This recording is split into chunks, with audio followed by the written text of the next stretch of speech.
with no problem. They're never gonna hold me down. I'm higher than the ceiling now. Have none I need to worry about, cause I got no problem. They're never gonna hold me down.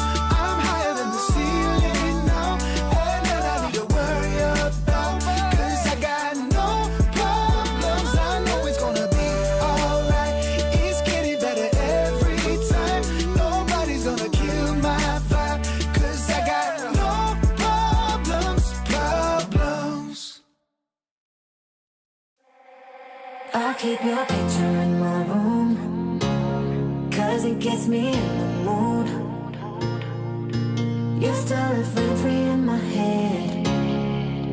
You got me so confused. My mind is full of you. Still want you in my room. Don't wanna get rid of you. On my mind right now, I'm not too late. You got me so confused. My head is full of you. You keep slipping away. I learned the hard way. But something's gotta stay. Don't let it go to waste. Do you remember all of the long nights, warm in my bed, nightfall to sunrise? That's what you said. You held me so tight each time again. I keep your picture in my room. Don't wanna get rid of you.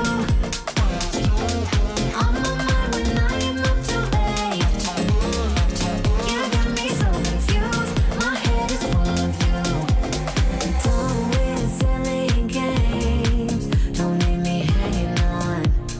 Keep me hanging. Said it once, I'll say it again. Your love is what I want. Do you remember all of the long nights, warm in my bed, nightfall to sunrise? That's what you said. And you have me so tight each time again. In my room, I'll keep you safe. Don't stay away alone, pulling back and forth. Still got me paralyzed. Got what you came for. One thing that I've kept. I keep your picture in my room, cause it gets me in the mood. You're still free in my head. You got me so confused. My mind is full of you. Still want you in my room. Don't wanna get rid of you. On my mind when I am not too late. You got me so confused. My head is full of you. I keep your picture in my room, cause it gets me in the mood. You still live rent-free in my head. You got me so confused. My mind is full of you. Still want you in my room. Don't wanna get rid of you. On my mind when I am up too late. You got me so confused. My head is full of you.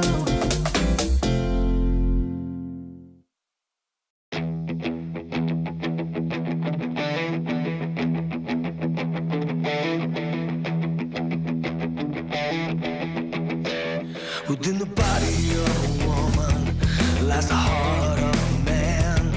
It's a feat of engineering you could never understand. So tell me all your secrets, and I'll tell you all my lies.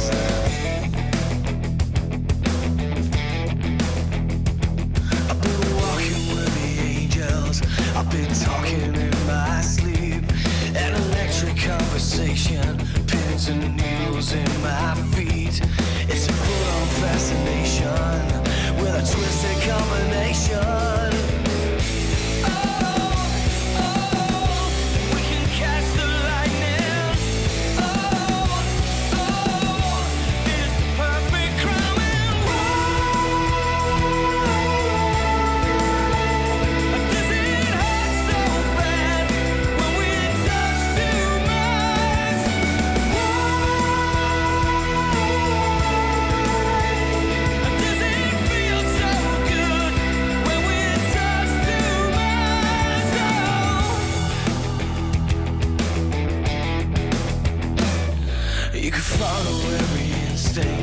You could fight the best you can.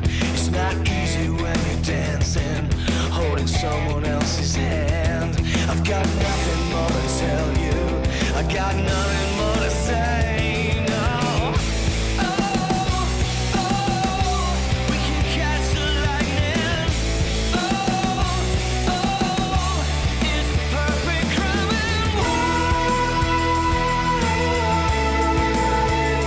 Does it hurt so bad when we touch two minds? And does it feel so good when we touch two minds?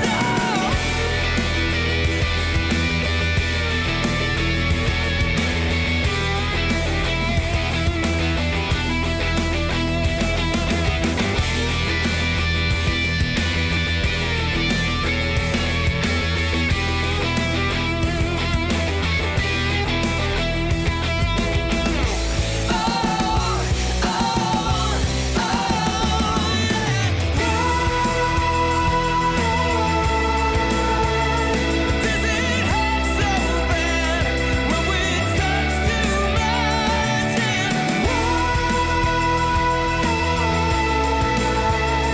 does it feel so good when we touch two minds?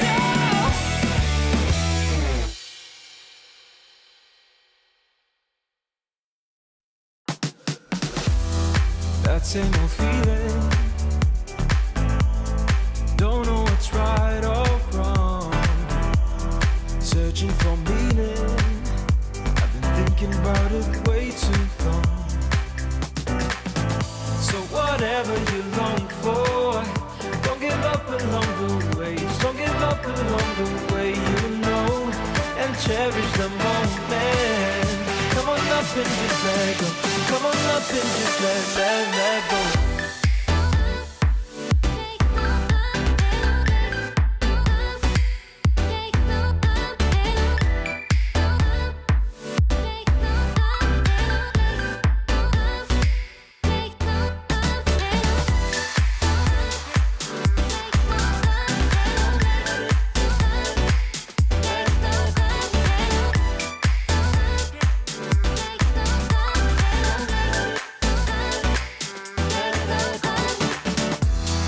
No more competing, bound to your inner voice, yeah. Things seem misleading, just until you stop and make your choice.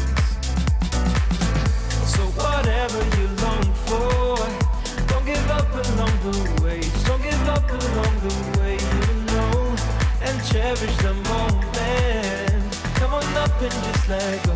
Come on up and just let go. Let it go. Let it go. Let it go.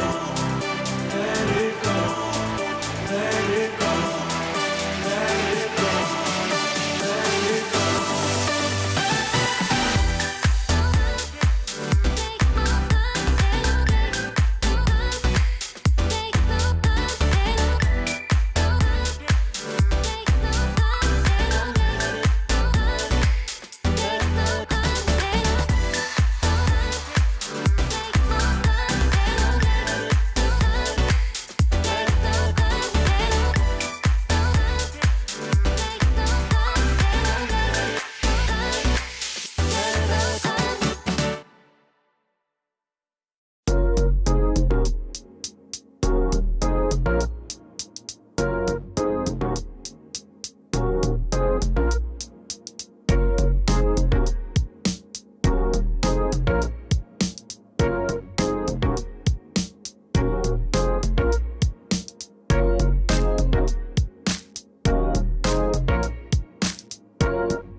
win here in Atlanta would be a nice full stop to the season and 2023 as well. It would mean quite a lot for us. Everything is important. Every second, every freeze time, every round, I will give my best. Obviously, we're going to fight as hard as we can. A best of one against Virtus.Pro. Exciting. We're not going to go down easy, and we're excited.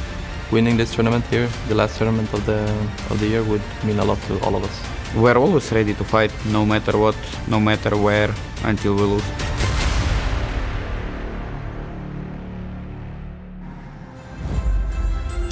Welcome to ESL Challenger Atlanta. We're getting ready for 3 days of Counter-Strike underneath the southern sun. 8 teams enter, but only 1 team can be champions at the end of the weekend, can lift this trophy. It's time to get started. Let's get it going. ESL Challenger is brought to you in part by Intel, Acer Predator, DHL, Monster Energy, the United States Air Force, and 1xBet.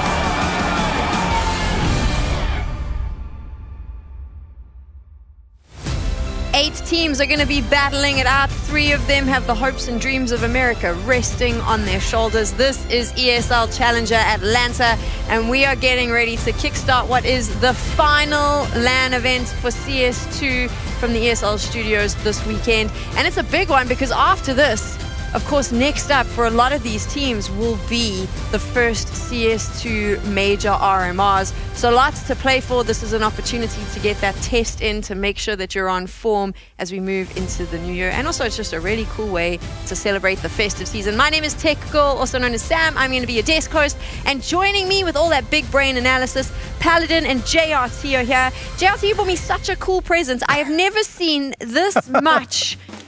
This many notes and stats and things I don't even understand is sitting here in his notes. What have you done? I mean, I actually do this for every single match that I cast or do an analysis on. It's just I take notes on the age of the players on the roster, coach, roster notes, anything that's relevant, maps over the last 3 months, and then I do last 3 BO3s just to see which players are popping off recently, and any key notes on the events that happened for them and teams they've played against that might also be in this term. It's a lot. Paladin, you just bring your super over-the-top hyped personality, right? Oh, yeah, no, so hyped, so excited. That's exactly what I'm known for in North America. But yeah, John's a stats man. Everybody looks towards him in North America. We all look up to him in terms of the preparation.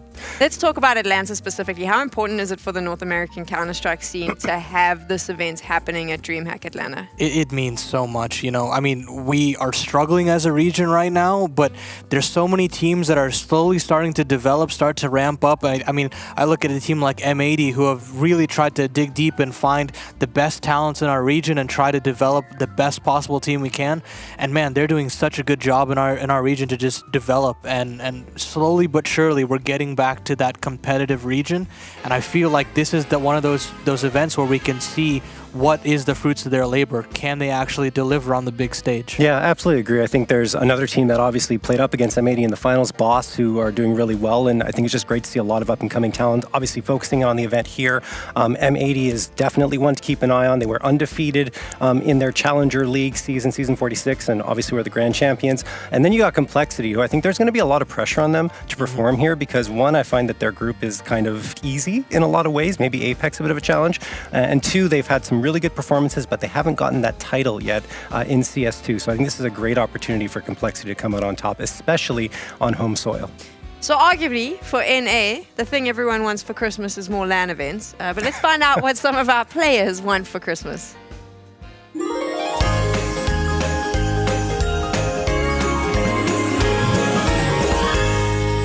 So guys, it's soon Christmas time and I'm wishing for a tournament win here in Atlanta. To me, I don't really have some material wishes. I wish more for a happy state of mind. For me, as a Christmas gift will be if Valve remove Mirage or and add Train or other good maps. For Christmas, I wish that we can keep working with this team and bring the Argentinian flag to places that it has never been before. I think a great gift from Valve would be CL Bob command and 128 tick. I wish for Manx to be making it to Atlanta, but he's not. So I'm not getting my Christmas gift. Like the only thing that I've learned a lot about myself in the last couple of years is just how much I value time. So just having a good time with my family and spending it well. My teammates definitely deserve each a big kiss on the cheek, every single one of them, because they're great guys. To my teammates, nothing. DreamHack trophy here for Christmas could be very nice to end the season. Yeah. Norbert has that energy I love. What do you want to give your teammates for Christmas? Nothing. I like it. I like this attitude. Let's carry on with that. The opportunity here is really difficult because you have these 8 teams. The favorites coming into this look so strong. They've had such impressive runs. And then you have the other teams who really need to, this is a very important event for them, and they are battling with so much outside of the server. And the whole time they're also thinking about the fact that there is an opportunity that they could qualify for Pro League. How do you deal with that? Oh, I don't know. It's really tough, especially considering all the issues that the teams that are on the lower end have had. Bestia in particular, right? They have 2 players that can't make it out. Luchov being the most important one because he is so impactful, both in terms of stats and also as a player of voice in the team. So I think that's going to be really difficult, of course, for them. And then you have GamerLegion also missing a player, right? Volt isn't going to be there. And Mongols, they struggled to even get to Atlanta, right? They were having so many visa issues, finally got it sorted, thankfully. I'm so happy that they actually were able to make it out. But, I mean, that's also tough because you're arriving late and it's already a time zone change. So it's going to be very tough for the lower end teams to compete against the VPs, the Montes, and Complexities. The thing that's on the line is that Pro League spot. But the VPs, the Montes, Complexities, we'll see it now. They've qualified for Pro League. They have nothing to lose. They can just come in here and cause absolute havoc. Yeah. You look at Virtus.Pro and they are, primed and ready. Monte snagged the spot in Jönköping, but now, all eyes are on them to make that qualification spot. But hey, Apex have had a good form. We saw them at Elisa Masters making the grand final there. I wouldn't be surprised if they make a deep run here. And good luck to GamerLegion and Mongols because they are climbing an uphill battle, and both of those teams have been looking for some international success for so long. They've been battling against, social media, all this pressure from all these fans that want them to succeed in their various regions. And if they could snag an EPL spot, hey, that's a win in their books by any means. But of course, Virtus.Pro is the team to look at here just to snag that final spot. But they've been coming second. So, we'll talk about Virtus.Pro when they play. Let's not jump into that conversation. Let's take a look at your groups now. Of course, 8 teams split into 2 groups, and they need to play those best of ones at the start. Paladin, when you take a look there, is there a specific group that you think is super difficult to get out of? Oh, Group B. I know everybody wants M80 to succeed. I want M80 to succeed. I know John does. Yep. I know Cole and Phi back upstairs that'll join us later. They're all super excited to see M80 play. But man, oh man, is their group so difficult. Maybe they can sneak in through the BO1s in that upper bracket. But man, to try to beat them in a best of 3, either Monte or VP in that decider potentially would just be so difficult. I'd be so overjoyed for Christmas if I could see M80 in the playoffs, but I'm not going to hold out hope. Things will be mighty difficult. Yeah, they've been doing so well in North America, right? We talked about the undefeated season already, and that's good, bringing that energy into this, but the competition level is going to be ratcheted up, so it's going to be very difficult for them to make it out. I also hold out hope that they'll be able to do it, but yeah. How does Complexity cope in Group A? By rights, yeah, shouldn't be too difficult for them to make their way out of there. No, I already talked about it before. I really feel like Complexity were given a bit of a Christmas gift, an early Christmas gift with that type of group. That should be a path into the playoffs for them. So now we obviously need to prepare. We have got those 4 best of ones. If you're a big fan of Challenger, you know how the schedule is going to run today. If you're not, I'll walk you through it. 4 best of ones for the groups. Then we'll have 2 best of ones for the winners of those groups. And then at the end of the day, we'll have our first best of 3 where we'll also say goodbye to our first team. It'll be our first losers match. That's what you can expect. But I know what you're really expecting. For us to get straight into the next game, starting off Challenger, making sure that those players get on the stage. So this is it. Bestia up against Monte to kickstart the show.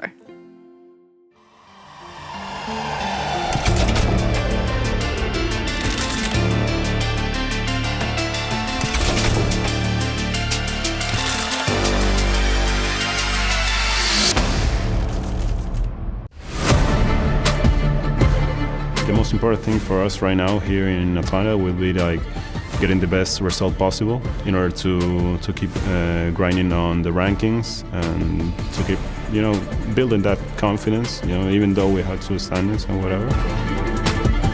With the addition of Tomasino Lushov and the past of the years, I got older. I am the 2nd oldest member in the team, so I'm getting into that role where I am the father figure or the brother figure, to put them in the right way, in the right direction, to tell them what's wrong, what's good, how you should take the mistakes and everything.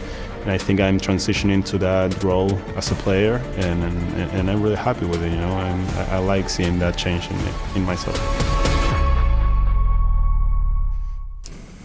I mentioned this in the pre-show where I said we've got our favorites and they look really strong and they're all having a good run. Monte's one of them. They won ESL Challenger Intro like 2 weeks ago. And then on the other side, you have all these other teams who are desperately trying to make a point in this event, and they are facing all these battles outside the server. Bestia is the perfect example because of visa issues.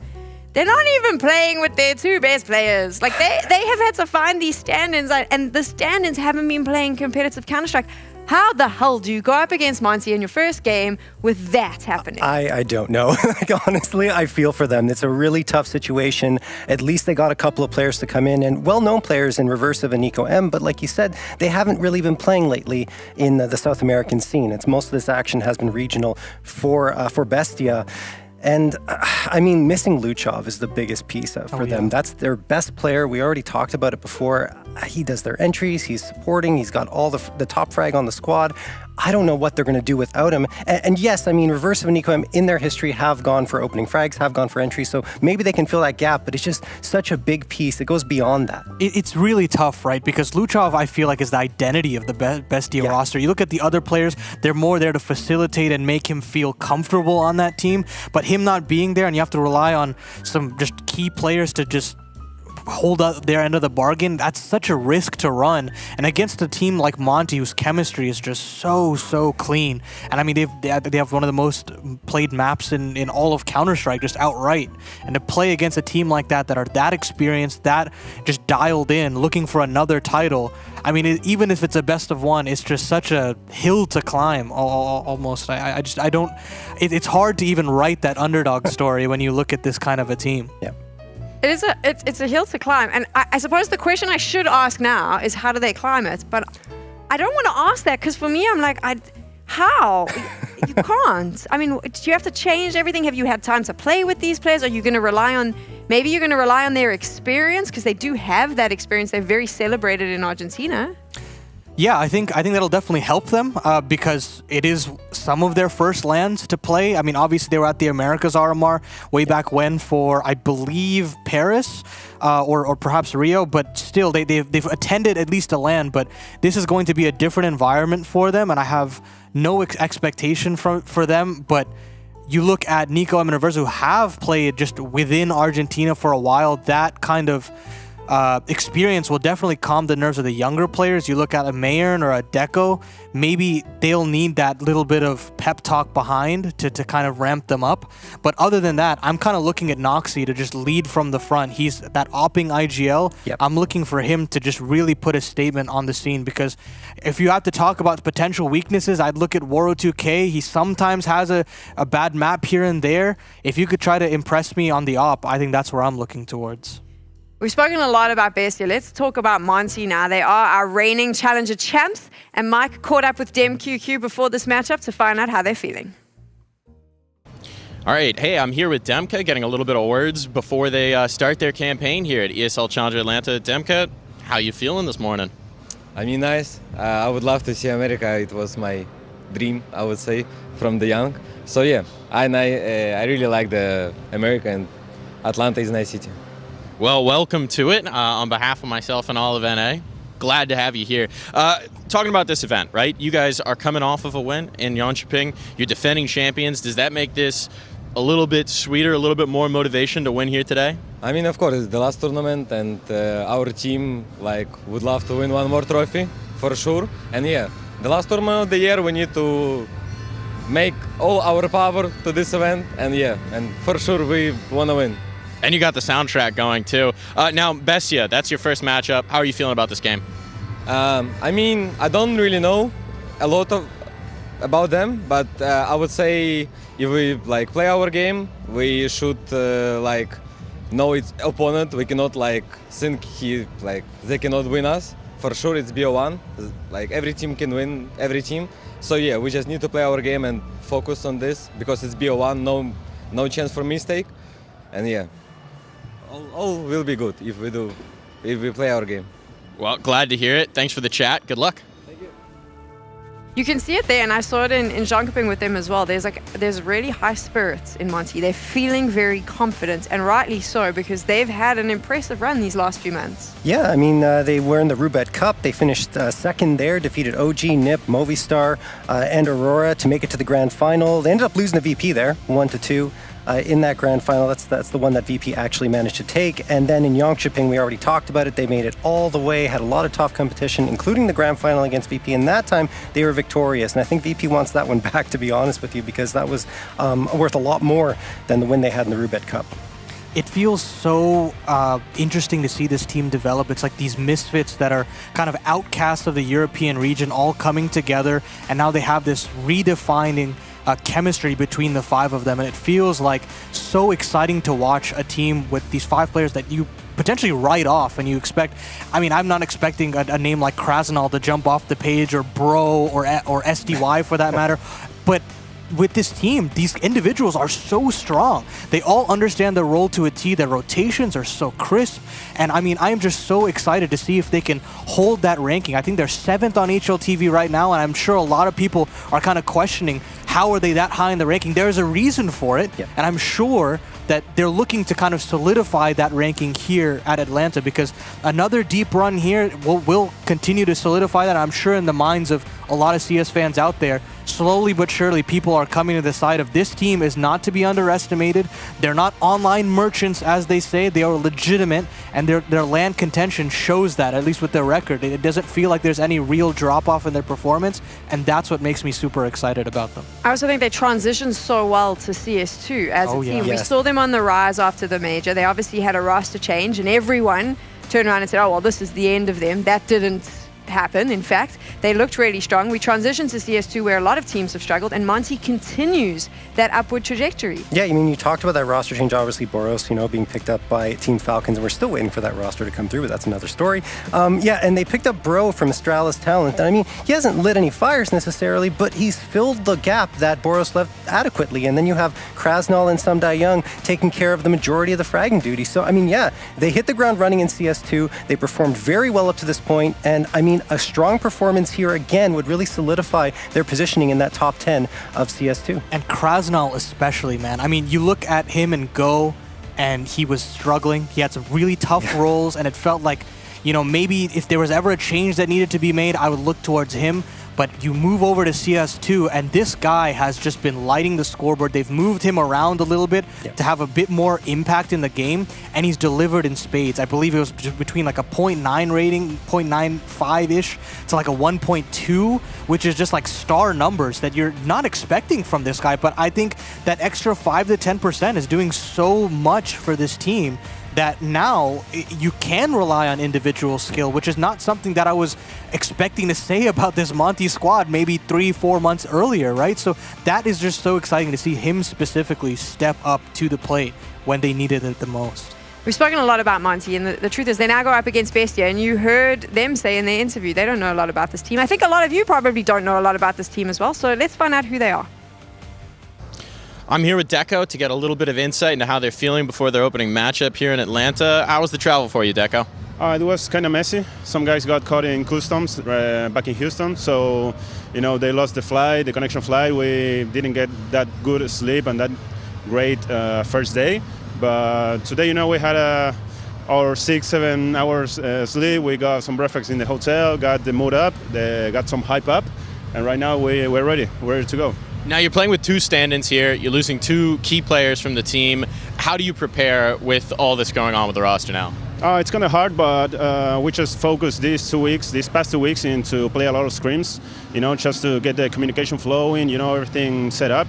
And we are just here trying to play in the best default CS that there is. And we knew these guys for a while now, and they play with us in 2019 and 2020 also, so we know them, and we just needed to get them back on track, in the competition track, in the new meta, and everything is set. Now your first opponent, Monte, they're coming off of a win in the last ESL Challenger. How are you feeling about this matchup? I think it's great. It's the best possible matchup for us. Every experience that we can get right here it's the best we can get, and if we manage to get on the winning side in this best of 1, I think it will be a good hit of confidence to the team, so we can continue and have a really deep run in this tournament. Well, thanks for talking to me. Good luck, man. I'm feeling positive, which is weird, because normally I like to be a little bit of a negative Nancy, and there's a part of me that goes, okay, it sucks that your 2-star players couldn't get their visas.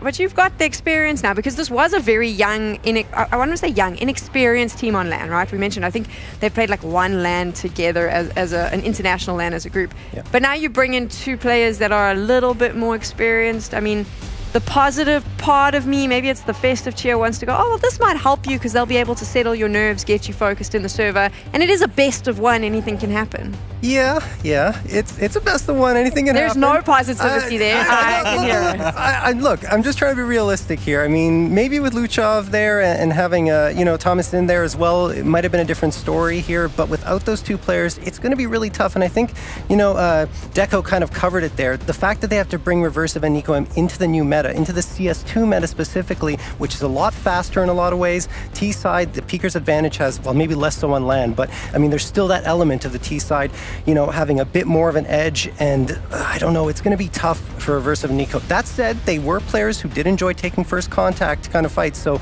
maybe they'll slide in here and impress us. Again, like you said, it is a BO1, anything can happen. I did watch a Steel Pug team go up against M80 in the Mythic Cup, and they ended up winning 13-2 on map number 1. So, what? Yeah, it was pretty crazy. I don't know. It happened though, so maybe we can see some craziness here too. Look, I'll take the positive spin here. At least they have practiced with this team for 2 weeks. Usually with these stand-in situations, they get like 2 scrims in, 3 scrims in. At the very least, they can try to integrate into Noxie's system. Now, I think that they have still a humongous mountain to climb, but at the very least, I can see confidence from these players. The fact that they said that this is the best possible matchup for them in the group that they're in against Monte and VP and M80, these teams you're not expected to beat them even if you had your full roster, frankly. So the fact that they have this kind of confidence already just makes me excited to see them on the server because, look, man, I've seen a lot of these South American teams come in with a lot of confidence. They get the ball rolling in best of 1s. Of course, it's MR12. You win both pistols, you get those conversions. Who knows? And I think, still, I'm going to favor Monte in this matchup, but at the very least, I'm excited to see just these players fired up, these younger players just fired up on LAN, because that's at least 1 step in the right direction. I'm building you up before I push you off the mountain and make you fall. So I'm excited that I'm getting you positive about this. But the truth is, Monte on Ancient, this is a team that works so hard. I have been at events where they're playing on LAN and playing an online cup at the same time. They are constantly in the server, constantly playing. They are so experienced. They adapt so fast. They're going to win this. Let's just say it like it is. I mean, at the end of the day, they don't need to know what they're up against. They're just going to come in and play a really strong map. Yeah, and I mean, I think the only maybe good news for Bestia is it's obviously not the strongest map for Monte. It's their 4th most played one over the last 3 months. They've got it 7 times, but it's still a plus 15 round differential there. And I mean, for Bestia, yes, they're also good on Ancient if you look at their stats, 6 and 3, plus 24 round differential. But again, it's hard to really dive into those too much because it's all regional competition. It hasn't been up against the heavy hitters like Monte have been doing. So still, even though it's a map that Bestia are familiar with, Monte's got the edge in my opinion. It's a huge issue for Bestia in particular, because when it comes down to the best of ones, it's supposed to be the even map, but Monte plays so much Counter-Strike across the pool that really it's only 2 maps that I would say that they feel uncomfortable on. You look at Inferno being their perma, and then Overpass being the one that usually teams pick into them, but other than that, everything works towards them in their favor. They're just so consistent on every map, and it comes down, I'll reiterate that those rotations are just so snappy on the CT side. On the T side, they're just so decisive. They're willing to play into the late round, but I mean, you can rely on every single player to find you an opening somewhere in the round, and it's going to get so tough for players like Nico M and Reversive that have to play on CT side. They have to play positions like Cave and Mid that have so much impact. And when you have a player like Bro running into you, or SDY, or Krasnal for that matter, I'd be a little scared. I'd be a little scared to go up against them on the CT sides. We're going to do predictions now. I don't know why, because I know exactly what everyone's going to say. But here we go. We have to go through it. So, gents, I mean, anyone gonna say Bestia? I really don't think so. I'm sorry, but I'd love to be festive and positive and love the excitement that South America brings, but I'm sorry. I can't in good faith say that Bestia have a shot at this. I think Monte's going to just stomp Bestia out of this. Yeah, I'm kind of the same mind. So for me, it's Monte. No questions asked. If they fail here, it'd be shocking to me. Again, BO1, anything can happen, but Monte are just too strong, in my opinion, right now to be having an issue dealing with a Bestia squad that's missing their best player. Monte for me too, if I get a say in this. Yeah, there we go. Let's talk about South American Counter-Strike. I mean, what is happening there? Because I don't feel like it's nearly as strong as it used to be.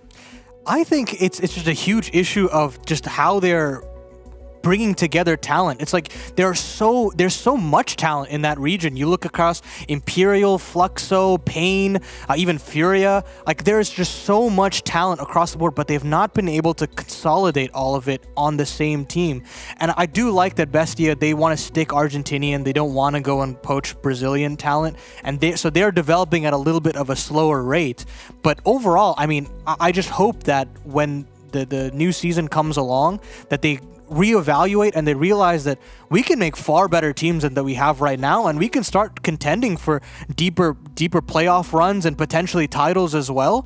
But it really just comes down to how are you going to consolidate that talent? I don't really know, because it's hard to figure out that problem, right? Yeah, and I feel like it's a problem that might have been introduced with CS2 in some ways, because at CSGO, I felt like the South American Counter-Strike was on the up and coming. It felt like the way NA feels right now, with Pain being really interesting, obviously Furia, of course, and I mean, even teams like Bestia. But now it really has kind of just been, they've spinning their tires for a little while, and I don't know what the answer is, but I think it's kind of like what Paladin was saying, you know, just consolidating that talent in the right team and making sure they structure their teams correctly, because right now it's not looking good. I mean, I suppose it's quite difficult as well, because Argentina, if I might be mistaken here, and then I'll just be very typically American in my mistakes about geography.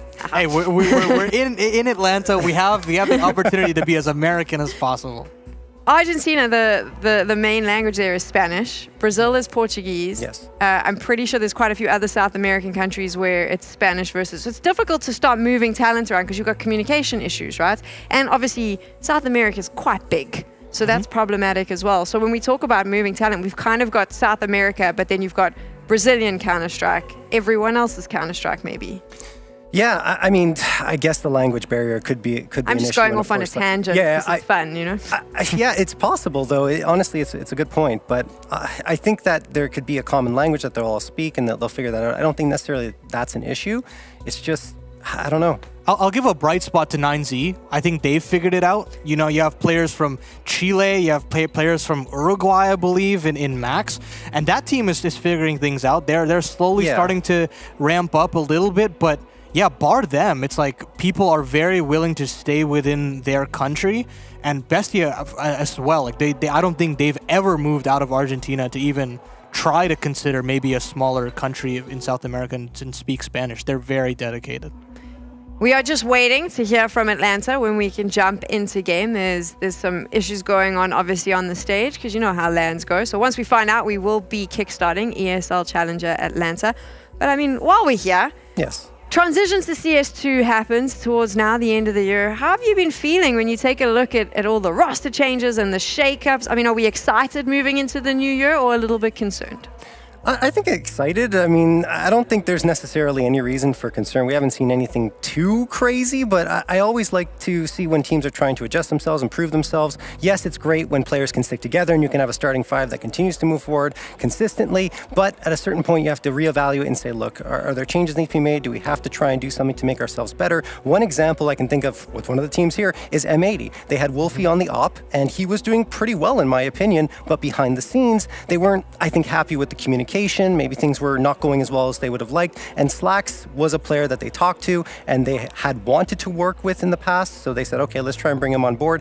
And we saw that, even I was doubting a little bit at first. So I don't know if this is a good decision, but we saw that Slacks brought such a great element. And we talked to, I think it was Malbs, who said he really loves the way that he communicates. He adds that element to Manx's calling style that really works well. So yeah, I mean, we can look and say, oh no, look at all the changes that are happening. But I think there's always a positive spin to be taken off. Yeah, I'm very hopeful with the way CS2 is shaping up. The game itself has developed so much and so well. I mean, the op has improved in terms of the accuracy of using that weapon. You can start to see players starting to feel more comfortable about the op. I know everybody was all very scared that we were going to move to a rifle meta, Cloud9 trying things out like that, but slowly but surely the game is slowly starting to feel more solid. Players are starting to be a little bit more excited, and of course the teams are all just so excited. Who doesn't want to see that Liquid roster, right? I mean, yeah, everybody's looking forward to that, and who knows what they're going to do, but I think all of these changes are heading for the right direction. I'm very hopeful for how it's going to look in 2024. Yeah. How exciting was the Liquid roster though? Because we were all talking about Falcons for so long, and then boom, now no one's talking about the Falcons roster, and we've all focused on Liquid. Well, we haven't seen the announcement yet for the Falcons roster, so we might talk about that. You still, okay. We saw Nico, who came up publicly and said, nope, not happening, I'm not joining them. So maybe that's a bit of a blow in their direction, but definitely Liquid is so hype. I'm so excited to see what that roster can do, and Twist, of course, being the most recent addition there. I mean, yeah, Liquid's incredible to me, but I'm still curious about that Falcons roster. And we've got an ex-North American IGL in Cadian, right? I mean, you look at Cadian on Rogue way back when, playing DreamHack Opens and then surprising everybody, and now he gets to play on another North American organization, gets to play the Americas RMR, and he gets to move on from Heroic, and I'm sure everybody is just so excited to see what can he offer on that team. Is this going to be that title contending team? There's just so much promise and so much risk involved, and so it's just so exciting. It's just very classic storyline narrative Counter-Strike that I just love. Thanks for coming to our Challenger TED Talk about Counter-Strike. We are going to have to take a quick break, but don't worry, when we return, Hawker and the Grinch will hopefully be taking us into game.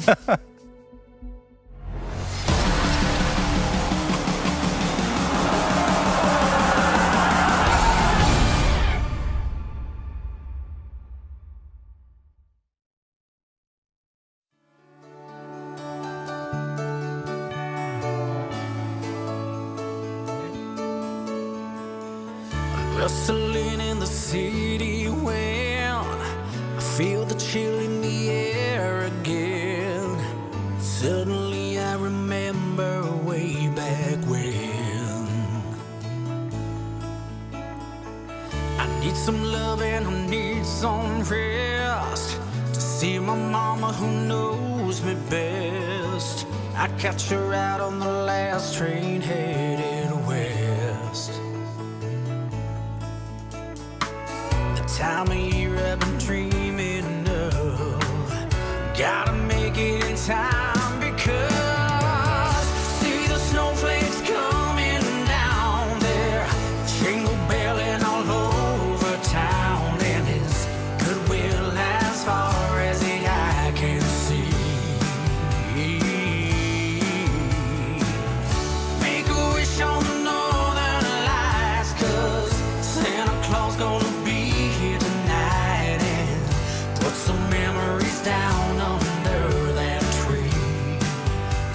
a hometown Christmas Eve.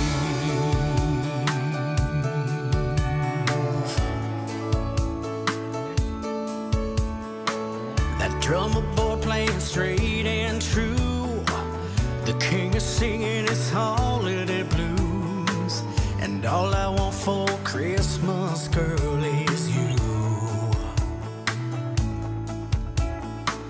A pear tree and some turtle doves, master, Yuletide I've been dreaming of. Christmas cards, can't believe how much we grew. Makes me feel so warm inside. I thank my stars for the gift, 'cause I see the snowflakes coming down there, jingle belling all over town, and it's goodwill as far as the eye can see. Make a wish on the northern lights, 'cause Santa Claus gonna be here tonight, and put some memories down under that tree. It's just a hometown Christmas Eve.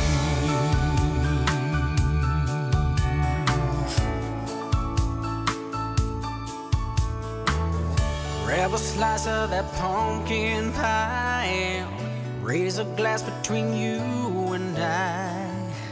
Give her thanks for the blessings we've received.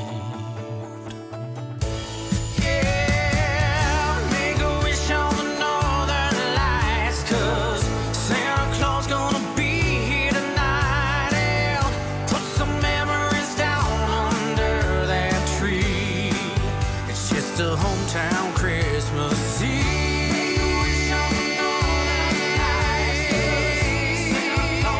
Hometown Christmas Eve. Put some memories down under that tree. It's just a hometown Christmas Eve.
Jingle bells, jingle all the way. Oh, what fun it is to ride in a one-horse open sleigh. Jingle bells, jingle all the way. Oh, what fun it is to ride in a one-horse open sleigh. Dashing through the snow in a one-horse open sleigh. O'er the fields we go, laughing all the way. Bells on bobtail ring, making spirits bright. What fun it is to ride and sing a sleighing song tonight. Jingle bells, jingle all the way. Oh, what fun it is to ride in a one-horse open sleigh. Jingle bells, jingle all the way. Oh, what fun it is to ride in a one-horse open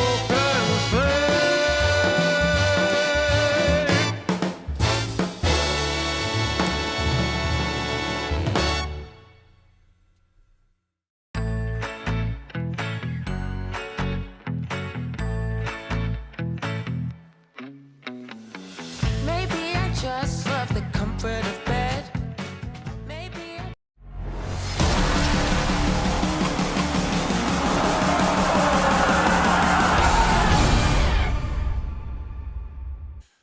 Welcome back to DreamHack Atlanta. I am indeed the Grinch for this weekend's broadcast, joined by Hawker. You're a man who loves Christmas. I'm a man who hates the Christmas period. What? The trees, the sparkly stuff, whatever this is, whatever that is. Come on, you know what they're called. None of it is for me.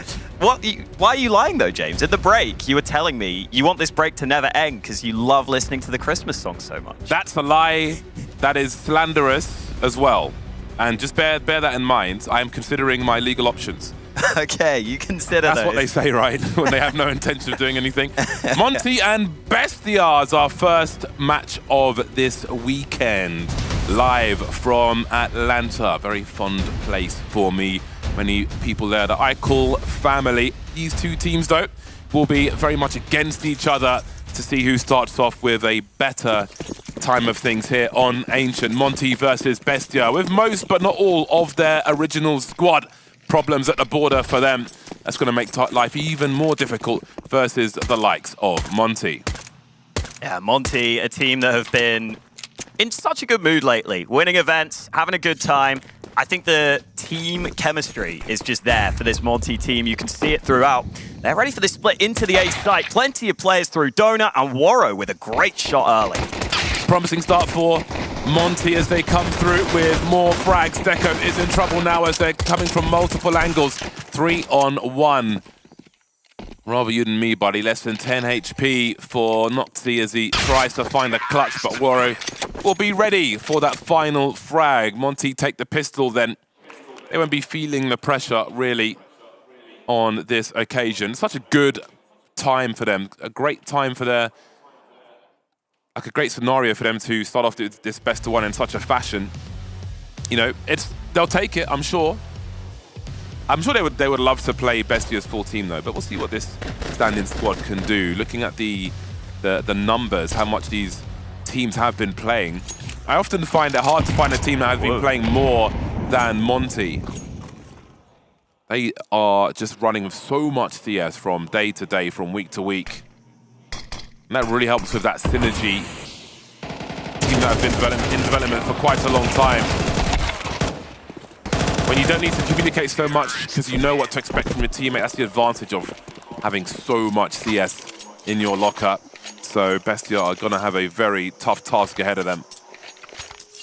It's been so nice hearing from SDY how much faith he has in this team.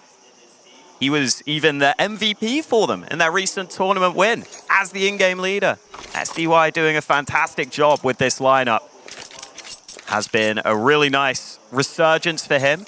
Seems like he needs to be on a team that makes him feel comfortable, and they're looking very comfortable right now. It was also nice hearing from Demka. He was saying in the pre-game that it was always his dream to go to America and see what it's like.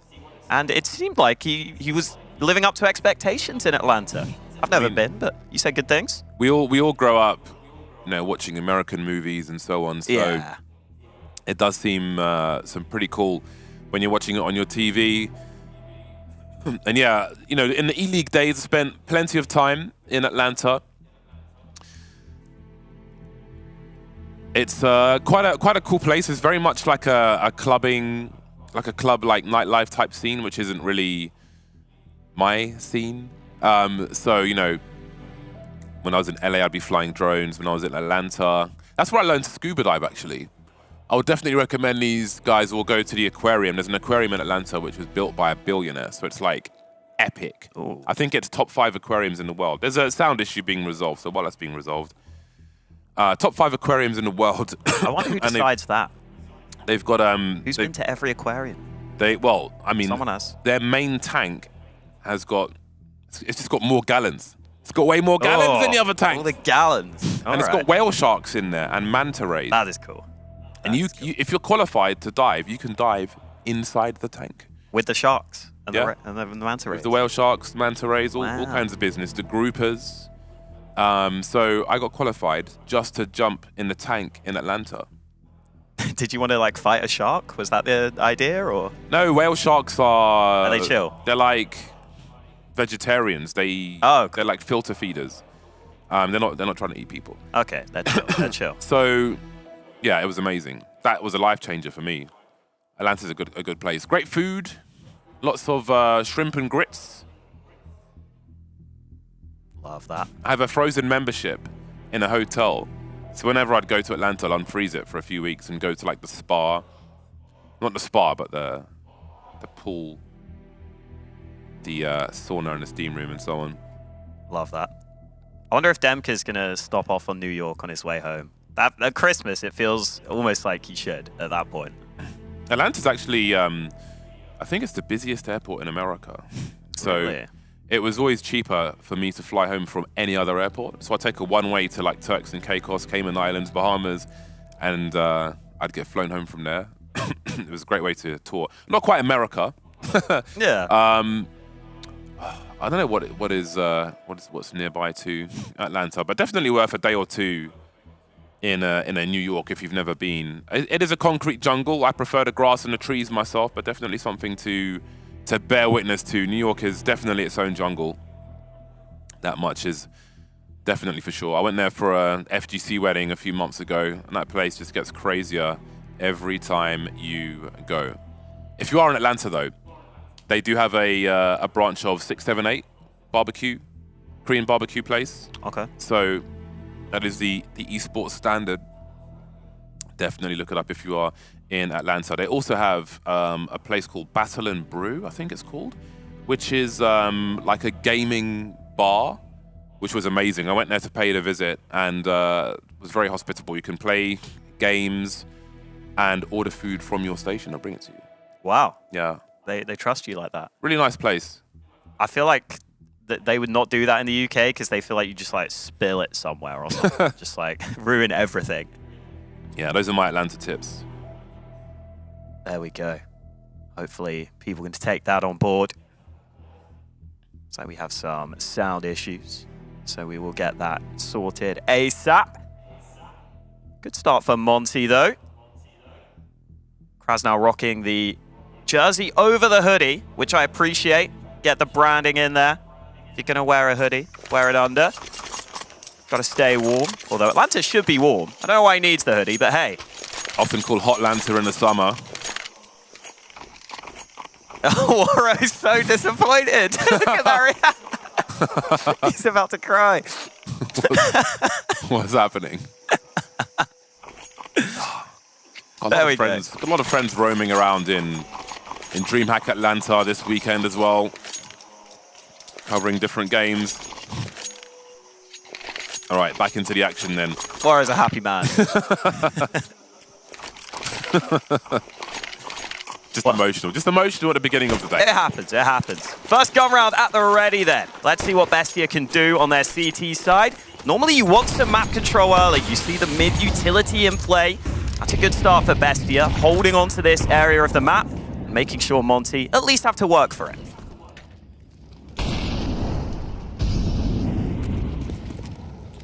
Love this aggression early. This is a good sign from Bestia with their standings that they've got the protocols to make these plays. Timing not working out for Reversive though.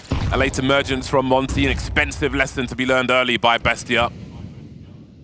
See if they're able to do anything with this. Trying to play as close towards B as they reasonably can. As you can see, Nico M's basically ready to disengage from the A-bomb site as necessary.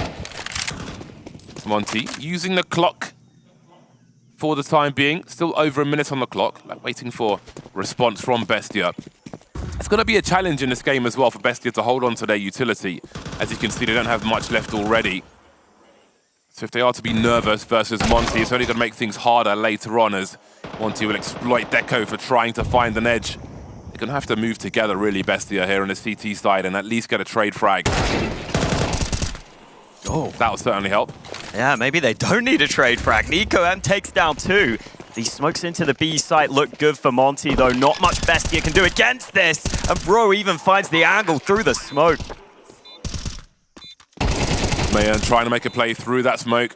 Taking the space, lost by his teammate, and now Bro finds himself in a 1 versus 2. But with one in mid, he can take a duel early before he gets to that bomb site, and they combine together. Exactly what happens. He's got the info now, and he's got enough to finish off the job as well. Great 3K from Bro in the round, and Monte keep the clean sheet for now.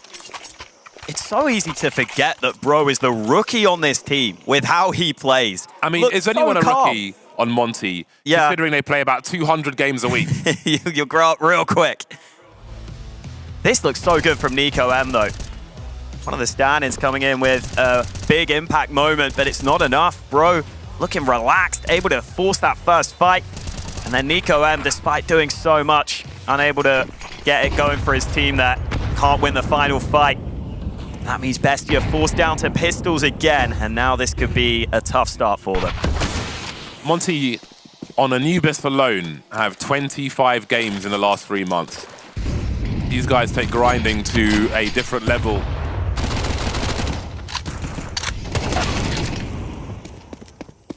So again, we saw early promise from Bestia, but again, with stand-ins also, if slight adjustments are needed, I would imagine that's going to be quite difficult.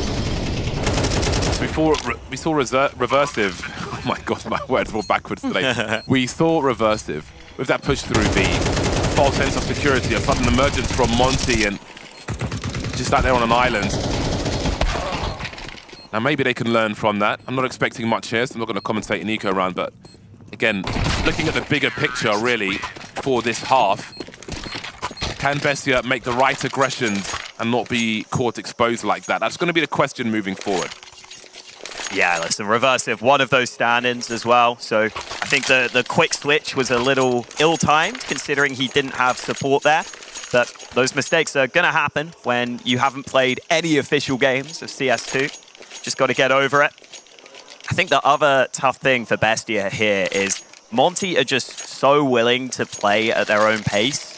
I feel like they're such a controlled team. You saw at the start of the first gun round, Monte didn't really try and take any space. They waited for the first 20, 30 seconds, and then they caught out the aggression from Bestia. So maybe we will see Bestia get some success in the future, but for now, it's Monte off to a great start here, as they would have expected. At SG now into the hands of SDY. Looks like Monte might want to challenge mid early. See how this util works out. No challenge after all from Monte. Promising start then for Bestia, continuing to press on now with Nate towards B ramp, but Craswell's got a very good angle, caught the grenade in his hand. That's exactly what Bestia need. Can they avoid the trade though? Bro is here to keep the numbers equal, playing through the smoke, and Mayan will pick up the slack from his teammate. These are the kind of plays where Bestia will find success in this first half. More work to be done though, with 3 players remaining for Monte, looking to make inroads towards A. Not it, getting onto the angle with that flash. Has to be a little concerned, but he does have support, and that's a solid shot. Moving back to a different position. And he might go for even more here. The lurk smoke is up, but he doesn't care. He spotted another man. And now that booster's gonna come in, but it's too little, too late. That is a convincing round win for Bestia. That is exactly what we were looking for that squad, and they deliver it with confidence as well. Some promise then from Bestia. But again, they're up against a team who play so much CS, maybe more CS than anyone else. That was so fast with York. Didn't need to ask him twice. Promising for later on as well. That's had quite the impact on Monte, as you can see from their lack of utility. Don't really have the money to survive too many rounds like that. So there is a chance for Bestia to start to build here in this first half, but they have to survive this second test from Monte. And again, every successful round by Bestia, Monte will absorb and adjust, and maybe it'll become even more difficult. Yeah, I did like the switch up there from Bestia, though. Getting that player aggressive through mid to help Reversive just makes such a difference. Reversive winning the first fight obviously helps as well, but you see that the aggression has a little more follow-through. Mayan even getting down through the B ramp. SDY this time is challenging mid, but that molly makes life very awkward for him. That's a pretty easy kill early for Bestia. Yeah, that's a very good start for Bestia. A dodge from Woro's open. I want to say they've got to be careful here, but it seems they want to really take the game away from Monte entirely, which I really do like. If you give them the space to play their game, they'll only get stronger, and they're not shy to take the game to Monte, who are in a very awkward position now. No presence in mid, forced away from B ramp. It's almost like they're trying to burrow and hibernate. They've got to find a way to turn things around here, Monte. Good util for Bestia with the minutes on the clock as well. As we'll see, some presence will be likely shown by Monte heading towards mid, but Deco's got a Krieg in that donut position, so he can hold a nasty tight angle if he wants to. There will be a flash from the A bomb site though. As a quick look, but again, he's got a great tool for the job in that donut spot to keep an eye on mid, and that will allow a third man to head towards B. Steps likely would have been heard. Oh, what a shot! Oh, he just wanted the info, but it cost him everything. 34 seconds remaining for Monte to make their minds up. Fake presence towards A, but that leaves Reversive completely alone on B. Just completely pulled the rotation away, losing that player in mid. He had a Krieg as well, but went for the grenade. 20 seconds now, and Reversive needs to deliver. He is so alone. Bestia have gone all the way to the other side of the A bomb site, but still no rotations coming through. Reversive looking to creep on the corner of this smoke. Bro's taken down with Esports the bomb as well, and he drops the cover for it. Bomb will be planted though. 2-on-4 for Monte. That AWP needs to do work now. Woro must deliver. Trying to rotate as Reversive comes through. Great headshot from him. And Woro is so far from position. Asking for a miracle in this spot. Is there a lineup for him? Even if there was, will there be a trade? He'll be holding on to the AWP on this occasion. Opportunity missed then by Monte. Got a big frag in that mid area, pulling rotation away, but just couldn't finish off the job there. Yeah, fair play to Reversive, but Monte will be frustrated with this round. They get this kill back, it causes all sorts of chaos, but look at the gap on the backside of this smoke. That's just a mistake from Monte. You can definitely smoke that whole angle off. But fair play to Reversive, he realized it quickly. Made them pay on the backside of the smoke. Was able to take down a couple, and that's exactly what his team needed him to do as that solo site anchor. I don't think he was expecting a player to be standing there. He was pointing down like he was looking for the bomb. He was like, oh, okay, I'll just take you out of the equation as well. Oh, excuse me, good sir, didn't see you there. Yeah. Pretty crazy stuff, but again, a very important round for Bestia. We'll see how much the bomb plot means for their opponent. Woro had to cut the losses and hold on to that AWP, and as we can see, it is essentially a hero AWP. Yes, there's a Galil, but it's all about the AWP, if you ask me. Woro will need to find an opening frag for his squad. Good utility from Bestia to begin with, but will Reversive give him the opportunity he's looking for? They know he saved the AWP, and it will be the utility rather than the man. That's probably a good way to start. Control taken back by Monte towards B. This time the utility from Bestia was not followed up on. Just keeping Monte guessing and baiting out some more of that Monte utility. And there is not much left. In fact, a couple of the Monte players can't even get helmets in this round with that half bite. Those two smokes still give Monte options, though, for map control. And the AWP is also really nice to have here. You can start to clear angles, and that's exactly what they'll do. Great timing on that boost.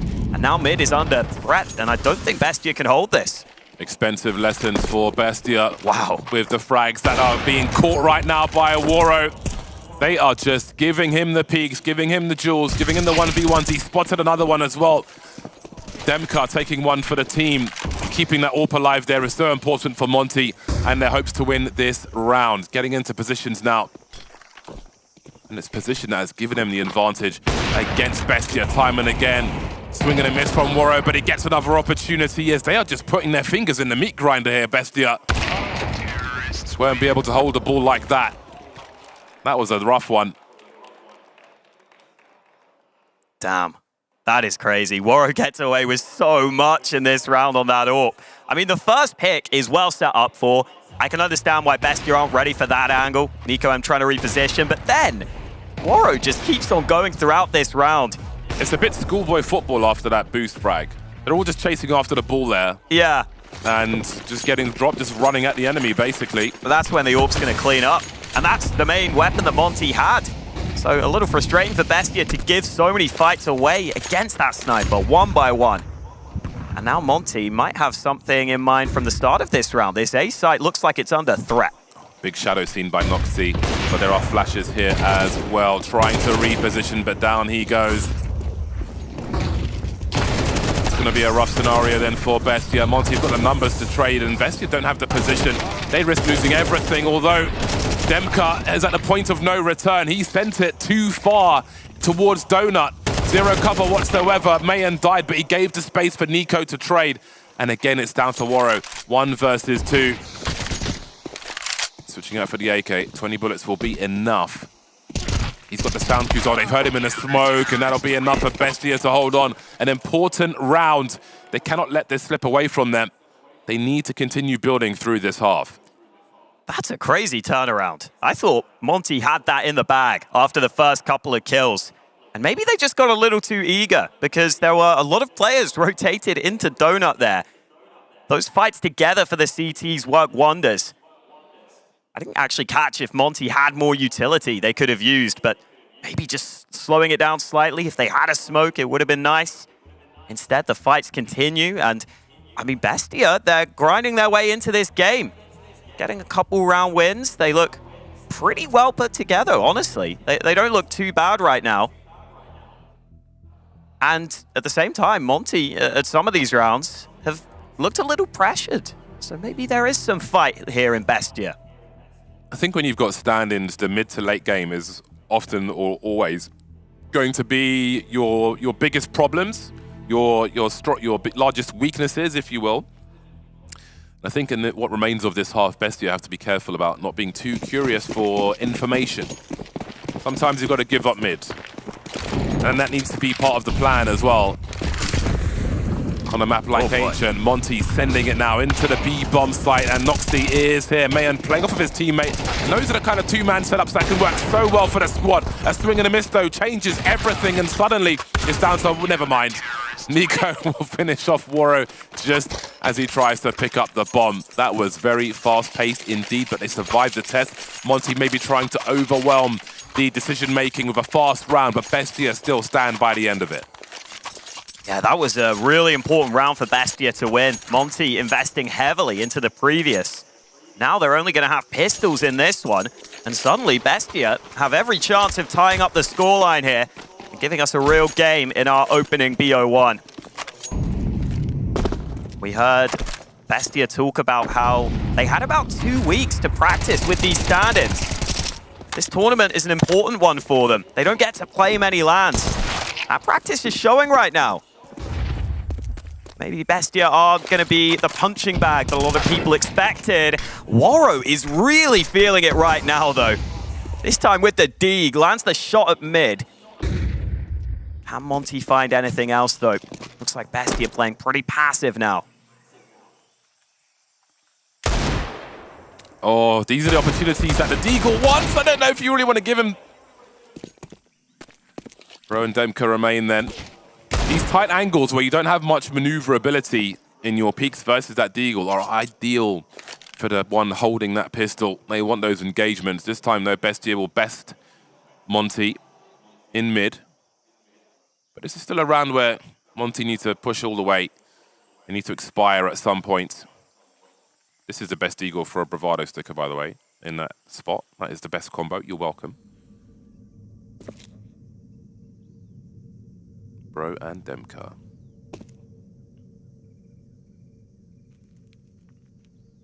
$30 seconds. Yeah, they're splitting up as well. So Demka really needs to get something here. Oh, that's going to pull rotation. That's going to pull rotation, 100%. Reversive is on the way, and now he's got a 1v1 versus Noxy. He's got a superior angle. Great play by Monte. And you can see with a round like that, they understand what they can exploit in terms of experience. And I feel like that's the knowledge they glean from those peaks in mid, for example, that round from Wara. I feel like that kind of round is good intel in understanding how you can exploit that, or try to, in a round such as that with two people left with pistols. They'll have Galils and AKs for round 11, Monte, versus a far superior buy for Bestia. Let's see if the CT side can keep rolling.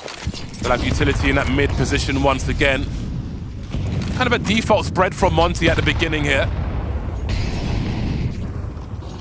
Yeah, I think this switch up is needed. We've seen some faster plays from Monte. And I think you're right in that I was expecting Monte to actually play slower and wait to see if Bestia got confused in the mid and late round. But with some of those faster plays, it's been more of a scrap, more of a brawl. Bestia have proven they can handle that. And now as we get into the middle portion of the round, it's actually Bestia who are going to take the first bit of initiative in this one. Can they use their utility well enough, though, to thwart the timing of Monte is the question. Bestia being very active around the map with their repositioning. We can see again Nico jumping and having a look through mid. They're getting curious, Bestia. They're keeping active, but they might get into position a little earlier. Noxy doesn't fire the shot this time, as we saw earlier on that A-bomb site, but he got to land those shots. He knows he's in trouble now. Still goes for the dry peek there. Nico can't really play off of that. But he is entertaining in mid while that clock is running down for Monte, who are looking to collapse on the mid position maybe. Or it's the side of B. Mayan's got an off angle though, but he'll be... Oh, how many? 2, 3. They're lining up for him. That is very important as well. And gives Deco a few seconds to get a little closer to that B bomb site in a 1 versus 2. Beyond the utility he goes. He has a chance now. They're not quite sure, are they? Oh, this is going to be so awkward. 14 seconds, and Krasnill's just standing there, but SDY is ready for the trade. Down to the wire we go, and that cannot be a comfortable round for Monte. Yeah, man, that got so close. When Bro doesn't clear that angle initially, Mayan realizes it's pretty unlikely anyone else is going to check this corner. I wonder if he could have waited one more second, or if that's a bit too ballsy. You would love the 3-man lineup, but I mean, the 2-man lineup looks pretty good. You understand why he takes that. It's actually a stunning flick from SDY to even get that kill back. But either way, it is Monte into the lead. The slower round works for them. And now into the last round of the half, Monte back to A again, and Bestia are not ready for this right now. They're clearing out B, but do they get back in time? Yeah, I don't know how much Reversive can do to keep the map open for his team, or his 8 bomb sites at least. And yeah, SDY is going to have sound cues for days, but when does he decide to strike? He knows they're in donuts at the very least, and that'll be a focus for the numbers on that 8 bomb site. A slow lurk from SDY in the meantime. They're starting to drop now, these CTs. Reversive doing what he can, but won't be much of the 5-7 on this occasion. Noxy then in a 1 versus 4. No angles to favor him, all the T's waiting for him, and it will be a 2-round lead for Monte. A difficult half for them, but they will lead by 2 at halftime.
Bestia showed plenty of promise in that first half, and I think they did better than expected with how things look on paper versus the likes of none other than Monte. They move into the T side then with 5 rounds on the board, and we'll have to wait and see which side will be more difficult for them versus the likes of Monte. But first comes the pistol, and chaos may ensue. Krasnal will be the raid boss, armor and Julies for him.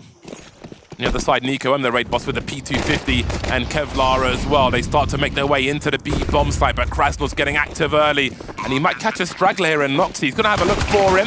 Jumping around the corner, bouncing off the roof will certainly help. 5-on-3, retake for Monte. And they know that there's only 2 players around that bomb site as they're getting peppered by 1 guy in mid. So this is a really bad situation here for Bestia, but they're starting to get the frags. 2-on-3 then for Bestia, make it equal numbers. Running out of bullets and HP. Nico M now in a 1 versus 2. 10-second defuse coming in, and I don't think he's got an angle to stop this. Needs to get close to that bomb, but SDY says no.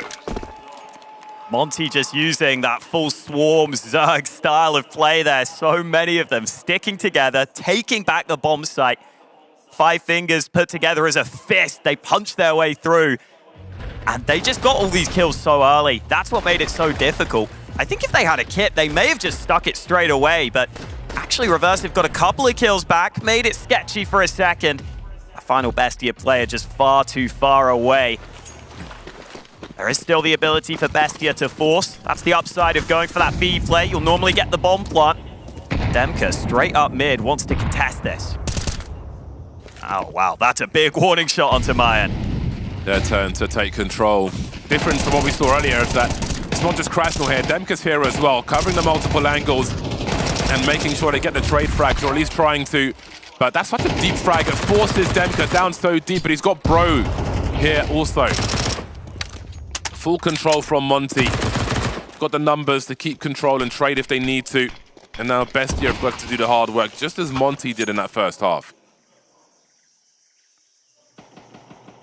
The map control is so bad for Bestia right now. Warrow's even pushing through A. They have absolutely none of the map. They are trapped basically towards their spawn. And Warrow punishing them big time. He's having a brilliant game here. And now SDY shows up to the party. And it's not a fun one for Bestia. They get denied on their force buy. And that could be a big moment in this game. Now Monte control the economy.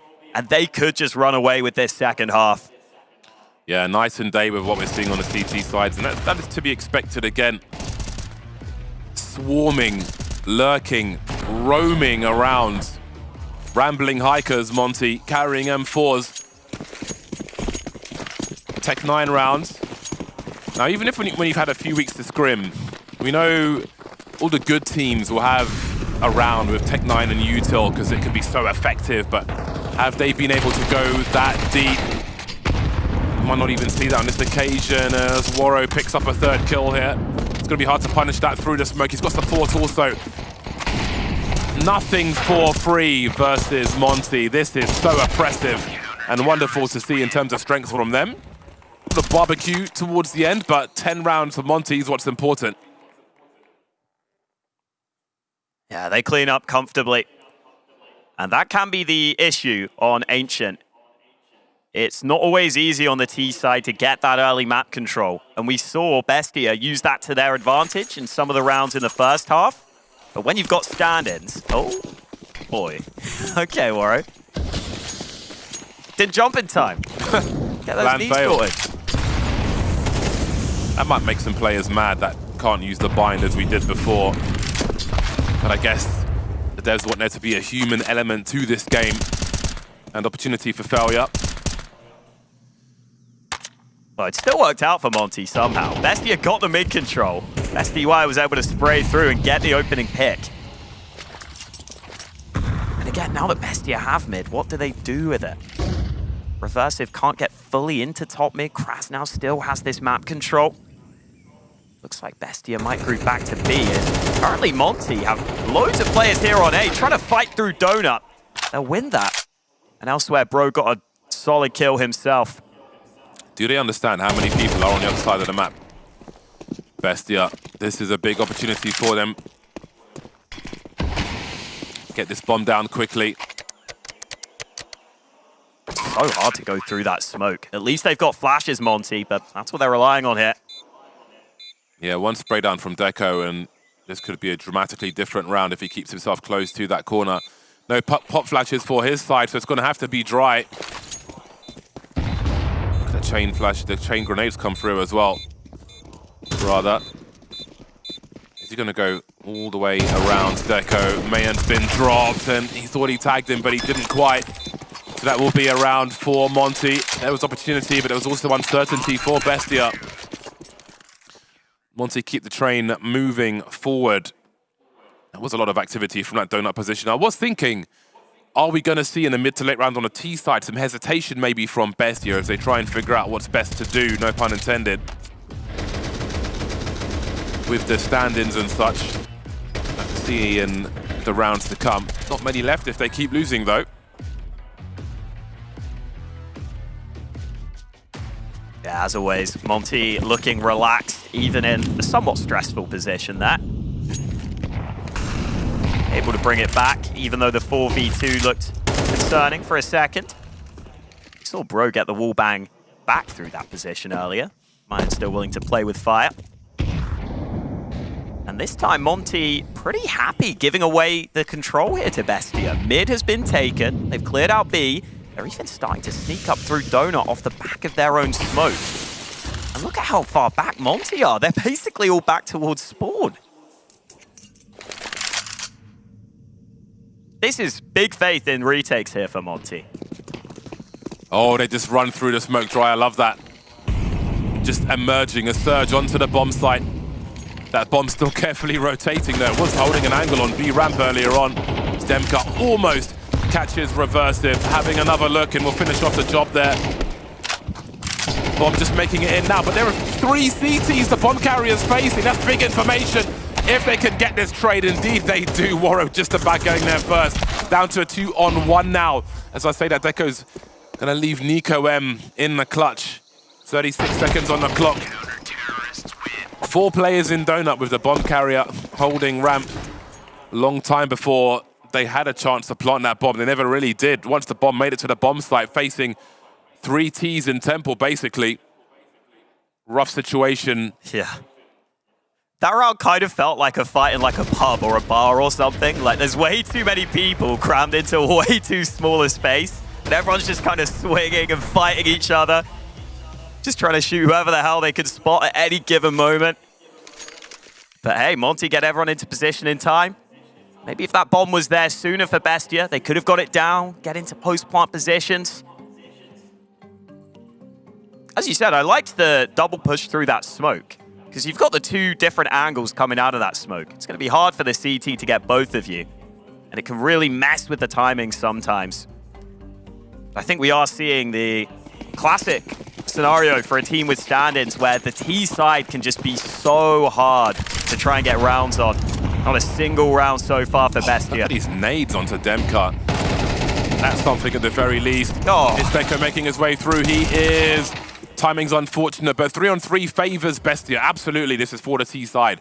With a minute 30 on the clock, you know Monte are going to go walking as well, and here they are. One more spotted just around the corner, but the Ts are separated as well as those CTs. Again, Nico M lurking with that bomb now, trying to understand where that second player might be. Never quite know. Big swing from Reversive, though.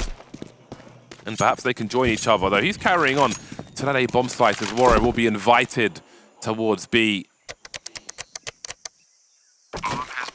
Bestia maybe not done just yet then. Waro in the clutch, though.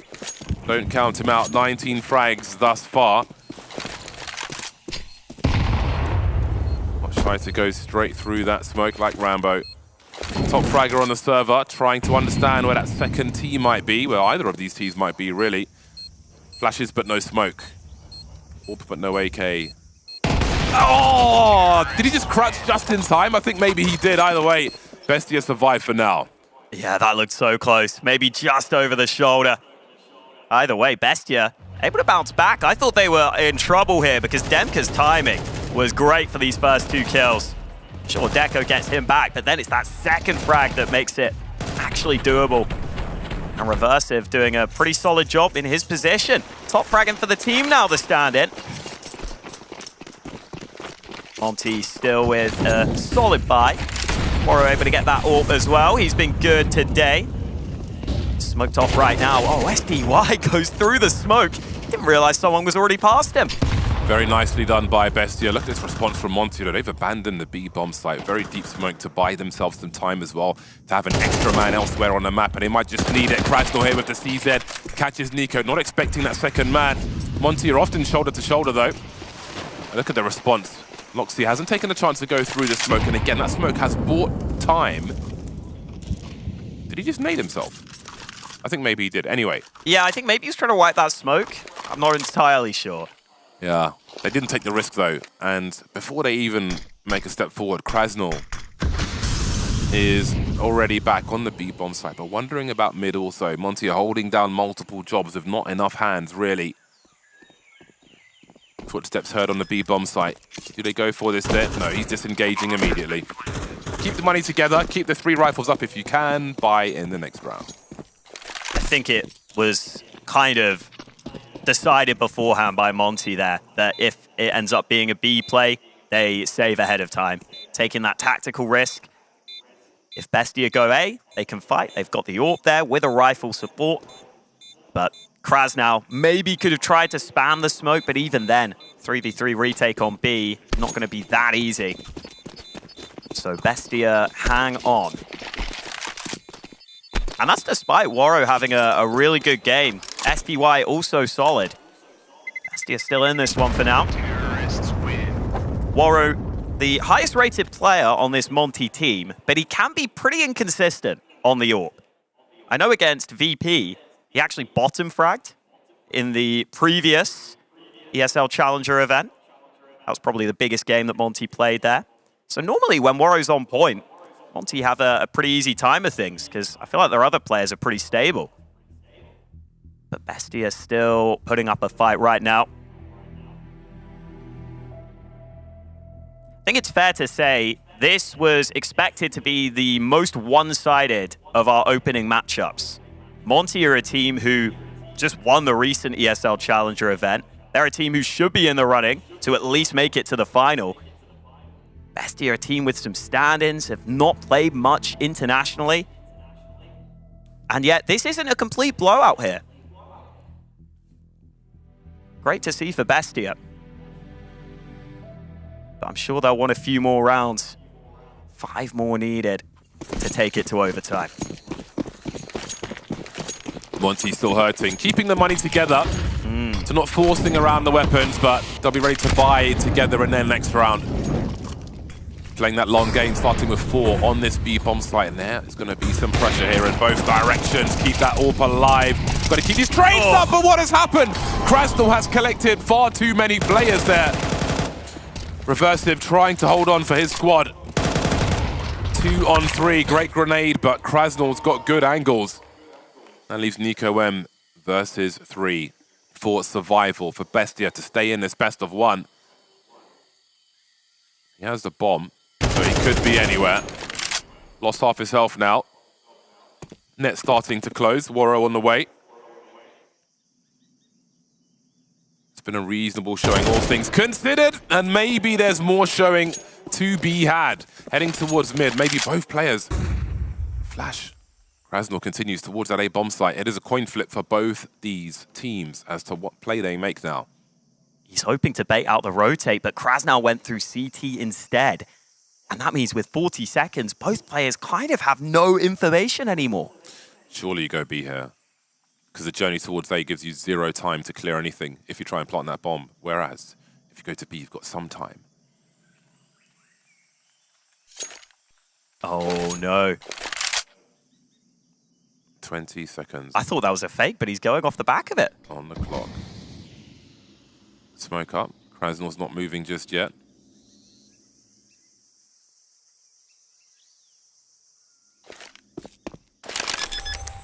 All right, then. We may still have a game on our hands. No kit right now. I don't even know if they had one. I'm sure the comms will be trying to figure that out to give Krasnal any chance. Save the AWP. There's a kit. All right, then. It's going to be a late dash. Maybe hoping he runs into Nico on the way. That's not going to happen, though. Yeah, he knows it's just too long a journey. And York's right there. So Waro will get his favorite toy, and Bestia will stay alive. They are closing the gap, though. 4 rounds to go. Bit more money to be spent there. Yeah. That's a big explosion. Well, the stand-ins are stepping up for Bestia, gotta be said. Nico M, a 1-on-3, you would never expect him to win. This first fight, you understand, but this read, just adjust as Waro's coming up, realizes the net might be closing in. That's a fantastic heads-up play from Nico M. And that might make Monte a little concerned. They'll know they should have had the game in the bag there. Bear in mind, though, they didn't all have rifles in that round. That's true. So as close as that was, they're even stronger this time. They saved York and they're up with the rifles. So now you're closer to full Monte as you try and close out these 4 rounds. Bestia, only 4 remaining. Man of the hour, Nico M dropped first as there are so many players for Monte constantly emerging in mid. Crystal tags through the smoke though. But look at that, they're dropping like flies. Here, Bestia, Reversive and Mayen remain.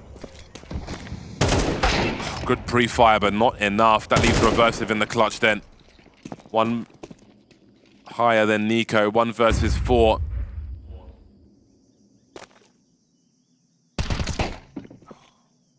How do you solve this problem? It's only going to get tougher. End of the line then for this game. Monte defeat Bestia. A good effort with their 2 stand-ins, but ultimately Monte were and should be too tall for them. Yeah, solid opening win for Monte. Get the job done. That is all they needed to do here. But Bestia showing us more than we expected. Our South American qualifiers showing up to Atlanta, doing a solid job for themselves, even with some stand-ins. Yeah, they've got some fight in them, which they will need for the games to come. But again, some test in that game for Monte, but ultimately they come out on top. Right, JRT, Paladin, what did we think about that? Not bad, actually. I mean, I'm very impressed by what Bestia had to offer. I was expecting maybe max 5 rounds from Bestia, to be completely honest with you, but I mean, their CT sides actually had some decent protocols. You had players like Reversive charging down lane. They had that lane take. That honestly caught me off guard and told me that maybe we're in for a good game here. It looks like the preparations worked out. Even on that T side, sure, you know, Monte had that huge string of rounds and we were expecting for them to close up, but there was still a little bit of fight in them, a little bit of grit, and especially though those stand-ins, man. For as little CS2 experience as they have, they really showed up today, topping the charts on both sides of Reversive and Nico M.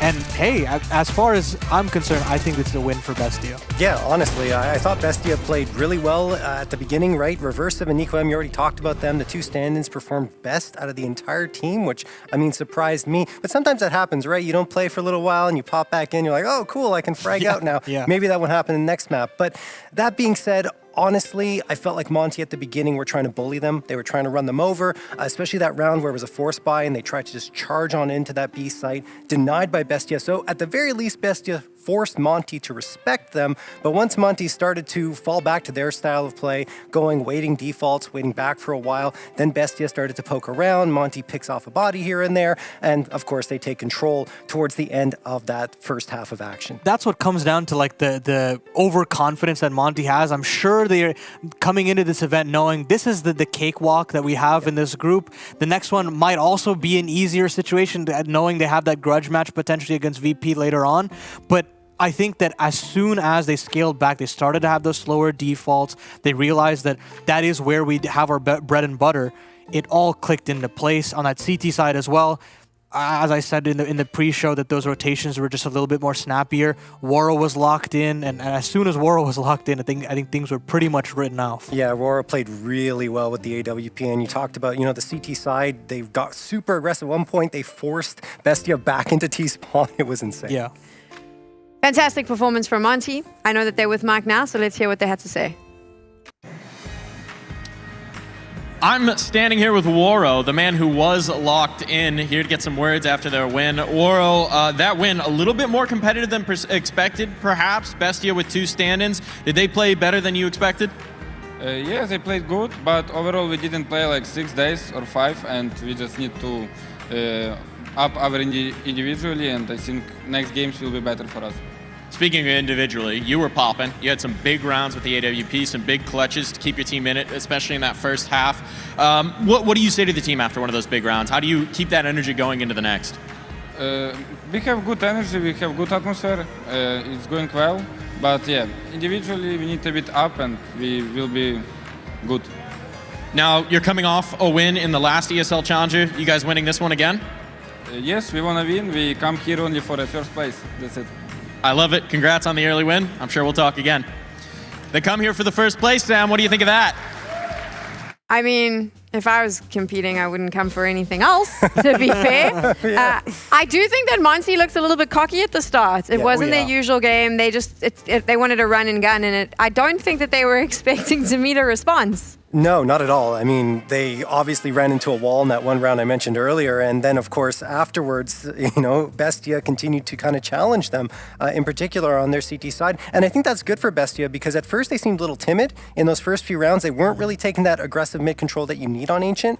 And then afterwards, they started to say, okay, we can win these fights. Once they got that one round, they said, okay, let's push up, let's challenge, let's get in their faces. And that's when they started to find success. The thing is, on the other side, Monte's got a very strong CT side, and they kind of suffocated them again and again. Even though that aggression did cost Monte in the second half as well, it wasn't enough to deter them from continuing to do it. I won't lie though, there was a lot of mistakes from Monte's T side where it was just, it does come down to that overconfidence where you see they get the entry onto the A side, Bro cracks things over, sorry, Demka rather, and then instead of smoking off Donut, playing the post plan in the 5v4, you have two players just sending it into Donut, trying to take that early duel, and it just doesn't work. And as soon as they're in that man disadvantage, they wonder, okay, well, what happened? We're supposed to win those fights all of a sudden, and when it doesn't pan out, then they didn't have that plan B going, and that's where you give a little bit of confidence in. But as soon as they realize that, hey, we are getting some pushback, they move over to that CT side, things are a little bit more traditional, and then once you start racking up the rounds, aggression gets ramped back up, and then from then on, it didn't really feel like they could do any wrong, which is that Monte that we were expecting. So overall, even though there was some bumps in the road, I'm not going to say that, oh, Monte is not the Monte that we're looking for. I think it's very much a matchup-specific situation, and if they do end up playing a VP or an M80 in that winner's bracket, I don't really feel like we can say, oh, we have a discounted Monte going into that best of one. No one said we had a discounted Monte. I think Monte looked fantastic. I think people should be worried. Right, on your screen right now, JRT, explain to me why we are comparing apples and oranges. Well, I mean, look, Woro had a great performance with the AWP. We talked about his inconsistency sometimes. I think that's why the reason we want to highlight him. And then Reversive on the other side, he's a stand-in that we didn't really expect much from at all. And he ends up being the top frag, I believe, at the end of the map. So, I mean, for me, it's really nice to see Reversive. And Nico as well, he was right behind him. So that's why I wanted to highlight Reversive. And Woro just had a fantastic map. KPR of 1 is just excellent. 110.9 ADR for an AWPer, fantastic. So that was great to see from him. Popping off in particular the one round where he had the 4K. I think it was in a 1-2v4 situation. Either way, it was really well done. So we actually have that round available to us, and we can have a look at it, and you can walk us through exactly why you wanted to focus on it. So this was, in fact, round 7 in that best of 1 that you just watched, and here it is. Yeah, I think Woro was just really dynamic in this round, right? You had that boost frag over onto Nico. Then he goes into Red Room, finds his second, and immediately jumps into Donut to try and find himself that third onto Reversive. And I mean, he was just all over the map here. And cycles back to Mayor. Positioning has always been very key for Woro. Game sense is always very high. It's a question of the accuracy. Are the shots going to hit? And I think he's dialed in. I think I have high expectations for a player like Woro. And so the fact that he has the positioning and then the accuracy to back it up makes things much more comfortable for him in the 2v4. I think the only thing is he can be inconsistent sometimes, right? So we still have to be aware of that possibility. I'm hoping for him and for Monte as well that it's a sign of a very good performance throughout the entire tournament. 100%. Let's wrap this up really nice and quick here. Monte looks good. We're happy. They're our defending champions. Nothing to worry about. Bestia, though, brings in these two stand-ins. We were pretty harsh about them on the desk at the start, saying, this is going to be tough. You're going to limp up the mountain. Those two stand-ins look very well integrated, and I think Bestia, I know that they're dropping into the lower bracket. They're going to have to fight for their lives a little bit later. but it looks decent. Yeah, no, I mean, they talked about the fact in the interviews before the match started, they were practicing for 2 weeks. It showed. I mean, there's no question to me that they looked like they were a unit. They weren't very lost at many times. The thing is, the problem for them was losing the fights. I mean, that's when Monte really challenged them aggressively, and that's where you see the skill gap coming in. And you look at M80 not having Manx playing in for them. They're going to have their coach playing, so they're going to have an uphill battle against VP, and if we have to get that lower best of 3, I don't know. I mean, this team, at the very least on Ancient, from what little we've seen, they have definitely prepared, and those 2 weeks have paid off. And I'd be a little worried if I was M80 to just see that they're not taking this lightly. They're taking advantage of this opportunity, this international LAN. And the North American in me is just getting a tad bit worried. Yeah, and the North American in me is kind of upset that you're assuming M80 is going to make the lower bracket already. Come on, the match hasn't even happened you know what? yet. I'm not faithful enough, and that's already a bummer. Def is good, you know, Manx not being there. It's kind of a blow because he's been very solid, both as an IGL and a fragger throughout the playoffs in ECL for the M80 squad. But I'm not counting M80 out of that one just yet. The non-North American in me is not looking forward to the next game because I'm going to have to deal with this.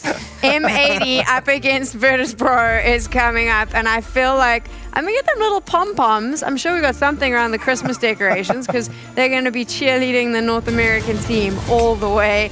Don't go anywhere. ESL Challenger Atlanta will be back right after this.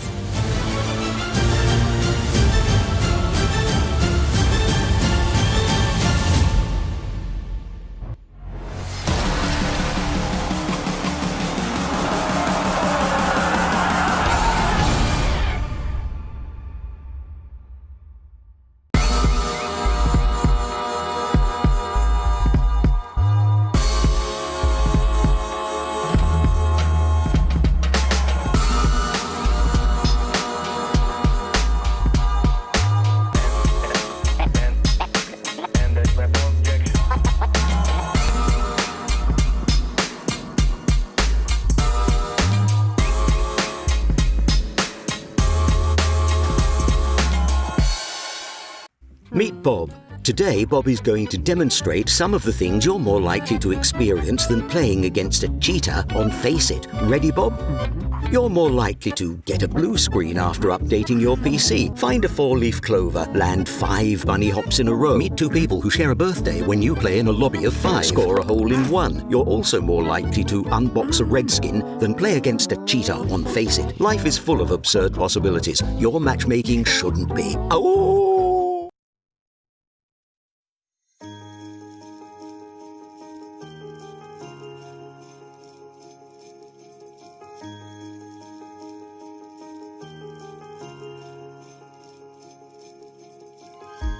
Head in the clouds, like always, dreaming about the holidays. Under the tree, it's paradise. Look at the wonder in those children's eyes. Christmas time is coming, count it down. It's the holidays.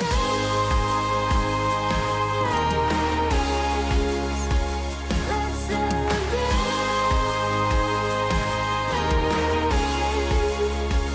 It's the holidays.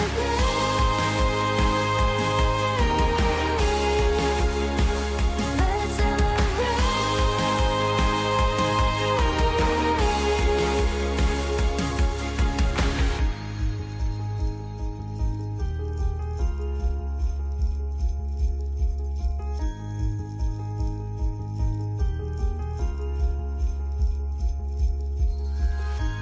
head in the clouds, I'm a dreamer, forever and ever, a traveler. Been to a place with snow, I'd recommend. It's filled with laughter and toys, let the magic in. Christmas time is coming, count it down.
Joy to the world, the Lord has come.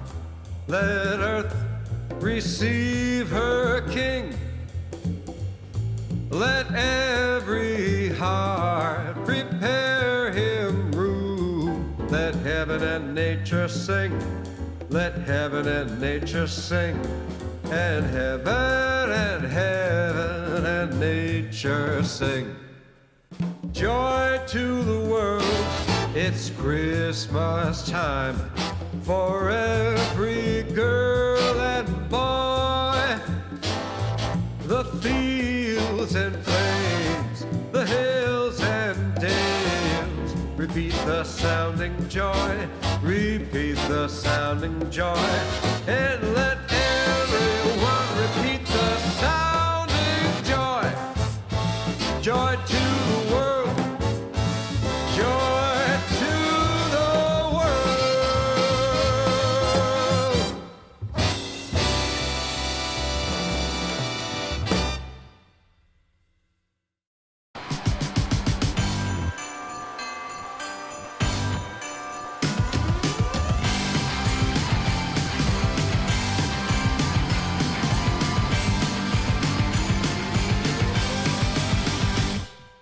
Dashing through the snow in a one-horse open sleigh. Over fields we go and we're laughing all the way. Bells on bobtails ring and we make your spirits bright. Rock the is to ride and sing on a sleighing song tonight. Jingle bells, jingle all the way.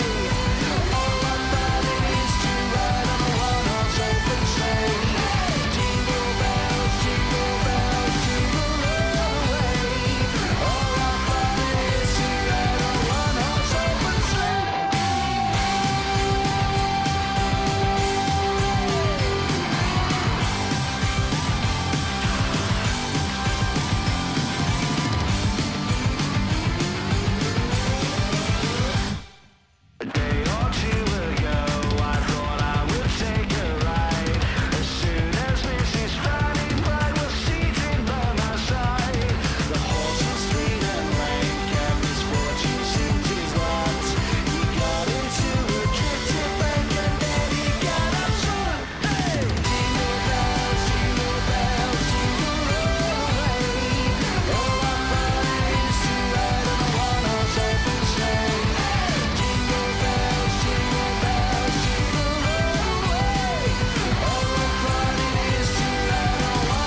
Started out just a dream or a distant memory.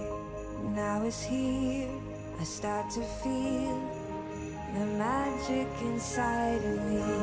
Look around and you can see a perfect family. I wanna stay in this moment. It's the best time of the year. It's the best time of the year. It's the best time of the year. Hold on to that feeling. Hold on, hold on. Feeling my heart beating. Hold on. It's the best time of the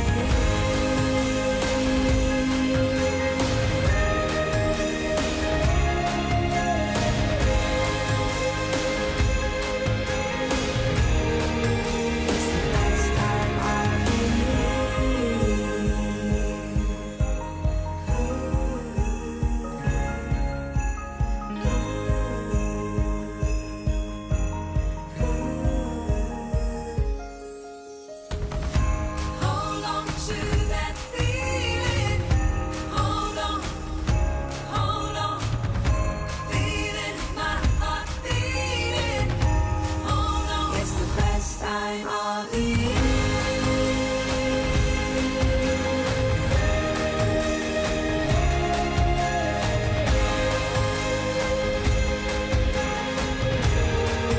It's the best time of the year. Hold on to that feeling. Hold on, hold on. Feeling my heart beating. Hold on. It's the best time of the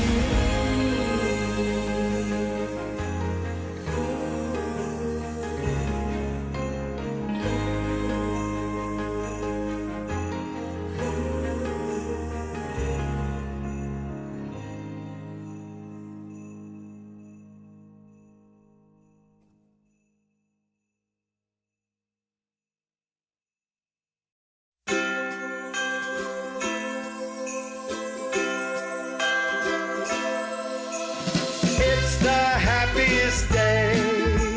Santa's on his way. Look up high in the sky.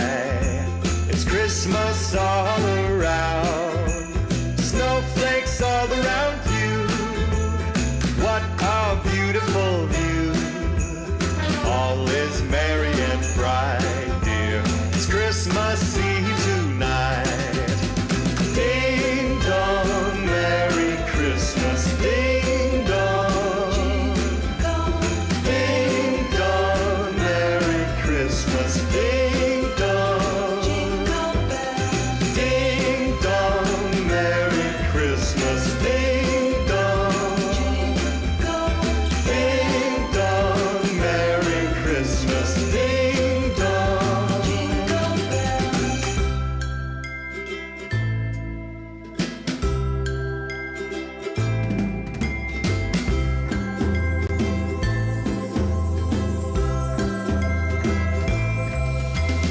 Round the Christmas tree, a happy family, joys in every heart.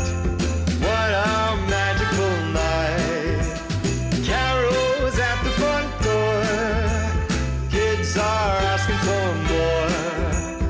All is merry and bright here. The sleigh bells ringing tonight. Now Santa Claus is back in town, and all the kids can't wait to find the presents underneath the tree. Oh.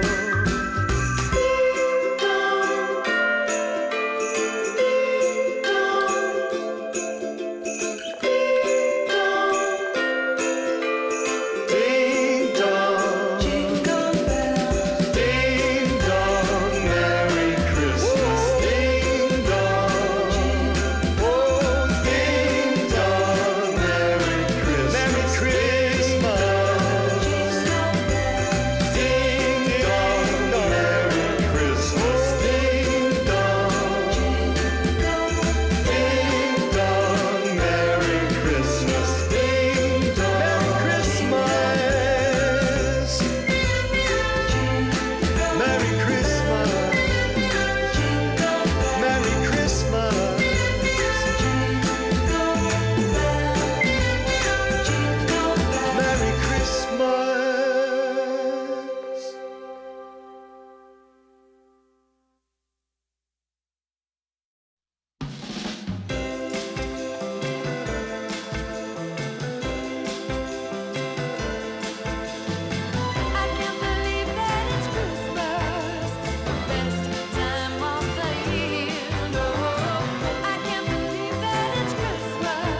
ESL Challenger is brought to you in part by Intel, Acer Predator, DHL, Monster Energy, the United States Air Force, and 1xBet.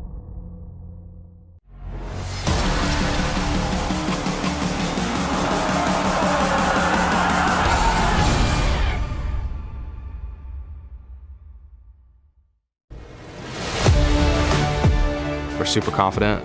We're kind of reworking our system and our approach to almost every map and making changes and adjustments to things that we didn't necessarily have time for before. And I think it's in the best state it's ever been, and we're super, super excited with our results recently. Slack's coming into our team has been one of the best changes I could have ever imagined, basically. He's such a great opper. His confidence coming into our team is something that I've never seen before. He brings, obviously, a ton of firepower. He's one of the best operators right now in CS2. He's been in like Tier 2, the European Tier 2 scene for his entire career, basically.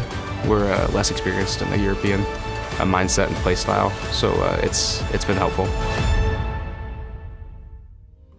Ding dong, Merry Christmas. I have a present for my North American analysts. Your IGL for M80 is not playing today.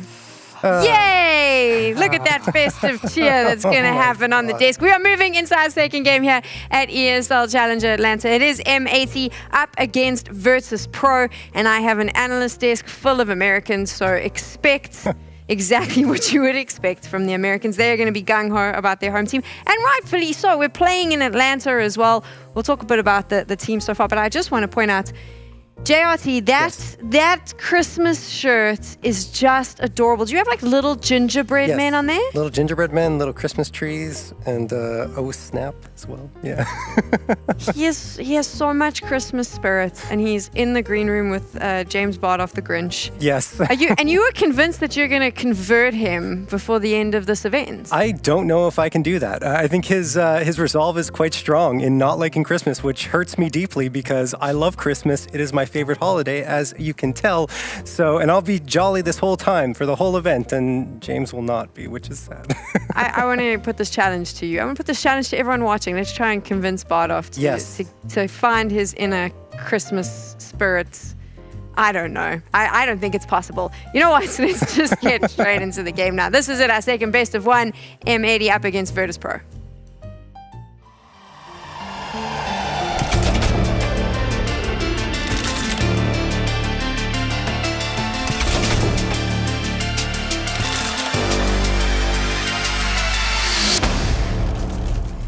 What happens now? They don't have their IGL.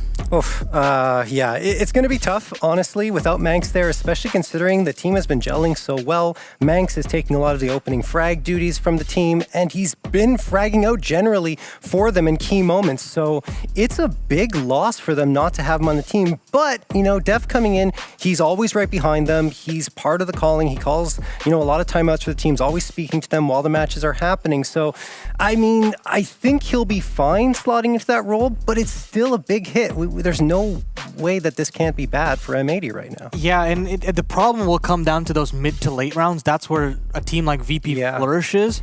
And there was already a bit of a discrepancy before we even hop into the server. If Manx was there, that they'd have issues with to go up against somebody like a James, you know, one calling on those CT sides, those late flanks that Flit might provide. It's just going to be even more difficult to call and to basically be aware of those possibilities now that you don't have Manx behind you. So a lot of it's going to come down to just how keyed in are these individuals and how dialed in are they to make the plays on their own to basically open up the map for them. Yeah, and opposed to, let's say, like a Bestia where they had 2 weeks to prepare for this, M80 had 0 time to prepare for this. They were just playing a tournament before coming here, and now there was a last-minute kind of but, you know, consequence of him not having the visa. So, yeah, it's going to be difficult to see how Def will actually be able to slot in gameplay-wise. Somewhat disappointing for them, considering what a good run they've had. We actually have that for you. Paladin has spent some time putting this together because he wanted to celebrate M80 and their different results throughout the last few months. We'll pull that graphic up. Yeah. Such a strong domestic performance from them. And it's so awesome to see that we have a clear-cut team that should be making those international appearances a little bit more. In ECL Season 46, they dropped one group stage game against Boss, and from then on, their playoff stage was just so dominant. You look towards the close qualifier, only dropping 2 maps. Granted, they're less series played, and then Mythic Cup, it is a smaller tournament, but all the best teams within this space of North America were there. They were pushed, as John mentioned, a 62 loss on Inferno against Steel's mixed team against Torqued. So I wouldn't even say that was really that big of a loss in the grand scheme of things. But as far as M80 is concerned, in NA right now, it doesn't feel like there's really another team that's right on their tail. Sure, there's some close maps here and there, but they just understand each other so well right now, and usually you don't get that from a new team out the gates. It actually seems like they found all the best pieces and they're finally gelling together. I think outside of Complexity and Liquid, right, M80 is right there underneath them, and they're dominating the ECL scene. There's no questions asked. You talked about the stats. 28-1 were their maps won in ECL, including the playoffs. For me, that's just absolutely nuts. So yeah, definitely regionally, they've been impressing us, but their last trip to Europe didn't really go that well. That was with Wolfie. They have Slacks now. I don't know how much that's going to change, but definitely Slacks has been providing that opping power. That's an upgrade even over Wolfie, who himself is quite skilled, so that's impressive. Before we talk about Slacks, I want to find out from their latest player, who was their coach, who's now going to play. So let's find out what he has to say to Mike. All right, I'm here with Def as they get ready to start their campaign here at ESL Challenger Atlanta. Def, you're stepping into playing CS for the first time in a long time. How's your match prep? Yeah, it feels like forever. I think my last game was like 2019, so it's been a while, but we're just here to enjoy it today. It's a shame that we can't be full strength, but we're just here to enjoy ourselves, really. So replacing Manx, right? There's two aspects. There's the IGL, and then there's also the fragging output, the space taking. How are you approaching both those things? Are you just trying to slot into both roles? Yeah, I'm going to try and call with the help of the team, obviously. I can't directly replace Manx, and I'm not going to try and do that, but I might do a bit of Carrigan too, where I'm kind of making space for the team so they can frag out. So whatever today, I'm just going to do my best. Now, tough draw in the first round. Virtus.Pro, obviously a difficult team to go against. How are you feeling about that matchup? Yeah, it's probably without a full strength team, it's probably one of the worst ones we can get, obviously. But we're just excited. I think we've been dominating NA a lot, so we really wanted to come out to play some of these international teams. So it's going to be experience. These guys get some LAN experience, obviously, and yeah, we'll just enjoy ourselves. Well, thanks for talking to me. Good luck in the game. Thank you so much. Jens, I'm going to say it because I know neither of you will. That was concerning. Oh, we're just going to have fun. There's not a lot we can do. LAN experience. You cannot go up against Virtus.Pro with a defeatist attitude. And that, to me, sounded like a little bit of a defeatist attitude. I don't want to ever hear the word whatever in an interview. It's whatever. Come on, Def. I mean, I understand. I understand you're playing against arguably the tournament favorites, one of the tournament favorites. In a best of one. Anything can happen in a best of one. Have a little bit of hope. Yeah, I mean, I guess I can understand maybe a little bit of nervousness on his side, because last time he played was 2019 with Complexity. I mean, that's 4 years ago. He hasn't been on the... Blame F on Astralis. How, that's just so far back. It's crazy, honestly. But I still feel like he's kind of relaxed, I guess. I don't know if it's a defeatist attitude. We'll see how he actually performs on the server. But I think it's nerves. He's obviously trying to open space for his team. That's what he's saying. And I think he's going to leave a lot of the calling to the team.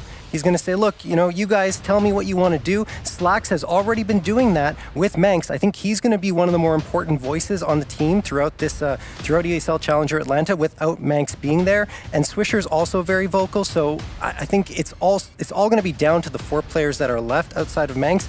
And Def's just going to support them the best he can, which is, I think, the only thing he can do in this situation. It's tough.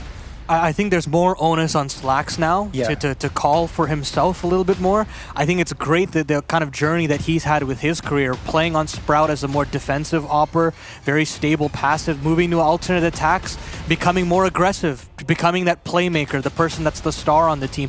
And now you take both of those ideologies, you come to this M80 squad, and now you really have to put those star pants on, and you have to say, I'm going to take this by the bootstraps, and I'm going to take over the game. Of course, it's hard to play against Virtus.Pro, who are so slow methodical, that are not going to give you the openings that you're looking for. But I feel like he's got to be that player to take the onus away from VP. Yeah, I mean, also, we can't forget that the 4 remaining players are very strong fraggers in their own right, so they can take care of that load pretty easily in my mind. It's more the IGL, the calling, the mid-rounding that's going to be the difficult part. And you're going up against Big Brain James. Oh my god.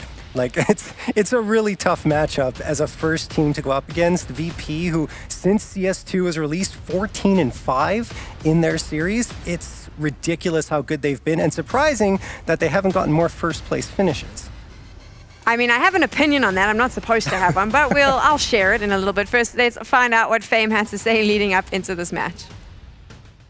All right, I'm here with Fame from Virtus.Pro ahead of their game up against M80 to start things at ESL Challenger Atlanta. Fame, you guys are opening things up.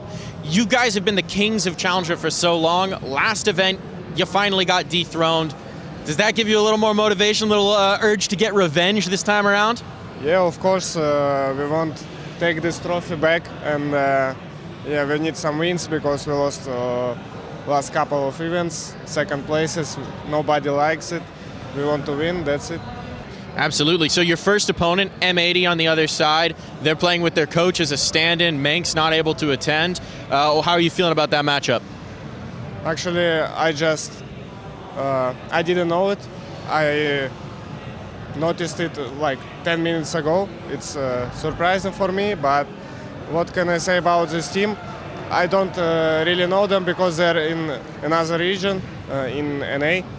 But I know some guys from Europe, played against them in Europe.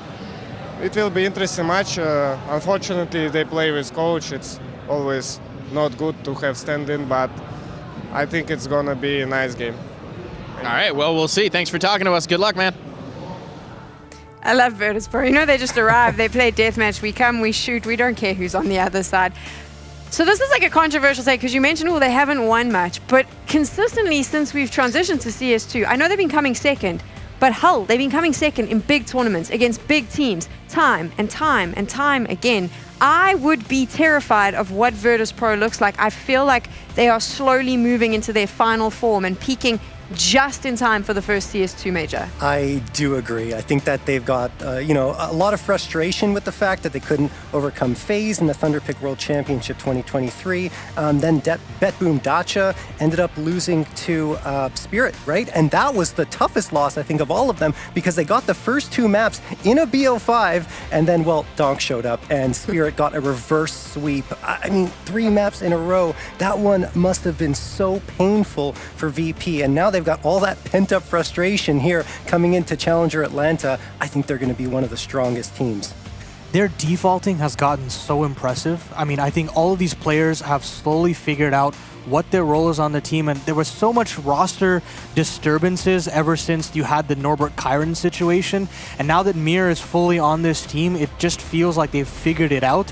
You have players slowly starting to reach into that superstar category. I'm looking at Flit in particular, who is taking a lot of strides in just being an autonomous player.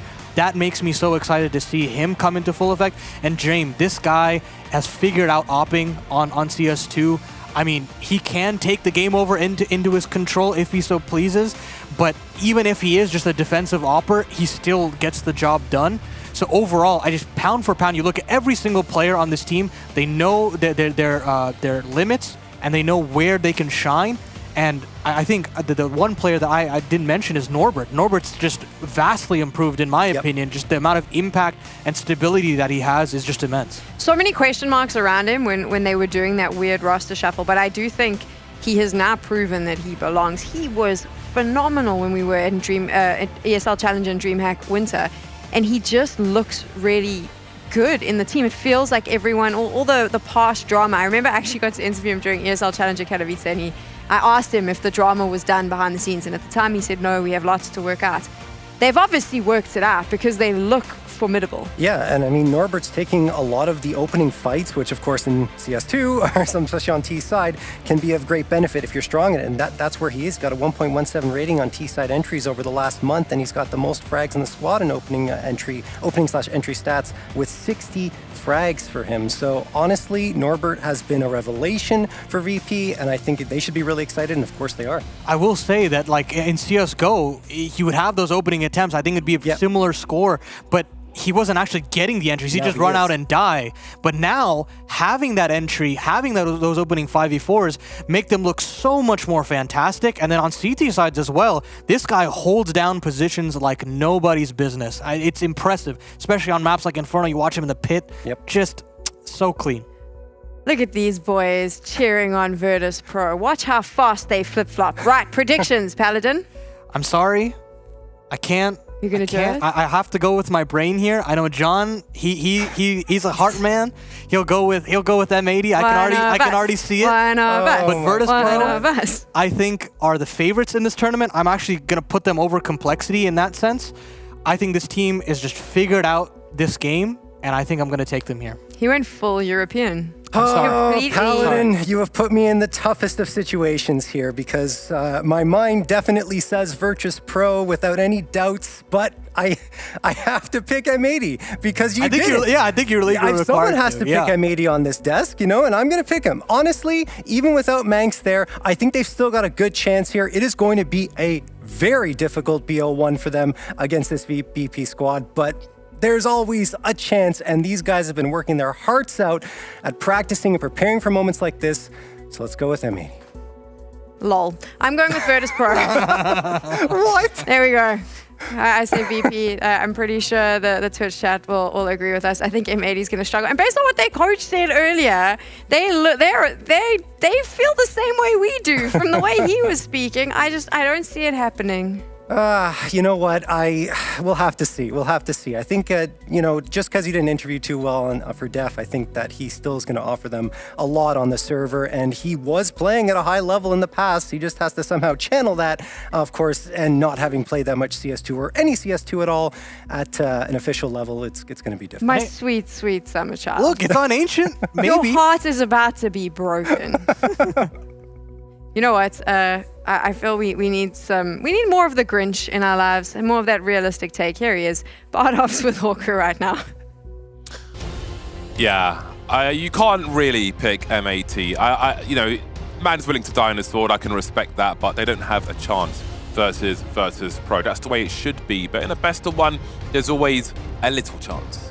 Always a little chance, but like, you know, in theory, I've got a chance of going on a date with Margot Robbie. Do I actually? No, probably not. Let's be real. So I don't know, man. It's tough. Listen, damn. I didn't mind the interview. You know what? It's like that British honesty that I feel like we can appreciate. He's saying he's going to try and do a Carrigan and just create space.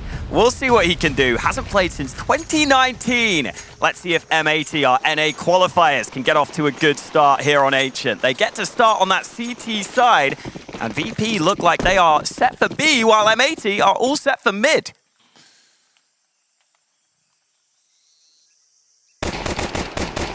Get quite explosive then. Norbert manages to drop Def, so if he's running his Carrigan game, then I guess he started as he means to proceed. In all seriousness though, I do wonder if that pulls them further away from their game. With the stand-in Mulbs coming through with Slacks and M80 have a promising start to the pistols so far. A 4-on-2, but the work's not done yet. Fame trying to isolate these fights as best he can. He's found a second one as well and made it look easy from a very tough spot. Finding a third Fame. What are you doing? A 4K from the corner with almost no cover and almost no response on his face either. Yeah. Just another day in the office for Virtus.Pro. I feel like it would be even worse if you had to face VP when you're playing them, because Fame literally looks like he just does that for fun with his reaction, because there was no reaction. And this is not an easy position to be in. You feel so vulnerable from both angles. But look at the way he trades his first teammate, pops that final head. That is some exquisite aim from Fame. Someone who definitely has the ability. Haven't seen it as much in CS2. He's taken more of a backseat for VP. But especially in their major run, in their major win, he had some massive maps for them. So that's an exciting start for VP, somehow pulling that round back. Frustrating for M80 though, because it looked so good for them after they got that flurry of frags. But not meant to be. That makes things awkward on the B bomb site, having lost Norbert. Flit was about to emerge and get some work in. Oh, there's some sound cues though of a rotation. Either way, Mir's taken the other bomb site. utility will allow them to hold position. CTs can funnel if they want to. Would be bonus money for that Mac 10 though. We were talking about Virtus.Pro on the way to the studio today and how they are a team of problem solvers, very cerebral, and it's always fun to watch them. Even, you know, when your opponent has stand-ins, be it one or multiple, obviously that will create some variance in terms of your expectations, some surprises also. Not always the easiest thing to be up against by every measure, but Virtus.Pro do love to solve a problem. Always at the chessboard. M80 in this third round, then we'll have the M4s come out. I'm sure they'll be familiar enough with their own structure. Maybe the mid-round and late round will be different. Def stands for a moment, but James is there to trade and keep that space. That'll force Slacks to go towards mid, to keep an eye on things. A fast-moving round from Virtus.Pro. The bomb heading towards the A-bomb site.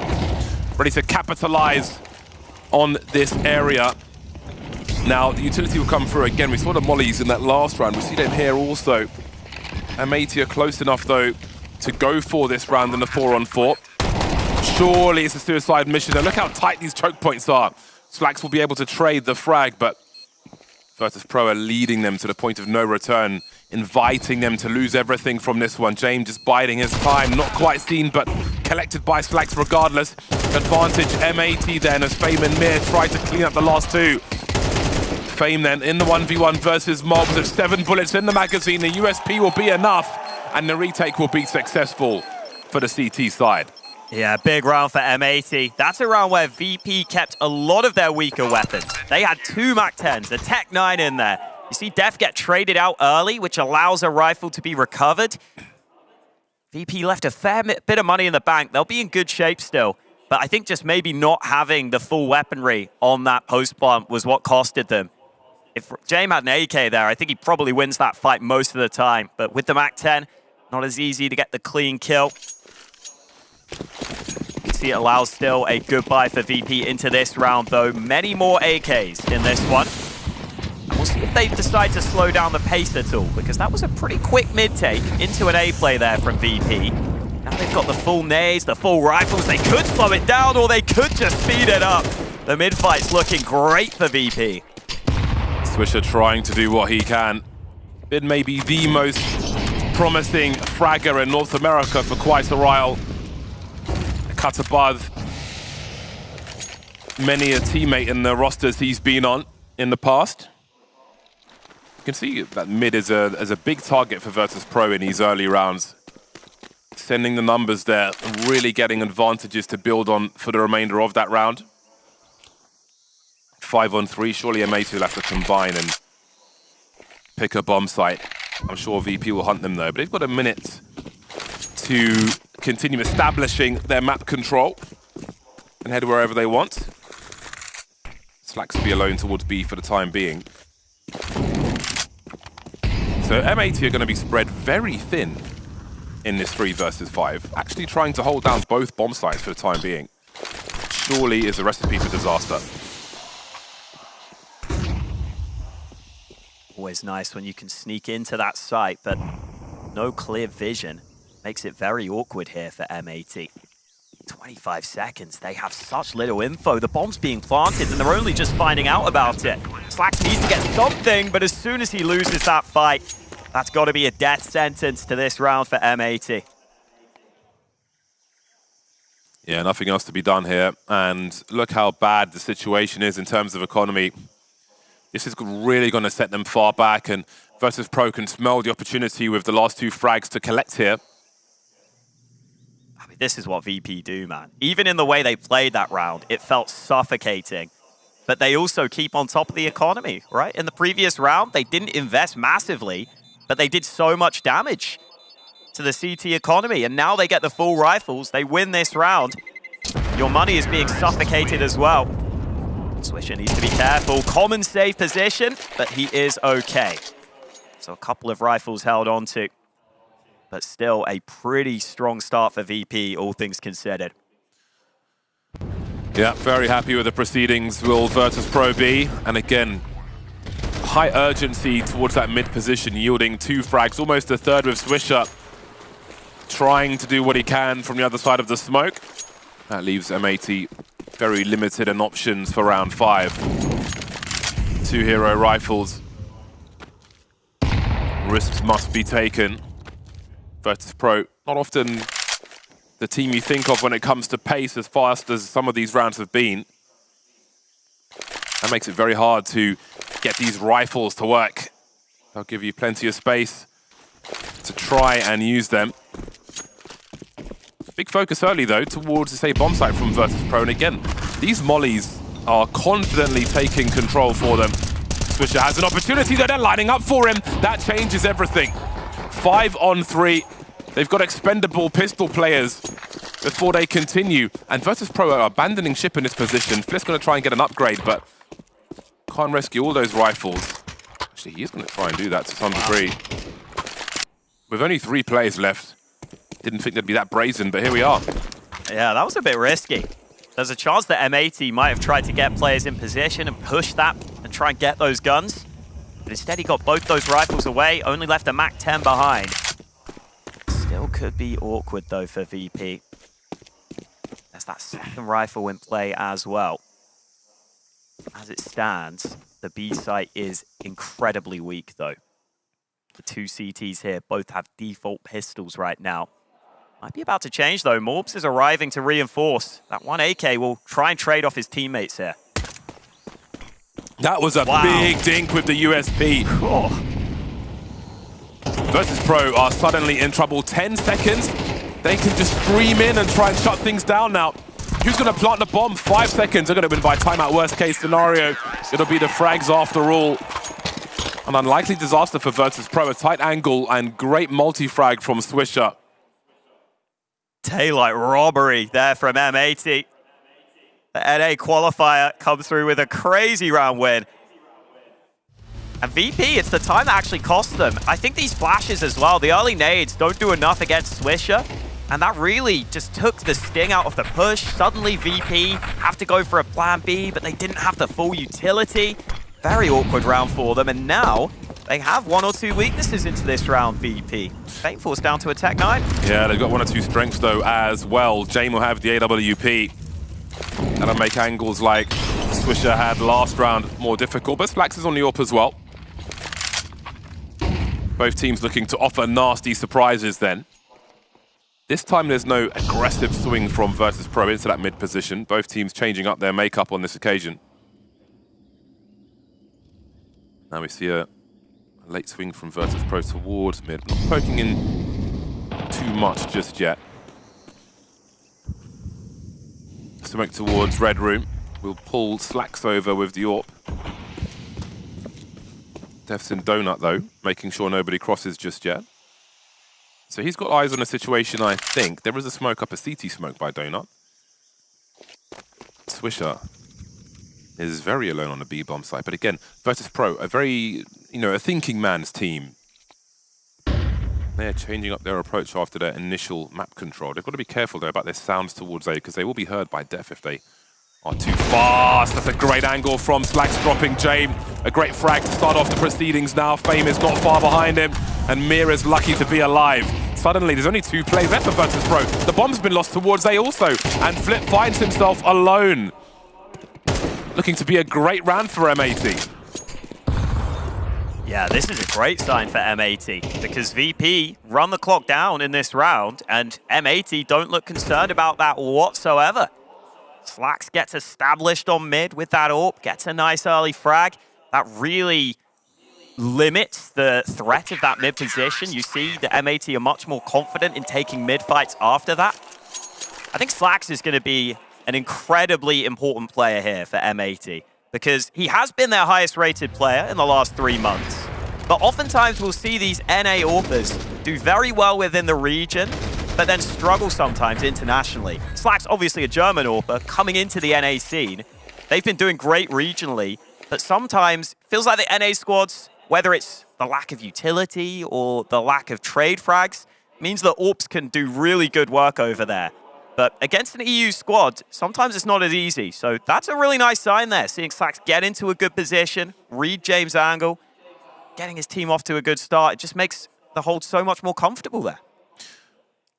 It's always that common trope of things that you could get away with locally, you get punished for internationally as well. You'd see AWPers like Junior, OC, those guys would dominate NA, and then sometimes hit or miss when it comes to playing against EU teams.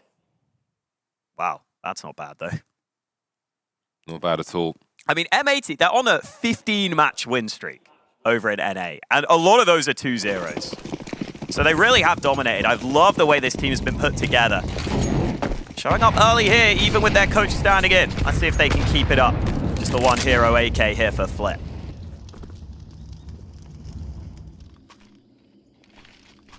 Not too much invested here for Virtus.Pro. Not really in a position to... That's no tilted. Yeah, he's the man for the job as well, Swisher. He's the one you want in these aggressive positions. So much skill. Mob's getting very cheeky. This could end up with a second rifle to Virtus.Pro though. So you really got to be careful. He will get 2 from it though. And this is really a neutered push from Virtus.Pro. Norbert's collected that 1 rifle. And M80 are still very much in control. See Swisher baiting the punish for the reload as Slacks is in position with the AWP. Virtus.Pro still got a minute to try and squeeze some more out of this round, as unlikely as it may be. No Kevlar on the last 2 players. But you want to keep these CT spending.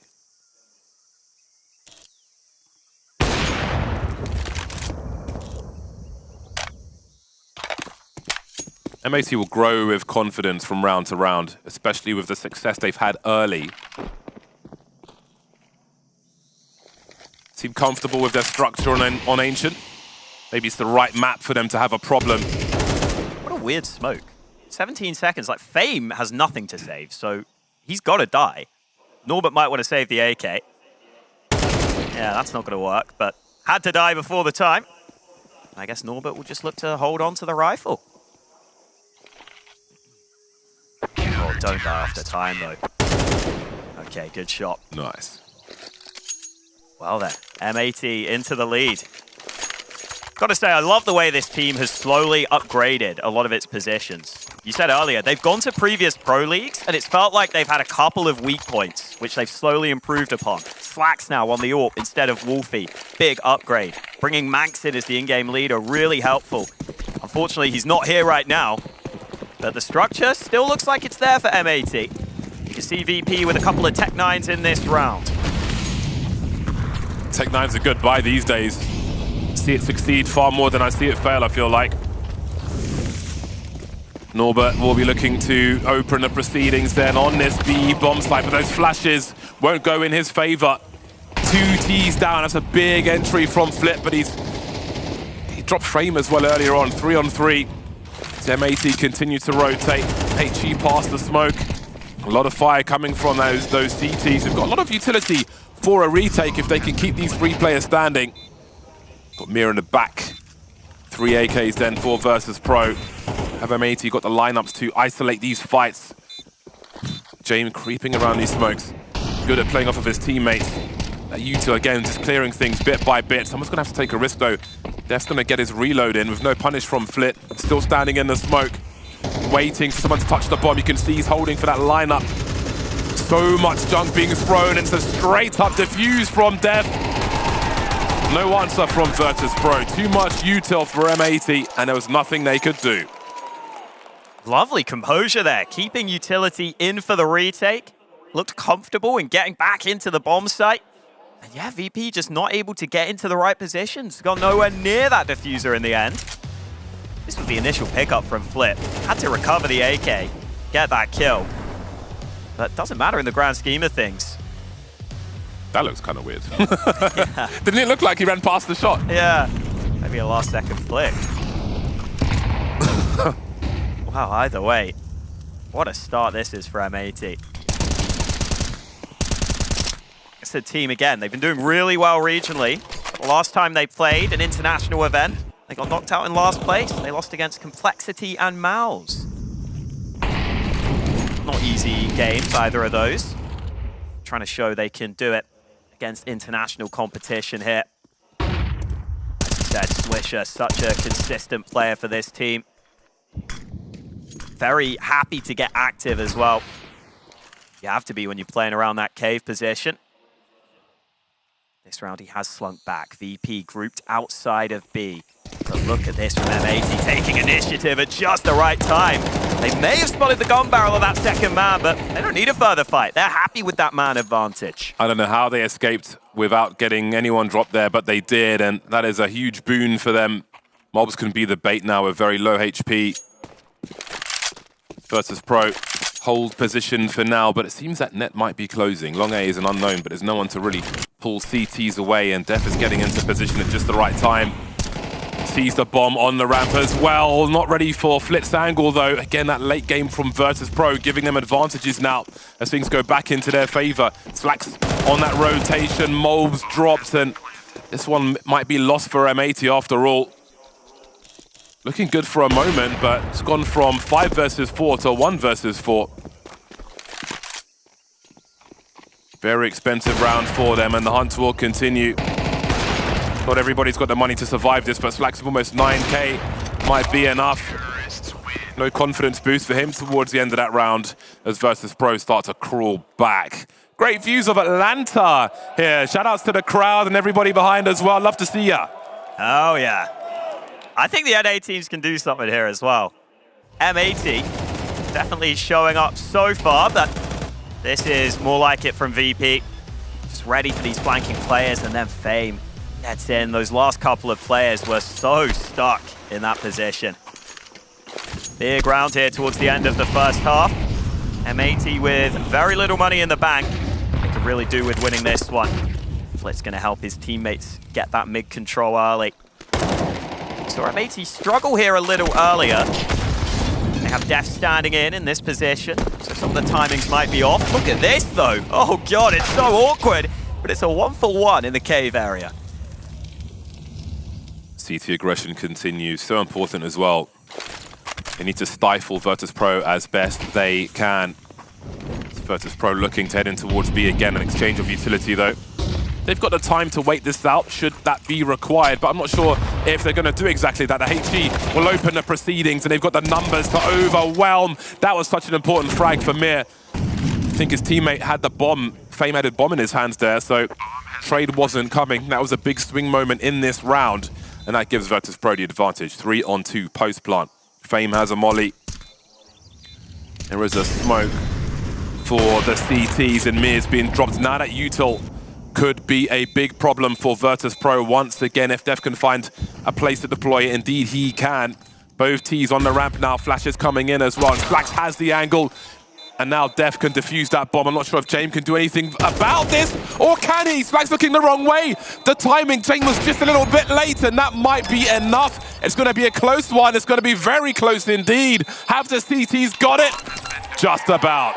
Oh, Slacks just gets back in time, but man, that was close. It looked like he didn't expect James to appear from the ramp so late. He was watching the cave position instead. So once Def went down, he had to hunt down the kill. No time to think about it. And he showed that killer instinct here. It's a good fake from Def as well, and that's the shot. You nasty. That's disgusting. What a flick. Under pressure as well. Very nice work from Slacks, showing his worth on the M80 squad. That's what they brought him into the team for. Careful. Oh boy, Rek could be in trouble. Down on 11 health. Not a fun place to be. He somehow got away with it. To be real careful. Moving around when a T-side squad on AWP. Down goes Def. 3 CTs remain now. Someone's got to pick up the slack here, no pun intended. And keep the CTs in the fight. Mobs clearing area for now. VP's been on that smoke for a while. Sees the shadow, but doesn't really have the tool for the job. So only gets worse for M80. They need an individual performance now, but Rex still got that 11 HP with the MP9. Someone's got to find a multi-frag here. And you wouldn't put your money on Rek right now. I've seen this position overlooked previously, but Not this time. And Slacks may have to try and just deliver his team this upcoming final round instead. Oh, Jame, what an annoying angle. Doesn't even allow the AWP to be saved. So VP looking good to close out this half strong. That CT economy should be shattered here. Been a competitive half though. Thing with VP is sometimes they can get off to these slightly slow starts. They always seem to turn it up as the game goes on. And this is a much more controlled round from them. Last round of the half, and it is just the pistols for M80. Have to make some magic happen here. It's a lot of deagles. I believe in the NA deagle. 5-7 is pretty damn lethal as well, though, on that CT side. Weird bounce on that molly. Good HE work, though. 6 rounds at least from the CT side for M80. I think they'll be happy with what's happened, all things considered. Again, Virtus.Pro always baking in Counter-Strike. That bread just starting to rise now. Nice work by Flick. See how he positioned himself to retreat if there was a push through the smoke on that reload. Spatial awareness is high. And Virtus.Pro will show plenty of presence towards B and try and combine those numbers towards A, but they're walking into a crossfire. They've lost the rifle as well. Def needs to land the shots though. I do wonder if he's got his own equipment as well. Maybe a question to ask them later on, but for now it's a 3-on-3. Wreck with the AK-47. Bomb needs to get planted. Needs to get active as well. That long area has been smoked off now. His teammates running distraction. He needs to crawl through. Mold's up close with the deagle. Has made it a 1 versus 2, but Rex got such a bad angle now. Flit might just be ready for him on the other side of this smoke. No kit. 2 players to collect. Norbert on the site. Flit moving back to Donut, playing together. Flit can be the initial engager now. Seen half the puzzle, but couldn't solve it in time. At halftime, then, it will be tied up. A good effort from M80 so far, but plenty more work to do.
Well, M80 may have a stand-in here. They may not have their full lineup, but they are still putting up a good fight against a strong VP lineup. 15 frags for Fame at the half, though. We'll see if he can keep that up. It's VP switching over to the CT side. They have got a kit in their back pocket.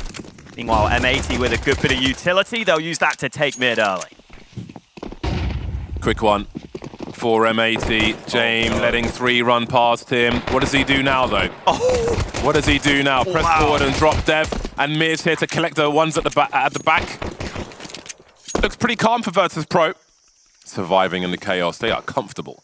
5 on 3. Bomb still in the hands of M80. But they are running out of hands to carry that bomb. Swisher down to 11 HP. Swisher is gone. Then there were 2, Mobs and Rek, trying to find something from this pistol round. Doesn't even have the range for many of these fights. Not sure if he was just spotted there by Fame. But look at the CTs. Safety in numbers. 4 players moving through mid. As Rek wonders what could have been in this pistol round. 1 minute and a Glock. Showing a bit of skin. Trying to identify where these CTs are. Oh, there's so many lasers pointed at his face. A solid pistol round for Virtus.Pro. I think a number of their players also survived with untouched Kevlar. They'll get that M4 for cheap. Yeah, James just appearing in a puff of smoke like a genie, but he wasn't granting any wishes here. That is so annoying when you've just pushed past him and suddenly he appears behind you. The comms must have been so cluttered. You're just screaming, oh no, he's behind us. This is going to ruin the entire plan. And obviously hears all those steps and tells his teammates to be ready for the players pushed in through top mid. He even runs away through donut just to make it as annoying as possible. That's my ancient pistol strat. I love it. Smoke, red room, send the players in there to split the A-bomb site. James was ready for it though. Works every time, apart from this time. Yeah. Clearly James played against Bardolph before, done his prep. I've never lost to James on LAN. I'm sure that's true. Always take note of the VP buys. James has been given the MP9 in this round. And as you said, a lot of M4s on the other players. But that SMG bonus money is always what you want. The sacrifice is lack of utility. So depending on what map it is, it can be a blessing or a curse. If it's the type of map where the T side can suddenly collapse on a bomb site very easily, then it can prove to be an issue. For this map though, it's not. Especially against Glocks. Maybe if there's a bomb plant, they go for 1 or 2 more SMGs and they need that utility. But I think they knew it would likely be the full save from M80. Unfortunately for M80, that is now both pistol rounds lost on this map. Making a hard job even harder. So you still got to climb that mountain. This is the buy they were waiting for. And James straight away gets that AWP out. That's the benefit of those SMG kills. See if that makes a difference in this first gun round.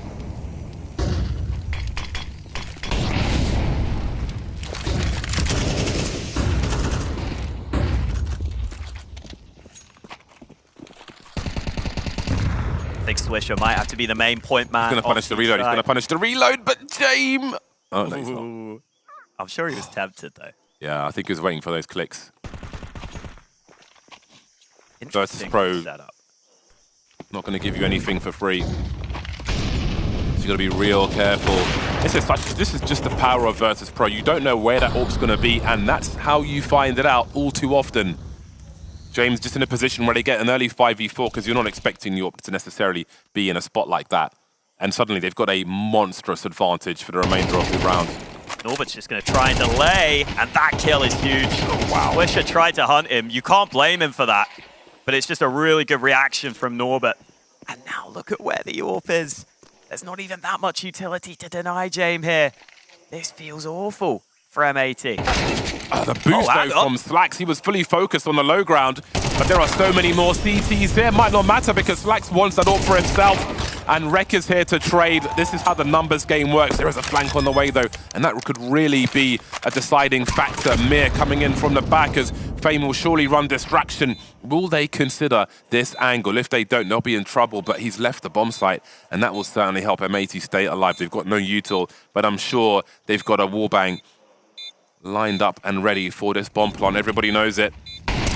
How do they solve this issue then? HEs are coming in, and that's going to do 10 to Reku. Wasn't great to start with. That's not the guy defusing the bomb. Are they ready for this? What a save from Malbs. That could have been so confusing for them. But here we go. Great round from M80. Another wild turnaround from M80. Some of these rounds they're winning are ridiculous. That one comes so close even in the 2-on-2. But the fact they even get back into that in the first place is impressive. They were down a couple of players. Slacks gets up on that boost, gets that first kill. And VP even had a player who could fast flank through mid, but they just lost B so quickly that that player couldn't get there in time. Not normally like VP to lose rounds like that. That might give some life to M80, some belief that this is doable. Especially now they're up against a very low buy.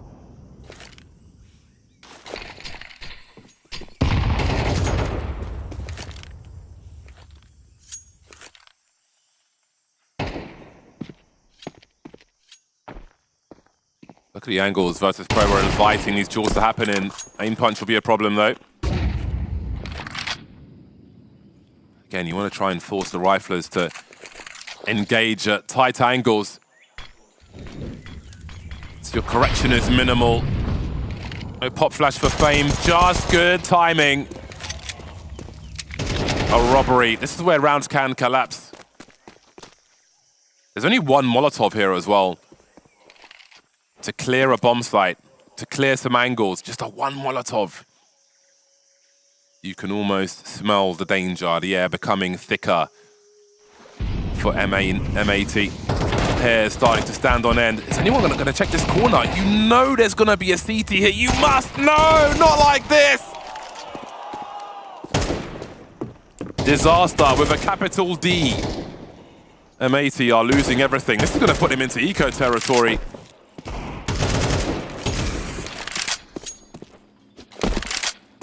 What can you even say about a round like that?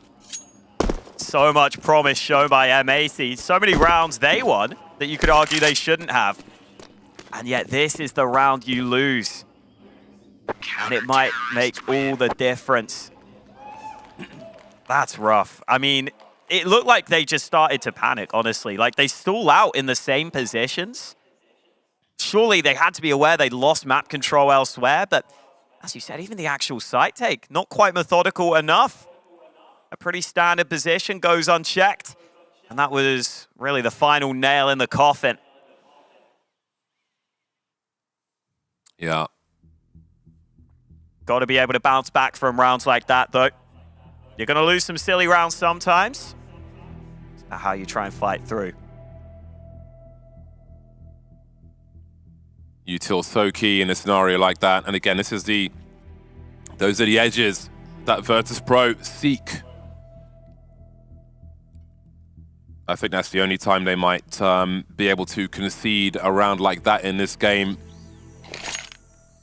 without losing the whole thing. Let's put them so far back. So far back. Even after this buy, Norbert's got 4K. There are like 3 different people who can drop Jamin Orp in the next round if needed. And that is not a good indicator for M80. Got a hero rifle with Swisher. A few pistols here and there. Just the one player with Kevlar though. So they're really going to be leaning on Swisher for this one. Yeah, I would not be surprised if they do lose this round. If we see Def drop an AK for a teammate. You can see, look at the response to Rek. He went super deep on A-long, and he's obviously trying to bait, which caused a rotation of more people to the other side of the map.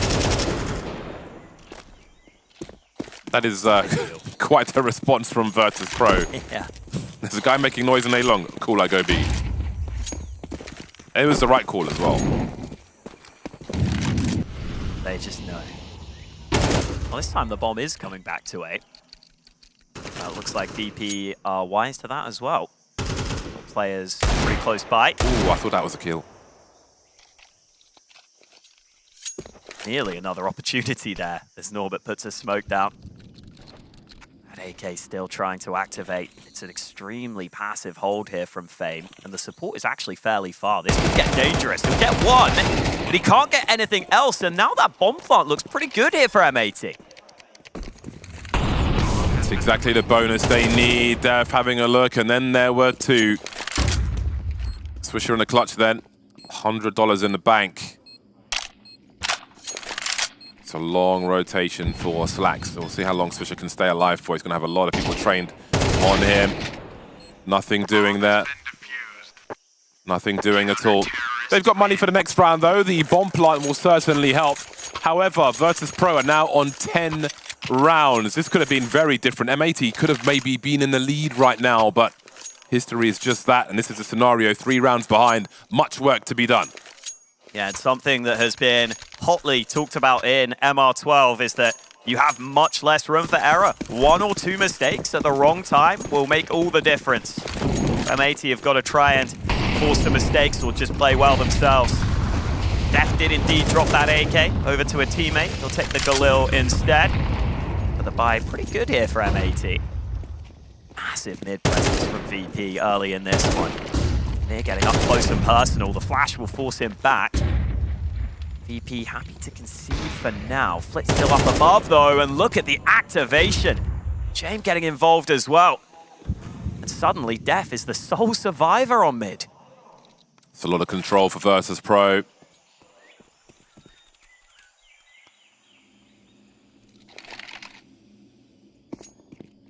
Steps from Flip, but he's absolutely ready. Almost baited Swisher into that push. Wreck close to a second. Do they pursue James though? There are so many angles he can post up in here. And then fall back, reset again. It's going to be a very painful advance. Let's manage to force him back though. But Norbert can play off of James' presence if required. A quick 2 from Virtus.Pro and they move to 11. No bomb plant will be painful as well for the T side. Looking very competent right now, VP, in this second half on this CT side. Winning a lot of the early fights and making it so hard for M80 to fight back. And VP yet to confirm their spot in Pro League. If they win this event, that is what's up for grabs. They are pretty high in the world ranking, so I think they'd have a good chance of getting in just on the world ranking instead. But it's still just a scenario where VP have come so close to winning so many events, but they can never seem to get it over the line. I'm sure they'd love to finally get that win here at Atlanta. Stiff competition, though, in complexity, in Monte.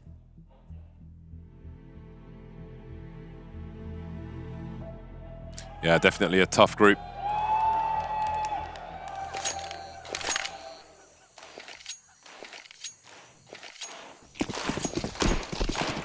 What are M80 going to get going here then with the pistols? I would want 3 Tech-9s here, honestly. 3 Tech-9s in utility. You can get onto a bomb site and cause some problems without having to stop. Maybe 2 Tech-9s will be enough for the squad. Retake territory for Virtus.Pro as far as A is concerned, but they are proactively moving around. They've got a lot of info towards B early. That's going to allow them to suddenly have a much stronger hold of A, with a potential flank as far as mid is concerned also. M80 don't want to wait around too long. James continues his rotations though. Going to offer some util to allow Flit to swing and have a look towards mid. So they are absolutely being funneled into just this choke point, M80. They are closing the distance and knows where those Tech-9s come to life. The run and gun, but look at this hold from Fame. Sublime work from the CT squad, and there isn't really much left for Rec to do. But take one in the face from Jane. Yeah, when Fame's having a good game, his aiming style is just so fun to watch. 22 kills here for Fame. He's just so snappy.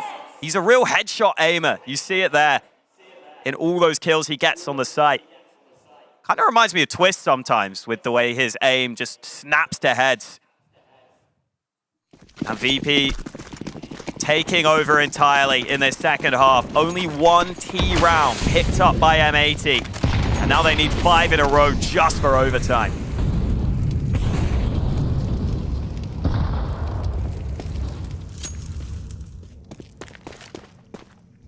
Look at this stack from VP.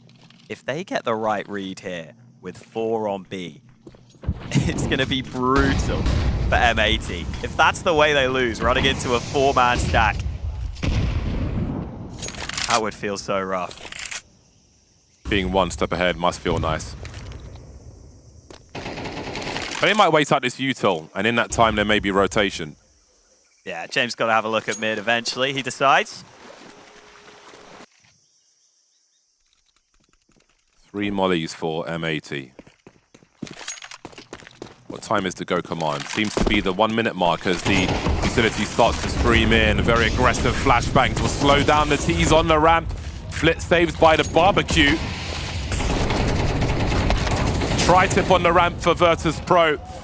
3 on 4 though. M80 still have a chance, but they're still not through the choke point. They're hesitating at the choke point. Bombs on the floor.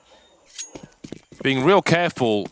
But that clock is running down, and James is going where exactly? Do they know the bomb is still on the bomb site? I don't think they do. With the angles there being forced to hold. Had a quick look towards mid, sees nothing. Oh, takes one in the face from Slacks, and surely they've got a frag out here. Indeed they do. 4 rounds behind now on the T side, but they are still in this game. Honestly, VP did a good job at stalling there, but M80 just winning so many of the trades. Credit to them. Those were not easy fights to win. This was that first shot from Def. Fair play to him. Coach coming in with a huge headshot. Hashtag UK mans. Love it. At least we got one UK player here. Volt couldn't make it. He's also switched his flag to Romanian for some reason. Come on, Volt. Rep the UK. Oh, big run boost for James. Don't mind seeing that. Smoke will deny the angle early, but he'll wipe it. Oh, doesn't quite spot that player, though. He's been double scoped in a lot today, James. Maybe glasses are on the way. Rex still lining up grenades for mid. And with that, the mid round begins for M80, looking to play a slower game here. Look at Virtus.Pro on the ramp, though. Swisher could be in trouble, surviving with 11 HP for now, but Norbert's got himself some nice angles indeed. That is not just a frag, but it's so much information, so much presence. With the minute on the clock, do M80 have to re-establish presence around B to not be so expected on A? You have to wonder.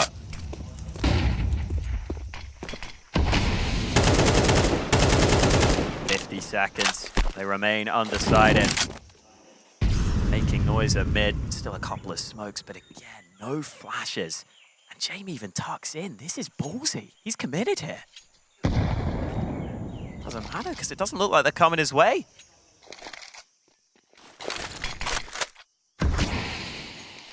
This timing is so good for VP, and it's free for James. Position himself to win. Death by paper cuts for M80 as they get outmaneuvered in what could be the last round here. James in battle sniper mode. Slacks and mobs remain then. Still just waiting for that smoke to go to get punctured 1 by 1. 13-8 for Virtus.Pro. A methodical approach succeeds again.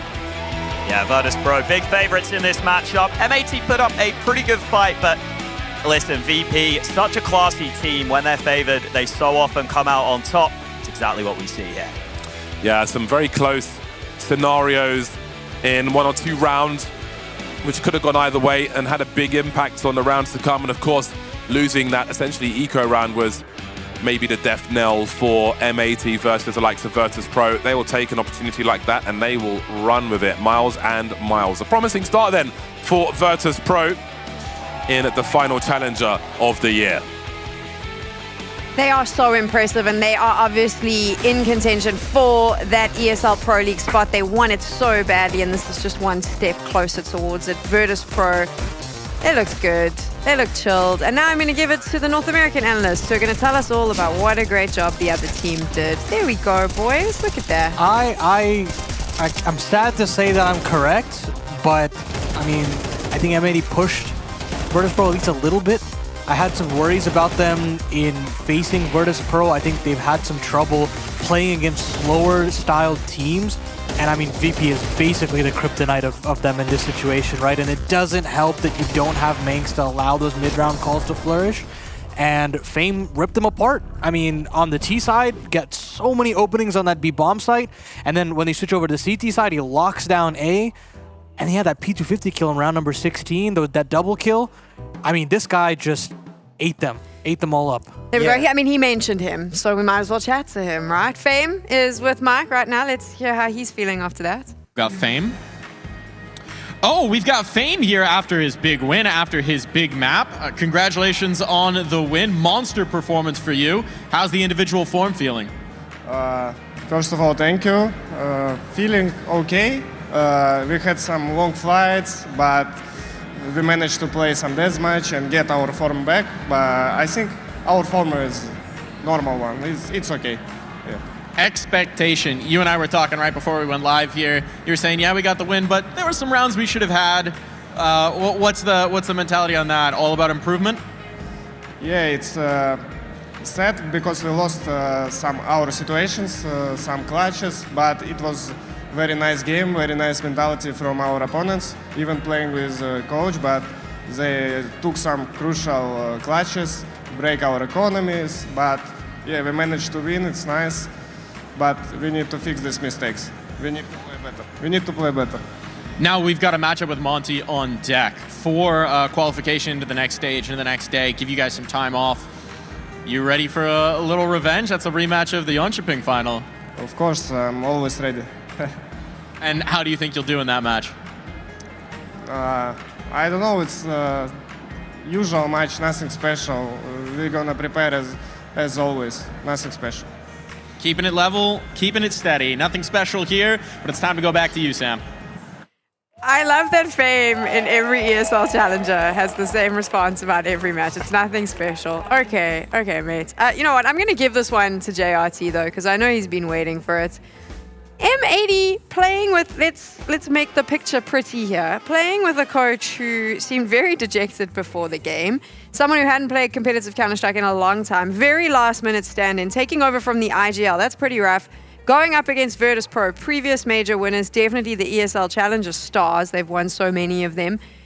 And yet, they didn't look that bad. They actually looked pretty decent in places. Yeah, and I mean, Def had an impact frag in one of those rounds. We can check them out. Round number 5 in particular was really strong, coming from Swisher. I mean, he was great in that opening engagement. I think it was towards A main. He gets that 2K, and you're going to see it right now. Just 2 frags immediately, and this was a round where they didn't exactly... Oh, we might not be watching that one. Oh, there it is. Yes, here we are. This is the round that Swisher didn't have anything but that rifle. The rest of the team was really short-handed, and they managed to upgrade. Then Muir even comes back with 3, but Swisher's able to shut it down onto Flip. This is just a really great play in general, and it really powered M80 back into the match when it felt like things were kind of slipping away. And then you see, I think this is the next round being played right now. It's Slacks that came through up that B ramp with a 2K out of nowhere. I had already counted M80 out of the round, and then he comes out, peeks, gets James. Even better here onto Norbert, who's straight up fighting him on that peak.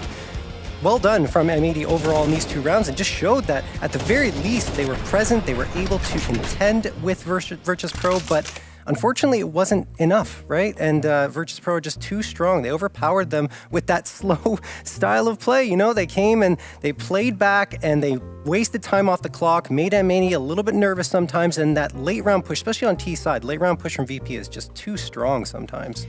Unfortunately, the constriction of how VP play is just so difficult to deal with, especially if you're a newer team on the international scene. They just drain so much energy out of you that you just can't help but roll over. Unless, you know, the upset does happen, but in this situation, I think Virtus.Pro it was too much to handle. Cheeky question, and I mean, it's difficult to say, but do you think it would have been different if their IGL had been in the mix? That's tough to say, honestly. I think it could have been different because, unfortunately, Def didn't exactly light up the scoreboard. I think Manx could have contributed more in that regard. And then, of course, with the mid-rounding, which is so important against VP, you don't really have that as much. Yes, Slacks is there, but having two mines, Slacks and Manx, is better than just Slacks being the one calling that. So, yeah, maybe Manx would have been able to push a little further. I still think VP would have taken it. I have to say, the way they played was just too difficult for me to deal with. Agreed. I mean, it just felt like they were all dialed in. They all knew their spots very well, and it doesn't help that Fame has such a pop-off performance that he's not even the player that you're looking towards on that team to be on the top of the score by a large margin, right? You're expecting for maybe a Flit to be there, maybe a Jame to be there. And sure, they're up on the top end of the scoreboard, but Fame was just so clean. And we have the aim high head-to-head as well. Just a dominant performance from this guy. Being the A anchor, being the entry, you're not looking to be the big stats man, but he pulled through for them. Malbs on the other end, I think that this guy had some serious impact in terms of the T side openings, and he had a decent showing on the B anchoring as well. But it's just so difficult. It's just so difficult for this guy and for M80 to really find any impact, because this team, their fundamentals are just so solid. It's so hard to break in and get those clutches. That's why when we did see that big Slacks clutch, we were all shouting in the green room, because that kind of stuff, those mistakes don't happen. Exactly, and that was when I thought maybe they'll gain momentum off of it, but VP then shut them down immediately afterwards. So it's tough to have that, because like you said, mistakes don't happen often, and even when they do make mistakes, they're still very strong mentally, and they don't let it get to them. They bounce right back those next rounds. We're moving into our third best of one. And this is the thing, whenever we do ESL Challenger, I always pick one of the first 4 best of ones that I think are going to be a banger game. And I think that this is it. It's Apex up against GamerLegion. That's coming up in a little while. And I think that that's going to be super interesting. And then, of course, straight after that, Complexity versus the Mongols, which is a story all in itself. So that'll be quite a good one as well. But what we are going to do is take a nice quick break for you so you can get your refreshments sorted and get ready. Apex, GamerLegion, it's up next.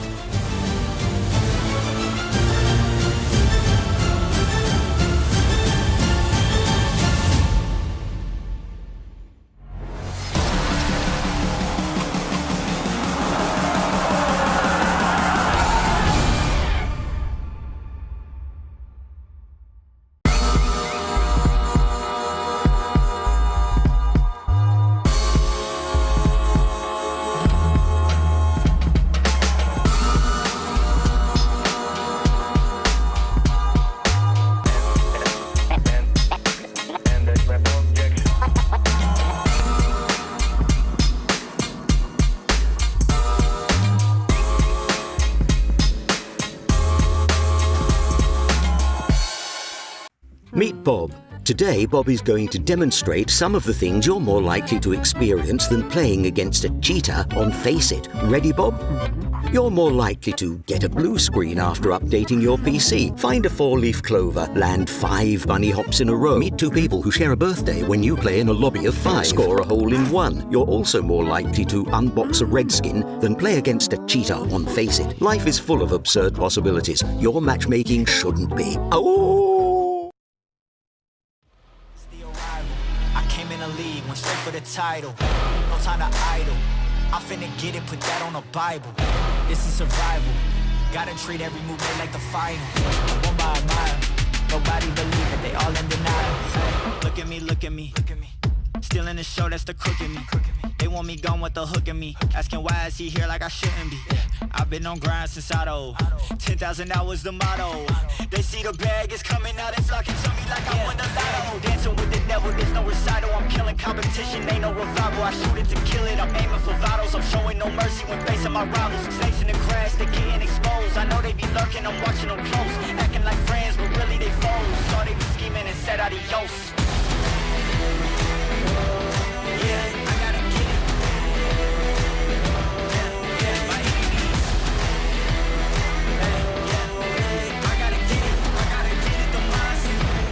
Get it, don't mindset. Ay, back with a vengeance, back on the grinds, back to the business. Ay, God is my witness, they watching my moves like shows they binging.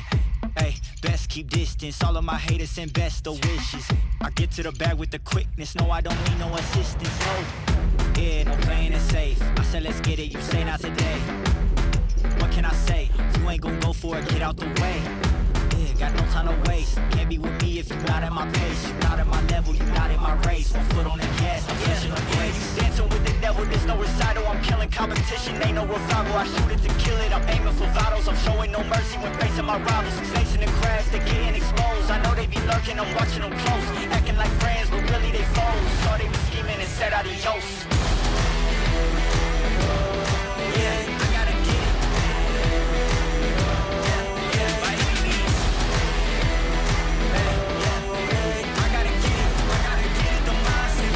I gotta get it, the mindset.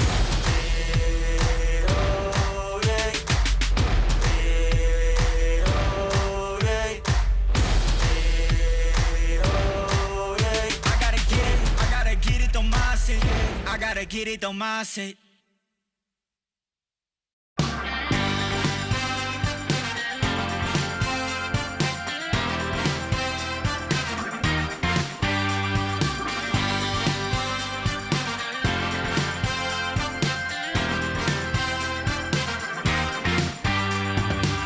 Just got the news that you're still in town, looking for a safe place to hide. Well, you better close your window and lock the door, 'cause I'm gonna get you tonight. And I know where you are, so look sharp, 'cause here I come, I'm close. So get ready and watch out, 'cause here I come.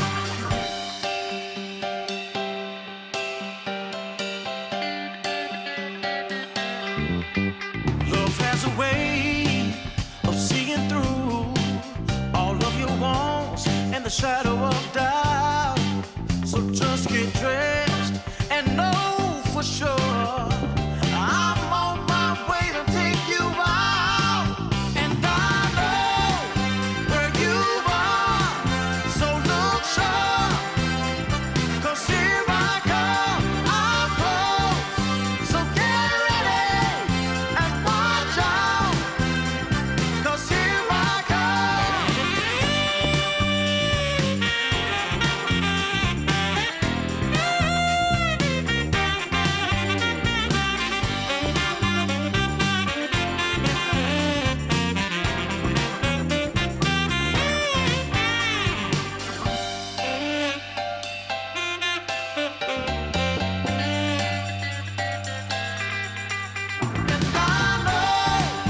Where you are, so look sharp, 'cause here I come, time's up. Better be ready, can't stop me now, no, 'cause here I come, here I come, here I come.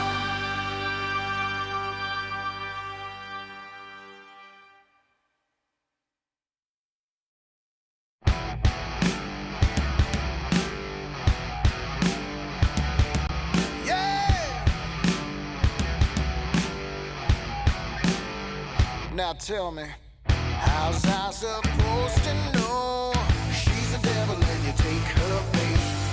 Just when I'm good to go, that's when she's gonna make you wait. That's fine, I'll take it slow. That's when she's gonna make you chase. Burn by her fire, and all I know is she's a devil I can never control. Take pity on me. That woman's gonna steal my soul. Take pity on me. Just when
listen to what's in you. So I'm calling you to let me through, and I reach for you. This time I won't let go.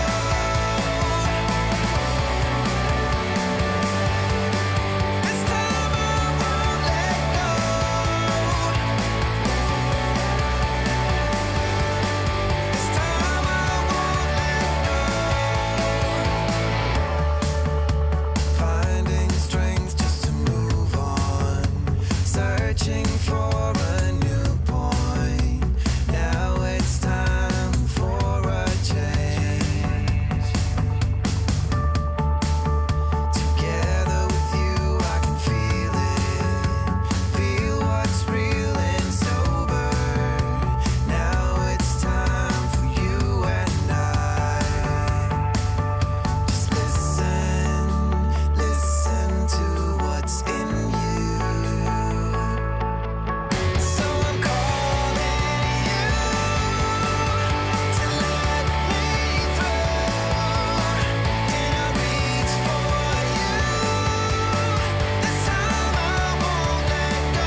That same old feeling. Don't know what's right or wrong. Searching for meaning. I've been thinking about it way too long. So whatever you long for, don't give up along the way. Just don't give up along the way, you know, and cherish the moment. Come on up and just let go. Come on up and just let go.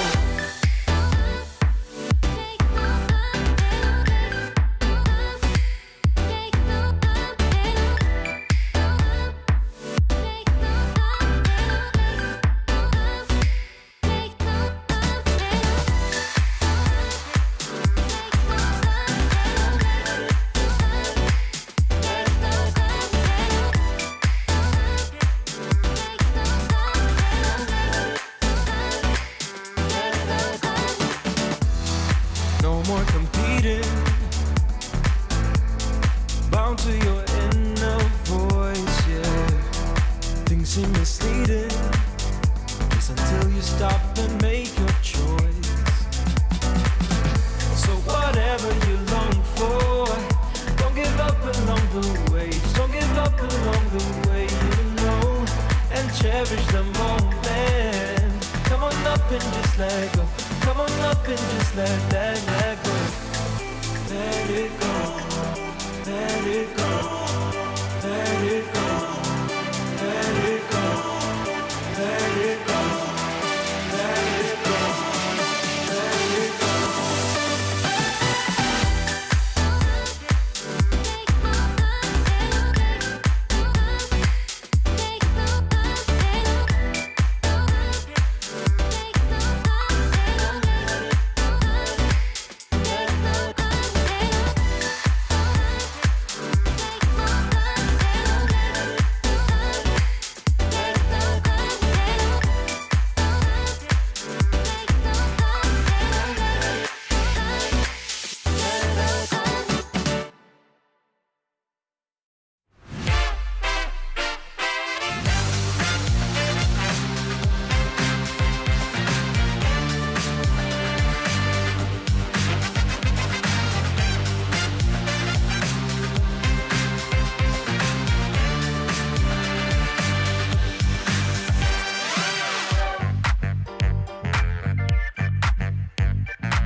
ESL Challenger is brought to you in part by Intel, Acer Predator, DHL, Monster Energy, the United States Air Force, and 1xBet.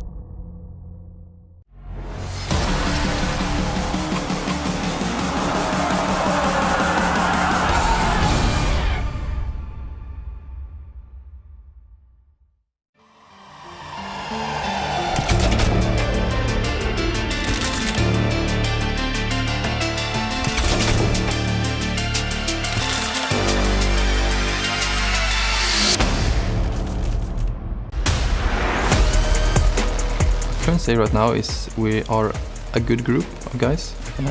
We all like each other. We're having fun where we play. We're training hard, and we are doing good. We're doing good. We have definitely been working on our mental part.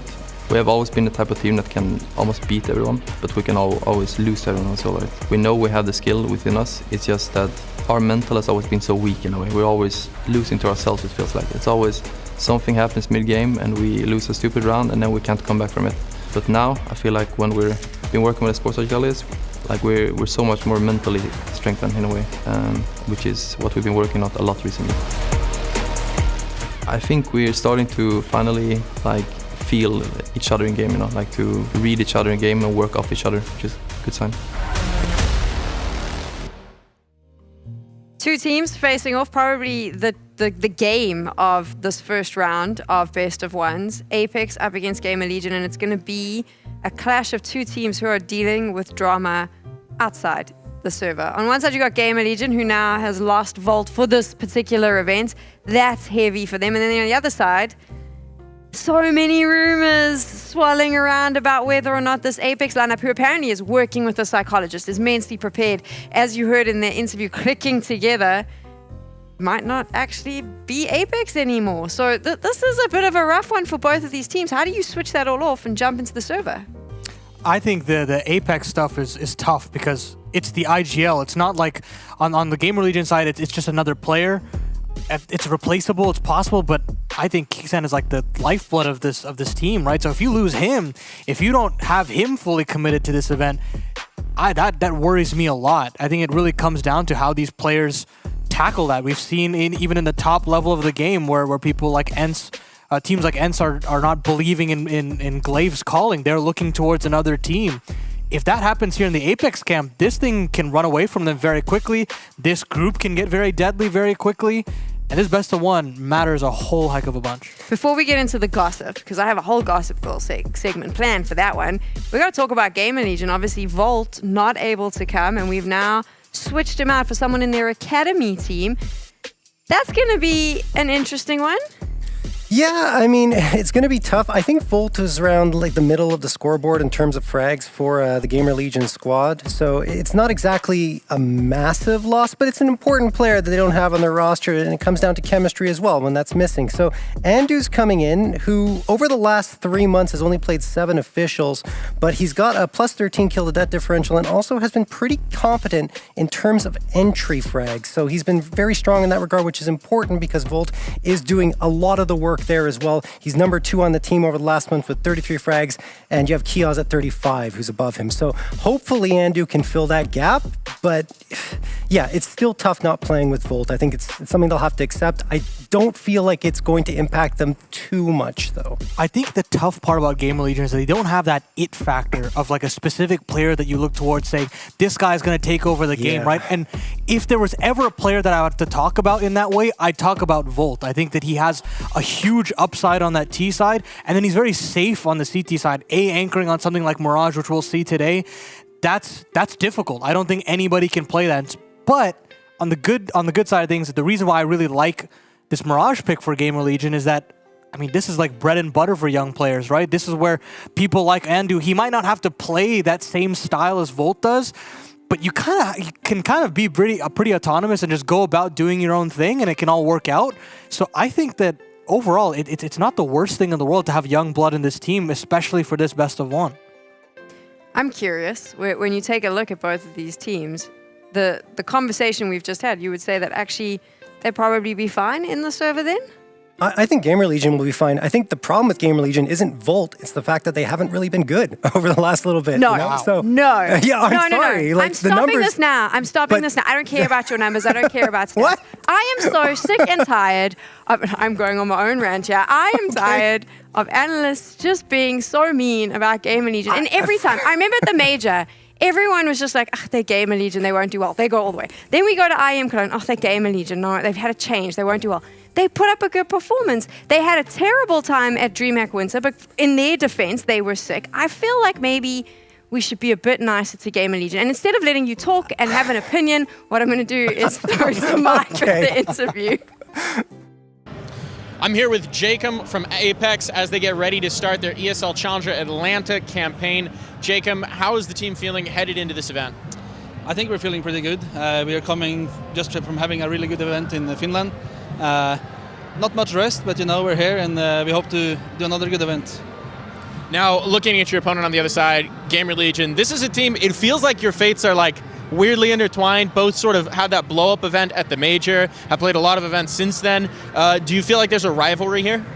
A little bit. At the Major we started off beating them, then they beat us, and now they think they have beaten us 2 or 3 times in a row, so a little bit of a rivalry, and we would like to, beat them finally. Now there's one question I have to ask. Don't know whether you can answer it. There has been a rumor out that this might be, there might be changes on the horizon for you guys. Is this a little bit of a last hurrah? Are you treating it as such?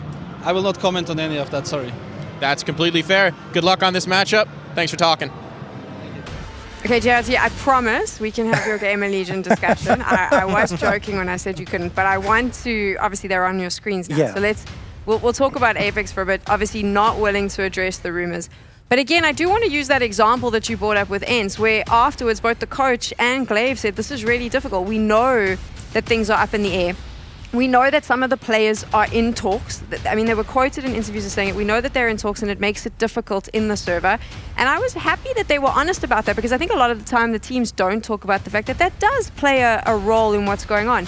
Apex, if you listen to rumors, could be going through the same thing. There was always trouble with Sense already, where when they interviewed him at Elisa, they were saying he doesn't even know his future on the team. So you look at that player and he's already uncomfortable, this young gun, and then you throw the IGL conversation in the mix. I think this could potentially psych out players like Sense already, that's having the pressure to stay as a permanent 5th on this team.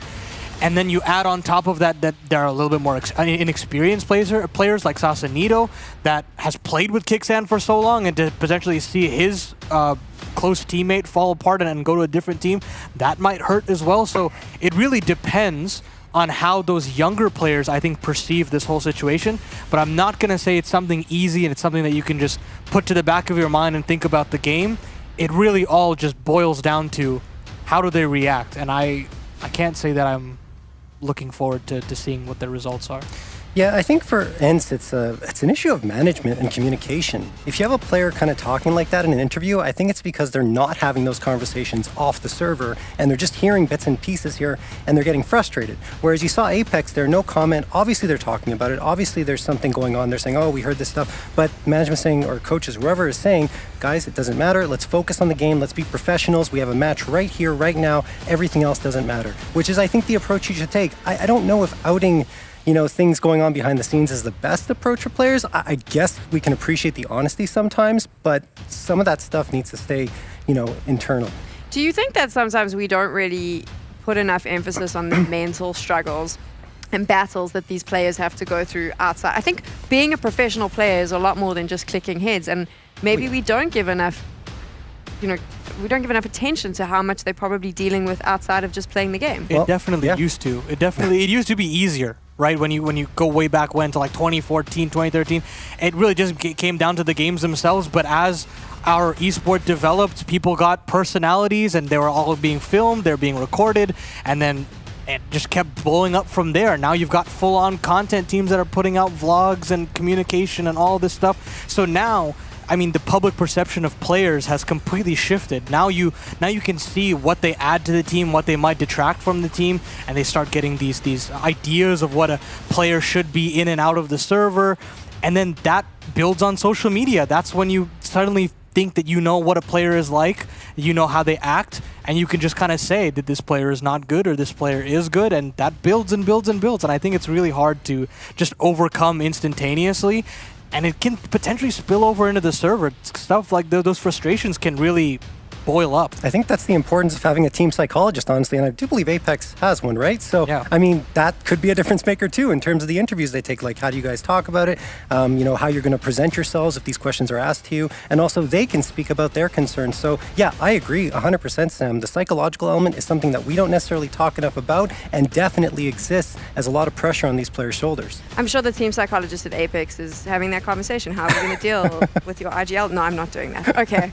Let's hear from GamerLegion now. They were with Mike. I'm here with Isaac from GamerLegion as they get ready to get going on their ESL Challenger Atlanta campaign. Isaac, I have to ask you a very important question.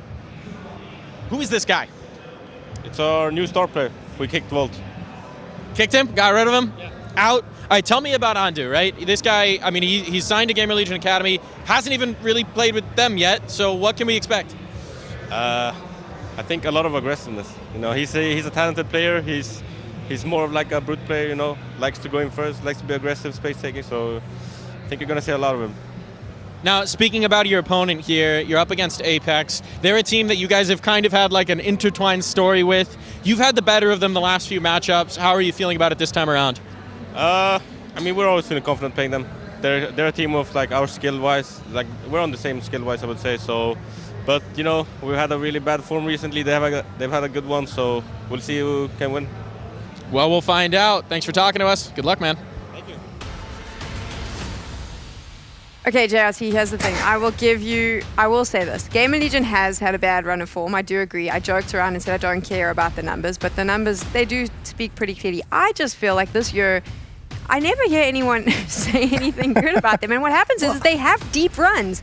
This is my thing. They surprise you, and then even then we go, yes, they've surprised us and they've done well, but still they're not that good. I feel like at some point we have to go, there's a spirit and a plucky nature to this team that we need to give a little bit of credit to. Yeah, and I agree. Yes, there's definitely that spirit, that plucky nature like you're saying, but the numbers right now, specifically in Counter-Strike 2, they haven't finished a tournament. No, they haven't finished a tournament better than 5th. They've just been so mixed in terms of their results. I mean, they haven't won a map on Ancient in the last 3 months. 7 times they played their most played map, 0-7 with a -33 round differential. I mean, it's just everything's going poorly for them. Their map pool doesn't have much available aside from Overpass and Vertigo. And then you look on the map today, Mirage, they don't play it much. They're 0-2 on it on the 2 times they played it. So there's a lot of issues with GamerLegion. They are playing tough competition, so I'll give them that. And I know it's not easy, and they have had their runs. But right now in CS2, it's not trending well for them. So yeah. But they have snacks, Paladin. Yes, I will be a snacks enthusiast till the day I die. I love that Virtus.Pro roster, and I will always sing the praises of snacks. So you know what? I actually feel very GamerLegion leaning, surprisingly. Because sorry for you, John. I win. The thing about it is, right, is I understand. I understand that the run of form is not good right now, but there is something about these players that are always going to punch above their weight under this banner. You look at a Kiaz always creating space for the team. You look at an Isaac who is so stable on the CT sides. You'll see him on the B anchor on CT side. And then I think Acor, it depends on map to map, but when he gets going, there is potential for that GamerLegion team to do well. And I think this is a very doable matchup, to be completely honest with you. If you have an Apex and Turmoil, and I think this is probably one of their weaker maps in the pool. We don't know if they're in about Turmoil, Apex and Turmoil. I don't know, right? But to me personally, I think this is one of the weaker maps for Apex. I like them more as a unit, but on this map specifically, I think the new blood of Andu is really nice to have. And I think that having somebody that's willing to take these aggressive roles and to create space for some of these more passive players, I think this is, I feel an upset brewing here. Okay, well, I mean, now you need to not only feel it, you need to say it. Who's going to win this one, Paladin? Yes, I think GamerLegion is going to take it over the line. It's going to be close. I think it's going to be an overtime affair. But I do think that Apex is the better side. I really feel like Andu might bring something a little special in the server today. JLT? Yeah, I'm going to disagree. I think Apex, they've had their struggles up against this GamerLegion squad, but they've been building up some intel, obviously, every time they play them. I think Apex is going to take this one. I don't think an overtime is going to be required, and they're going to close out GamerLegion. I mean, I'm obviously going with Apex. I'm kidding. I'm GamerLegion after that my big passionate plea there. But I think this is really close. I think this is going to be a close game. I want to say GamerLegion, but I think it could actually go either way. And I just like both of these teams. I think that they're a really good example of young CS talents. No, I agree. I think that Apex certainly more on the up and coming. GamerLegion's had their time, in the spotlight. Apex, made the major at that last time, so that's impressive for them. But yeah, I think like Apex is on an upward trajectory and GamerLegion is on this flat trajectory where they can't get up that hill. I just think it's going to be a banger of a game. So let's get into it. Yeah. Thank you to the desk, our third game of the day then. I think the only way is up, really. We've had some rough scenarios for some of these teams, and again, we have another stand-in for this one, but I think this will be a closer affair than we've seen so far. I hope so. I think so. The stand-in is a shame. I think Volt can sometimes be a real star for this GamerLegion team, but I'm excited to see what their best player from their academy can do, and we'll see if Andu can come through in this one. Apex should have a bit more stability, in theory, with their full roster here. They won the EU qualifier to get here, beating out teams like Movistar Riders. GamerLegion invited to this event because of their success prior to it. I think these guys have played each other pretty often in the past, and in general, GamerLegion have actually got the better of Apex. In fact, the past 6 maps these teams have played have all gone the way of GamerLegion, but this time GamerLegion have a stand-in. We'll see if that changes anything as we get ready to get into Mirage. I think Snax will be quite adaptable to having a replacement for the squad. I don't think he'll be hugely concerned with that, and Mirage is a really fun map. Best map in the pool, if you ask me. Look at the dualies, man. 4 dualies on CT side. Are you kidding me? It just gets more and more out of hand, these dualies. They really want to level up the playing field as far as the spam is concerned. I'm trying to think of the last time I've seen 4 dualies on a pistol. I feel like at Impact Finals we saw 3, but 4? I'm not sure if it was 4. Indeed, that is a lot. Deciding they don't need the Kevlar. It's a quiet start in mid, but things will be very loud on this B bomb site as Kios goes to the floor face first. And Isaac is not far behind. Julies galore, and Akor's got a lot of work to do. 1 versus 4 then with this P250. He's going fishing, but there's too many man on road. Jacob and Nork have perfect armor to get the cheap helmet in the second round. Great start on that CT side. So we see a little smirk there from Mitha and Kixan. Clearly cooking up with the dualies, ready on that B site. And listen, if you want close range battles on the B site, the dualies are the perfect pistol for the job. So credit to Apex. Have players in position. That spam is always going to be deadly in the pistol round if you get in close quarters. If everyone's aiming for the head as well, then why not get those Julies collected? No bomb plant for GamerLegion. Means a very rough round. They do have a flashbang though that Snax will deploy. You want to be really close to that window for when that flash goes off. Great angle for Sense though, won't be bothered with that, but he is going to be running low on ammo. Good cover from his teammates. He tries to stay alive here. The burst fire will be denied. Bomb plant for Snax then. Or not. That was close, but he was denied. Well, he might have snuck in there with that bomb plant. Apex, though, had other ideas. A very promising start for Apex, considering GamerLegion have 1 frag only from those 2 rounds and no bomb plant. So if they lose this, they'll be on eco again, unless they get a bomb plant. That will keep them in play. But you could hardly ask for a better start to your CT side than what we're seeing here. Yeah, definitely not. Love seeing Snax try to sneak the bomb plant. Sneakiest player in Counter-Strike, Snax, I'm going to say. I've got the full gun round, though. Mid-control not really being fought for too hard here. Pretty standard default from Apex. 2 towards A, 2 towards B. 1 man hanging around mid. They're pretty happy to give up this early map control to GamerLegion. We've seen this B site be tested early by GamerLegion. Again, there's a pretty heavy lean towards B. This time it's not Sense as the anchor, it's Nork anchoring that B bomb site. They are starting to close the distance. Yeah, they are very close indeed. Nork's got to play very carefully, and he is doing so, buying time for his team to come in and help. 1 more for Sense, and again, tough. GamerLegion have 1 frag. Yeah. This is a wonderful way to start a CT side. This is like the best start I could remember in a very long time. Just on pure stats. Two players in that pistol who got the cheap helmet as well to just give them an extra leg up. I love it. Efficient play for Apex. Oh, all right then. Okay then, that was nasty, Jacob. Round 4 and 1 frag for the T side. They are laughing, Apex. Yeah, those B-sided attacks have not proven fruitful so far.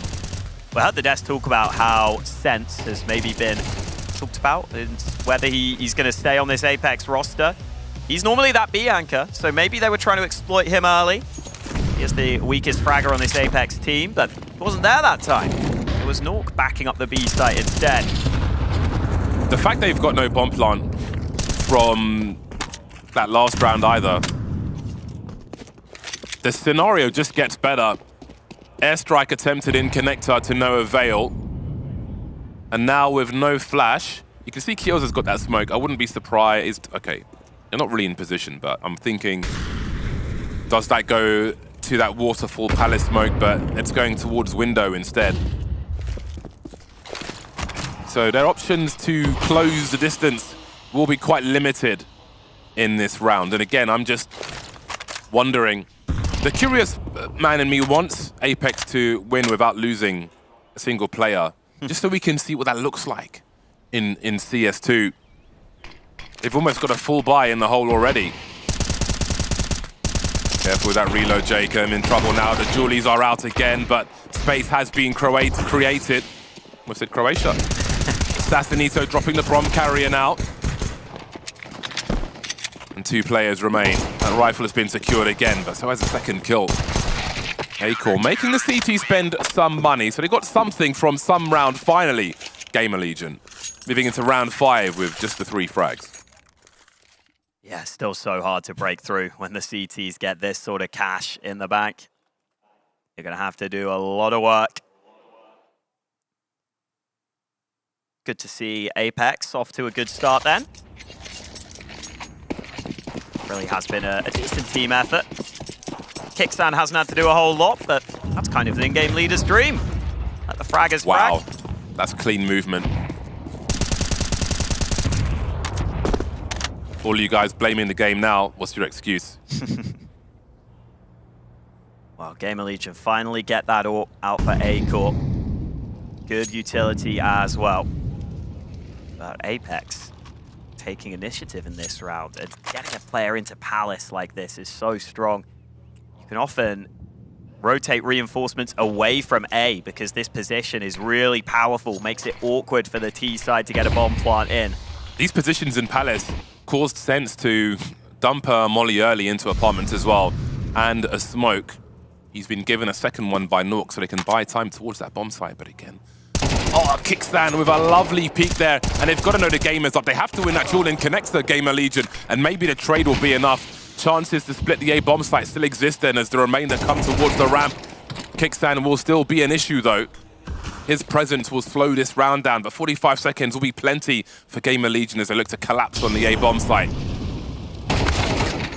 Oh, there's a little angle in the smoke. Kios able to make the most of it. And now Acor might finally get his chance with that AWP. Good shot. Despite moving forward there, was able to counter strafe in time. There is money, so Nork can at least have a look here. But a 1v3 is so unlikely. That helps. That helps. Now he's got 1 kill. Does he consider it? Doesn't look like it. Would still be so hard to win. You know the bomb's planted open. You know there's an AWP in play. So finally GamerLegion on the board. Yeah, that was a big swing from CT into the hands of Acor. Nork wasn't in a position to offer a flashbang at the time. But that was an easy collect for the T side and certainly helped them on their way to finding their first round. Now they can start to build. That'll be some confidence for the squad after a very dry start to the proceedings here. Pawn kills back from Andu in connector. Stand-in showing us what he's made of. That little gap in the smoke didn't really favor Kicksan there in the end. They were holding for him. Couple of Mac 10s still forced by GamerLegion here, despite winning that one. They have taken a tactical timeout ahead of this. Does that commit them to a B play, I wonder? I was thinking that. I mean, they were trying that B site early. They got no success. But if they came into it with an idea that that B site is weak, sometimes you do have to stick to your guns. Yeah, just a little tweaking with the information you've absorbed from the previous attempts. See if that will be the case. They got the CT spending money early then, and I think those 2 kills in that previous round certainly helped. Suddenly all that success has disappeared for the CT squad.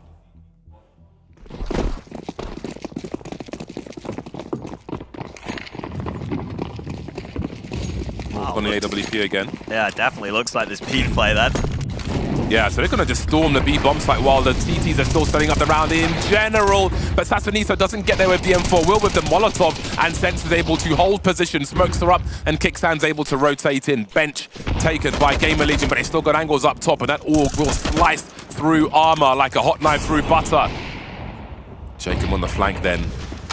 Teammates entertaining. Sense dropped 3-on-3, and Acor is absolutely ready. Great spatial awareness from him. 2 remain. Isaac just waiting. He's got a good angle on this smoke. Great headshot at close range onto Kickstand. That leaves Nork on a 1 versus 3 in a tight choke point. Bomb not planted just yet. How do you avoid getting traded though? The 1v1's what he wanted, but didn't get the results he was looking for, and the angles become more oppressive. He realizes that the best chance to win this round has gone already. Has to fall back and save Diop, and again, look at the money for the squad. After all that success, all that lack of fragging from GamerLegion, suddenly things become very pricey for Apex. Yeah, suddenly that strong start doesn't actually look like it's given them enough of a buffer here. And credit to GamerLegion. I thought that Apex were going to be able to stall that out. Sense put down a defensive smoke, just trying to survive at the back of the site. They get a couple of those kills, and then the read from Acor was outstanding.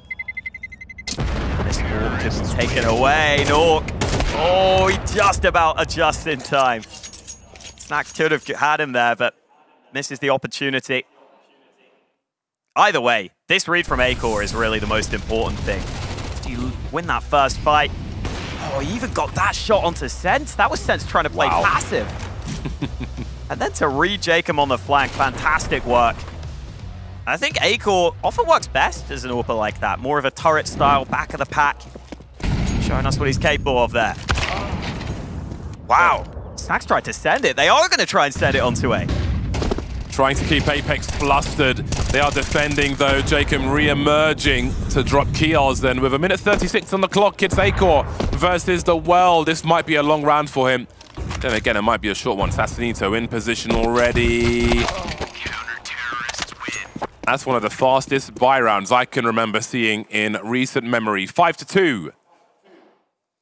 That's a surprising call to me, because Snax faces ramp so aggressively into the flames.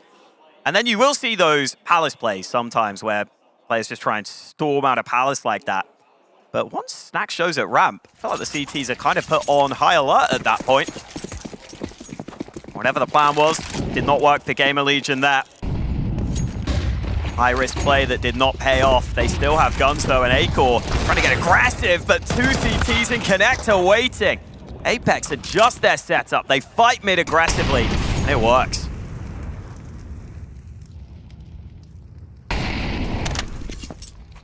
Rough half for GamerLegion thus far. Opportunity knocks then towards this B bomb site. What is the read of the remainder of Apex? How far does Snax go? Bench will be enough for now. No one on short. Keel's looking to make a late play from the A bomb site, but there's a lot of work to be done. There is some utility for them to try and delay. That will certainly help. Got to be careful with the positioning there, Isaac.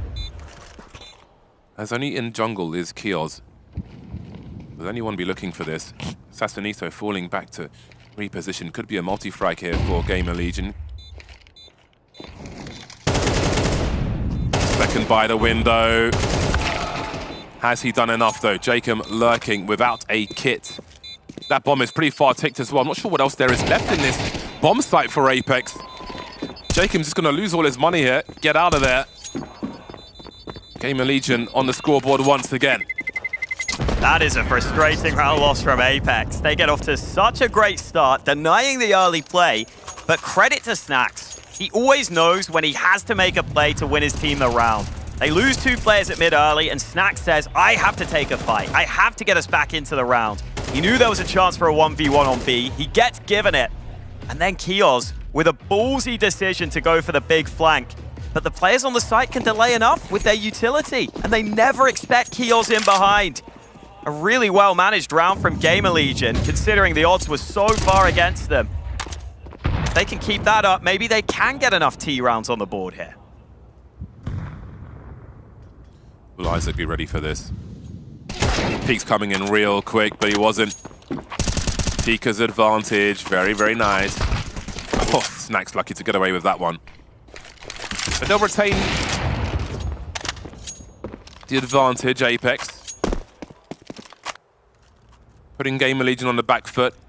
Now, how much do they invest in clearing that area, GamerLegion, having the threat of a B bomb site?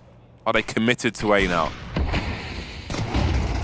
Have a look at Apex on ramp as well. Kixan and Sense going for a little journey. So Apex are closing the net on GamerLegion more and more. You can see they are expectant of something towards that B bomb site. They've lost a short position, but they've got the info. It's going to be a long rotation from Kixan to get a flank activated. In the meantime, his teammates need to try and buy time with frags, and they are losing control of this bomb site. Andu got a couple of great kills in there with the Galil. And Akor was just holding, waiting for players to rotate in.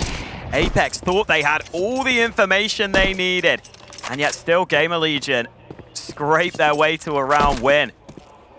And this can't become a consistent theme for Apex. That is 2 rounds now where Apex had a pretty solid advantage. They probably felt like they had good information here. And yet GamerLegion are able to overcome it just by fragging and beating the crossfires on the B site.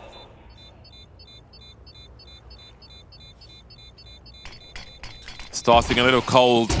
GamerLegion have warmed up quite a bit. Heading towards tying the score here on Mirage. Seen so much of Ancient and sometimes even Vertigo and BO1s. Mirage less often, it feels like. Nice open map, though. Got some analog switches on some of these keyboards.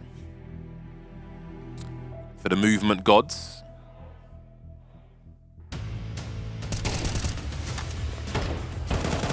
Good aggression from the CT side. Yeah, those are little shots. That second one. Barely looked like I was ahead on Andu's screen there.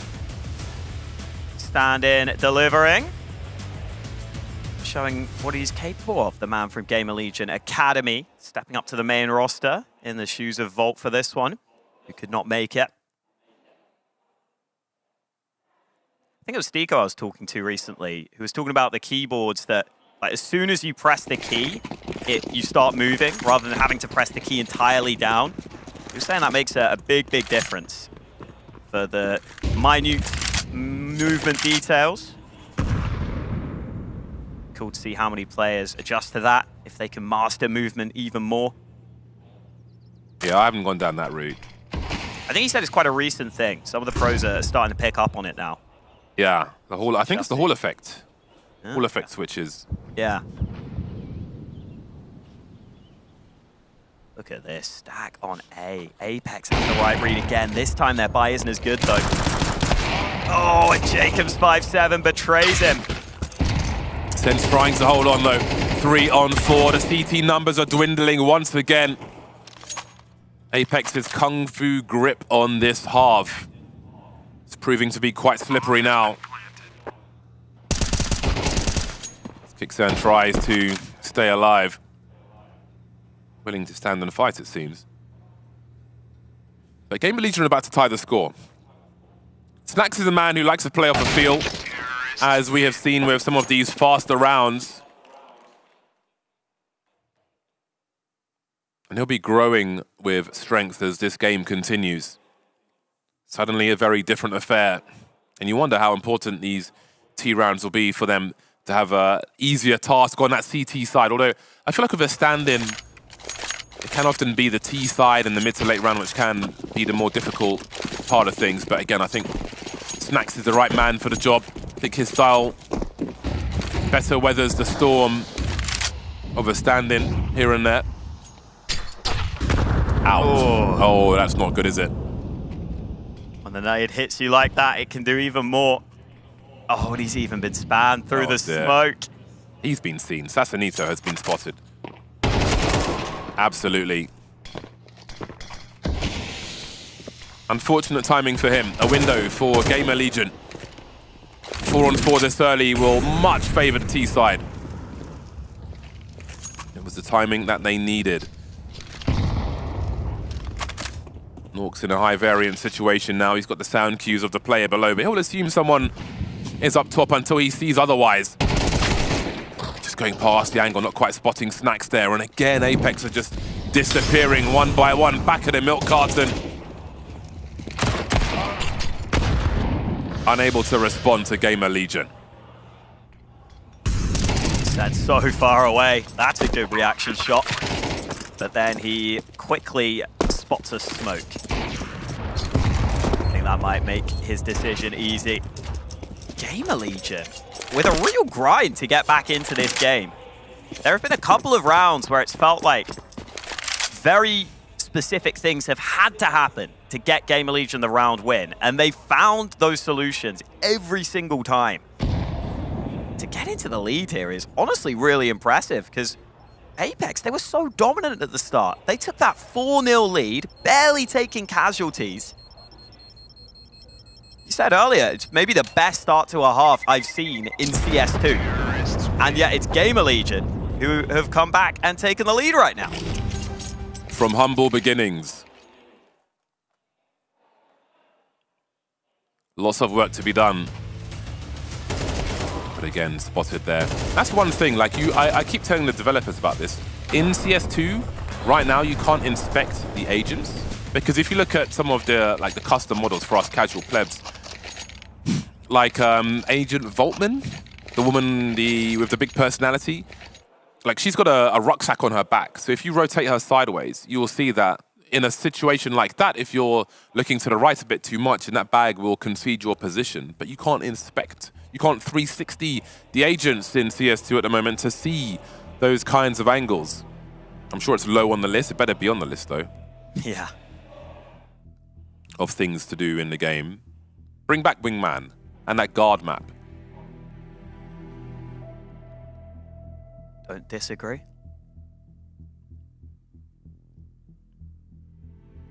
Great recovery then from GamerLegion. They've still only won 3 opening kills here. They've just always been able to find solutions. Heading into the last round of the half. Let's see if they can come away from their T side with the lead. Oh, MP7 Enjoyer. Kixan. Oh, skinless. I'm disappointed. Could have been a whiteout, but no. Solid mid-control for GamerLegion. Plenty of players in this position. Aiko will sit back and set up nades. Just gave the bomb to his teammates. They may look to scale up Connector, but if they do, Apex have a pretty decent setup around that position. Oh, that molly meant Casanito or Sassanito was a dead man there. Nothing he can do. Now the numbers are making their way towards A, and that hold-on ramp's going to be so important. Great angle for the MP7 as we find ourselves in a 3-on-3. Shaken down to the USP, picking up an AK-47 now. And it's a rotation back towards the B bomb site, which has been abandoned by the CTs. GamerLegion have made the right play in that respect. There's more work to be done, though. Acor on shot with the AWP. He's going to find a target, and there's another one on the way. He will really slow down this retake. Or will he? That smoke will allow him to just be bypassed by Nork now. Does he expect Acor to re-emerge eventually? One by the bench, slowing him down. 6 bullets in the AK won't help either. He's the man with the kit, and he wonders what's behind him. The threat may be more dangerous than the emergence. Sandu boosted up or finish off the job. And it's GamerLegion after a nothing start who lead at halftime.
lot of action in that first half. A great start for Apex, but they went missing towards the end. They trail by 2 now, and hopefully for them they won't be shell-shocked because there is more work to be done. A second pistol is here. No dualies this time, not a single pair. Just 10 pistols for the 10 players on the server this time. GamerLegion with 2 round the back of B, but 2 at the top of mid. Jacob, does he have the discipline not to fire? He's going to fire immediately and get absolutely nothing from it. Opens the fridge. Fridge is empty, Hawker. Oh, how is the fridge empty? It looked like it was going to be full of at least something. At least someone to snack on. Doesn't find anything. Oh, Kickstand just about gets his frag. Meanwhile, look at the minimap. The B bomb site is being taken. GamerLegion leaving it open. They're in fact rotating to A. They got confused by that Kickstand kill. And now they've got to be ready to get back in, but Sassanito so far forward, and they're not going to clear him. He'll find his for free, finally traded. This is so awkward now. Kickstand rotating through the A-bomb site as the last chance saloon flank for Apex, should it be required, but maybe it won't be, unless Nork will survive with that P250. That's an important pistol for Apex. I think their confidence might have been shaken the way things started versus the way things ended in that first half. So to have momentum immediately will be promising for this squad. Yeah, that's a good sign for them. Man, what an awkward pistol that ended up being. So many players getting chances for shots to the back of the head. Do feel bad for Jacob. Not always easy to get that free confirmed kill. But Apex do win that much needed pistol. Surely should go on to tie up the score here. Honestly, really hard to read this game right now. Andu is the stand-in, playing pretty well for GamerLegion. It's a good sign for them. See if the rest of the squad can step up. Snack's normally one of the better individual players on this GamerLegion team, even as the in-game leader. Has not showed up so far.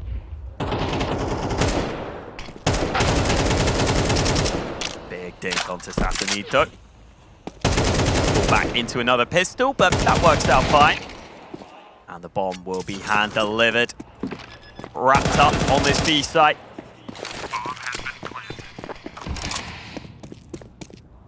Pretty standard stuff then for Apex. Nice.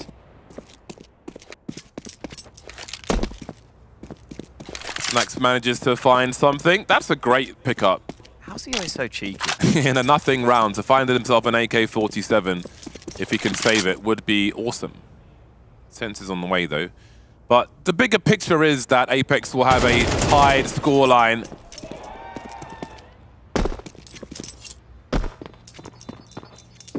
And indeed, I really don't know who to favor at this point. GamerLegion with 7 rounds on their CT side. Starting out is pretty good for them, honestly. I think the T side, I would expect the T side to be the most difficult with respect to a stand-in. Maybe the coming action will prove me wrong. You know, if your stand-in is playing in positions they're not familiar with, then maybe they go a few pixels too far and show an elbow to an AWP or something. We'll have to see. Andu will be starting with the French gun in the buy round for GamerLegion. Plenty of util for the squad. The AUG for A-Core. He'll have that for the time being. And maybe Snacks can drop him an AWP later with the money he saved holding on to that AK-47. Snacks really not buy a kit. 2.6k. No kit in play for GamerLegion. Keep that in mind if that bomb gets planted. Maybe GamerLegion plan on winning by elimination. We shall see. Snacks not able to fight in connector. Oh, this molly. How is he even trying to find an angle here? Oh, it's so uncomfortable. Looks like they heard him in the spam. He just walked into the molly, though, and gave the sound cue away, which is a little curious. I think he was hoping there was like a slight angle where he wouldn't burn, but not really the case. It's most unfortunate, especially these early rounds as well, when if you lose, you're in the bin immediately. A lot of momentum to be gained from this one round, and Sassanito caught jumping. Gun wasn't ready. Advantage GamerLegion. Unless, okay, trades continue. 3-on-2. They'll take that all day. And now it's down to the 2-on-1. These trades are coming in thick and fast. Jacob with 38 seconds. He's got to win this duel before the LRCT rotates. Won't happen though. New man Andu to deliver. GamerLegion a lead. Again, scrappy rounds. Really just comes down to brawls back and forth. Hard to read what's going on sometimes with these trades and these fights happening at the same time. But Andu seems to be coming away with kills in all the chaos. Timeout taken then by GamerLegion. Apex can't really have any excuses here. Playing against a stand-in, winning both pistols. This is a scenario you would always want to convert. Just getting caught off guard a couple of positions in that previous round. Especially Sassanito jumping across, hoping to bait out a shot when he was in Palace. Instead, Andu was waiting for it. For whatever reason, GamerLegion have won the last 6 maps they've played against Apex. Maybe even with a stand-in, that's set to continue. Maybe they are Apex's kryptonite here. Awkward buy for Apex. They've invested all they can. But only a single premium rifle in the hands of Nork to show for it. You can see the difference maker. Snacks getting that AK earlier allows him to buy an AUG for ACOR in this round. Quite a significant edge that becomes, on paper at least, in a round such as this. Limited in guns, limited in primary weapons, Apex, limited in utility. Limited in choice. Jacob creeping in Palace with a Deagle. ACOR repositioning. He may find himself in an awkward spot here.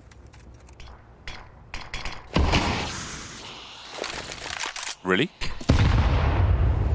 Curious. But again, Jacob is not really showing in Palace for the time being.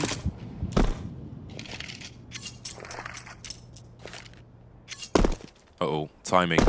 Senses going to that crawl space, and he's going to catch ACOR, throwing grenades for his teammates. Look at the position this gives Apex as well. GamerLegion are in so much trouble. They need multi-frags. If they continue here, Apex are kind of hesitating for the time being. They do have a pinch on that bomb site, but it is only a deagle for Jacob. That bomb's getting planted though. Snacks surely saw one of them into the smoke. He goes. This could be quite the play. Catches Nork. Does he go into the smoke? Does he touch the bomb? Does he draw out these Ts? Sense drops in connector, and the CTs are suddenly all over the bomb site. There's a spam from Jacob, but nothing doing in that respect. Just pistols remain now. How are there 4 players standing for GamerLegion? Make it 3. Oh, kickstand. Has Isaac looking the wrong way. They've come off the bomb now, and Stacks has only got 2 HP, but he's run out of ammo and all the guns. He's got a knife. He's still alive. This is so awkward. What is happening? He's got no kit. He's just about found one. My word. What a tight round. Kickstand's running around like a headless chicken, trying to dodge bullets with a knife in hand. Gets tagged down so low, and eventually Snacks finishes the job. What the hell was that? That's crazy. He doesn't want to show that he's on the reload on either gun, so he just goes for the knife and just kind of tries to burrow into the wall. That was a bug you could do in Mirage and CSGO, but that's long gone now. Oh, such a wild round. The only reason Snacks can really activate as well is because ACOR actually got that Palace smoke off before dying. So I think that's why Snacks was comfortable coming out from his hidey hole with his back turned to Palace. Get those first couple of kills. Massive quad kill there from Snacks, who was really quiet in that first half. Now he's stepping up, though.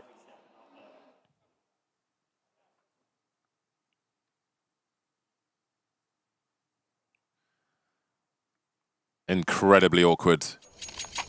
9-7 for GamerLegion. Oh, man. Such a tight round. Again, that round could mean a lot to whatever team wins it. Let's see what it means for GamerLegion here. Both teams on the edge of their economy. Look at the swing towards mid, though, from these CTs. Trying to shut down the round immediately. That is another player spotted. ACOR's being careful, but Andu is here to cover him. A 2K for Andu, and Sassanito has got so much work to do. and not enough time to do it. Minute 30 and the round is done. GamerLegion on double figures and no bomb plant for their opponent. Almost an ace there for Andu. This kid is delivering right now. Sat in the middle of the team as well, interestingly. I feel like normally that's where the in-game leader sits, but hey, he's their main man right now. Might be easier for comms so they can have a quick glance and see what he's up to. Yeah, maybe. Only 18 years old, the player from GamerLegion Academy. Could this be a breakout map event for him? It's a pretty smart thing to do if you're standing, actually. Give your regular team the most eyes on his screen. Yeah, I think you definitely want snacks next to him as well. Yeah, doesn't have to ask him what he's doing. He can just look at his screen and see and give him commands accordingly. Apex on the ropes now, all of a sudden. Let's not forget, what a great start to this game they had. Both halves, they started pretty well. 4-0 lead early. Oh, Jacob struggling. Nork actually comes in to finish the job, and with another Deagle shot landing, GamerLegion have got to take this round very seriously. Losing 2 on A. They're trying to get back into position, but Apex still remain uncommitted. Kickstand can come in from behind, and that bomb could go back to B. What has happened to this round for GamerLegion? Oh my days! Surely he saw Isaac on the radar. Maybe not. I mean, it's not really going to matter at this point. What a collapse for GamerLegion, in full control of the game, and they don't have the cash for this.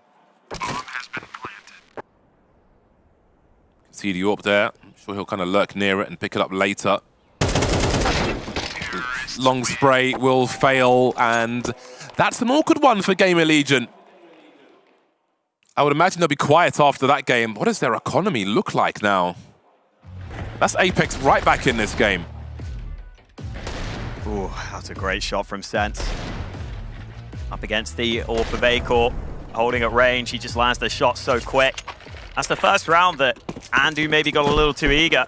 And you asked about the economy. Well, they have basically nothing to work with in this round. It's got the makings of a game that will go down to the wire. Will almost certainly be our closest opening match so far here at ESL Challenger Atlanta. Kicking off the group stage with the best of ones.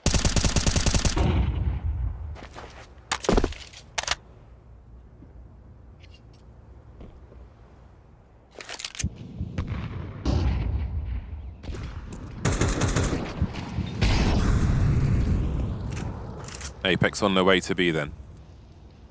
Utility is up. Next to nothing spent for GamerLegion. See a Deagle in the hands of Acor. That's about it for this round. I hope that wasn't at the cost of utility in the buy round. Very patient game. Apex making sure they don't make any mistakes here.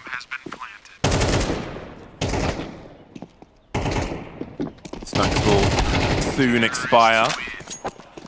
Yeah, Acor and Andu have got 4,100 for this round. I'm assuming Acor bought a Deagle for himself. He'll get an AWP at least, but ooh, that'll be more than one actually. Wow. That's one way to make up for utility. Nasty surprises in store for Apex. At the same time, it's going to mean they really are lacking utility. Yeah, I don't know if that Deagle's worth it. When you're trying to close out the game, is that $700 better spent in that round than this round? Spam from Kios, he didn't spot anyone, but Acor, oh, the head spotted, just fires wide. That was such a nice attempt on that angle. He'll go back for more. Knew that Kickstand would try and line up some utility, and that's a great read from Acor to get them off to a good start. That's why they give him that AWP.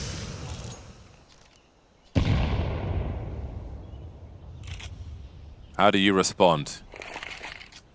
3 players around this A bomb site. Jacob smoked off at the right time. So Snacks is by CT with an AWP, and Andu's up close with the French gun.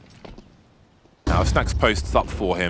Oh, he's going to get one for free. Oh, Snax is going to get there first, actually. Jacob lurking in mid for the time being, but that's the bomb with 23 HP. They've seen it on the ramp. It's a long rotation to go anywhere else, and the lurkers are being eliminated also. They know where both T's are now with that smoke from the Palace. It's all the information they need. 39 seconds, and Snax is in Cirque du Soleil, apparently. 2-on-2 then.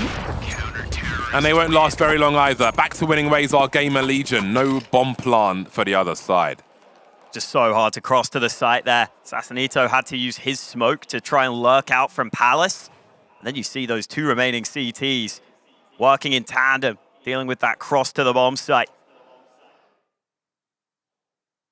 A tight game on our hands here, but it's GamerLegion with the slight edge right now. Snax still on that AWP. Didn't get much done with it in the previous. The one kill. Ooh. Preemptive nade. Oh, so close from Snax after wiping the smoke.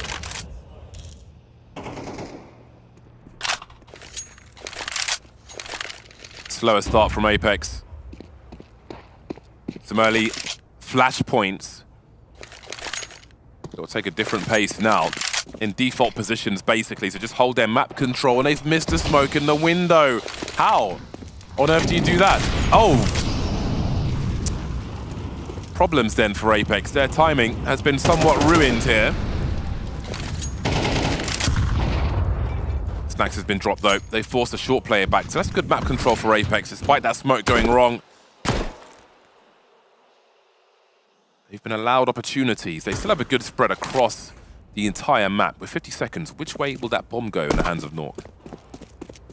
Do we see GamerLegion get inquisitive? Wow, Akor's got a kill back. While Jacob crosses and goes back to get that kill onto Isaac. The bomb looks like it will try and reposition entirely. Andy will hear those steps, though. He might call to his team, take that risk, commit to B. How, though? At the same time, yeah, Keels is getting flanked. There goes Andu. And, oh, Keels has been dealt with. Jacob gets in from behind. They just can't get back in time.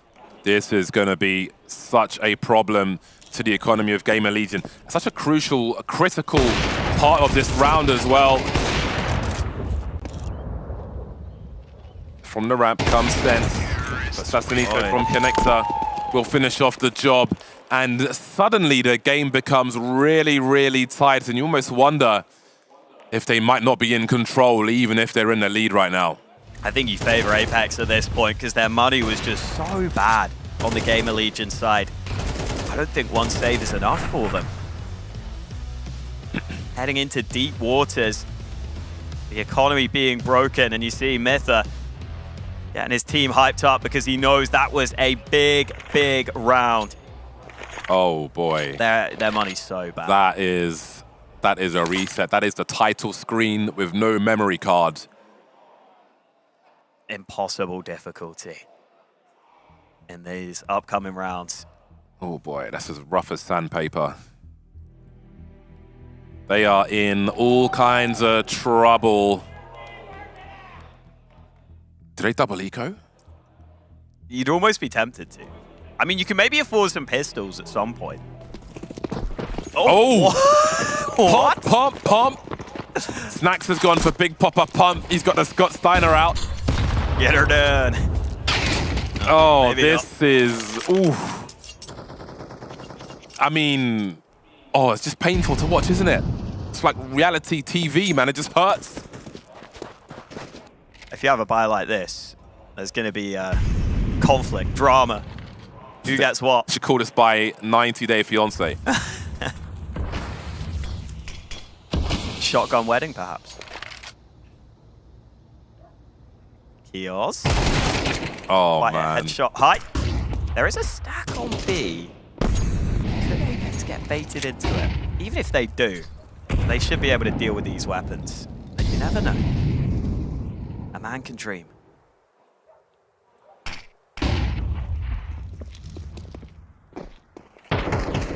He needs headshots. Oh, he's more headshots. But he won't get them. He won't get them at all. That's a tough call to make in a tough situation. And that's all that needs to be said. But they will have They are essentially, I mean, it's kind of a double eco, isn't it? Yeah. Basically. Yeah. They invested what they could there in case they could break through and maybe break Apex. But now, as long as they full save here, they almost certainly have to play for overtime. It was a very calculated risk. As you'll see, they've left themselves enough money to buy the next round anyway. So a calculated risk. I think it's good economy management, actually. Yeah. That's a good awareness from Jacob. What a game he's having. 26 kills. He could be on for the 30 bomb. You don't see 30 bombs anymore. Fast eco round is a good eco round. Apex reclaim control of this best of one. Just around the corner now from a hard-fought-for victory, if it is to be. But we'll see. This GamerLegion will be on the buy once again. Good Atlanta crowd early on day one. Hell yeah. NA crowd's always good. Always good. I miss the NA crowds. Hopefully we get more of them in the future. Here is that buy then, playing for the map, and Snacks opens up strong.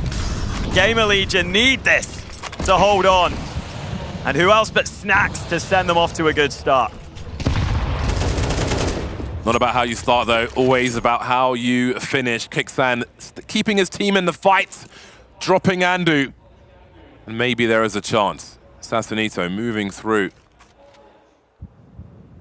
Trying to find these CTs, which are well positioned on this B-bomb site. Crossing the window now. He's got a sound cue and he's caught Isaac. Suddenly in a 3 versus 3! And he's stolen one from Kios. That could be a very key frag. What has happened there? They're not even rotating. They're not even getting back into position in time. What a disaster for GamerLegion. But what a turnaround from Sassanito.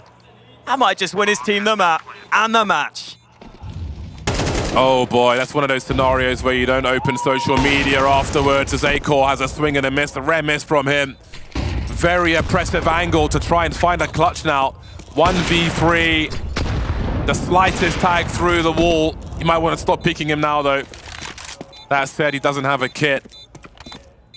Trying to combine together and it'll just be too many man on road. Such a marginal situation and who knows what might have been, but we know what is.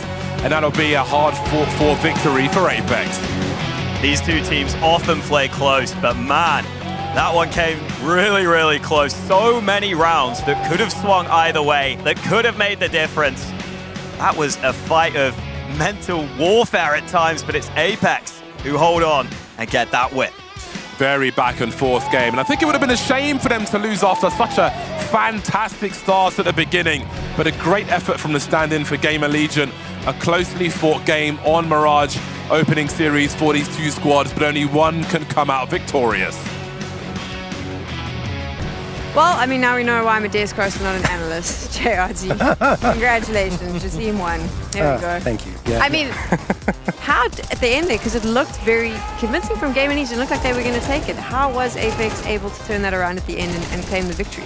I think it was just some very aggressive positioning from Jacob in particular, I can't speak, but Jacob just coming out doing a great job on the opening frags, both on the CT side and in particular on the T side. Yes, he had those couple of rounds where his aim was just going crazy and he wasn't able to hit his shots, but even in that round where they had the Deagles, right, when they came back and they were able to pull that round off completely, that's when things really started to switch gears as well for the Apex side. I was even thinking that GamerLegion really managed to bring the fight out and they were going to take it, but wow, just a great performance from Apex overall. To me, Jacob is the identity of Apex. When I think of Apex, I think straight to Jacob because he is just all over the map. He's always in players' faces, and it's super important to have a player like that to create so much space.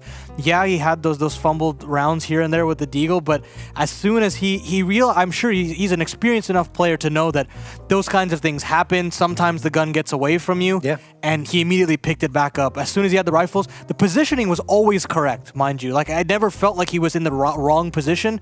Just sometimes, you know, the Deagle can be a little bit inaccurate, or maybe you're just slightly off in your crosshair and you fumble a little bit, but I think he really turned things around. I gotta give credit to Sense as well, though. He's been under a lot of scrutiny on that team after replacing Stiko, and he stepped up big. He did step up big, and now he's with Mike, so let's hear what he has to say.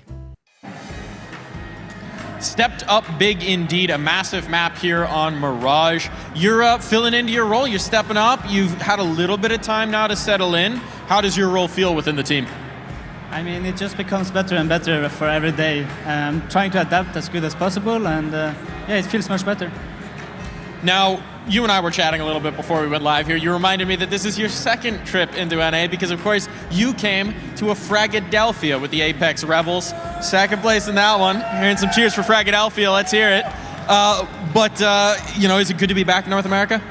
Of course, I love this country. It's good food and nice CS. We love that. The win over GamerLegion, I was talking to Jacob about it a little bit before the map. It's a little bit of a rivalry, right? There's some entwined storylines. You guys have matched up a lot of times. Does it feel good to get that dub? Every time. It's so much better when we win over GamerLegion than everyone else. Than everybody else. Love to hear that. Congrats on the win. Great performance. Good luck going forward. How about that, Sam? Feels better than every other match. I mean, I don't know. But there you go. I'll give it to him. I think what's quite nice, though, if you take a look at Sense, like, and it was brought up there, playing from the academy, coming on up. On the other side, we've now seen a GamerLegion academy player also step up, looked fantastic. We've actually got them head-to-head. Both of these young guns came out swinging, and they looked really impressive. I think there's two different tales, right? You look at Andu, no pressure. I mean, I think that the call-up is honestly a blessing in disguise for him to really display his skill and show that he's got a lot to prove. I know the Estonians are really, they rate this guy very highly, and for a region like Estonia that really only has ROPS to add Andu to that list, I think it's exciting to see the amount of openings he provided, and that T side looked so good just because he was pulling forward, even in 4v5 situations, bringing in that 4v4, bring it into those post plants. And then the other side of things, Sense stayed stable throughout. I mean, on the CT side, reliant on those B lurks or on those B anchoring skills, and then you move over to the T side, his lurks were pretty impactful, I will say. There were a couple rounds where Kickstand might have made a wrong call, Sense gives him a little bit more information, and then they double back, information goes completely swell for them, and then they close out the round. So I think he had so much impact, and I'm very impressed from both of them, because when you have these younger players, sometimes they're not really willing to give too many comms, or they might get nervous, they might feel the pressure, but neither of these players did, and I'm very impressed that they were able to pull it off. Yeah, I mean, Andu top fragging on the team, which is crazy. 19 frags for him, and he was taking care of the opening frag duties up against Jacob, who was doing a fantastic job as well. But Andu, like you said, he was answering, toe-to-toe with Jacob. I was really impressed. And Jacob in particular, this is when I thought that Apex were going to let it slip away, to be honest, because he had 3 opening frags in 4 rounds, and he was round 8 to round 11, and they lost all of those rounds on Apex. It was really discouraging, especially if you're an Apex fan. And then Jacob, even in the second half, there was another round where it happens to him, and they again lose that round. So for me, it's good to see Sense stay stable with those types of situations happening. And Jacob never lost his rhythm, never lost his groove, and Apex still get to the finish line with the win. We do have one round we need to speak about. Yes. Oh my God. What the hell was this?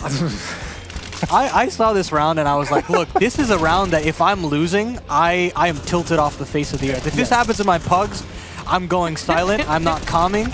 But it's terrible. Look, at the end of the day, it's the fact that they were able to bounce back from this and then go on a spree of T rounds after as well. You've got your knife out if you're Kicks, and you're saying, you know what? The CS gods don't want me to win this round. You can have it.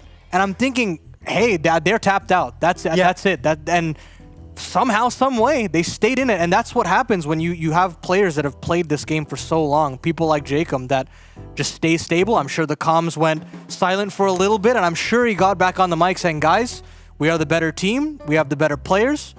Things like that happen. Let's just get back into the next round. I think the crazier thing is Snack's missing all the shots too, right? Because they're going back and forth. No one can get it. 3 shots from the Tech-9 missed from close range. You're just like, how is this even happening? And obviously there's the issue of, if they lose the round, things can fall apart. It's true in those situations, especially if they lose the match and they go back and look at that round and say, oh my God, he had 2 HP, you just needed to hit him once. But they don't lose their composure. They don't lose the round. And I mean, it was wild to me. I couldn't believe what I was watching when that was happening.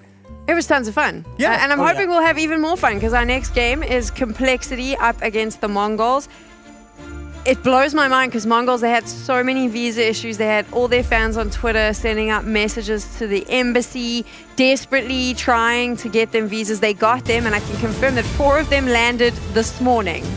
Complexity up against the Mongols next.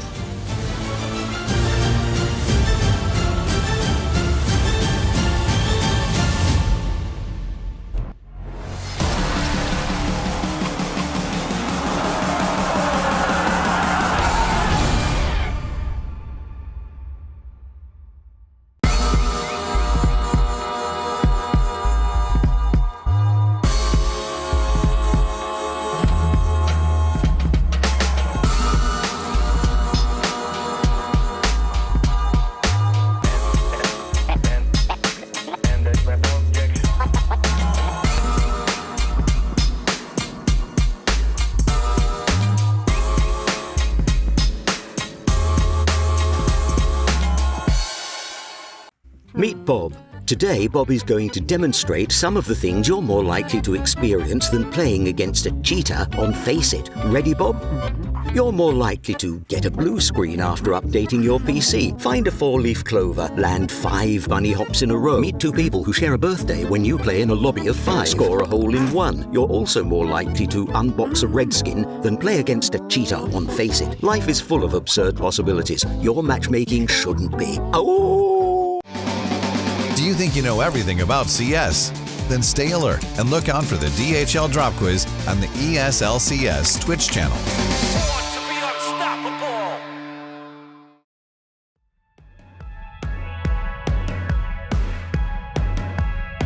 Always thought I could walk through fire, blow up the storm and see the light, yeah. I told my friends that I could run on water, and they said nobody can. They'll see me flying through the sky, yeah. Play hide and seek behind the clouds. I show my friends that I'm not scared of dreaming, and I'll do that again, over and over again. Suddenly, the heart and chest feels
'cause we really know it. I got to really hold it. Whoa. We're gonna get. Who am I? This dude can't fly. Who am I? And who cares why? We're going up now. And do what you do.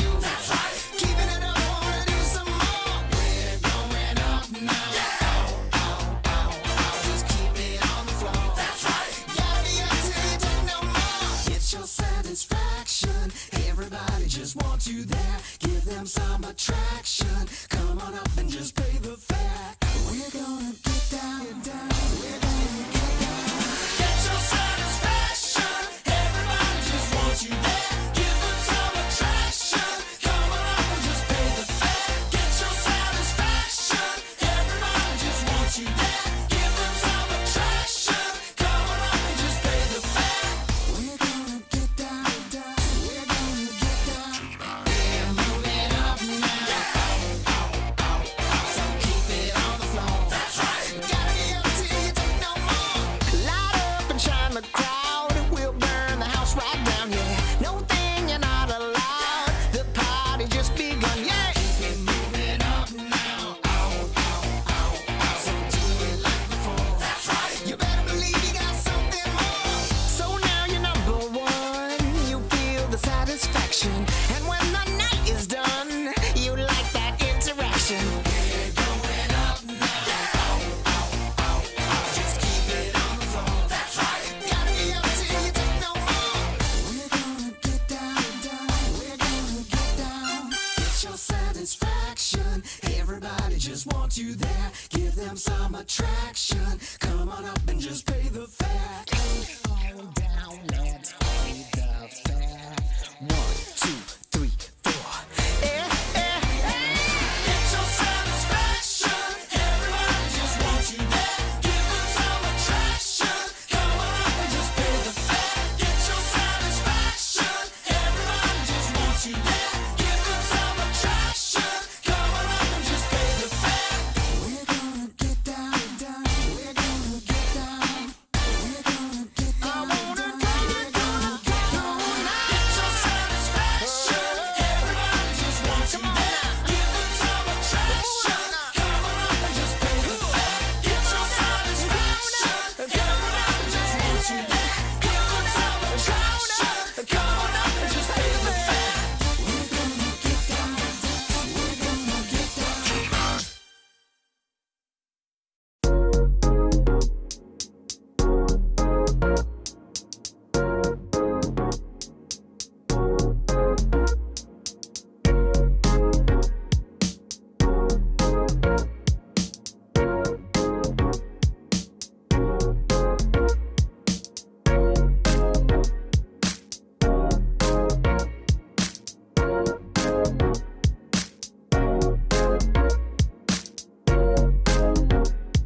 keep your picture in my room, 'cause it gets me in the mood.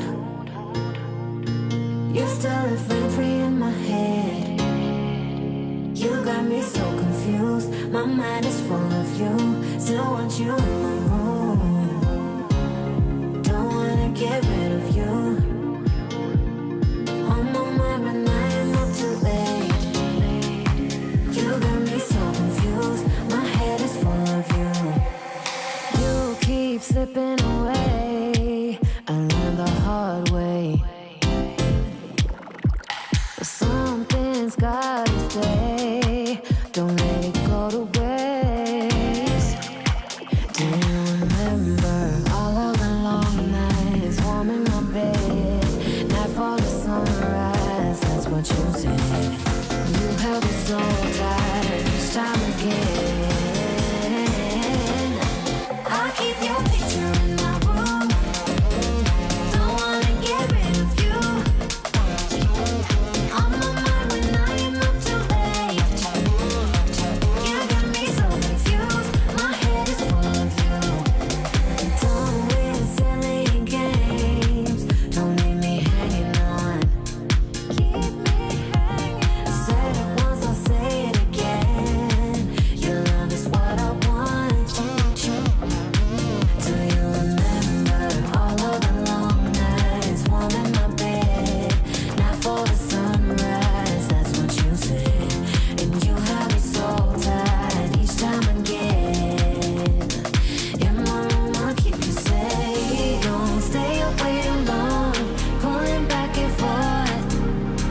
Still got me paralyzed. Got what you came for. One thing that I've kept.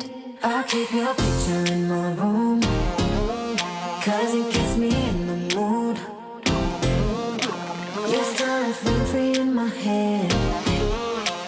You got me so confused. My mind is full of you. Still want you in my room. Don't wanna get rid of you. On my mind when I am not too late. You got me so confused. My head is full of you. I keep your picture in my room, 'cause it gets me in the mood. You're still a friend free in my head. You got me so confused. My mind is full of you. Still want you in my room. Don't wanna get rid of you. On my mind when I am not too late. You got me so confused. My head is full of you.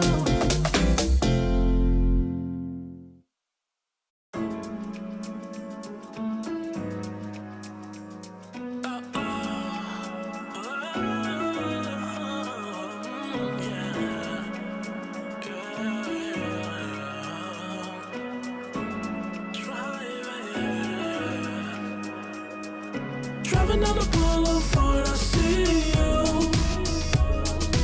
Looking, thinking, could it be you? Shopping sprees all on my car. If you let me, I would give it all to you. Coasting, open, hoping for more. Dreaming, thinking what I have is yours. Realize, recognize 100 times I've cried. Top down, music loud as we cruise at 85. Wondering is this a dream or real life? A fantasy is what this feels like. 10 toes down for my baby. This life be driving me crazy. Your friends talk down, it don't faze me. Leaving you alone, well that ain't me. Driving down the boulevard, I see you. Looking, thinking, could it be you? Shopping sprees all on my car. If you let me, I would give it all to you. Driving down the boulevard, I see you. Looking, thinking, could it be you? Shopping sprees all on my car.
came in the league, went straight for the title. No time to idle. I'm finna get it, put that on the Bible. This is survival. Gotta treat every move made like the final. One by a mile. Nobody believe it, they all in denial. Hey, look at me, look at me. Still in the show, that's the crook in me. They want me gone with the hook in me. Asking why is he here like I shouldn't be. I've been on grind since Auto. 10,000 hours the motto. They see the bag is coming out and flocking to me like I won the lotto. Dancing with the devil, there's no recital. I'm killing competition, ain't no revival. I shoot it to kill it, I'm aiming for vitals. I'm showing no mercy when facing my rivals. Snakes in the grass, they getting exposed. I know they be lurking, I'm watching them close. Acting like friends, but really they foes. Thought they be scheming and said adios.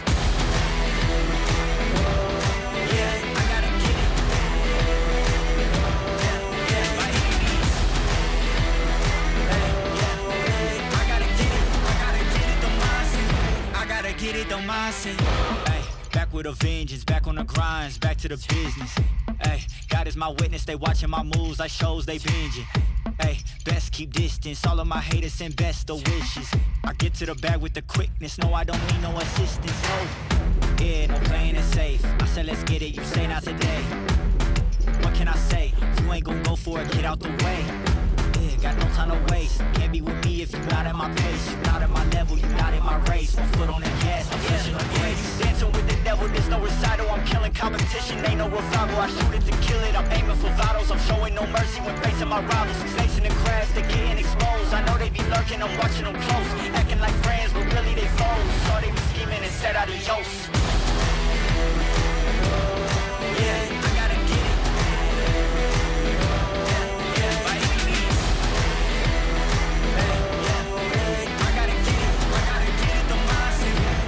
Get it, don't mindset.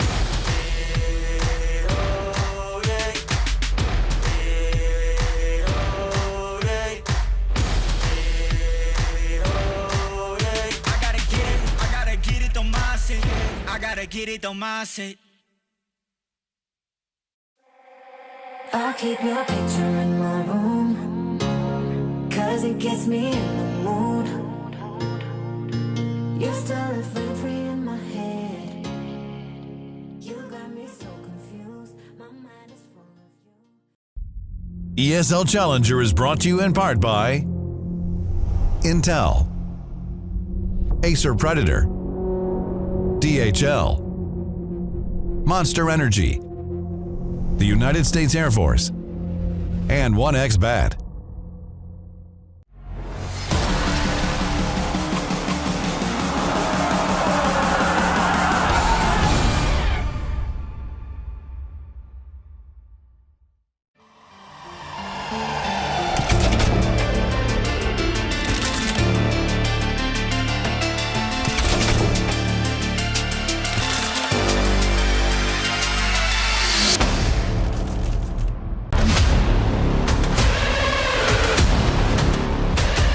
We're pretty confident overall. I think that we took like a little bit of a hit from like the last tournament and not being able to like close out some games, but we know the level that we have and then we know that we can like win in a lot of games, and I think that's been like a really big factor for the second half of the year. Seeing all the other changes in the other teams, I think gave a lot of confidence, especially to me when, you know, I joined Complexity and I see like everyone like making all these changes like for CS2. I didn't really feel like a lot of the rosters being formed were particularly like that much stronger. I think that it's just really hard to be prepared for all like the different factors that are in CS2, especially if like you're just changing and there's been like 2 roster manias already since like CS2's come out, and I think that's definitely hurt a lot of teams. We're just like stronger than them and we have to like keep it up and, you know, prove ourselves. The North American hometown heroes are now up on the stage. Everyone in Atlanta wants this team to lift that trophy. They want to celebrate American Counter-Strike. But in order to do that, Complexity is going to have to beat the Mongols, who have had such a struggle to get onto that Atlanta stage. They didn't have visas up until a few days ago. They had to plea with their fans on Twitter. And we know that 4 of their players landed this morning in Atlanta.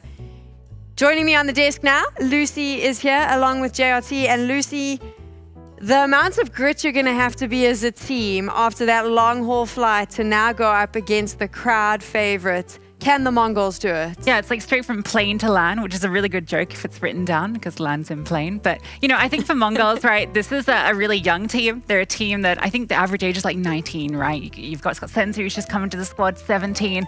I think Mazzino's like 19. So really young team. I feel like that actually affects you a bit less, right? You're just keen to play Counter-Strike. You know, that's what you do. It's what you love. They're going to come in. They're going to get off the plane a little bit jet-lagged. They'll pop a Monster. They'll head on to the PCs, and I think they'll frag out.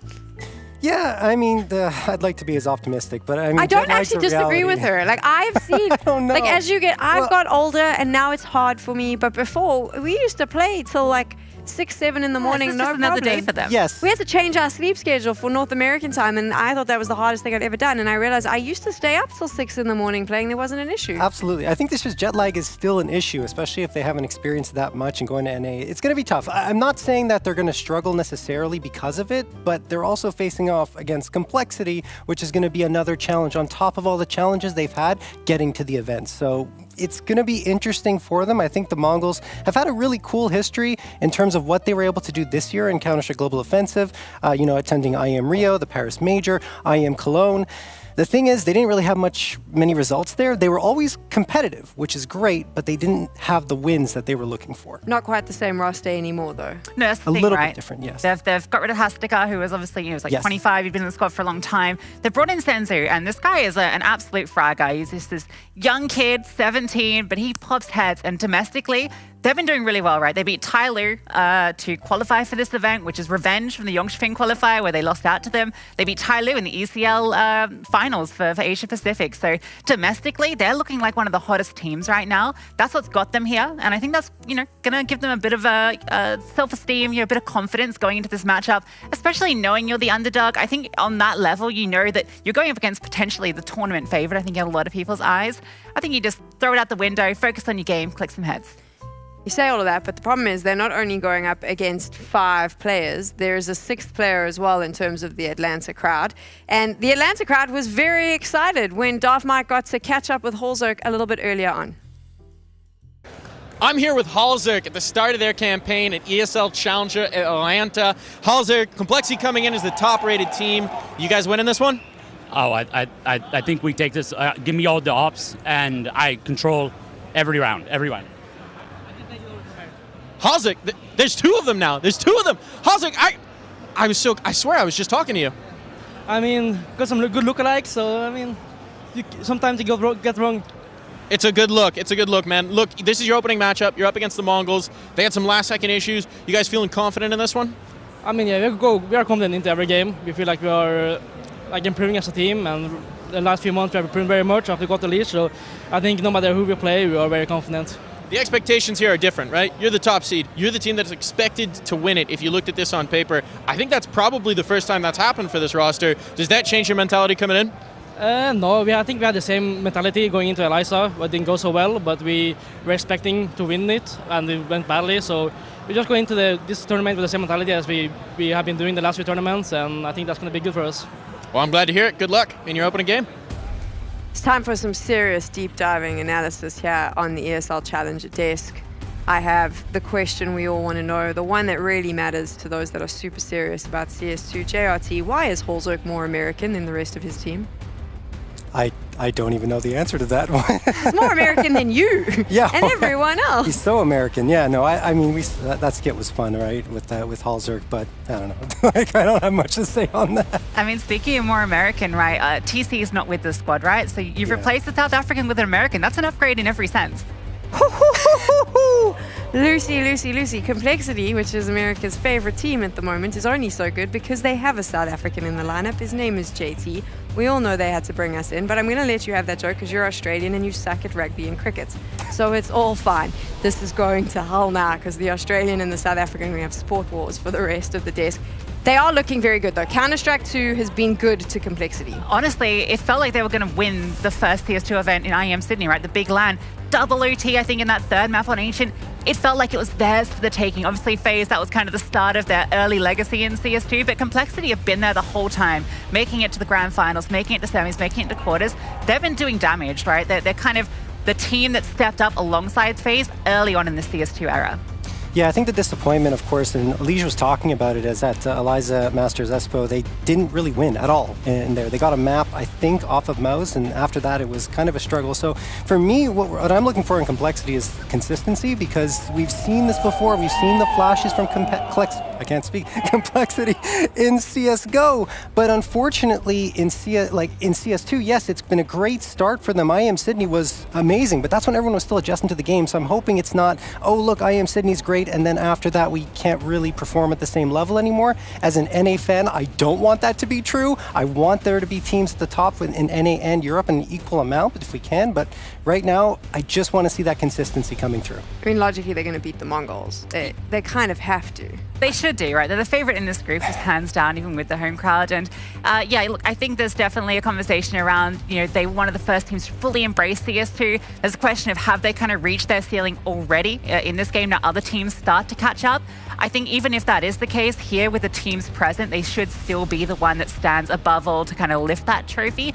But sometimes that pressure can get to you, right? And, this is where we're talking about consistency. And I think the player that has been that Mr. Consistent has been Elige, right? Completely rebirthed in this team, fragging out, just doing everything for them. And if he continues that form, which there's no reason why he wouldn't with how he's been playing just since this game came out, I think for a bit of a masterclass. Yeah. I'm very excited to hear from the Mongols, because obviously, like we said, they got here. They didn't know if they were going to make it. So Darth Mike caught up with them to see how they're feeling and if they're suffering from jet lag. I'm here with the Mongols, with Techno, to talk about their opening match here at ESL Challenger Atlanta. Techno, you guys got in last second. There's been a lot of troubles. How is the team? How's the mentality? You guys get any rest on the way over here? We're so confident for us, yeah. And I think we will be great. We will be great, I think, yeah. Like to hear it. You're here in Atlanta. Your first matchup is against Complexity. They're the hometown team. They're one of the top-rated teams in the tournament. That's a tough first draw. How do you think you match up against them? I think it will be a tough match for us. Yeah, their Complexity, they are so good. But we can win, I think, yeah. And now your new player, Senzu. This is his first time traveling with the team. Young player, 17, relatively unproven. What's he going to bring to the table? Yeah, he's so good, and he's Mongolian prodigy right now, yeah. He's very good. Well, I'm excited to see what he can do. Thanks for talking to me. Good luck. I love the positivity from Cadian's Noobs. And the thing about this team is I do think that they can be the thorn in the shoe of Complexity, to be honest. I do think that they're one of those teams that when they rise to the occasion, especially in a best of one, Lucy, they have the potential to cause the upsets. Yeah, I mean, these teams are always teams that come through and cause the issues, right? And I think, if you're Complexity, you can't really afford a slow start, because we saw Apex and GamerLegion kind of playing some crazy Counter-Strike. I don't know if you want to fall down to that level where you're playing elimination against those teams. You want to get this early best of one win over a team that you are so clearly on favorite the paper. If you lose to them in front of your home crowd as your opening game, it actually has a big effect on your sort of morale. For sure. Now, JRT, you've got all the stats, you've got all the numbers. Tell us what we need to know about the Mongols. Well, I mean, look, they're a pretty strong team regionally, like Lucy already said. I mean, they've been doing well. Challenger League, Season 46, they finished 4th in the league, and of course, they qualified for this event by beating New Happy, Tyloo, and then New Happy again. The thing is for Mongols is that they haven't really been tested in CS2 specifically against tougher competition, so that's going to be tough for them. The map we're on, though, does sort of favor them. I believe we got onto Ancient here, and they have been pretty good on Ancient, 3-1 over the last, I would say, 3 months with a +8 round differential. And if you look over to Complexity, it is their most played map, but they're on a 3-game losing streak there and a 4-6 record. So, and also negative round differential, which is surprising for them with how good Ancient started out in CS2. So it's going to be a tough test for Complexity. I think, as was alluded to in the interview, Mongols certainly have a chance here. They should be confident going into this one. Yeah, I think it depends how Ancient plays out. It's a map where control, particularly towards lane on the B side, is very important. And I think Complexity, as the better team, should just be coming through and asserting that dominance early. Don't give Mongols that quick start where they can start to, really fight and take it to you. Just completely suffocate them out. Don't let them even get started. It's going to be a really interesting matchup. I sometimes like to go along the line of, oh, well, there's so much tape on Complexity on Ancient, but I don't think it really matters in this case. I'm not sure the Mongols is a team that counter-strats. I think that they're going to come in and just try to play their style of CS. Yeah, they will. They'll just come in and play their Counter-Strike, and that's exactly what you want from them. That's the sort of thing that can actually catch people off guard, to be honest, and is generally the best approach if you are an underdog team. Play your game. You know what Complexity are going to do, but I think you've played this map plenty of times. You know you've got good players. You know you've got this young prodigy in Senzu. Yes, it's his first kind of big international LAN, with the team, but, this is a really good testing ground for players like that. Yeah, I agree. I think it's going to be interesting to see what Mongols are going to put out. Agree, they have to play their game plan. And for the complexity side, I think ESL needs a consistent second fragger, a consistent rifler on the squad that'll come and support him, or even the op, of course, of Halzerk, which has been good. Don't get me wrong, but technically ESL has carried this team more often than not. He's a star fragger. It's important that he plays that role, but the supporting cast needs to rise up around him as well. Can they keep the cost? I mean, we're seeing all the roster shifts now. Do we keep this complexity cost, or do you think we should be changing up the lineup? Oh my God, you're asking I like me to just throw you under the bus. No, but honestly, that question has been on my mind so many times. I've thought, what do they do? Do they maybe change up JT and bring a new IGL? No. That's a question. See, everyone says no every time I bring that up. But I mean, he has been very good to his credit, and I think he's doing a great job calling. I'm just saying, you asked me the question, so honestly, I always put these things, even if they're doing a good job, you're like, okay, what if there was a different view? What if there was a different IGL that came in here and gave him a different look? Or maybe you swap out another rifler. They've had so many changes though over the last year and a half that I really would rather see what this team can do here with ESL there for an extended period of time rather than have another roster change. Yeah, it's finally clicking, right? You're getting to a grand final in your first CS2 event. Everything does seem to be working. Yeah, at least it's a bad event, but at this stage, with this event going on, you've got the RMRs at the start of the year. No reason to change anything if you're complexity. I think what's been really good to see though for this team is, as you kind of mentioned, having to have that second player alongside him. I think Floppy's the one I'm looking towards. I've been really impressed with his ability, particularly in those clutch situations.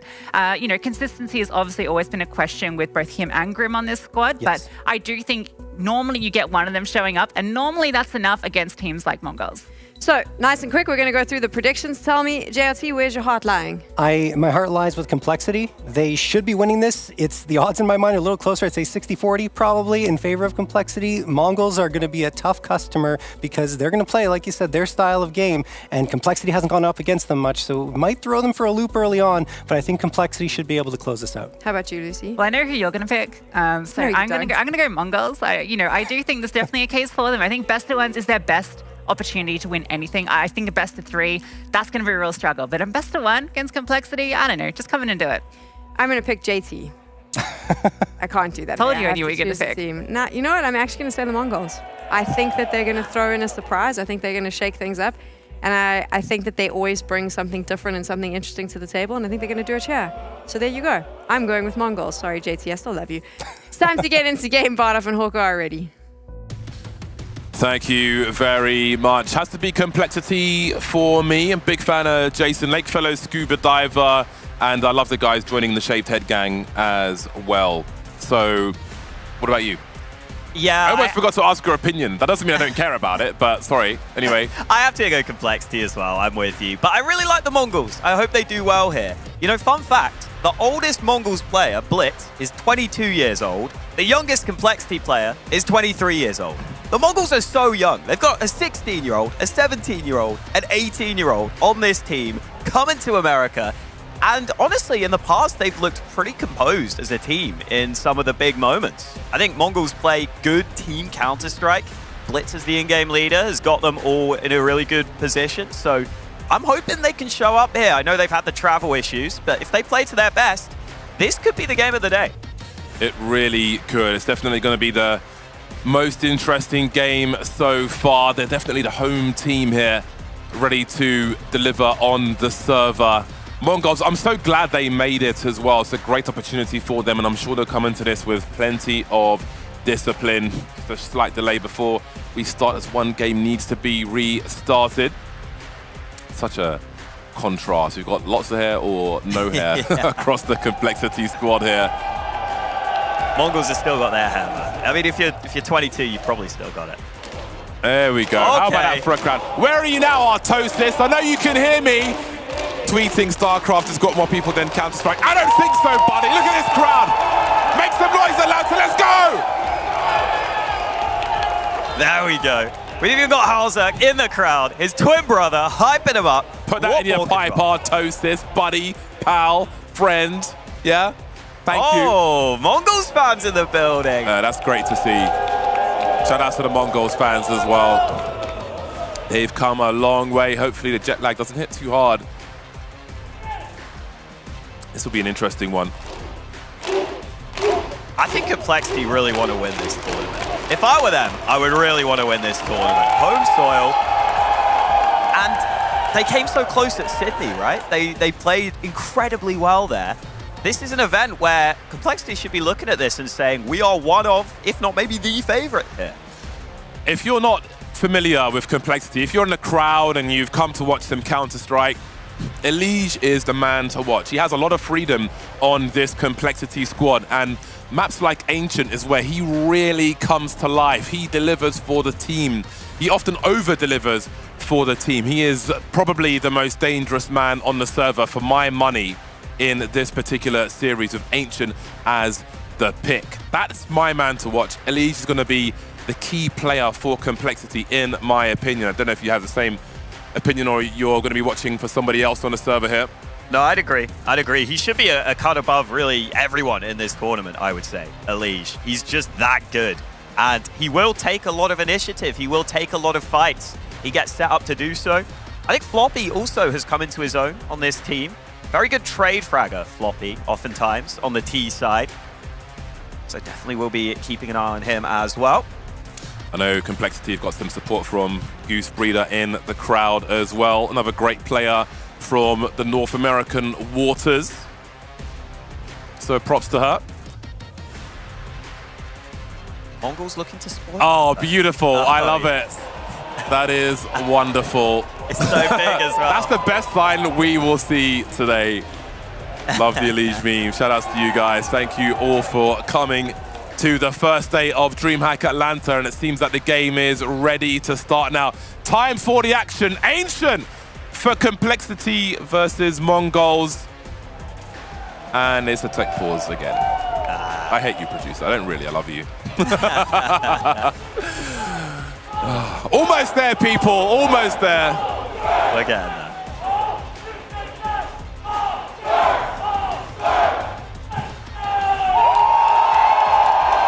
Oh, he's got a hype man. Oh, yes. Get rid of Mike. Let's just use that guy instead. I wanted to hear more words. Hulzak came in. Could have got more in it. Look at that focus. There we go. Lovely.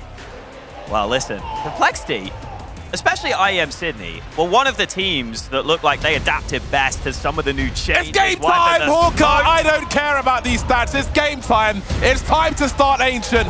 Complexity and Mongols. Let's go! Complexity starting on the CT side. Just the one pair of Julies in the hands of Floppy, sometimes called Flopzilla. We'll see if the full monster comes out today. Glocks for the Mongols. Starting to creep forward. That's a great start for them then. Dropping Floppy, dropping those Julies. Definitely worth the pickup. Better armor penetration than those Glocks, and plenty of bullets just like the Glock. Elige trying to keep an eye on things in mid. He loves this position. Just wait till those buy rounds come out. But for now, it's going to be a little difficult for him. Some good damage done to soften them up, but not going to be consumed just yet by the likes of Complexity. Going for that bomb plot now, and only 3 players remain for this CT side. Might be a cold start for Complexity in the heat of Ancient. 5-on-3 for the Mongols post-plot. They've got the numbers advantage, and that is quite a tight choke point for the remainder of this CT squad. Putting in work, though. Look at these frags come through for Complexity. They're taking the bomb site. They're so low, Mongols, to hold these angles as that bomb tries to get defused. Just down to Techno now in the 1v1. JT doesn't have a quick kit. Quick peek from Techno. He's got to play this smart. He's got to kill that time, and JT knows that he doesn't have a chance anymore. Mongols will just edge the pistol versus Complexity. Techno closes with a quad kill. He will die to the bomb, but he won't care. His aim can be so sharp. He's not normally one of the stars, fragging-wise, on this Mongols team. But when he hits his shots, it is headshots often. You saw Elige doing so much work to get them back into that round, though, coming back into the bomb site from a tough position. Nearly got Complexity into it. Fortunately, though, with that pistol loss, there won't be much investment into this one. Couple of kills for Elige allows him a dig at least. This should be the Mongols settling in to an early lead here. Elige also a fellow high-end keyboard enjoyer. Had many a conversation about the virtues of having a great keyboard.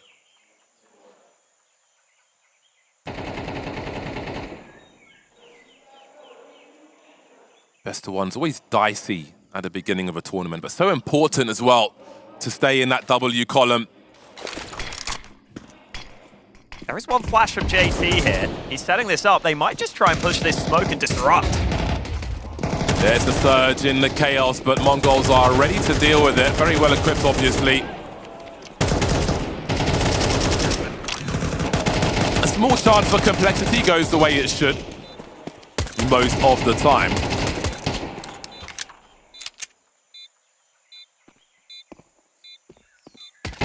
JT and the Liege remain then. That Desert Eagle could pick something up. The Liege is inviting them to get a little closer. That's going to draw the ire of Mongols now, who enact revenge immediately. 2-0 start, promising, but the real game is yet to begin. Mongols really made a name for themselves at some of the big tournaments earlier this year. Cologne, definitely getting some upset results at Katowice. And they've shown that they can really compete internationally. They play solid Counter-Strike. For the longest time, a lot of the Asian teams would just play wild and scrappy. They're a much more controlled roster in the way they play. It looks like they have an idea early in this round. Complexity are busy fighting mid. They've got to send someone back to A. It's wide open right now. Wow, they know Complexity love themselves some mid-action, some mid-control. Grim heading towards that donut position. This is fast, this is efficient from Mongols. Got to get that bomb plant quickly though, but they will focus on securing that site first. Now, with how fast this was, this does mean that Complexity will have utility for the retake if they can keep the numbers up. Elise dropped through the smoke. It's a promising post-plant for Mongols now in the 5 versus 4. Complexity trying to pinch the bomb site, but they're likely to have some more losses here, so you do wonder. Just pay a note, they are backing off. Because again, those are very, very tight choke points. And I think this is something we don't see often enough on this A bomb site. It's more of a B bomb site in the difficulty, especially to retake it in scenarios like this. They likely lose everything on that retake, so they will try to cut their losses, especially not having won the pistol, not having a first round yet. They want to keep as many guns up as they can. Yeah, and sometimes with a crowd behind you, you can actually get a bit tempted into going for those rounds, but that's the right call from Complexity. Once you lose the first kill, especially. I think when you have the nades and the 5-on-5, you could definitely have a look in. You can try and use your utility to get you 1 or 2 early kills, and that can make it way easier. Especially if the CTs or Ts are playing passively, you can smoke them off, but there, they didn't have those options. So instead, I'll say for this round, similar start to the round for Complexity, similar start to the round for Mongols, but this time Grim is a fast responder to A. Running it again, I love this. Wow. Beautiful work. Give us the reason to stop doing this, say the Mongols, and Complexity may have to think about that. This time though, they've got a 4-on-4. Similar choke points though. A lot of flashes for the Mongols. They may be compelled to give up in a similar fashion. Ozak is lining up some utility though. Let's see if they go for this fully. Floppy has a swing. JT will save him for a moment, but he goes down eventually. Complexity are going for it this time. There's a traffic jam for Mongols, but they'll keep the frags good for them. JT, last man standing now, 1 versus 2. Where's the trade frag? And that bomb is so far ticked. Techno playing the clock, it's to his advantage, and he knows he's won the round now. A 4-0 start for the Mongols. Not a bad effort on the retake there for Complexity, but that time was always going to be an issue, even as the Mongols got uncomfortable with some of those repositions. They end up just holding it down, and you wonder if Complexity almost felt like they had to go for that retake because they've just saved. It feels silly to save again, but yeah, not easy to get back in on that bomb site. Frustrating start for the CT side, for the home crowd. Lots of plays to be had, though. I need to quiz the Liege about his wrist rest. It's very rare you see a pro gamer with a wrist rest by their keyboard, but definitely an important thing. Lacking in the beginning, though. I mean, it's what we've seen from Mongols has been great so far. Again, it's so important to hold down that mid position. It requires multiple players establishing control around B as well, limiting what the TFAD wants to do. But there's been so much action straight into that A bomb site. The Complexity will continue to play their game, as the old saying goes. A different look, though, this time from the Mongols. It looks like Elige has called that out entirely as well, because he's pushed over on A. So he's going to have the early info that it's not that same play. That means JT has to be very aware. He loses that initial duel. Techno off to an excellent start here for the Mongols. You can see Grim falling back from the donut position. So Hulzok will move over to B. And mid will be, I guess, spotted from Red Room at best. Elige catches the lurker now. That's a lot of information for Complexity. You wonder what Mongols do now. How much information has been compromised for the squad? They've got a minute on the clock in a 4-on-4. Starting to edge towards this B bomb site then. Grim will be here, as will Hulzok. But can he trade the frag? He can't. Blitz collects 2. And that's going to be a big difference maker now. Elige and Floppy remain still looking for their first round. And it's just down to Elige. Diffuse kit collected, clutch required. Slowly pressing on then. You can see the difference in the look on his face. He starts to fall back. You can see the frustration as they are still empty-handed here. It's a clean sheet for Mongols, pearly white. Can understand Elige's frustration as well. He made that play when they went down a man to get them back into a 4-on-4 and to get them info that A side was pretty clear. That allowed a 3-man B stack, but Complexity not fully on the same page. First player gets 1 kill, then Grim tries to go through, but he's alone. The timing's not quite right. He ends up just swinging this smoke a little too late. Blitz is able to adjust. And that leaves Floppy alone. He didn't push through the smoke. Grim and Floppy combined have 0 frags. Ouch. And it's round 6. So I don't know what's going on, what's going wrong for Complexity. Mongols are the ones who recently got off the plane. They still have plane food in their digestive system. And they're 5-0. That is beyond science. Maybe that's the secret this whole time. Who the hell knows? It's a dangerous round. This angle's always a little scary to go into. 5-7s always show promise as well. A little more jiggle to them. Hulzok down to 5 HP, but still alive. Still present to be had. Mongols have got a good spread, though. They're keeping an eye on things. This could get a little dangerous here. As those 5-7s fly around the corner with Elige to clean up afterwards. Look at that snap. Hulzok towards the end of the deagle as well. Wonderful work. Honestly, we saw some pistol rounds earlier where I thought maybe there were too many deagles, not enough 5-7s on the CT side, because you could just be more nimble with them. Up close to armor penetration is brutal. Now Senzu can at least take some rifles away. There are too many Complexity players standing at the moment.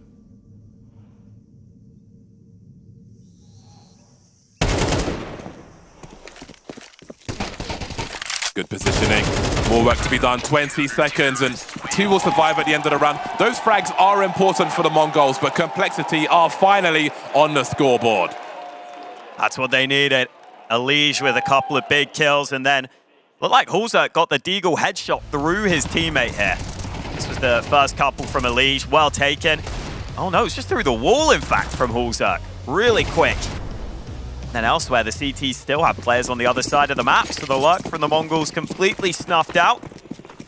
Let's see if Complexity can build something from that. Hulzok now has that AWP, so he'll start on that A site, and that's a good opener from Elige. Maximum Elige in mid. So good in his role for Complexity.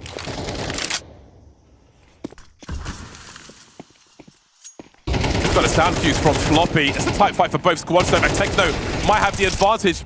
Then again, maybe not. Elige helping clean up as well. Complexity coming to life late in this first half. This has wiped so much money. How about that? Night and day between these rounds. No bomb plant. Money's rough for Mongols now, and Complexity can really mount a significant comeback. They've got 3 AKs on the CT side. And now you see why Complexity were committing those players into mid early. If the Ts try and charge their way through mid, it's generally pretty good for the CTs, those fights. You see there, Elige able to get that initial kill. He's given so much freedom on this team, and it's honestly been great to see. Elige back to his best.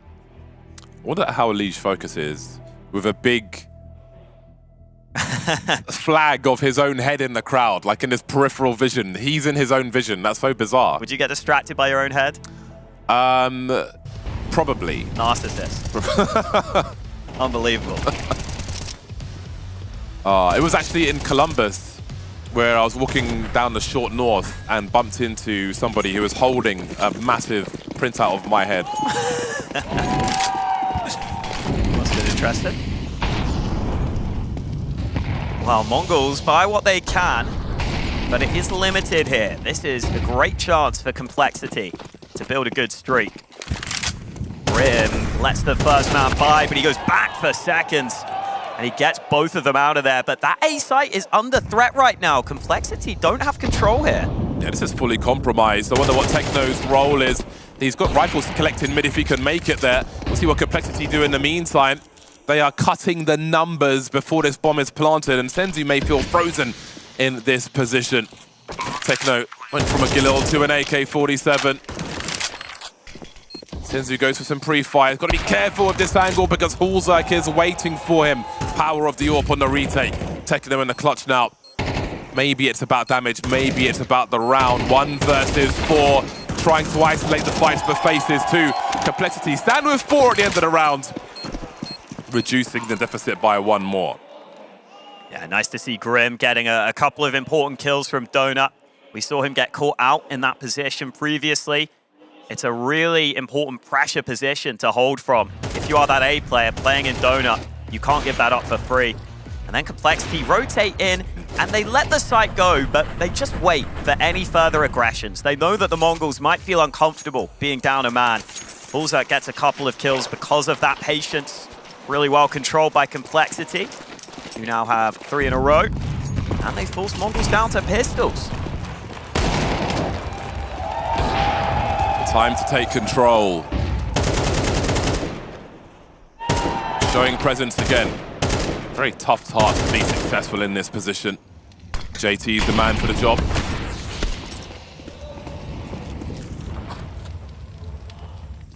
Mongols need to keep the CT spending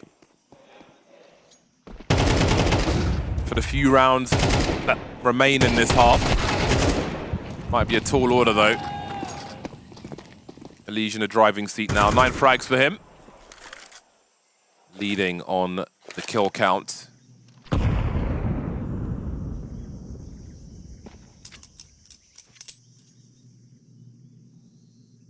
Such a good angle.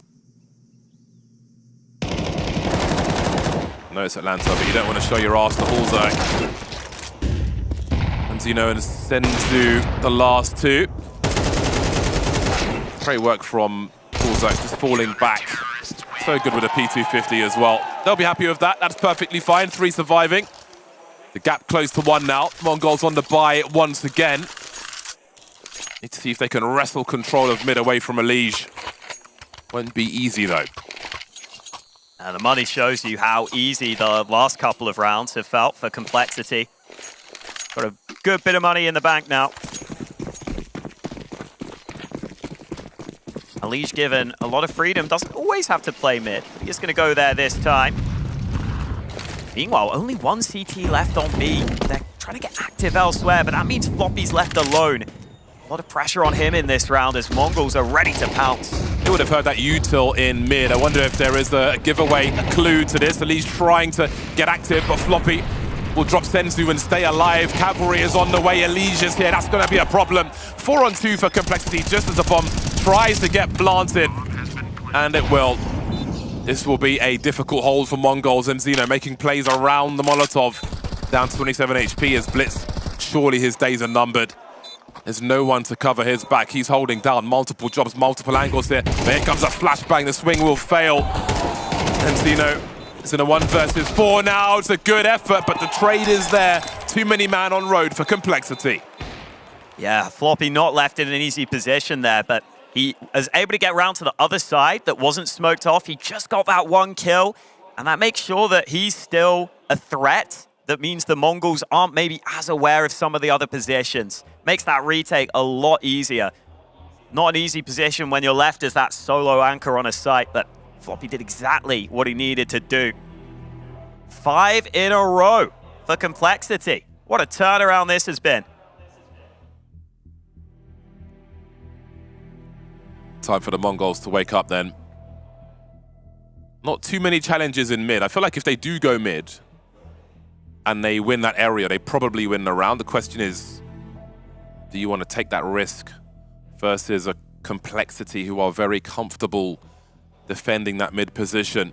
It will be a war of attrition. You know they're ready to push through B and support as well. They've often just gone for that surge into the B bomb site with mixed results at best. The utility challenge.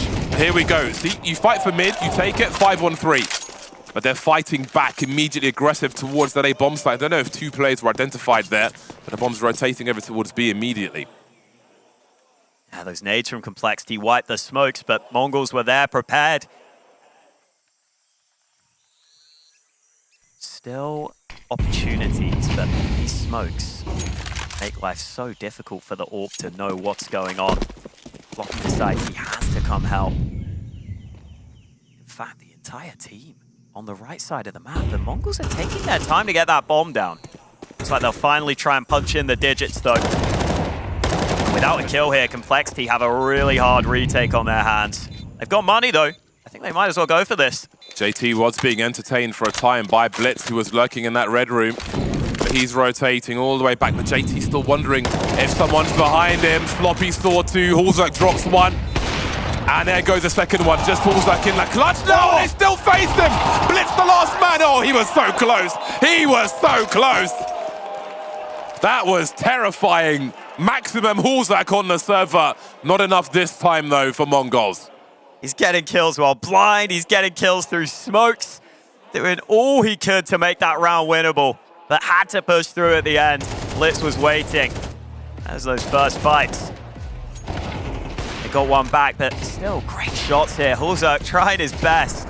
Oh my word. Absurd. Must have just caught a glimpse of him. That was a lightning strike.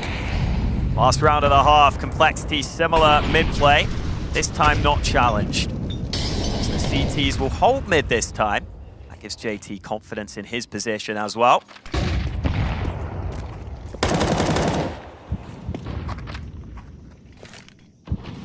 The Mongols seem pretty happy to give up this map control. Now they're going to fight for it, but Floppy wins his duel. That allows JT to get into advanced position here. Rare miss from Hulzak.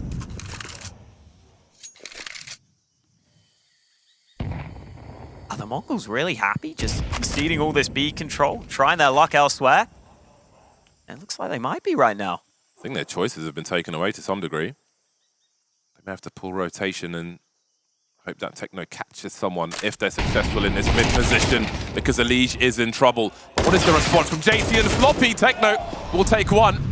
That's good info for the T-Squad. 3-on-3, 45 seconds, it's okay, but I know that Grim's got some sound cues. He knows they've passed towards Red Room, and they're going straight into the hands of Hulzak. He saw a waste, he knows there's one more. He is absolutely up for battle sniper mode. That leaves the bomb carrier Blitz alone, but he's found Grim playing a dirty angle. Orb versus Orb continues, but this will slow down rotation as well. And now Blitz is alone. Seems it was his teammate, the one that was being baited there. That leaves Blitz in the clutch then. Clock is ticking, both CTs of a kit. Again, he needs to find a 1v1. Hulzak on the way, you know he's scoped in already. Floppy running distraction, and there's Hulzak. While Floppy stuck behind the smoke, goes straight through, and that will be 1 more round for Mongols. 7-5 at half-time. They are here to fight.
times I've cried.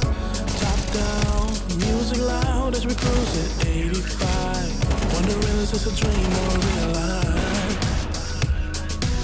A fantasy is what this feel like. 10 toes down for my baby. This life be driving me crazy. Your friends talk down, it don't faze me.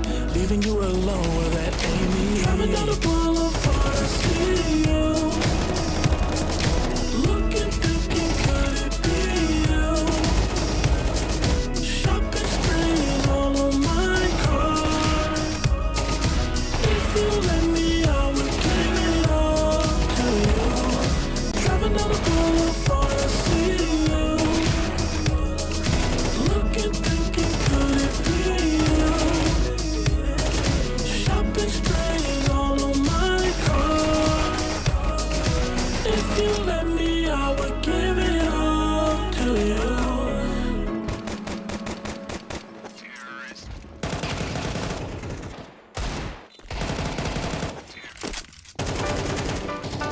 Yeah. La la la la la la. Yeah. Your life hits hard, but I hit right back. I never back down. I keep it on track. Same day with no problem. I keep rising from the bottom. 'Cause when the sun comes up and I look around, I can feel that love. I can hear that sound. They're never gonna hold me down. I'm higher than the ceiling now. And then I need to worry about. 'Cause I got no problems. I know it's gonna be alright. It's getting better every time. Nobody's gonna kill my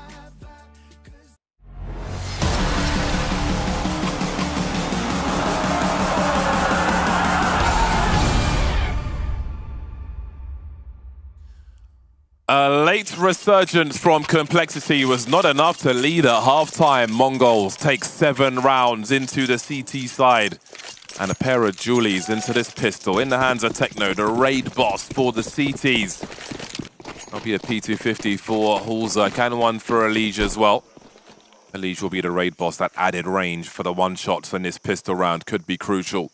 Loves himself some mid-action, and maybe he'll get some if these CTs push through B, but the focus will be on the A bomb sites, and M80 will have a lot to do. That's a promising start, catching Hulzak off guard. Grenades start to come in from both squads. Counter utility will cause some problems. M80 good for second, looking for a third one. More flashes. Does he have the bullets though? Not on this occasion. Sloppy with 2 before he is dropped to the floor as well. 3 on 2 now, make it 3 on 1. JT versus the world. He's got the P250, the range is equal, but does he have the frags? Carrying the bomb as well. Good pre-fire. Mongols are playing as safe as they can. He will be the initial engage. Looks like it'll be Senzu. Great tap from JT though. He's not done with this one yet. 50 seconds. So many things he could do now. Still getting the 1v1s, but with 14 HP. How many times does he reveal himself? Knows he has to walk if he wants to fake the drop back. Means that the Mongols don't know if he has repositioned. And JT might have got the right read here that the Mongols would stick together. He still wants to catch a rotation though with 25 seconds left. The time is going to start to really go against him here. Doesn't look like the Mongols want to budge yet though. Even a bomb plant would be good, but if he gets it down in time, he's got a real chance at this still. Well, they're going for the split. 10 seconds. Time to get your skates on.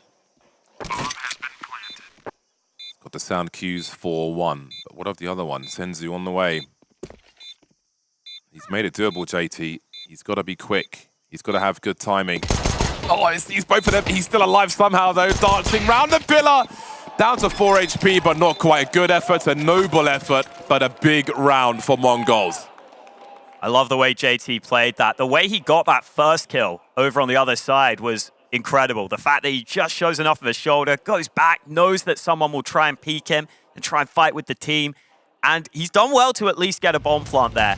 Big credit to Mazinho, though, and Senzu fighting ahead of this smoke.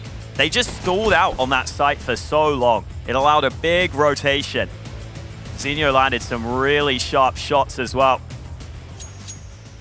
That is now the Mongols picking up both pistols here. They got off to a great start in the last half, but this time, they've got a force buy coming right at them. That's a mega force buy. Blitz. Gave a kill away. Wow, Dreamer's collapsing real quick. This has turned into a nightmare immediately. Complexity with these rifles always showed promise, and boy, has that promise delivered. Scorched earth on Ancient.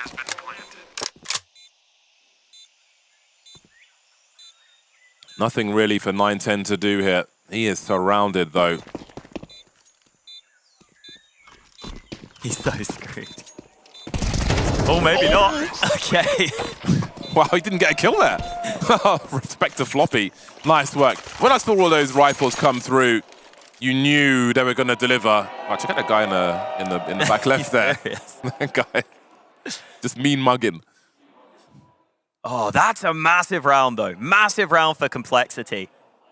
The CT economy gets put in shambles if you win the pistol and lose the follow-up round. And if Complexity lost that, they were going to fall so far behind. Instead, the Mongols have to force here. If they lose this round, they're going to be put on the back foot in this half, and Elige starting to take over on mid. Back-to-back rounds where he gets an opener. Yeah, this is a great way to supercharge your momentum on this T-side, 910. Oh, it might be 9-1-1 for Complexity if this continues. Techno, the last one though, with that 5-7, looking for more. Those guns are a little far away from him. He'll be forced into the light. Oh, Grim doesn't quite fancy it. Does he get an upgrade here? Elige will be left in position, looking for something, and he'll finish off the job. That was scary for a moment. The wheels keep turning for Complexity, and the Mongols' economy is in the trash. Yeah, it's real bad. This is a great opportunity for Complexity to try and come through with a streak on this T side. It's what they need. Upside for Complexity is they have a higher win percentage on the T side on this map. So they are very much still in with a good chance here. And the Mongols have had to win 4 of their rounds from 1vx situations.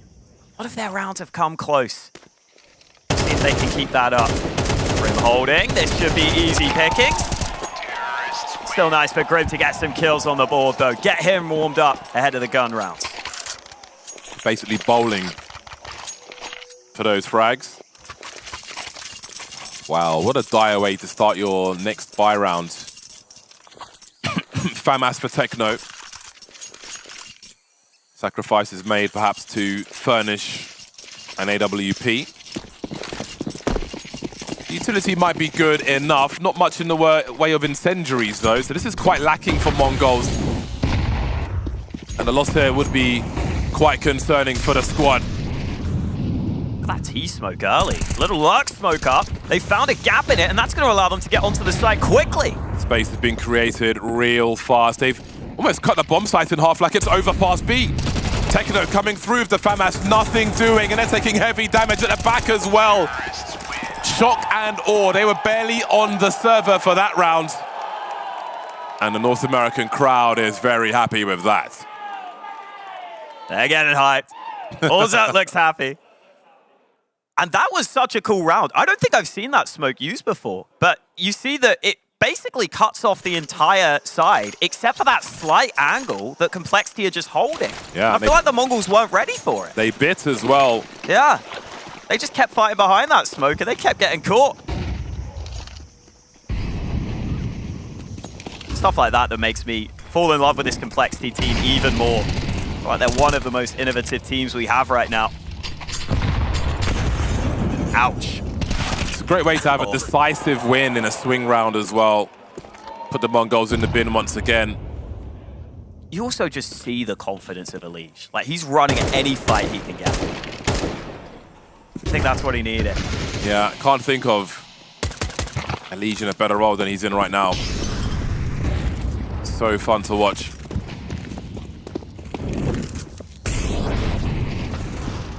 Such a smart player also.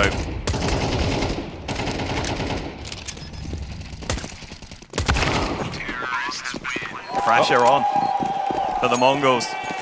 Complexity running away with this now, 5 in a row. And if the Mongols lose this gun round, they are very close to losing their opening match here.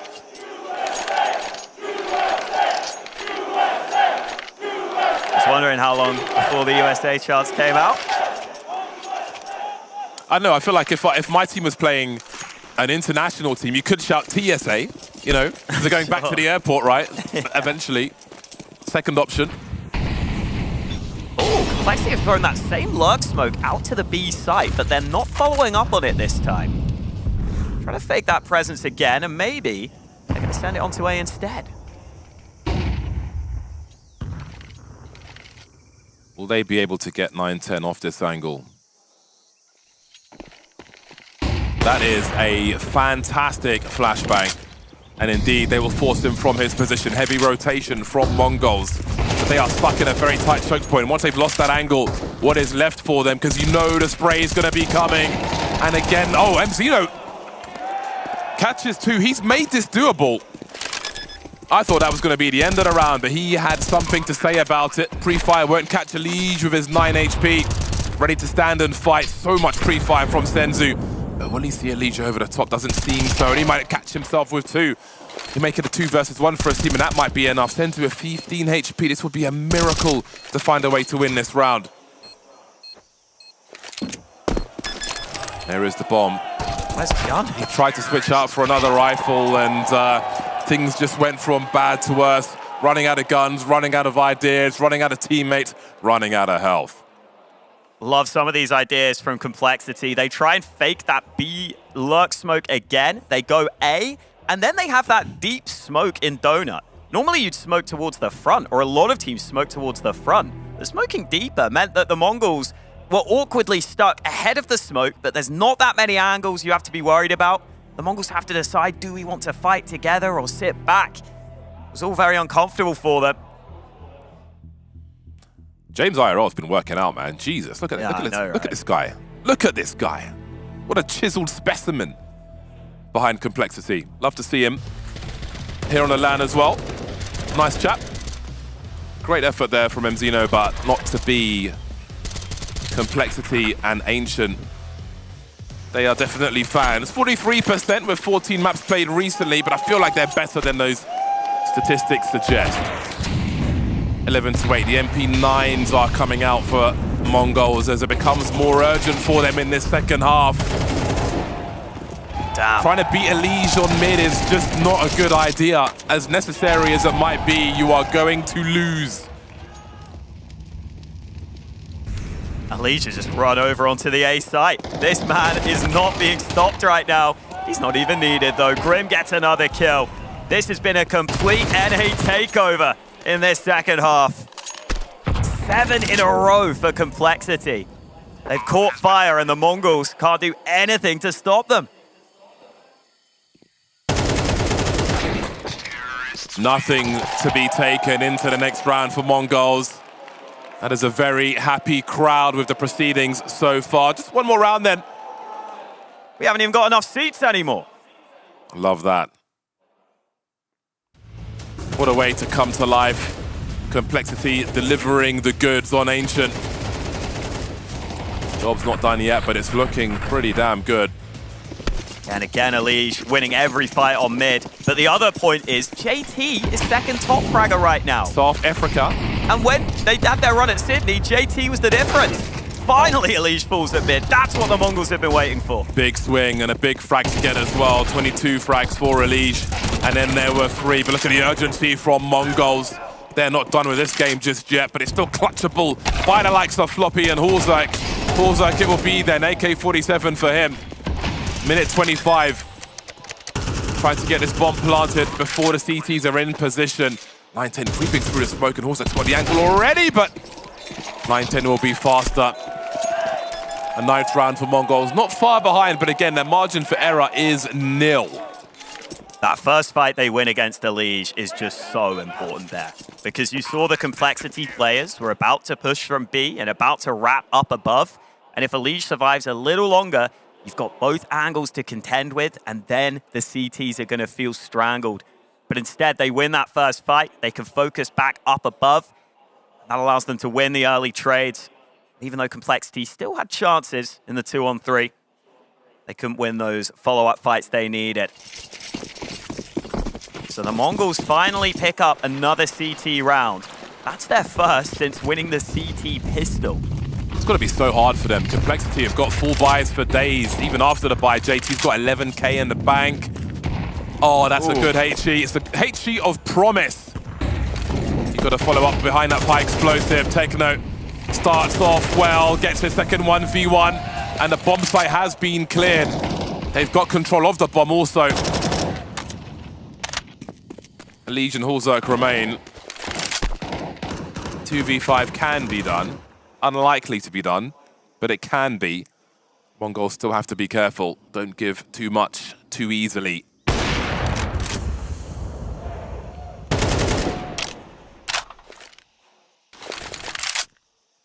Still unlikely. But 1 kill gifted.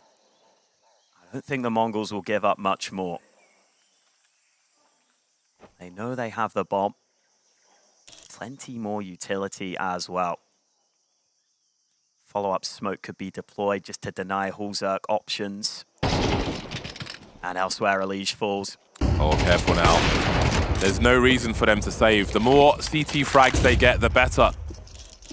Only 1 bullet in this AWP. Oh, dear. That's handy. There we go. 4 standing at the end of the round. A 4K for Techno 4K. 2 rounds behind now. Big props to Techno there. When playing on that anchor position on the site, he lets this one player go by, but he figures, I just need to cut off the source. I need to cut off these players coming up through the ramp. Even if someone gets past, he lets his teammate deal with that problem, because he knows that Molly is down. He can just make sure they're cut off at that choke point. That made all the difference. And now just 2 rounds in it, but Elige back to mid and back to winning ways on that first fight. Have a look at these flashes. Mid control is a problem again. Oh, Techno with big regrets there. Nowhere to go. You do wonder if this might be the end of the line now. Complexity are all over this round. They can do whatever they like. They've got full map control. Nothing's been contested now by Mongols. Not what remains of them anyway. They've got to take big gambles to stay alive on Ancient.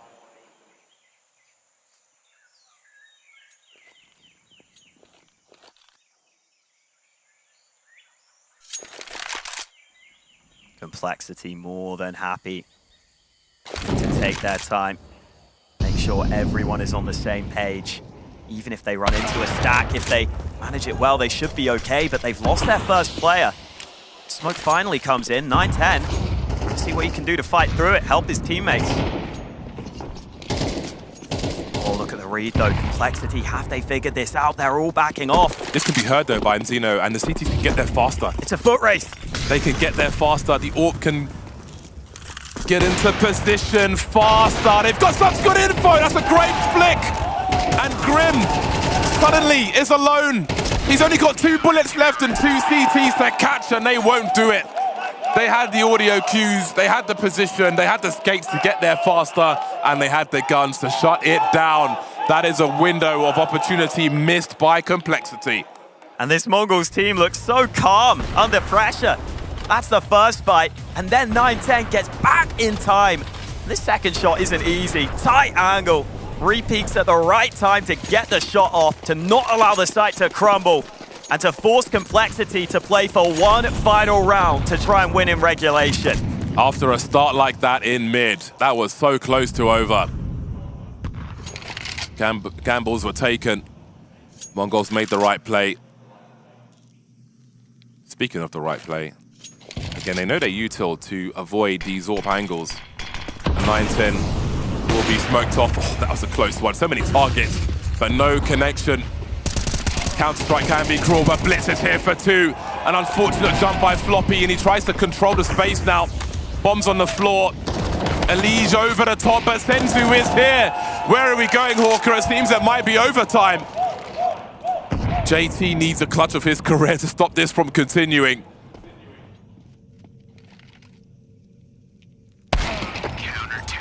Not meant to be. Overtime. 4 for Mongols in a row. Credit to them. Against the home crowd, against the odds, with that 3-on-5. Complexity will want that round back. But again, we've seen the Mongols, despite being such a young team, deal with the pressure. He was standing on him, but didn't know. I think Blitz getting to the back of the site there is all the difference. You see that position molly pretty often, but Complexity go for pace instead. And now they've got to come through in overtime. Big run boost. 9-10 up top, but they're out. Oh my days! What? What did I just witness? Man spinning like a flipping Dalek from Doctor Who. We're down to a 3-on-3. Techno swinging, dropping Hulzai, but the trade is here for Floppy. Someone's got to go back and collect that bomb. Senzu in position. MZino has got to be running to this bomb site as fast as possible. They are lining up now. He needs to stay alive. Floppy gets his bell rung. That's a big headshot and a great follow-up from Senzu. What was that AWP shot in mid? That is madness. His teammates are meant to be holding that angle so that he can peek up top, down towards B. Instead, his teammates aren't holding it, so he has to do this. Bro, spin to win. Oh. Ludicrous. Wow.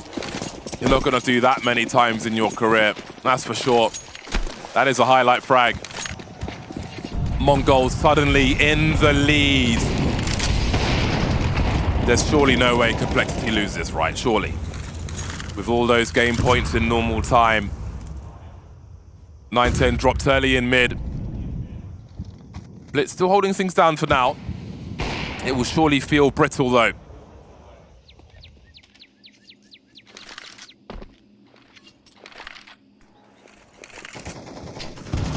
Oh, JT with the spam.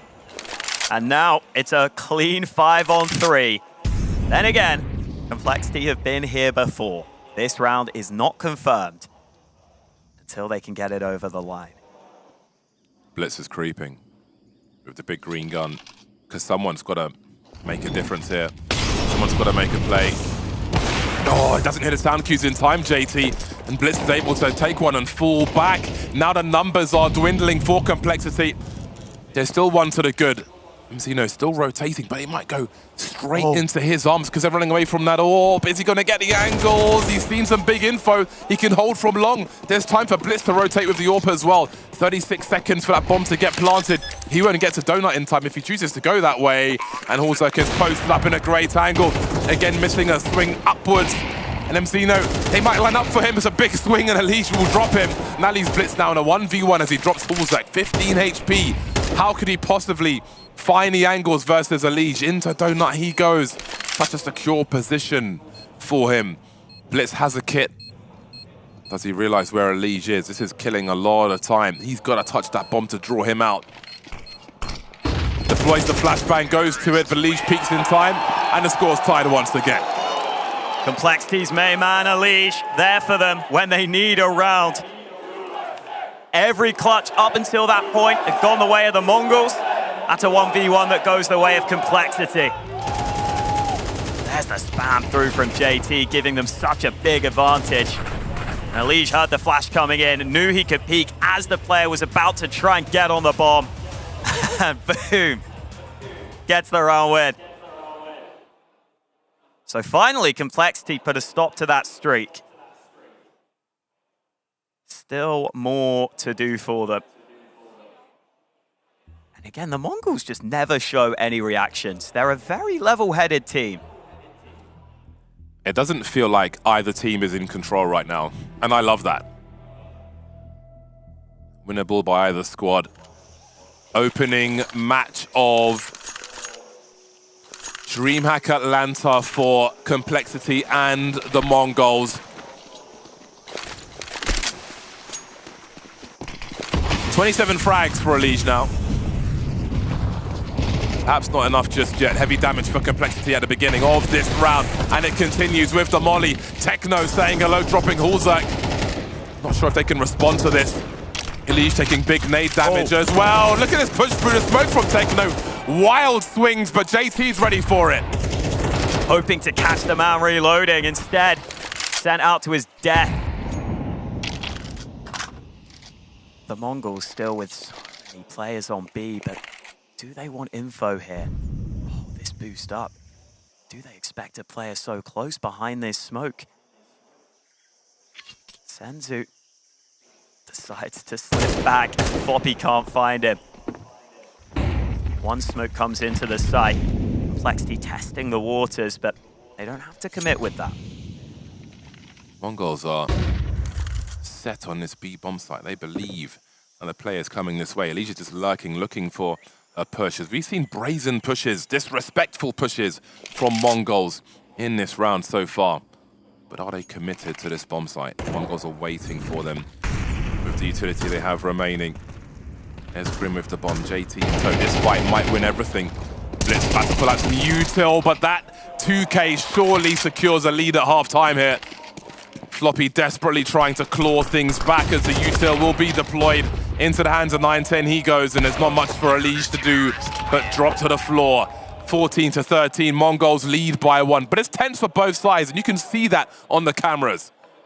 Yeah, without that mid control there, I think Complexity didn't have the ability to play between the sites like they were maybe hoping. It looked like Mzinho had pretty good info on mid and was going to spot them if they rotated in through that position. So that's why the Mongols keep so many players on this bomb site.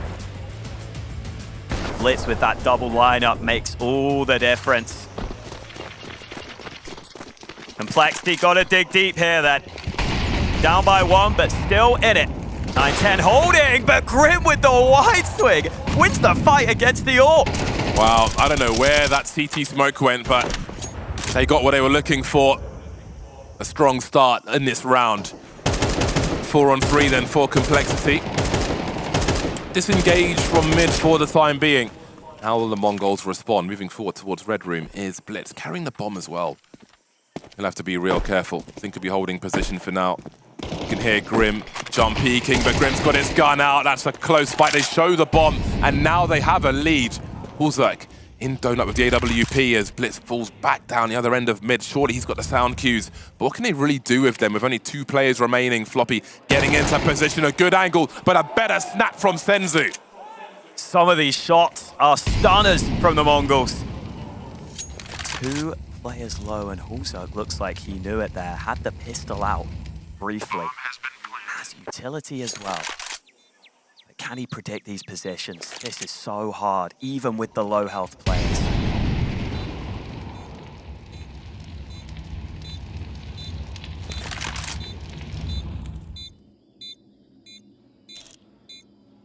That reveals the position. Everybody knows where he is. Blitz waiting to swing on contact. There it is. Senzu will get that final kill, and suddenly Mongols are in full control.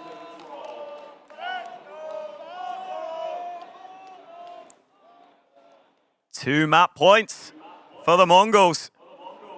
Complexity had their chances in regulation. It almost sounds like the home crowd is quiet now, when Complexity kind of need to hear some noise to claw this back. They need something. And look at Mongols, everyone out to B early. Is this an early commit from them? Complexity on high alert. They are ready to bolster the defenses of this bomb site, at least from that mid position. Floppy's alone round the back. He's trying to buy time for the squad. JT needs to decide which area he wants to defend, and here come the numbers streaming in now. Floppy with a tall order. 1-for-1. Down he goes. 4-on-4 then. Mongols into the bomb site. Complexity on the rotation. Coming around the back. Elige dropped. 3-on-3. JT looking for the wallbangs. Complexity must win this round to survive. They've got util. They can cut off some of these choke points if they can get the angle, but Blitz is really causing them some problems. JT biding his time. Can they find the angles for this util? There's a swing from Blitz, but he comes up empty-handed. Then there was one Mzinho versus 3. The retake is complete for Complexity. they're here for at least one more round. Not yet, say Complexity. Floppy goes 1-for-1 on the site, and they set up the retake well. Mongols wanted to fight. They didn't just want to sit back, even swinging into mollies, into flames to try and fight. And Complexity one away from another overtime. Big kills from Grim. That first one was huge. And wow, Hulzerk has to shoot through his teammate, but the reaction shot is there.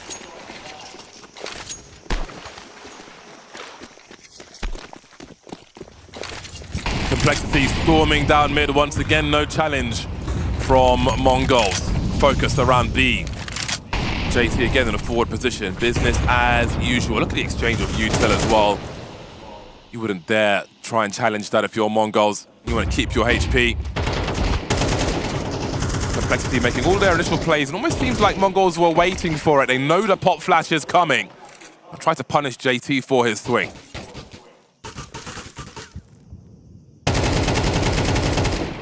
Stressful opening matchup for both of these two in this group here at Challenger Atlanta. Complexity maybe thinking of making moves down towards B.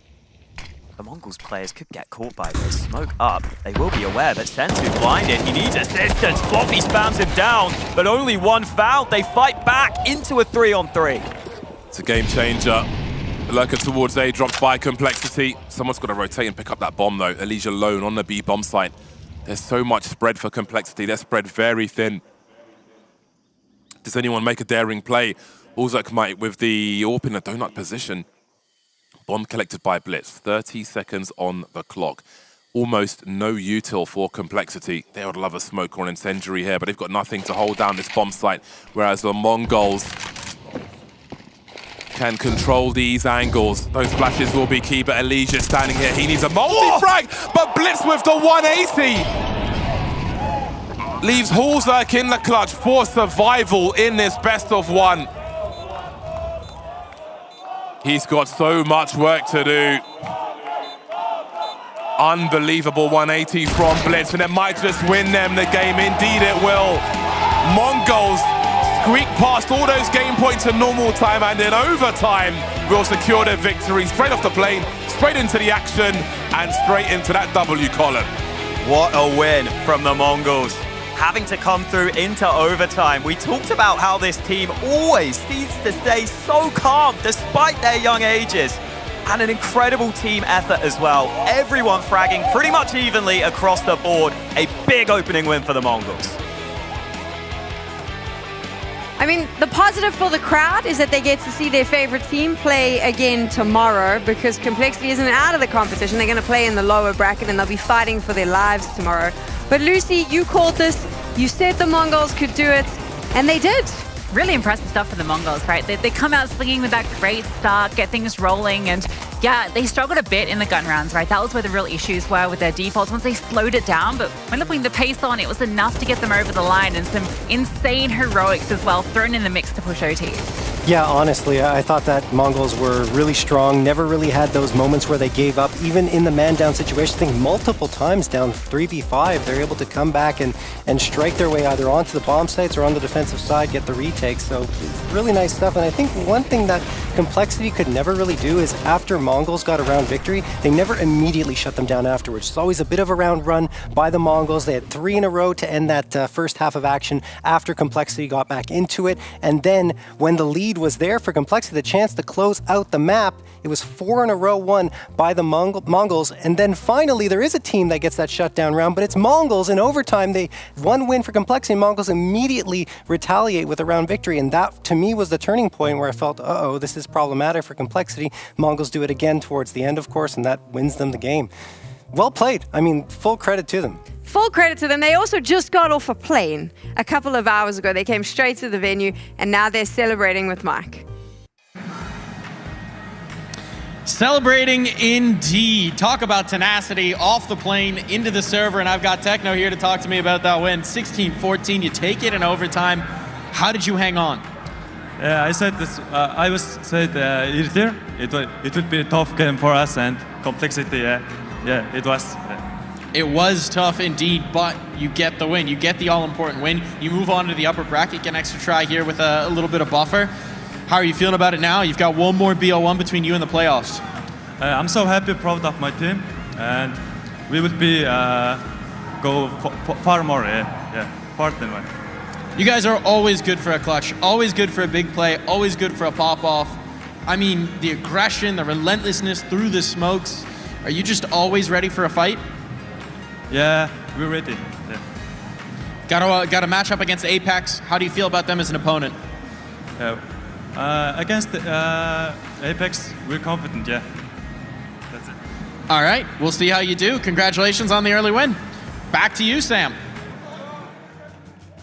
You know, he said the same thing about Complexity just before they played them. So that's exciting. It'll be an exciting winners match to watch. But let's talk now about what Complexity failed to do. How were they not able to shut down the Mongols? I mean, there's a few things. One, that they really struggle on pistol rounds. That's a real issue for them on Ancient. They lost both here. And, you know, I think when it came to kind of the 5v5, guns out, they should be winning that most of the time. Didn't work out in overtime, but that's kind of a different scenario. We can see there on the match statistics, right? Elige was doing everything he's supposed to do. And it's interesting because the rest of the scoreboard, everyone's within like 3 kills of each other. But yeah, they just didn't have that extra oomph, and losing some critical rounds in MR12 and a best of one. I mean, that's why we set this up as a Mongols potential transfer upset, because this is the perfect environment for them to do so. Yeah, I think the pistol rounds, like you said, Lucy, were a big problem for Complexity. And then also that really slow start hurt them as well, losing 5 rounds in a row. That's what allowed the Mongols to get back into this. If Complexity wakes up, and not, I want to specifically point out their riflers, not Elige, but the rest of the squad felt really slow at the beginning, which cost them. You did see Floppy and Grim start to contribute as we got into the second half and into the overtimes, but at the beginning is when they were needed to really get that momentum going, and they never really found the rhythm they needed in that situation. Yeah, it was just too slow to get going. For the head-to-head, obviously, Elige had to be on there. We could have picked anyone from the Mongol side, I think. Senzo, I think, was a good choice here to highlight just because of the narrative we brought into this, right? This young kid joining the squad, his first international LAN. You're going up against the #1 team here, right? The team that's favored to take it all. I mean, just come and frag out. He had so many critical rounds as well. And it was just great to see him, you know, popping the Senzu beans and displaying everything he can do here. Why we've been upping him as this big new prodigy from the Mongols. So you mentioned some of the standout rounds and those moments that he popped off. But when you take a look at the Mongols overall, were there any moments for you that stood out? Oof, there was a few. We've got this one here, which was 9-1-0. Really impactful round with your piece. He had a slow start, started to warm into it, particularly on the CT side. What was critical about this round was the rotations, right? He's able to blow open the smoke, make sure they're not pushing out B, and he gets here, he beats them to Donut, and he just frags out, right? Just does enough damage here to allow his teammates to step through with the rifles. So massive rotations there. And I feel like that's something that Complexity should be a lot stronger on.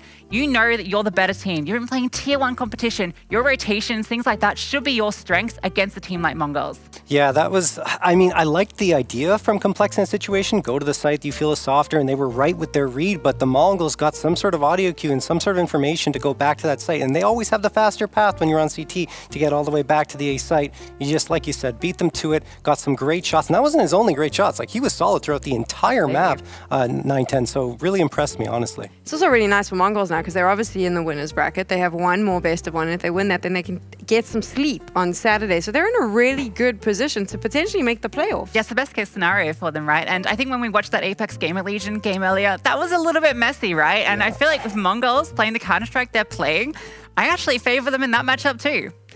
Yeah. I just want to do a check-in. Are you okay? Oh, I'm fine. Okay. You know, if you're an American fan, you know, I got to take care of and you. NA. We have to experience this on a regular basis. You do lose so a lot. I suppose you get used to that after a while. Oh, stop. He's not going to talk anymore. I'm in trouble. I'm going to stop bullying the North American talent. It's been fun. But I mean, JRT is way too nice. Next up, no horse in the race for you because there's no Americans. It's going to be Monte versus Virtus.Pro. How many overtimes do we get to go through in this one? Oh my God, we might get one at least. Honestly, these two teams. We're getting like I think James gets a bonus if it goes to overtime, so I think we'll be pushing a few. But I mean, that's an exciting match just because it's this rivalry that's developed. This is a match that actually could be the grand final as well, just with the way the groups work out. I mean, they've played each other so much over the last few events. I think it's 3 times over the events, and they've each gone back and forth trading blows. This is going to be a great one. it's a massive rivalry Yes. between Monte and Virtus.Pro, so it's going to be super interesting. I do believe that it is now time for us to get ready to get into the next game. So what we're going to do is we're going to give you some time to go get some snacks. Our winners bracket starts right after this.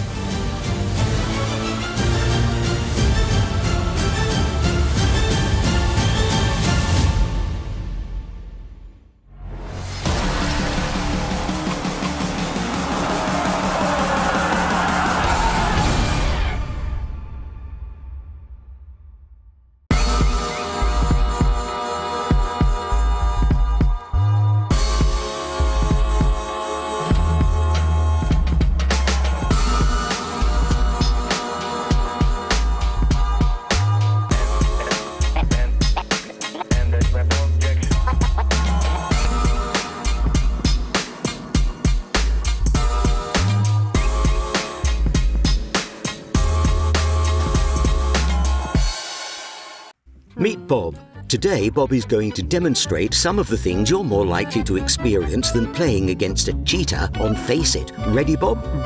You're more likely to get a blue screen after updating your PC, find a 4-leaf clover, land 5 bunny hops in a row, meet 2 people who share a birthday when you play in a lobby of 5, score a hole in 1. You're also more likely to unbox a red skin than play against a cheater on Face It. Life is full of absurd possibilities. Your matchmaking shouldn't be. Oh!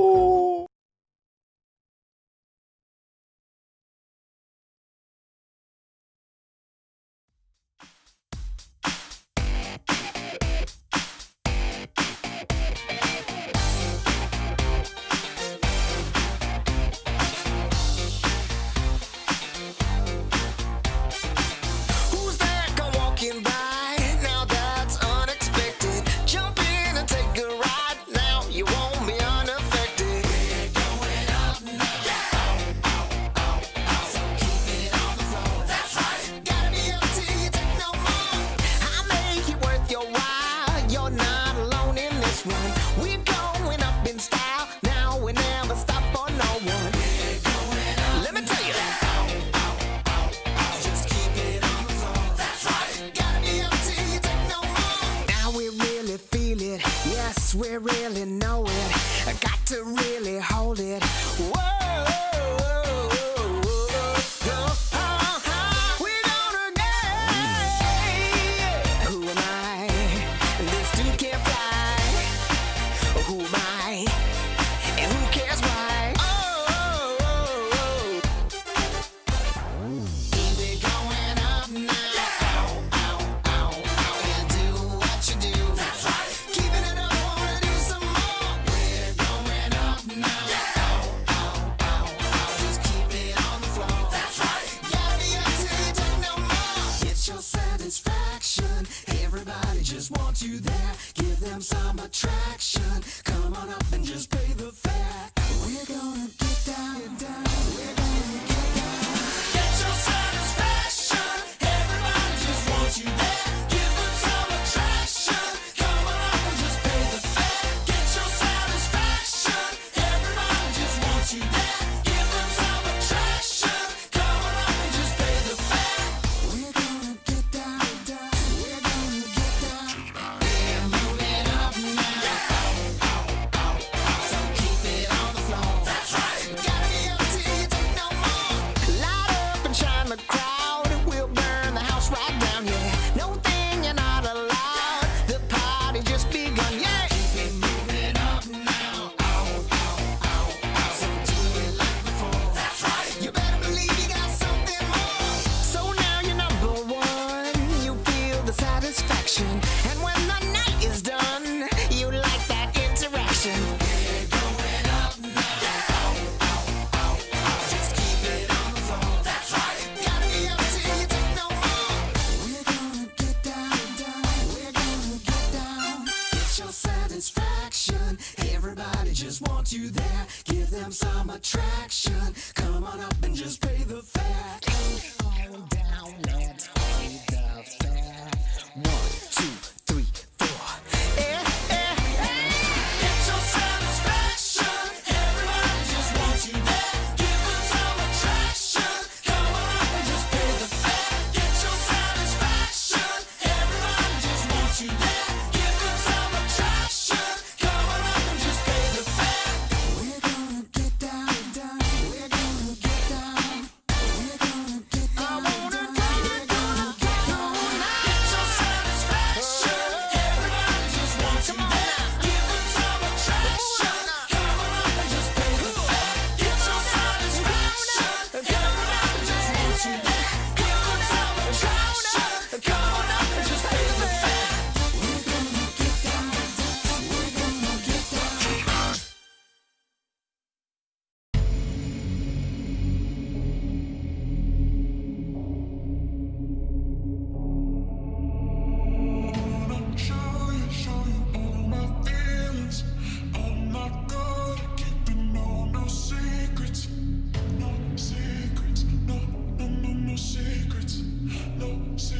lost your way. Even when you win, it still feels like you lose. I wish that you could see what I see. Your soul is stronger than what you need. No secrets if you do what you dream. Nightmares, but I'll be there for you. No secrets. No secrets.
So I'm calling you to let me through, and I reach for you.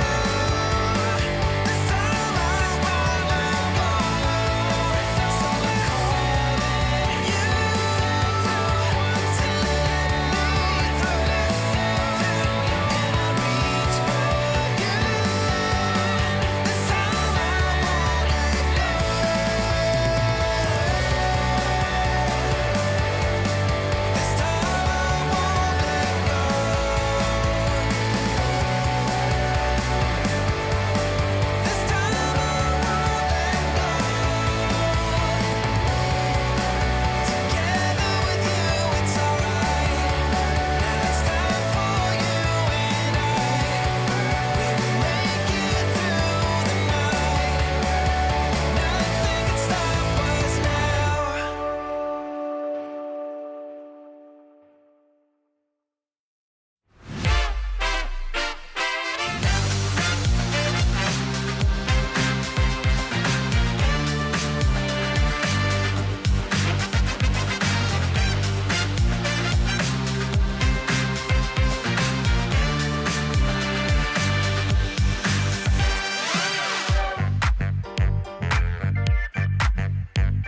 going on, guys? It's Exner. I'm here to walk you through the studio tour that we have here in Sweden for Challenger Atlanta. First things first, we're gonna go in and introduce you all to the studio that we have going on. And Fi? You gotta pull, not push. Pull. Okay. It's confusing here in Sweden. Yeah, you can't read. Yeah. We have the battle station. This is where all the production takes place here. So as you can see, a couple production studios up here, but this is the one that we've got rolling for Challenger Atlanta. And it is a massive production here. A lot of screens. Like 30 screens, man. Boom, boom. This is where, if you want to chill out, it's probably the best place you could be. This is the big break room, where if you want to get all your hot meals in, get some wonderful bananas. Are you about this one, Cole? Love a good banana. The best position to play on Inferno as well. Yeah, this is the spot. Got coffee, hot meals, all that good stuff. We can go ahead and check out what the studio has to offer. We got it decorated here. Very festive for the holiday. So this is where Fi and I will be covering the action here. As you can see, all the tools at your disposal. It's awesome. You can also open all the presents. And the cases even over there, known fact, they have real weapon skins in them. So as you can see, we have ourselves the case that Fi was talking about. And let's just go ahead and crack this bad boy open and see what is inside. Here, we got some good luck. Maybe a knife skin? Maybe a knife. Who knows? Let's see. Oh, it's looking like a pink here. Ooh, oh my goodness, the wow. 5.7 monkey business. That is an incredible skin. Right from the old school. It is an old school skin, back from 2015. Excellent. What a wonderful Christmas present you got there. What case did that come from? This is the massive studio, huge LEDs. Like, this is no green screen stuff. This is the real deal. I mean, this is where Premier Counter-Strike goes on here at ESL Challenger Atlanta. Thank you guys so much for watching this tour. That's it for myself and Exner. Catch us on the broadcast as well for the rest of Atlanta and all of your North American goods. Peace.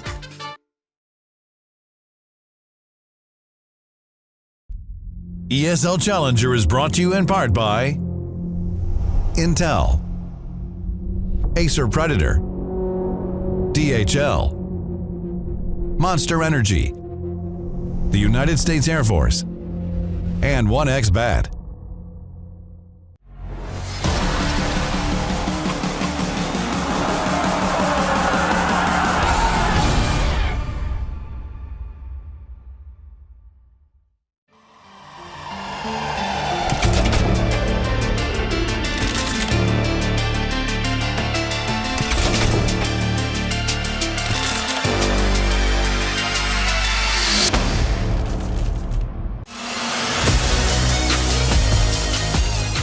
Maybe in Dubai it's because we are not ready to play best of 5. But I think we have everything to lift the trophy, it's just in our minds.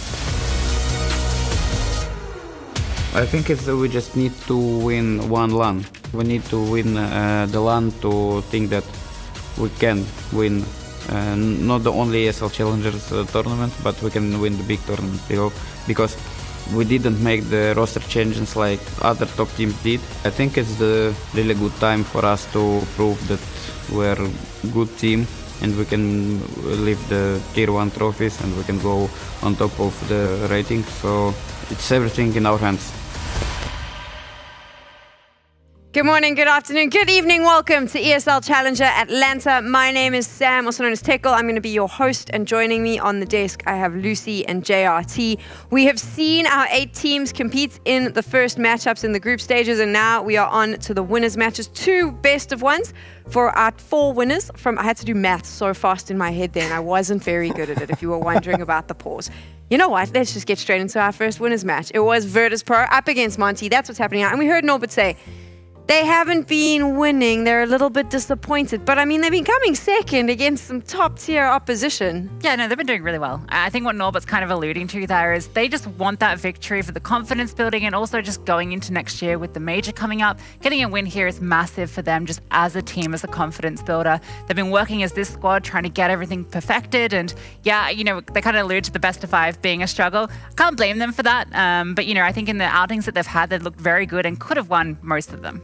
On the other side, though, you've got Monte, JRT, who are looking fantastic as well. I mean, they are our current ESL Challenger champs. They lifted a trophy 2 weeks ago. Yeah, and I mean, they've been competing very well. They finished 3rd, 4th in Thunderpick World Championship. They finished Rubet Cup in 2nd behind Virtus.Pro. That's actually the only win for VP, obviously not on LAN, but they still did get that win. They want to find it here, and the only time that Monte was able to defeat VP was in the Challenger Jönköping, right? That was their one win. The thing that's really awesome about these two teams, though, is they match up so well, both in map pool and skill set, and they go to 3 maps. Well, they've gone 3 maps every single time they've been in a BO3. That's my only sad point about this, is that it's just a BO1, because I would love to see a BO3, and hopefully we will. You'll get 3 overtimes. It's Virtus.Pro, don't you worry.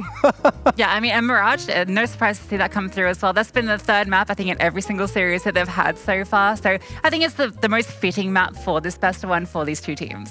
I want to say that he's the new addition, but I mean, he's been around for a while now. I feel like he's fitted so well into the team. Mike caught up with Bro from Monte to find out how he's feeling coming into the winners bracket. I'm here with Bro ahead of their matchup against Virtus.Pro. Bro, you guys had a good start today. You had a little bit of an exciting series. Now, Virtus.Pro, this is the classic rival. This is a team you just beat to secure the Jönköping trophy. This is a team you've matched up against a lot of times. How do you feel about them as an opponent? As we keep playing them, I think we gain more and more confidence by every round we win against them, not only the maps, but as previous, we won, and I think that we can do it again today. I like to hear it. They're a notoriously difficult team to put away, right? They play slow, they exploit weaknesses, they don't tend to lose in man-up situations. How do you withstand the classic Virtus.Pro marathon? I think for us, it's about to keep the mistakes minimal, because as you said, they are trying to abuse the weaknesses if they can find one. The good thing about us is that we don't have many, so we'll try to keep it as clean as the last time. I like it. I like the confidence. You guys were taking a lot of space, getting aggressive, the classic Monte type of plays. We're going to see more of that now? Of course, as always. As always. Back to you on the desk. Bro's so spunky, he always speaks with such confidence, and I love it there. He's basically like, we're fine, we got this. Yeah, and I like that point that he brought up about, you know, now that they've played VP so many times, they can adapt to it, they feel confident coming into it, they have the most recent win in a very important high-profile match. I think that's a really key thing when you're talking about VP. If it's like your first or second outing against a team like this, that's a very jarring approach to the game. If you haven't scrimmed against that style, it's so unique to them that it can catch you off guard. But now they've had those reps in very high-profile officials, I think that actually does give them that confidence coming into it. Yeah, and I mean, they've brawled against VP on Mirage the last 2 times. It was a win in Jönköping, 13-10, and then prior to that, double overtime, 16-19 loss to VP. So it's going to be a great map. I always thought for a while that VP was kind of like the Achilles heel to Monte, because they never seemed to be able to close it out. Like you said, it would always go to a 3rd map or to overtime, and then they would lose it there. But I feel like that victory in Jönköping has made all the difference to their attitude, and now they're probably going to go into this feeling like, well, we've got your number. On the other side, though, you have Virtus.Pro, who are a team that are probably prepared now. They won't let that happen again. Yeah, and I think so. Also, just coming off that best of 5 against Spirit that they lost very recently. I mean, yeah, that one's kind of rough, but it's so much experience that they're gathering, so much more hunger that they're building up. And I read Norbert in an interview a few weeks ago just saying how they really want to bring their maximum these last couple of events of the year because of how important they are. The question is, are they at their maximum? It feels like they're close to it, but they really need to bring it here because there's some tough competition. Yeah, I feel like they're ready to get there, though. They've had those frustrations. We talked about the loss in Jönköping. You talked about losing 3 in a row to Spirit thanks to Donk's ridiculous performance, and that's, you know, nothing they can do there. But I think that as Monte benefits from playing against VP, VP benefits from playing against them. It goes both ways. So they're getting used to Monte's style, and they can take advantage of that as well. And I think that VP just plays such a smart style, such cerebral Counter-Strike, right, that I think they can get the edge on Monte in this BO1. You think they'll get the edge? Because that was my next question. I was like, is VP going to be coming in with I've seen them when they lose confidence, and in the past it's a team that really struggles to bring it back. They've got it, you heard it, they're feeling it a little bit. Not only against Monte, but in general. I mean, they're coming second all the time. It's frustrating. So how do they find their confidence when they come into this? I think they just need to get off to a strong start. That's the most important thing for VP right now. Don't play Monte's game. Continue to play your game that you found success with in the previous BO1 and that you've always had success with against them. And don't feel pressured to make too many changes. But again, they have to adapt to the way Monte's playing against them, which is going to be kind of constantly shifting as things go on throughout the map. We like to talk a lot about what we think is going through the players' heads, but you know what? Mike gets to find it out because he's right there with them. So let's find out what's going through VP's head. I'm here with Norbert from Virtus.Pro ahead of their matchup against Monte. Norbert, you guys had a little bit more of an exciting game in the first round than maybe expected. Team with a stand-in coming in, but feeling a little dialed in for this match? I think we have enough time to fix some mistakes from the first game, and I think it will be more interesting than the first match. I like to hear it. Now this one, it's a bit of a rivalry, right? You guys just lost to them in the Onshiping final. You've played a lot of games against this team. Does that add a little bit of extra motivation for you? I don't think about that it's like a rivalry for us. It's just like another game for the playoff spot, and they want to win, we want to win, and just the better team will win. It's business as usual, the classic Virtus.Pro mantra. You guys, you're known for the marathon game, right? You're known for drawing things out, taking the time needed. Is that going to be the strategy here? Avoid the early aggression, starve them out? It will be the secret. All right, we'll find out. Thanks for chatting. Back to you. It's a secret. I bet you they don't even know. They haven't decided yet. It's not a secret. We know exactly how you play VP, but I think that's one of the really interesting things about VP into CS2 is I think the change to MR12, the way the economy works, things like that, it's actually giving them a bit of an extra buff. You know, sometimes they can get a slow start, but the way they play around, you know, rounds where they bring out a hero A kit, they juggle around between players, the different ways that they save, as they're so famously known for. With CS2's economy, this actually benefits them more than almost any other team, which I think is part of why we've seen that resurgence. It's exactly what you were saying, though, in that they've just transitioned really well into CS2, and it does suit their play style. And I mean, I do think a lot of these teams, their eyes are on the RMRs now, right? That's where the focus has to be. So for a team like VP, lifting a trophy this weekend would do them a hell of a lot of good going into next year. Yeah, and I think they've been playing well enough to deserve it, honestly. Like, if you look at their record, it's 14-5 since CS2 was released in terms of BO3s or BO5s. So that's really good. Maps are 34-19. There's a lot of good things happening for VP. The only thing they're missing is lifting a trophy on LAN. And you're right, this would be a huge boost for them going into the RMR, which I still think they're going to do well in regardless of the result here. But that gives them that extra confidence in their play. And you can tell there's a little bit of, man, we should have gotten it. There's a little bit of that regret that they didn't pull off those wins. Yeah, not only that, but also the EPL spot. That's the big thing that's being Yes, played for, that's right? true. A That's lot of true, teams yes. here already have that spot. VP, they don't. And I would say they're the forerunner in terms of the conversation for getting that EPL spot. So I think for them, that's almost the biggest prize here is getting the EPL spot, getting the good ESL World ranking, and looking into those RMRs with a high at the back of it. Definitely. Both of these teams have a fantastic opportunity of playing extremely well here. They're showcasing their best Counter-Strike yet. They have such a fierce rivalry as well. It is Virtus.Pro up against Monte, best of one. The winner goes straight to the semi-finals. And what we have to talk about now is Mike's hair, because I want to know why it's so patchy. He went blue. Is he Yes. going back to blonde? Is that what he's trying to do there? No, well... Because he's got these like beautiful blue highlights. I haven't started knowledge yet. All right, JRT has all the knowledge. So what happened was, on Mustache Masters, they hit a milestone and he had to dye his hair blue. And then he got it re-dyed blue for another event, and it actually was a good dye job. The problem is Mike did not buy the shampoo needed to retain the blue hair. But it's so got like a cool like highlight Yeah. side to it. Like But I'm kind of digging the blue highlights. It's very chic. Well, yeah, I guess it's given him a benefit of the blue highlights. It's got like gray and blue going on, so it is nice. I think that if Complexity win this, you know, for North America, Duff should just shave his head, get the Elige look. He already did that so many times. Putting the challenge out there. Oh my There you go, Mike. Why don't you shave your hair off if Complexity wins?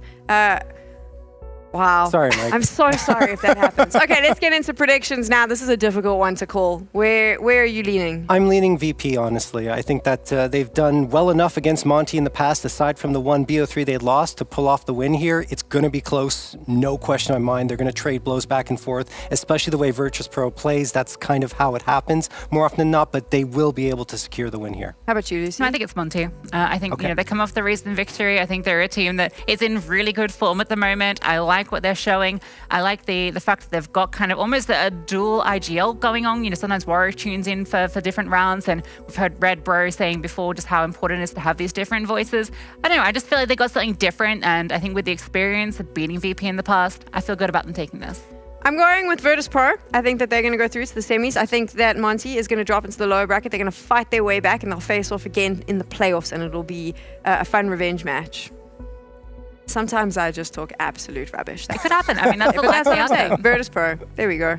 I love Monte though. I do love this team story. Like since the major, they had that one small change to their roster and everyone thought that was the end, and yet they just continue. SDY does such a good job. Like I just love this team, this band of brothers. So there is like a very sensitive side to me about Monte. Yeah, and I really like what they've been able to do in CS2 with the roles changing. There were so many questions about what would happen with Boris leaving the team, such a big presence in terms of fragging. But with Krasnodar taking on these star roles, which he used to use in Los Coguitos, where he was kind of the star player, he wanted to take the step up to a team like Monte where he could achieve a bigger heights.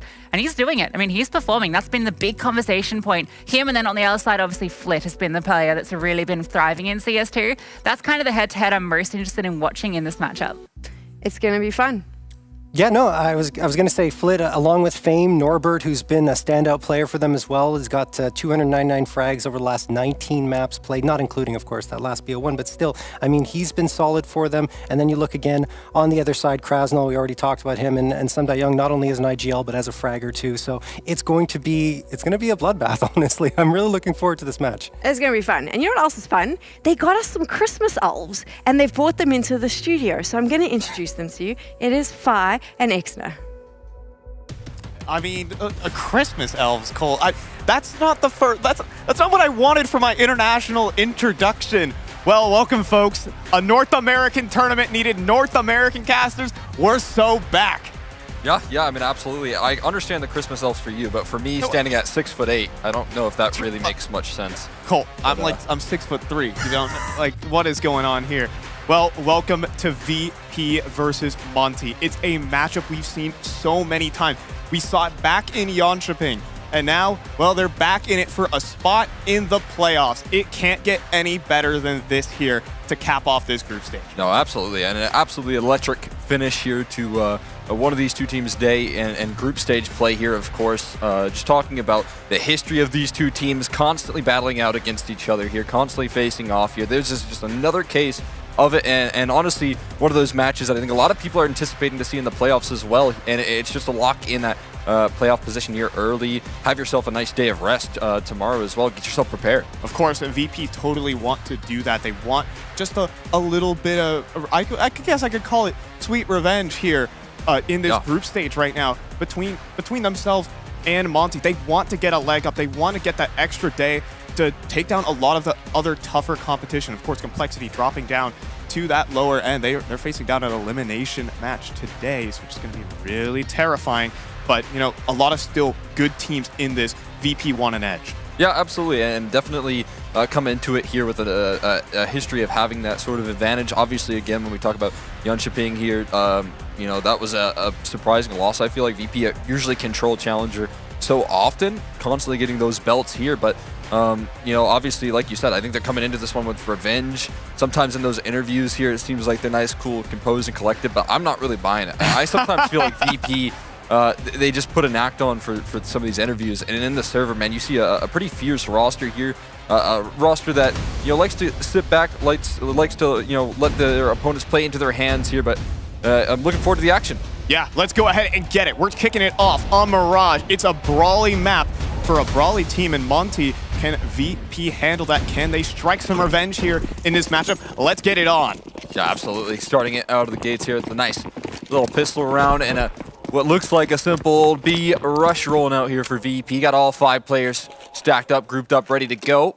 ready to kick things off. We got Flit, the util man right now on his execute, just tossing him the belt. I think this one's for half cat, and then the other one probably going in straight towards that market window. Looking forward to seeing what they have here for this one. Yeah, we do have Krasnal, though, does have a pop flash lined up. This could spoil this execute, but SDY also gets blinded by. He's going to take that time to fall back. Krasnal, though, makes his way into the site, but it's SDY from Van striking as well. Krasnal will finally add up a kill, but Fame wraps the site with 2, and James as well cleans it up. It's a B site take here for VP. Flank developing from Bro, but maybe too late. Classic round here. You send Norbert and Mir out of the gates. They're aggressive, have those strong riflers right behind you. This time it's the pistols that get the job done, but they got this one red to a T. Yeah, but James does let go of the line for just a moment. Bro does make the cross, does get out the window, can put on some pressure here, but now VP's guns turn towards the retaking CTs. Demka's dualies a little too far range, and James sideswipes him. 1v3 for Bro. He's gone. Pistol round for VP. It's just clinical right there. You find yourself the trades on the bomb site, then you lock down some super effective post plants. That's exactly what they find themselves out of the gates. So great kickoff here for VP, all according to plan here. Again, just showing that there's so much faith in the calling of this Virtus.Pro roster. They got full faith here in James, and it definitely shows when you send Norbert in, Mir in, and they get those aggressive space-taking ability, and then you have those great players behind you to find the entry. So great stuff there. We do got a force buy here, and I don't think it's a big surprise that Monte's looking to swing for the fences out of the gate. Yeah, and VP are actually looking pretty speedy down middle right now. Already working this control in towards connectors. Starting to put the pressure here on the Monte defense, but Monte are also a team that want to brawl as well. They brought in a force buy of their own. You see some Desert Eagles, not too many forward-facing, but a 3-man B-lean at the moment. We're trying to just take some attention there, keep it in that direction. Bomb making a rotation as well. Fame's going to join up with the rest of the roster here. They also got that catwalk split as well. So smoke towards window, that might cue up these players to start getting a little bit aggressive, a little bit antsy, make their moves on in. But also it's kind of selling Monte back over towards this A side. It seems like there's some sort of gamble in this force buy. I don't know if it's going to be exactly in the right position. Yeah, I do really like this play. Obviously, it's just VP's play style. They just grind you down to nothingness, and now the CTs have no utility, no way to stop this play. It has to be Bro's bullets. Tucked in behind bench, it's decent, but now eats a molly, a flash, but he has not been spotted. And, well, can he get anything done? The answer's no, but there is Krasnal in rotation. Keeps it a 4-on-4. A systematic right there, the clearing for control. I think they're just going to go ahead and fade away on this one, give themselves an effective purchase. Rolling out here for the future for Monte. So not going to walk into that third round empty-handed, going to hold on to as many guns as they can, which makes a lot of sense. There's a bit of a hunt here. He's getting aggressive. A rarity. He wants to eat. Those sweet eeks, as we say here. Sweet eeks. If sure to hunt them. Yeah, if you've watched a North American broadcast, you've probably heard us say that a couple times. That's on brand. VP, though, are not going to go for the hunt, just Flit poking and prodding, looking for his first kill. But it's 2-0 here for VP, but Monte hold all their guns. Oh, that's nice. Again, gives you kind of 2 force buys at the price of 1. I love the gambling calls that Monte's willing to make. VP do it quite a bit as well, but where you just stack the whole squad on over and look to just settle yourselves there. In the midst of a little bit of a pause, but we got Virtus.Pro up 2-0. I'm still seeing some good confident stuff, even in that start of that second round. We're seeing some fast mid control as well. So I think not super set in their ways early on here on Mirage. Yeah, I think Monte pretty soon are also just going to be duking it out there for that mid control. Oh yeah, that they love to do. Place a lot of faith in their anchors.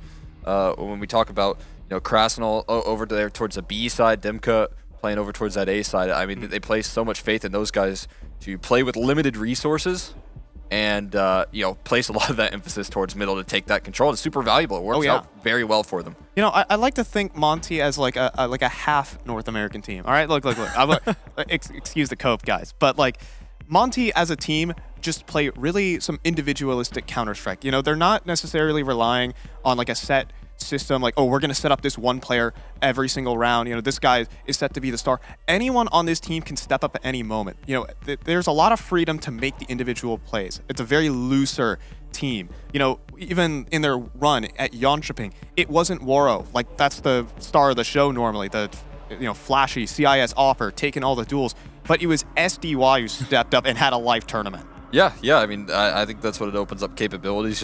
We've also seen a huge resurgence in Krasnal as well. He's been stepping up here to the plate big time for this roster. So, like you said, I just feel like any given name here on this roster has the capability to have those big impact games and even entire tournaments if they're just hitting all their strides. Maybe that's why we see so much fluctuation and you know, who's kind of getting those resources, because it can be anyone. Yeah, a huge part of that Jönköping run for Monte was just the multi-kills that were coming out of Krasnal almost every round. It wasn't necessarily openers, it wasn't clutch, he was just making output for Monte. And looking to continue that here with a bit of a repurchased up, saved weapons working here, top middle under threat, and Flit is just going to tuck away. Mid-control for Monte.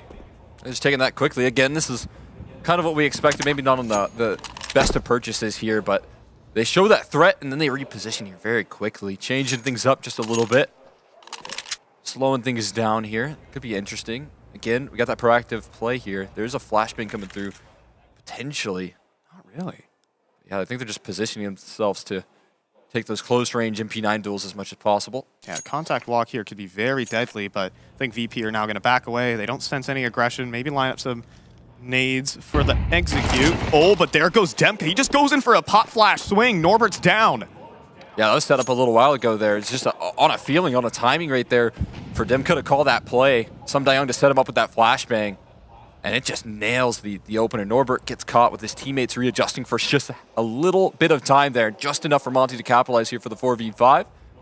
They've got themselves, again, a patient VP team here. So with more map control over towards this B side right now, it's going to be tough for VP to deal with this A side. Look at this stack coming through. Monte bringing in 4 players, but VP can still have the entries. They have the better weapons. Let's see if they can do it. Demka back of default right now, going to start getting closed in, and a great trade from Woro. Strikes with the scout, and we're looking at a bit of an eco here for Monte to kick off their Mirage. Yeah, just perfect positioning right there, rolling out for Monte. Find the opening pick right there, take that space towards the B side, identify where exactly the weakness is in that default for Virtus.Pro, and they just capitalize on that incredibly well. That's a round early right there. That's exactly why they wanted to save onto those MP9s and pistols that they force bought in the second round as well, because you can see how much value. What a shot from War as well. Didn't even get the full frame of fame and puts him down. That's fantastic. Yeah, Woro's looking sharp to start. Even gets the op out to contest with James though, and VP, they didn't take many losses in their anti-eco, so they're back in with a buy. Let's see what James got.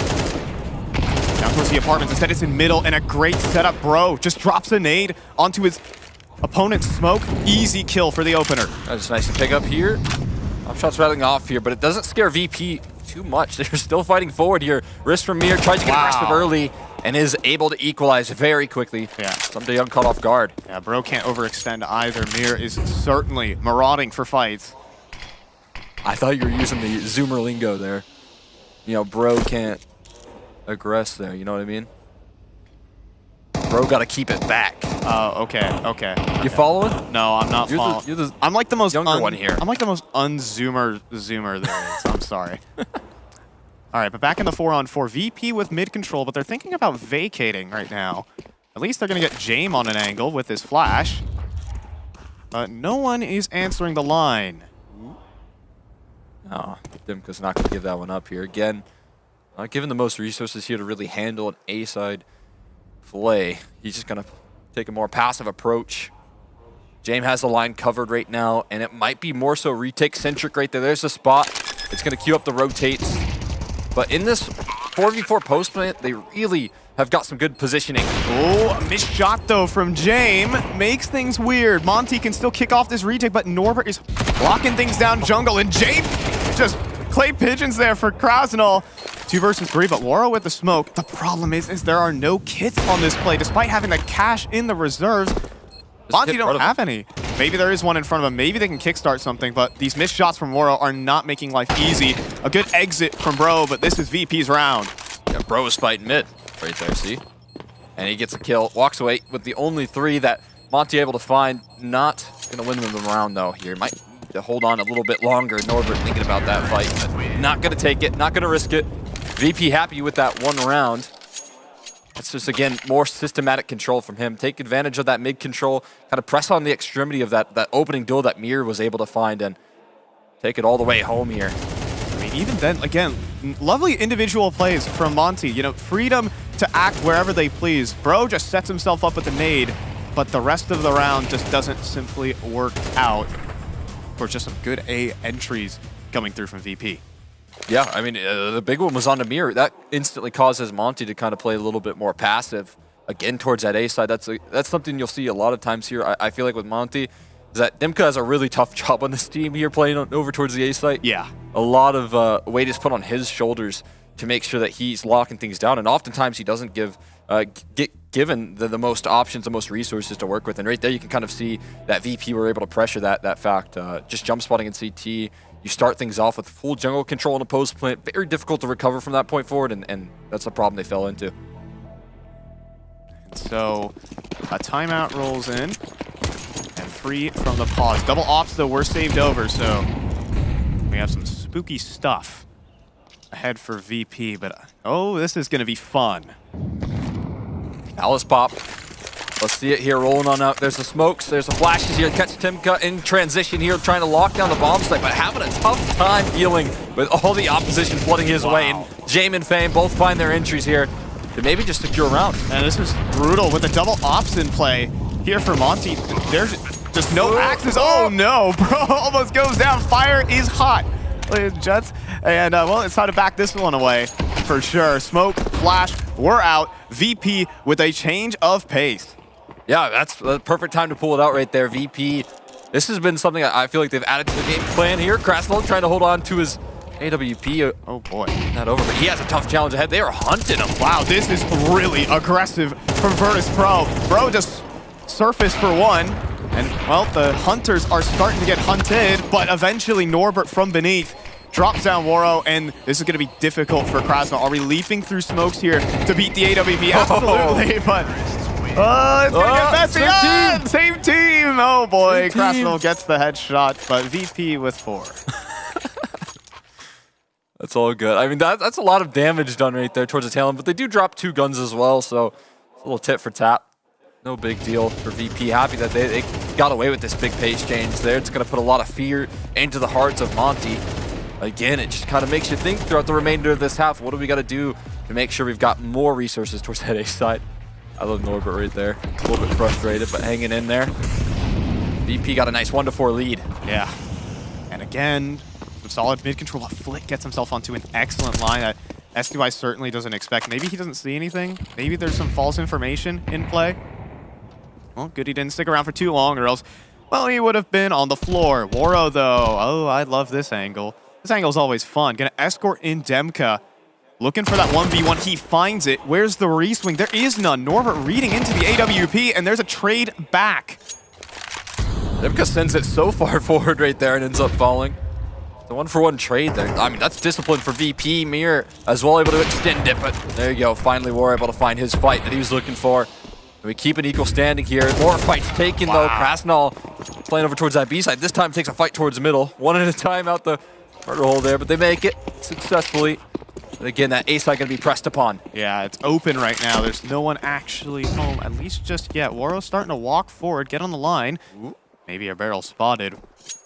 Waro's been looking sharp so far and planting out in the open. Jame is not going to get that. Off headshot, puts that bomb on the floor. 1v3 for Norbert, 30 seconds, and that's a good start. Spots out Krasnov for the next. These 1v1s are isolated down for Norbert. Can he pull it off here to keep extending this lead for Virtus.Pro, but not ready for the flank of SDY, taking too much time with it. Monte close it in. Yeah, looking to isolate those duels right there. Can't quite lock in the bomb plant. All of that hunting there just 2 rounds prior actually going to come into effect right now as VP are left with very little in reserve. So they do get punished by the follow-up victory there, and you know, that's a great opportunity for Monte to start stringing some rounds together, get some defensive measures on rolling. Some good reposition for Mora. Very quick to rotate in towards that CT side. Make sure that they can't get that bomb plant. Gonna have some big effect here.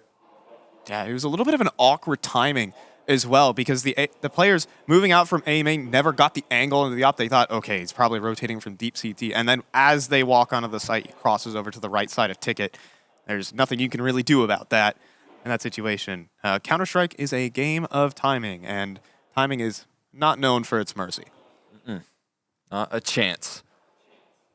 I think I got a little hint of some cheeky force buys rolling out. Oh boy.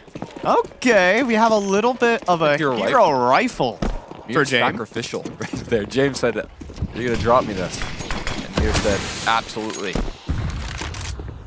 You know, I really like that round from Monte in that 3 versus 3 as well. They're embracing the brawl a little bit. Just a quick double swing in middle, and Krasnal's able to win his fight. You know, it's Monte's style, and it's starting to work here against VP. Yeah, it's a fluid defense here. I mean, even with that early mid fight, they also string it for an early A main duel as well. So they're taking fights all over the place there. And when they start to do that and they get away with it, when they start winning those duels, it definitely becomes a roster that is not fun to deal with. VP know that probably better than most right now with the history. See now, it's Goro starting to really take steps forward. Again, looking sharp so far. He had a bit of a rocky tournament back in Jönköping, to be fair, but I think he's fallen more into what we're expecting here. Waro again finds another. That's the hero rifle of James walking through the palace smoke. And Demka keeping it crispy here on the A site. Monte gets some cheers, and they're starting to roll it back in this game. Yeah, fantastic round. That's exactly what you need to build up that economy.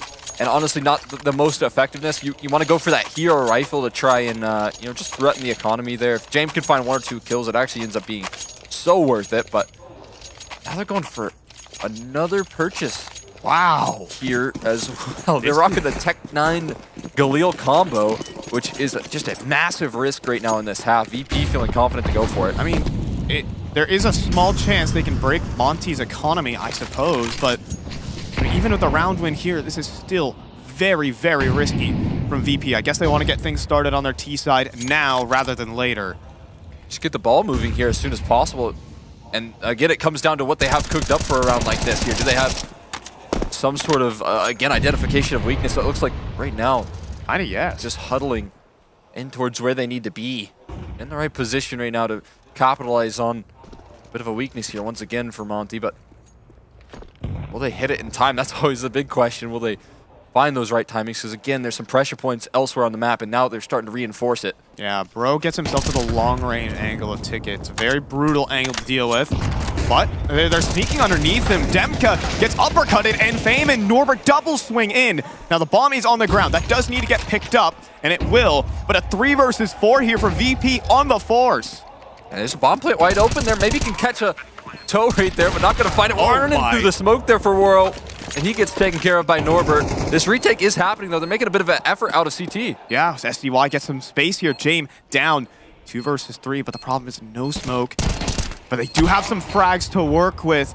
And where is that bomb planted? Is it planted properly here for Connector? Yeah, I'd have to think so. SDY realizes no smoke, and with an AWP holding the bomb, they have to give it up, and the risk pays off for VP. None other than Norbert as well, just finding himself a massive 3K.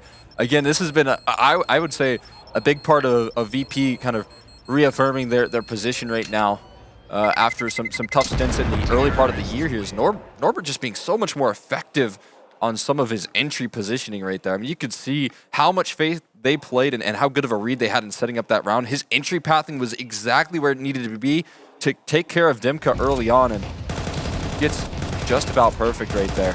You can see how much space before the first contact is taken by Fame in Palace. Norbert is pushing bottom of stairs right there, just pressing the issue. Yeah. I need a... Did it work? You got it. We need bigger bullets. Yeah. It needs to move that a bit quicker. James was looking for that mid-fight. Pretty heavy gun, though. Yeah, fair enough. He's out for some weightlifting, I guess. Get stronger.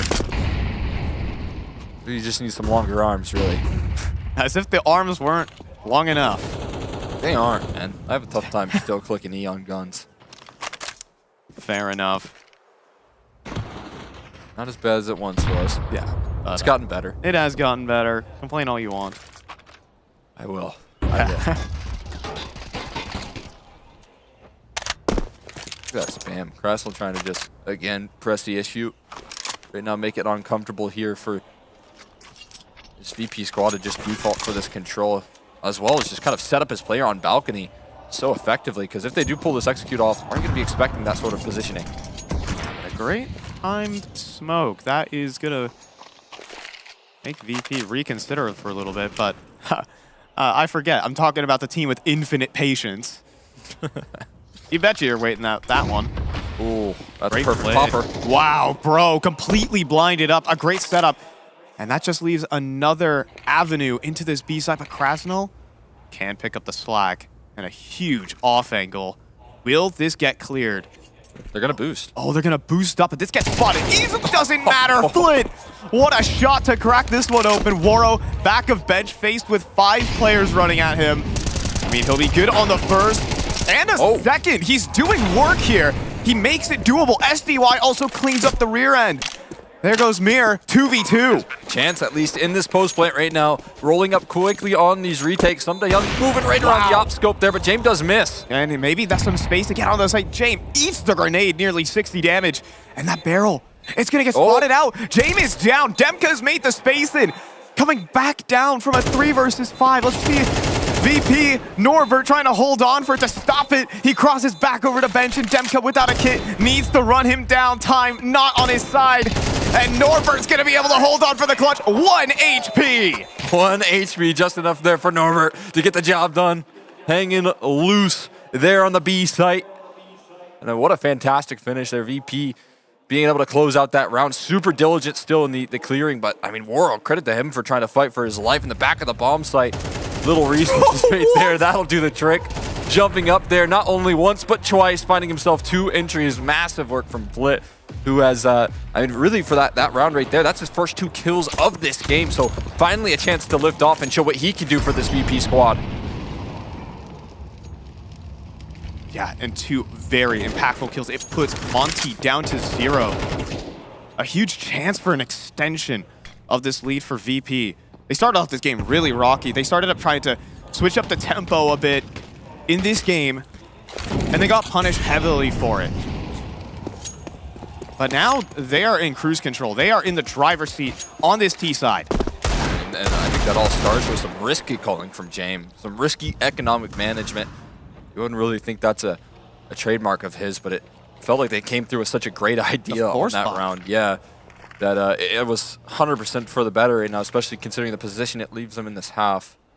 Right now, Monte not walking into this round completely empty-handed. They got some tools. They got the right idea right now, so we'll see if they can handle this pressure. Yeah, but it's just a couple of pistols, but nasty corners to work with, and dodging out on most of the flashes. Krasnell makes his way out, at least for the 1. Can Waro follow up with anything? Bro falls next, and things start to look worse and worse here. The net closes in. He'll get spotted out.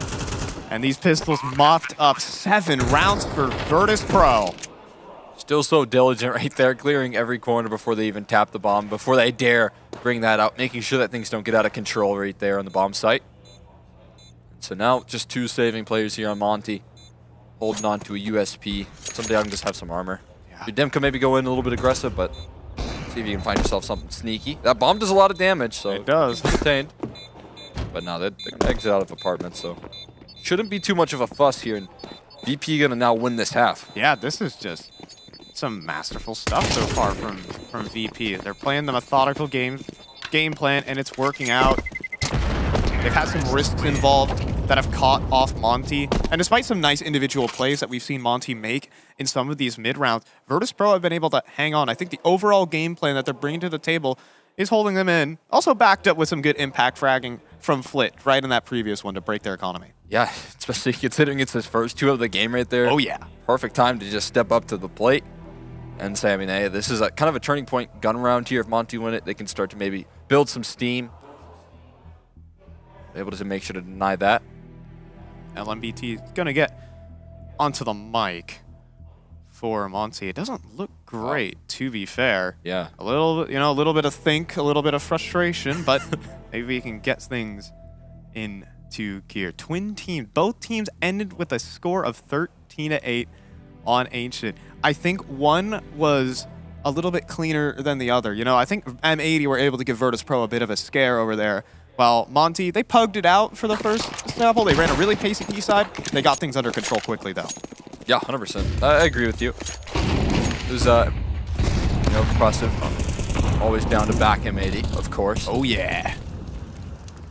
Again, this is that aggressive mid pressure here. Imagine that sort of vocal calling coming through is to facilitate some of this play. I mean, it has been what's been working so well for them is taking this map control, pressuring on VP's default here, making sure that they can't maintain that control without, you know, too many resources there. Sometimes you just kind of see fly out alone, but they're going to make him work for it if they want to establish that ground here. And you can appreciate that adjustment from Monte. There's just so many changes of paces. One round, it's utter chaos in the middle. The other, I can hear the birds chirping, man. That's my favorite, you know, form of VP is when they're able to bring that you know, conditioning for slow styles, which we know and love them for, but also have that very pacey off-spawn calling. It is when they play at their best here. It utilizes, you know, the full effect of CS2. Is Mir going to clear this, though? That's the big question right now. Bro is right above him, and he strikes down from above here, diving into the fight, but no, traded out quickly by Flit, so at least it's kept even here. Hold on, but look where SDY is. This is massive. So yes, VP will have an A site, but folks, there is one objective here. Does Norbert clear? Almost. He gets some shots off, but SDY on the off angle and just sitting on the bomb like a nest egg. And he turns around for Flit too. Unbelievable stuff, and then Monte close in. Again, it's perfect right there. Huge find from some Young, continuing to press on the extremity. It's exactly what's won them a majority of their rounds is just getting, you know, the map control here that VP leave late into the round. So if they are playing a slow style, they make sure to take advantage of it late into the round, which is just perfectly nailed by some Young here. You got to be careful on the chase. Would be nice to drop that off here, but no, it's going to be held on to. I mean, it's honestly just a great call to lead off on their end. They wanted to battle mid. Monte wanted to bring a little bit of brawl, but they also caught the empty part of the map. They caught the right map control at the very start. Yeah, and again, it feels like that was read into right there pretty well. Once you see the coach get vocal there, start to communicate there with some Young, especially if he's going to be the one that's pressuring it. It feels like, you know, that's one of those things where you've played up against this roster so often, actually on Mirage as well, so figuring out where exactly, you know, the play is to make right there was just perfect from Monte, and that's going to give them a fourth here. Definitely want to close out with the fifth, though. Yeah, definitely want to just keep the pedal down just a bit. That's a bit of momentum. I think Monte can definitely play with that momentum. Again, they're a team that just love the brawl, and if you're hitting all your shots, right, that setup, that strat, it works out very well. Absolutely. The last round of the half here, finishing things off. Still a good buy for VP, not a big concern in that department. James saving that up, but make sure to facilitate that. See what they have here. Again, a lot more investment here in Flit taking this control, but I mean, again, Monte identify that possible change and start to press on another extremity there. There you go. Like, again, working map control here, playing an active defense. Oh, he's getting far forward right now. Oh, and he's going to find Norbert. So much damage dealt. And Waro just takes this deep control. VP have to do something about this. Smoke tossed early, but again, that's going to cause so much concern on this side of the map, right? You just don't have any ground there in apartments to threaten, so the possibilities are endless right now, but also VP figuring out ways to maneuver around this, and it does seem like they want to double down and call Monte's bluff. Man, are they ever right? And Monte want to re-clear middle, but it's on a bad timing. VP, again, the team with infinite patience, just wait out the smoke. And goodbye! Norbert won an entry! That was a side anchor, that was the one player in. Waro tries to jump in to save the day, but sniped down by James. No mercy here from Virtus.Pro. Absolutely perfect right there. Coordination, diving in for more. James wants one. He's hungry right now, and you can't feed the beast this late. He'll eat a grenade, but Flit is going to follow up on the backstab, no less. Catching players rotating through jungle. There is no chance on this retake for Monte. They'll give it a go. They'll get a kill for the entry. Wait, SDY, hold on. I say there's no chance. Oh my He's God. found 3. He's getting them back into this round. Low HP on the next. He's on for the ace. Fame, last player round the site. He could be the dagger, though, to lock this one in. The defuse being stuck. Demka can't provide the coverage. What an effort from SDY, but it's Fame to clean up. 8-4, Virtus.Pro.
you're still in town, looking for a safe place to hide.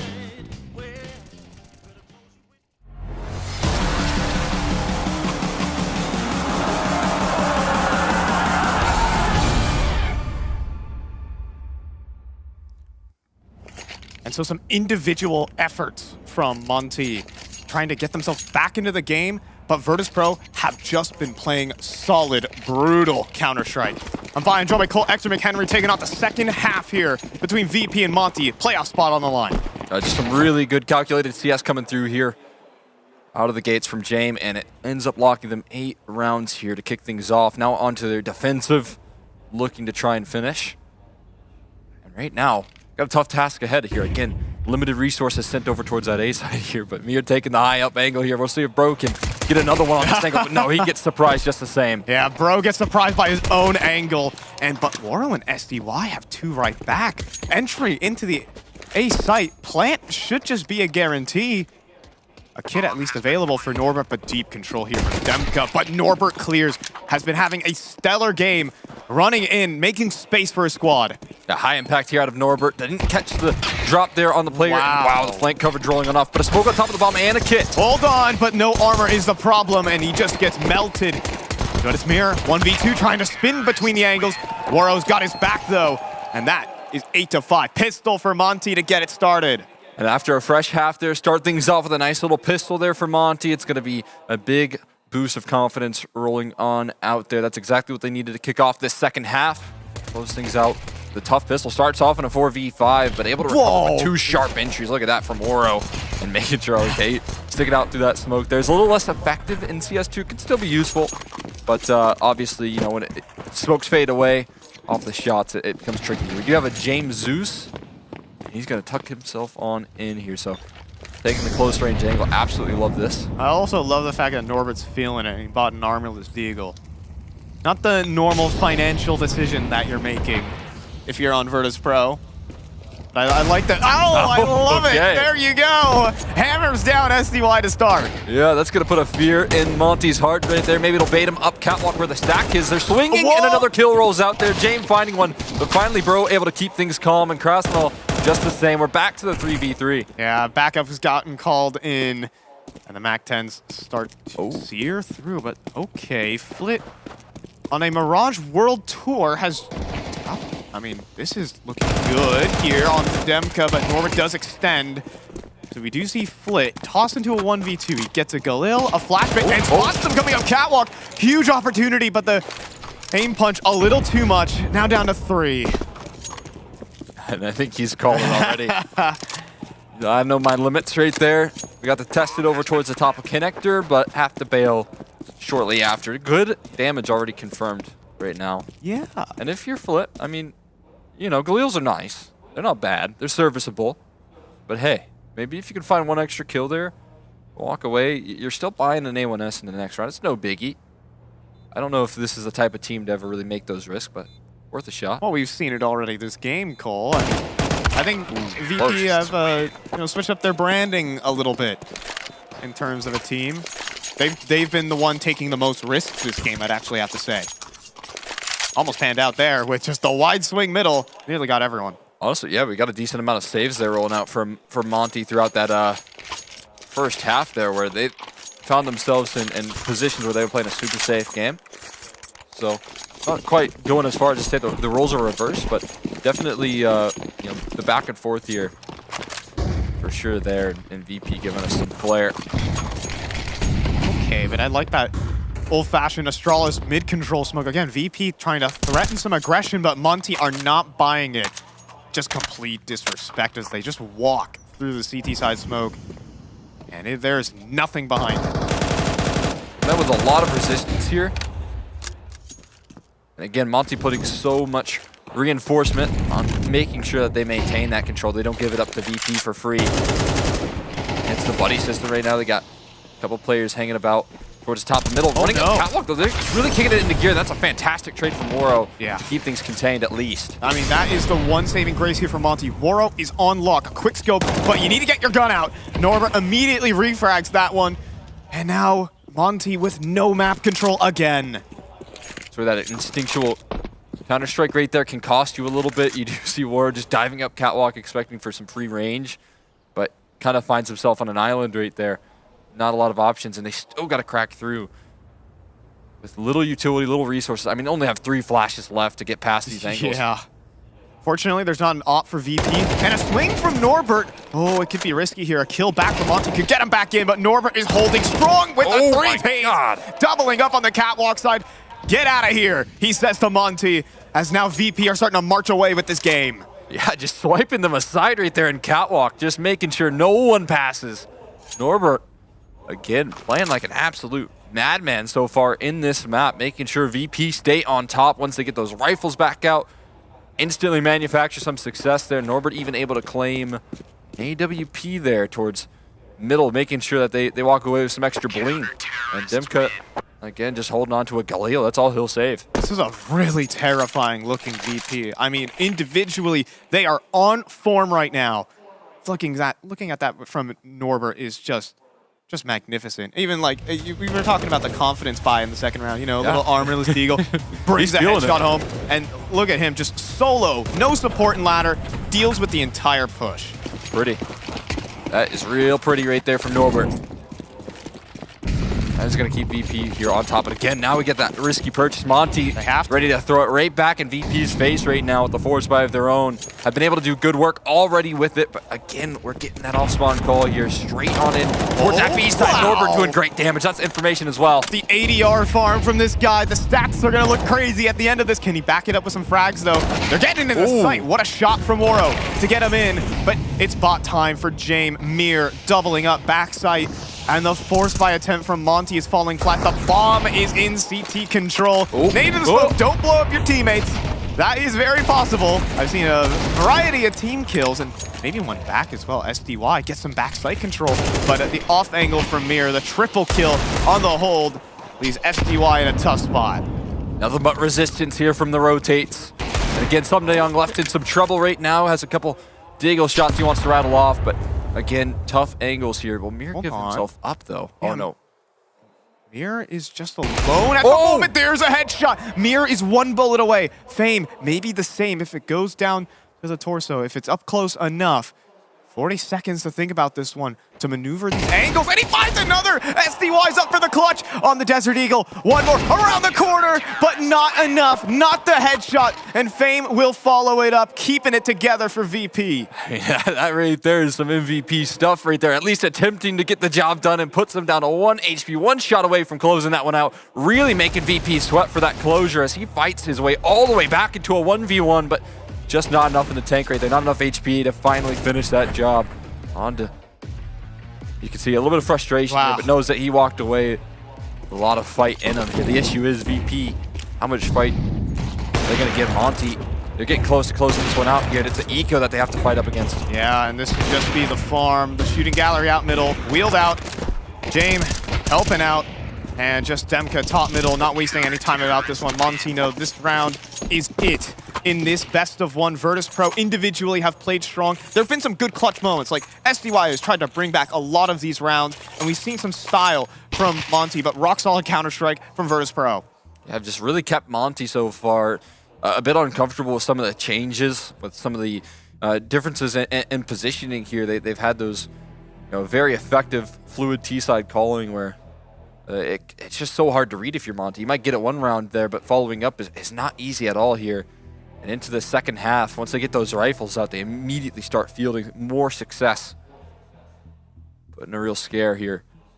And again, I mean, closing out this best of one right now locks you in for playoffs right then and there, right? And topping your seed right now, topping your group would be fantastic. Gives you the day off tomorrow, so all massive goals for these teams.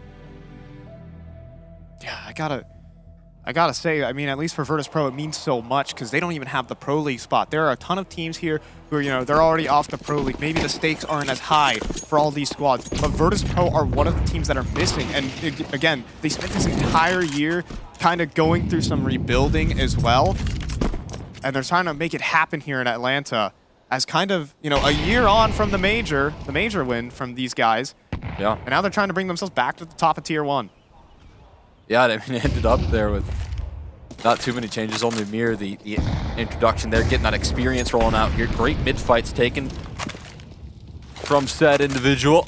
He's looking for these duels. He has a Molotov, but will he get it off in time? There's a little bounce to that one, and Bro has to swing with it. He immediately gets sideswiped right there. So 2 big fights went out for VP to start this round off, and Monte left with their hands in their pockets from this point. Yeah, individual fights, individual victories for VP. Mir still stays in towards middle, but Play is gonna step forward too. This is not the VP I'm used to. Risks being taken, individual ability being shown as Mir is able to double up in middle and completely flatten Monte. I mean, this is their chance as well here. Krasnov, he's looking for something to say there, but it won't go his way. VP finding themselves on map point right now, looking to lock themselves a position here, coasting to playoffs versus a tough team here. And obviously, again, this would mean some revenge, at least in the group stage play, which would be so much for them. Yeah, this is, I mean, such a breath of fresh air for a team who's in the hunt for a Pro League spot to get a day off and an advantage going into the semifinals. You get to sit there and watch, maybe scrim, watch to get some VODs going as well. VP have played some risky Counter-Strike. It's a different tone of Counter-Strike that VP are playing right now. Absolutely, and I'm all for it. I'm all about it. They're playing some great CS so far, especially versus a tough team right now. And it looks like this is going to be a last-ditch effort here for Monte if this one doesn't go their way. Yeah, James taking pot shots. Oh, he might find one. That one was so close. But so maybe some flubbed utility in the mix for VP. Fame feeling a bit isolated, helped out by Mir though, and they don't clear the corner. Mir helping out Fame with a double, make it 3, and that's the map. 13-6 here for Virtus.Pro, a complete tone change from the Counter-Strike we're used to, and they're off to the playoffs. Yeah, that's a dominant victory right there, rolling on out from VP. Got to be happy with that, and again, just locking yourself in easy position in the playoffs versus what has been a rival over these last couple of months here. That has to be a fantastic way to just submit yourselves at the top of your groups. You know, this was some entertaining Counter-Strike played by Virtus.Pro. Monte wanted to bring some of the brawl, wanted to bring some of the fights, and VP were handling it very well. You could be afraid, some pace can get to you, but VP were the ones who were controlling the game at every step. It felt amazing. Let's see what the desk have to say about what they just witnessed. I have to say that Norbert is fantastic at Counter-Strike. Yeah, sort of asking about whether they're bringing their maximum. Norbert certainly was. Well, what a fantastic game from him, and really just a great show from VP all around. This was their map through and through. Yeah, I think Fame and Jame really kicked it off well with the pistols in general in the early goings of the map, and everyone on VP, like we said, did so well, but Norbert in particular is a standout there. By his lonesome, shutting down 3 players at Cat, that one round, round 15, was the difference maker that gave VP this momentum shift and complete control. Yeah, it just felt like they were never able to play their game. VP dictated the pace, they dictated the economy as well when it was the CT side for Monte, and it just never felt like there was any sort of comfort. I think the best round on their CT side for Monte was that one round where Bro took aggression towards Cat and found the opening kill there with the HE, but other than that, it just felt like they were giving VP all the space and just giving them the room to play their game. 100%, and I want to break down everything that you've just said, but before we do that, he's so good at Counter-Strike, we have to speak to him. Mike, what does Norbert have to say? It's time to find out what Norbert has to say. That was a phenomenal map, right? Full control from you guys, dictated the pace, held Monte in check. What went into that? Actually, I would say that we felt very comfortable because I think everything was under our control. So that's why it went a bit easy. It kind of felt like the quintessential VP game, and there was a moment at the end of the first half where Fame pulls off a 1v2 and then it cuts to his cam and he's just taking a slow sip of coffee, not even smiling. What is it about you guys that you're just ice cold? Yeah, it's as always. We are not laughing or getting angry. We're just keep calm and trying to win rounds. It feels like, if Monte is fire, you guys are ice, and this time you put them out. You're now through to the playoffs. Light work, easy run to this point. You think this is a Virtus.Pro that's going to lift the trophy? Yeah, I hope this is the Virtus.Pro you want to see. It's what we like to see. Well, thanks for talking to us. Hell of a game. Congratulations there. Back to you on the desk. I have a new merch idea for Virtus.Pro. Let's just get them one of those Keep Calm shirts. It'll say Keep Calm and Win Rounds. There we go, Norbert's quote. What was it, Lucy, you were talking there about how much control Virtus.Pro had, but what was it about this particular game where Monte just could not seem to take back any of that? I don't know what's going on with Monte, because normally they're a team that's very comfortable taking space and dominating that control. We saw it a few times where they tried it and actually had pretty decent success. I mentioned the Bro round where they took control towards mid, but normally you'll see variations from the CT side where you're taking that control towards mid, you're having those setups where you're doing sort of the crossfires, you're pushing in towards Palace, pushing ramp. We didn't really get to see any of that space taking from them. Demka in particular felt very uncomfortable on the A side, and I think that's a very important element of your role, is to have your anchors feeling comfortable. I think VP sensed that and they went for the blood in the water. Yeah, absolutely. And I think one thing VP did that shifted a little bit away from their usual game plan is pushing on CT side and getting on those flanks. They really took the space aggressively. And on the other end, like you were saying, Monte didn't really challenge that. They were taking too much time getting onto the bomb sites, and VP, on the other hand, were capitalizing, which was really great. And I think it's an interesting point, right, that Mike brought up in that interview.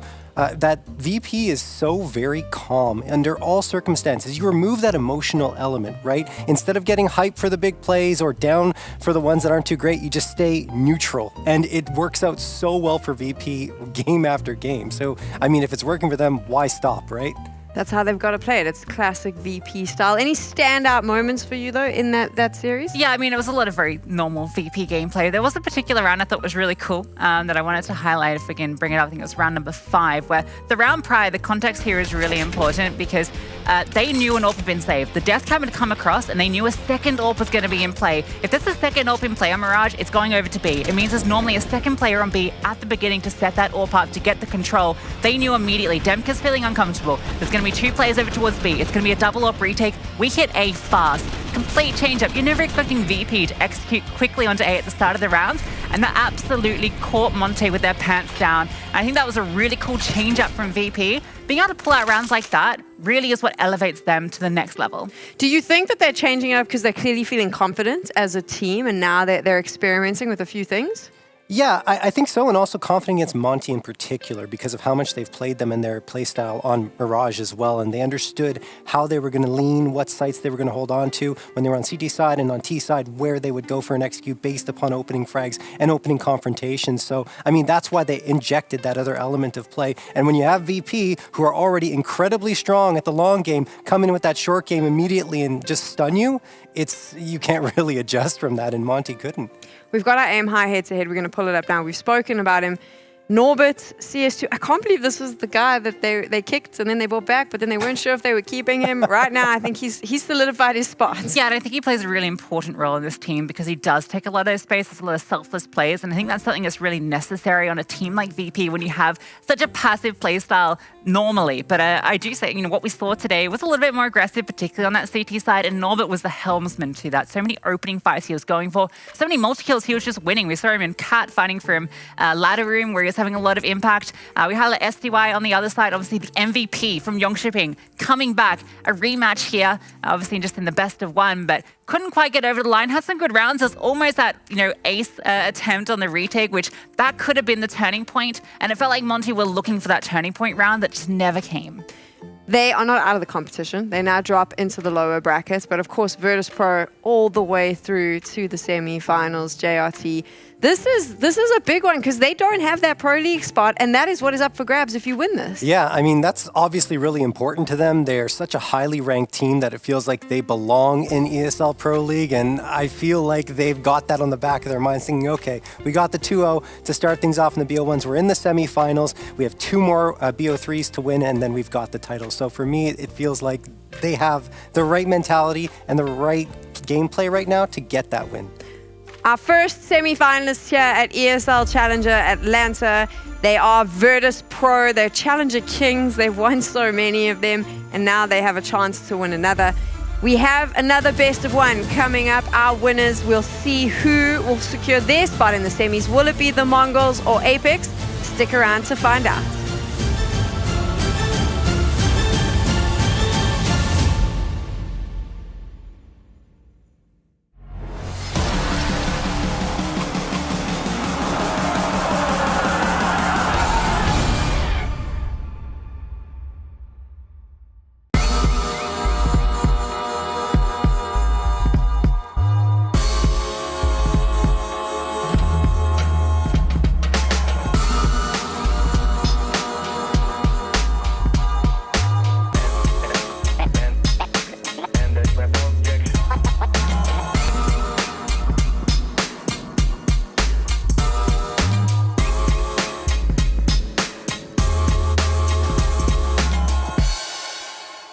Meet Bob. Today, Bob is going to demonstrate some of the things you're more likely to experience than playing against a cheater on Face It. Ready, Bob?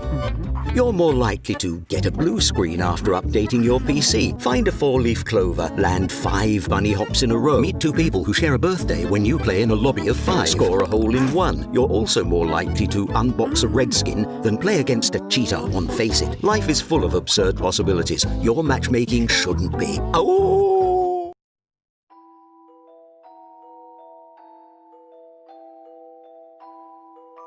North American Counter-Strike. It's in a strange place. Ups, downs, new heroes on the rise. Well, we might need to peer into those muddy futures to see what's in store for North American Counter-Strike. I have here the cards of destiny, where we will look into the fates to see what the future holds. We'll be drawing 3 cards today for our reading, each influencing each other and each telling a tale of what to expect in North America.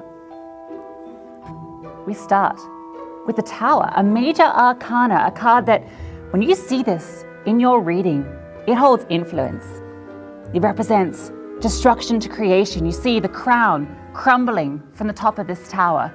Those that have held it in the past, well, they may be in for a crazy surprise. The 9 of Cups. This is a positive card. Satisfaction to be had. A happy present that leads to an even brighter future. This is about a wish coming true. And to me, that bodes well for North America. The King of Swords. This is about striking at the right time, having clarity of thought, and bringing truth and authority to the matter. The fate, this outcome, this idea of change. We've peered into the future to see what could befall North America, but fate ultimately is in their hands.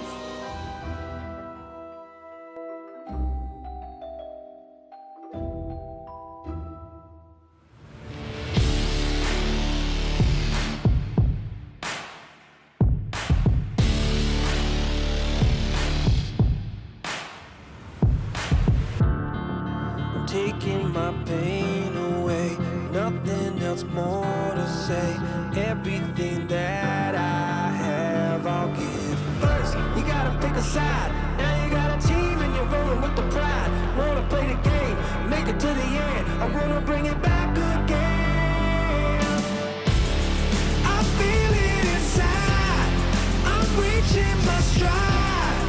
I'm standing my ground. I won't give in. I'm moving ahead. I'm back from the dead. I'm ready to fight again. Raising the roof, raising the roof, raising the roof. I'm raising the roof.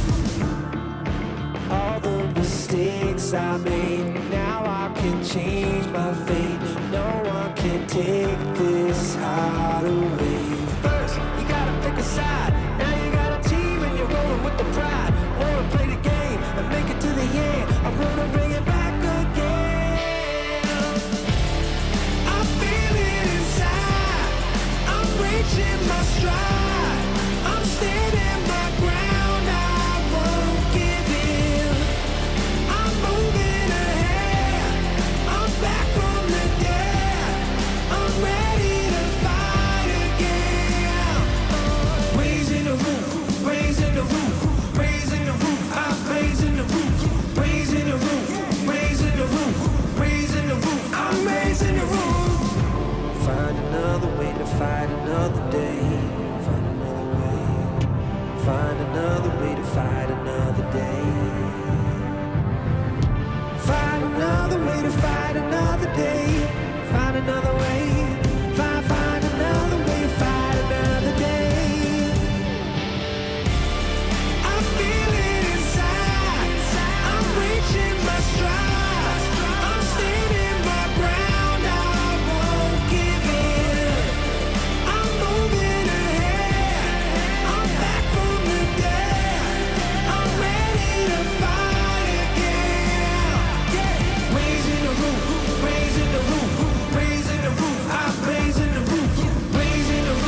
keep your picture in my room, 'cause it gets me in the mood.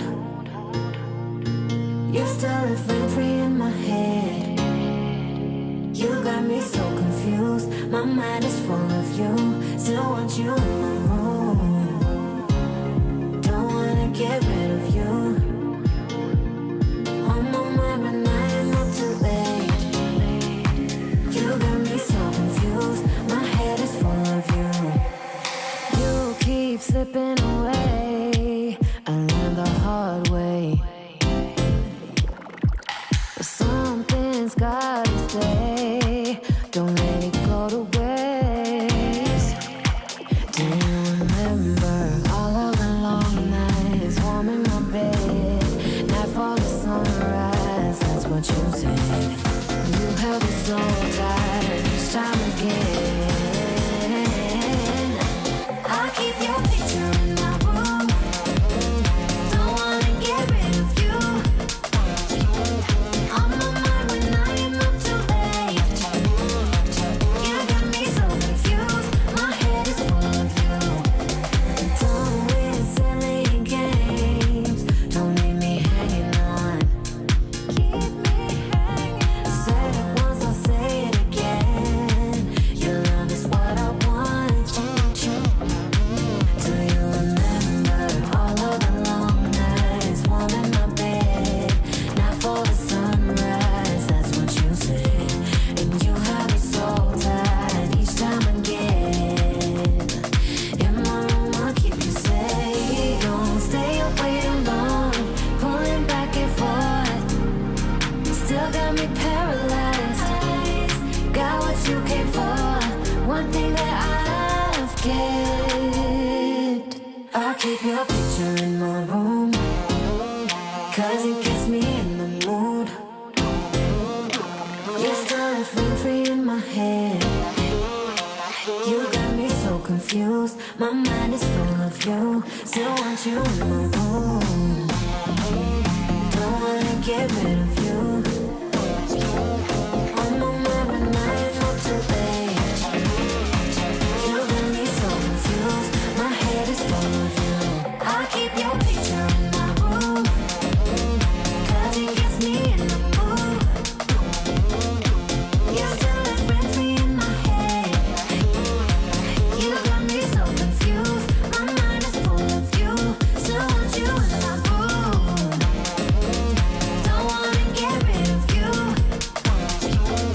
On my mind when I am up too late. You got me so confused. My head is full of you.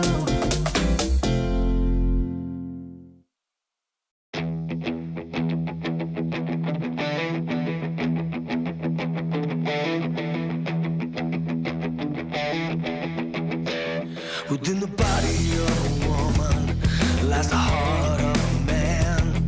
It's a feat of engineering you could never understand. So tell me all your secrets, and I'll tell you all my lies.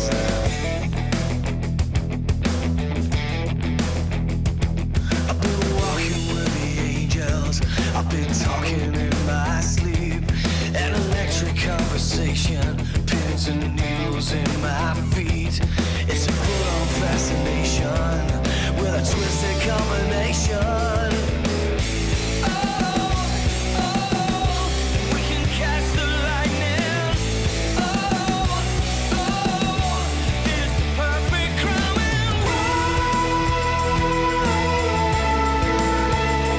does it hurt so bad when we touch too much?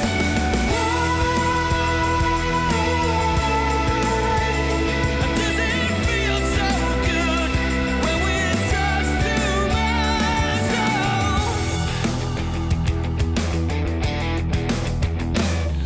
You could follow every instinct. You could fight the best you can. It's not easy when you're dancing, holding someone else's hand. I've got nothing more to tell you. I got nothing more to say. No. We can catch the lightning. It's the perfect crime and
Hey everyone, I'm out here on the floor and I found Anun Zayat, who runs Esports News Mongolia, a Mongolian coverage site, and she's here to cover and support the Mongols. What brought you out here?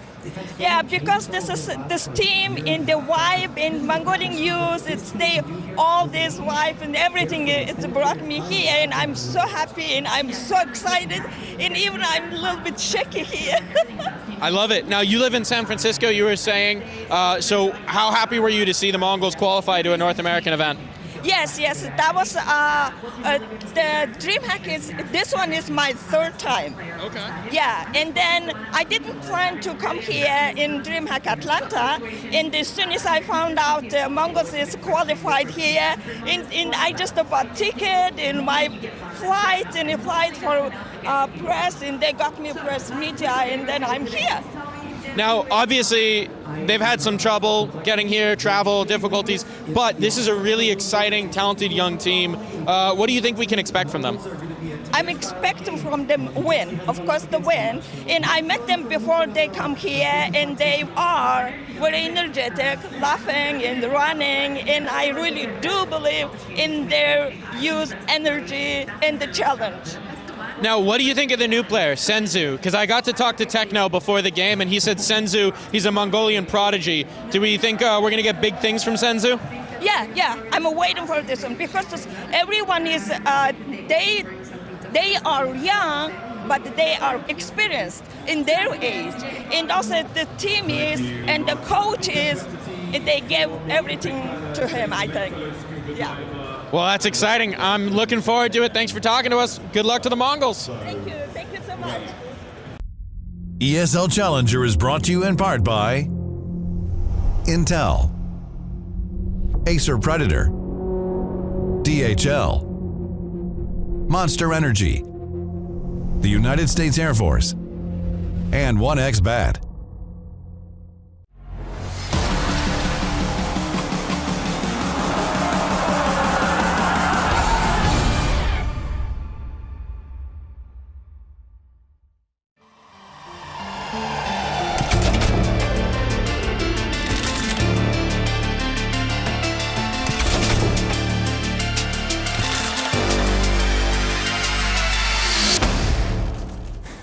It is our second winner's best of one that's going to take place. Virtus.Pro has already secured themselves a spot in the semifinals of ESL Challenger Atlanta, and now we found out who joins them.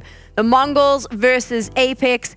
And you saw there during the break such a wholesome interview from a Mongols journalist, a fan who's obviously there to support. And I want to talk about this because we have an Australian on the desk and a South African, and I think understanding developing regions is something we've both had to deal with our love for Counter-Strike, and that is the fact that for a lot of these teams, including the Mongols, it is very different in their region. They do not have the same opportunities that a lot of the European and even North American teams have. They don't have the financial backing. They don't have that sort of support. This is not a full-time thing for a lot of them. They do have to find other ways to supplement their income, meaning when you get an opportunity like this, it is so important to put on a good performance on that stage, because not only are you there as a team to try and secure that Pro League spot, but also you are carrying your entire nation on your shoulders. Your entire region relies on you to showcase that they deserve more opportunities. Yeah, absolutely. And, I think they've already sort of proven it here with the win over Complexity to kick things off. But I think that's really a big thing. Obviously, in Australia, we have the same thing where you just kind of have these opportunities here and there. And you really have to give it your all to when you have these moments. And, I'm not saying that the other teams don't give it their all, but I feel like there's a bit more on the line because you know that you might not have this opportunity next time it comes around. So if you come through and prove yourself, there's more opportunities later on. Yeah, no, totally. I mean, I had this match pegged as Complexity Apex the whole day in my mind, and then I saw, Mongols show up in such a big way, and you're right, I mean, they don't have many opportunities. That's part of the reason why I think they performed at such a high level, even with the lack of sleep, just coming in, like today, 4 players coming into play. They adjusted the time of the match, obviously, that first one, to accommodate Mongols, which is awesome. I think it's the right decision. And then afterwards, the Mongols perform at a level that I wasn't expecting from them. So honestly, good on them, and they made it a lot harder for me to think about what's going to happen here in this one. Yeah, I'll be honest with you. I thought Mongols looked better in their opener than Apex did. Apex did I. looked very shaky. Like that match between them and GamerLegion, it wasn't great Counter-Strike. Whereas the Mongols Complexity one actually looked really good for a team that literally got off the plane, went and plugged in their keyboards and just started playing. They look like they've been practicing all week in boot camp. I was so impressed by what they showed out the gate. And the big question for me is, it's been, 4 hours since then? Have they had another monster? Is it worn off? What's the energy levels like? This is the biggest thing, because there's a moment where, and we know behind the scenes they've got their prac rooms, but the adrenaline, you've rushed off a plane, you've rushed all the way to DreamHack, you're there, you're getting ready, there's a lot of adrenaline, you play Complexity, you beat them, you're super excited, and then you have 4 hours to sit and do very little. That's problematic. How do you get that team spirit back up? Oh, yeah. I mean, it might be a little bit difficult, but I think they still have that high of beating Complexity. Even after the 4 hours, like, we beat Complexity, let's get ourselves hyped back up. And I don't think it's that hard, actually, because you're going up against Apex. You're, again, the underdog. You're not expected to come out with the win. And I think that's more than enough to power them up. And you already saw the confidence in the post-game interview. These guys are ready to go against a team like Apex, even though they don't have any history of playing them. It's going to be really interesting. And I know that Mike caught up with the Mongols to find out how they're feeling leading into this.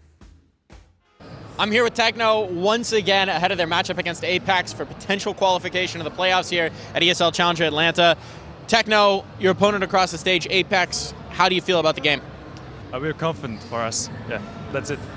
So, the young gun, Senzu, had a great map. Everyone was popping off on all cylinders. It didn't feel like you had any one strong performer. Do you think that's going to be the case today or right here, or do you think one of your teammates is going to pop? Yes, the Senzu is going to pop up, I think, yeah. I think so. I like it. The young gun. Well, good luck. See how you do.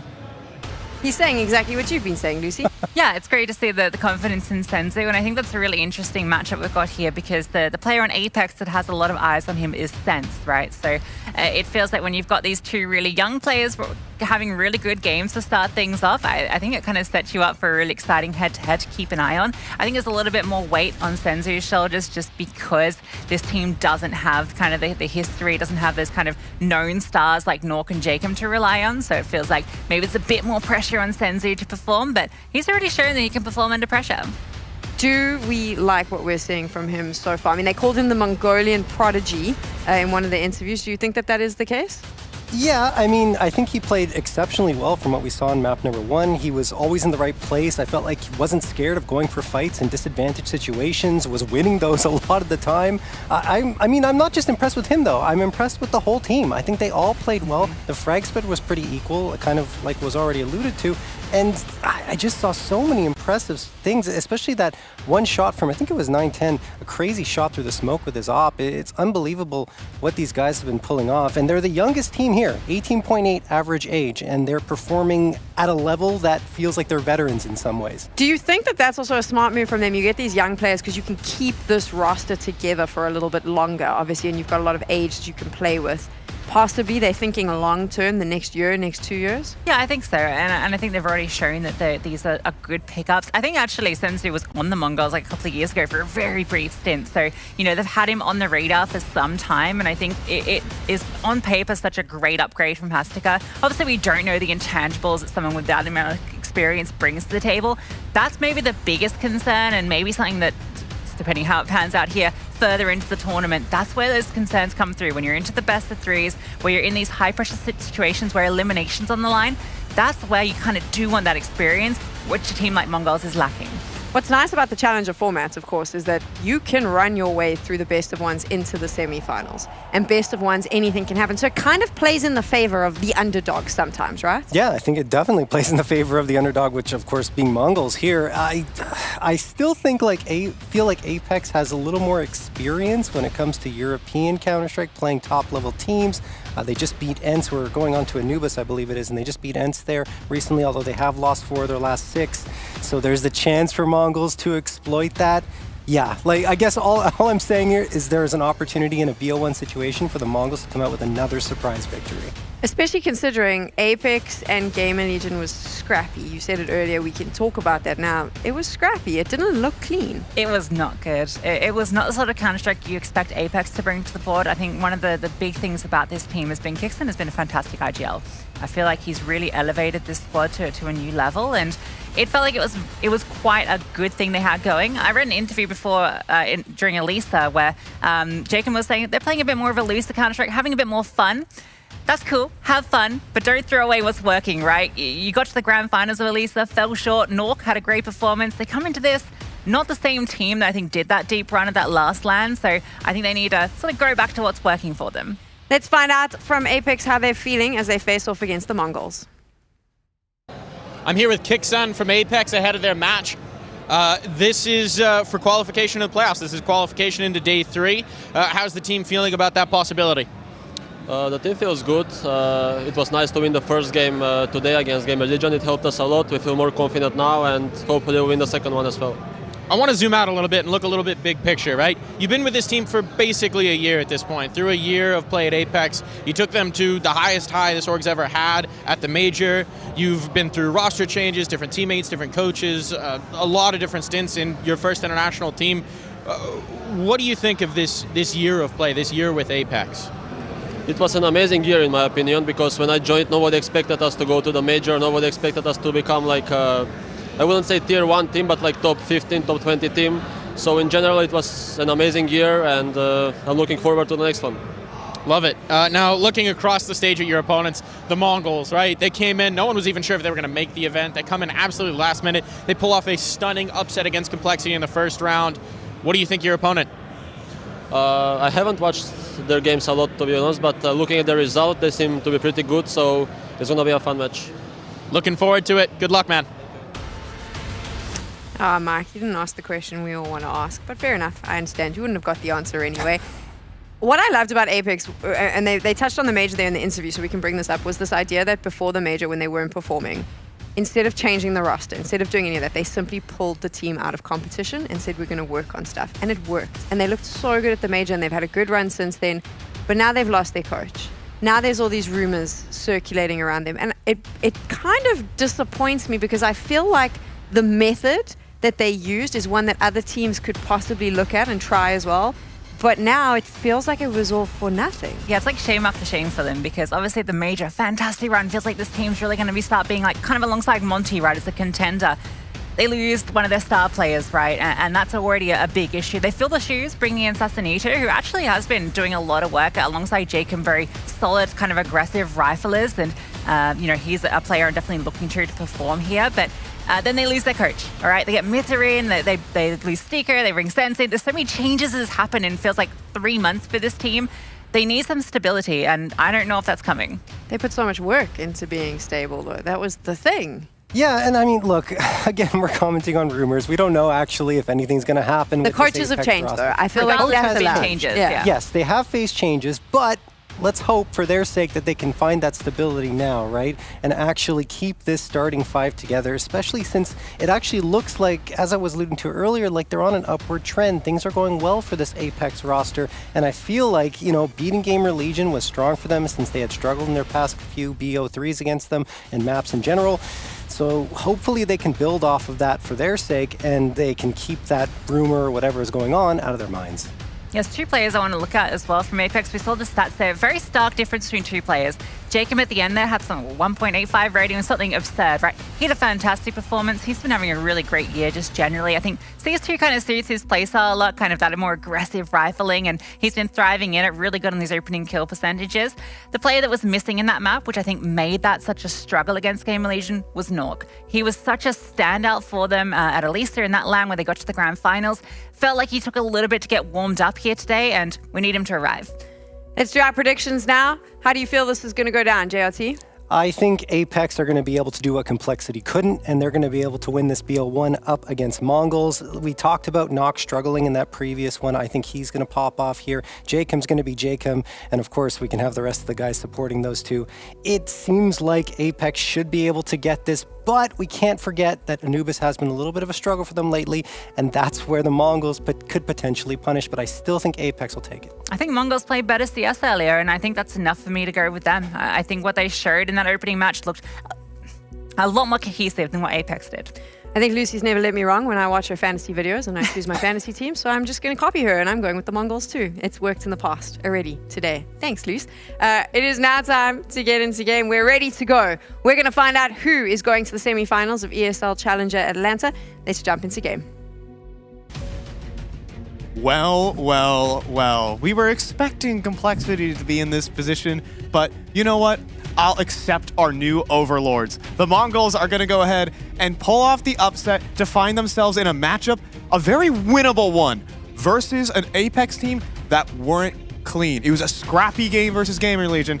Maybe they can do this. I'm fine, Joe, but collect McHenry. Yeah, I mean, man, what a story it would be here if Mongols come through and just dominate in their group and lock in a playoff position out of the gates. That would be absolutely fantastic. And the resiliency that they showed versus Complexity, having to go up against, what was it, 4 map points and still come out on top is something you really got to respect here. And out of the gates here, I feel like it's going to be a big confidence boost heading into this series. Yeah, I really do. I mean, you've got to take this to the house here for the Mongols. They're fresh off the tarmac, man. It was still hot while they're still playing the Counter-Strike, and they absolutely just...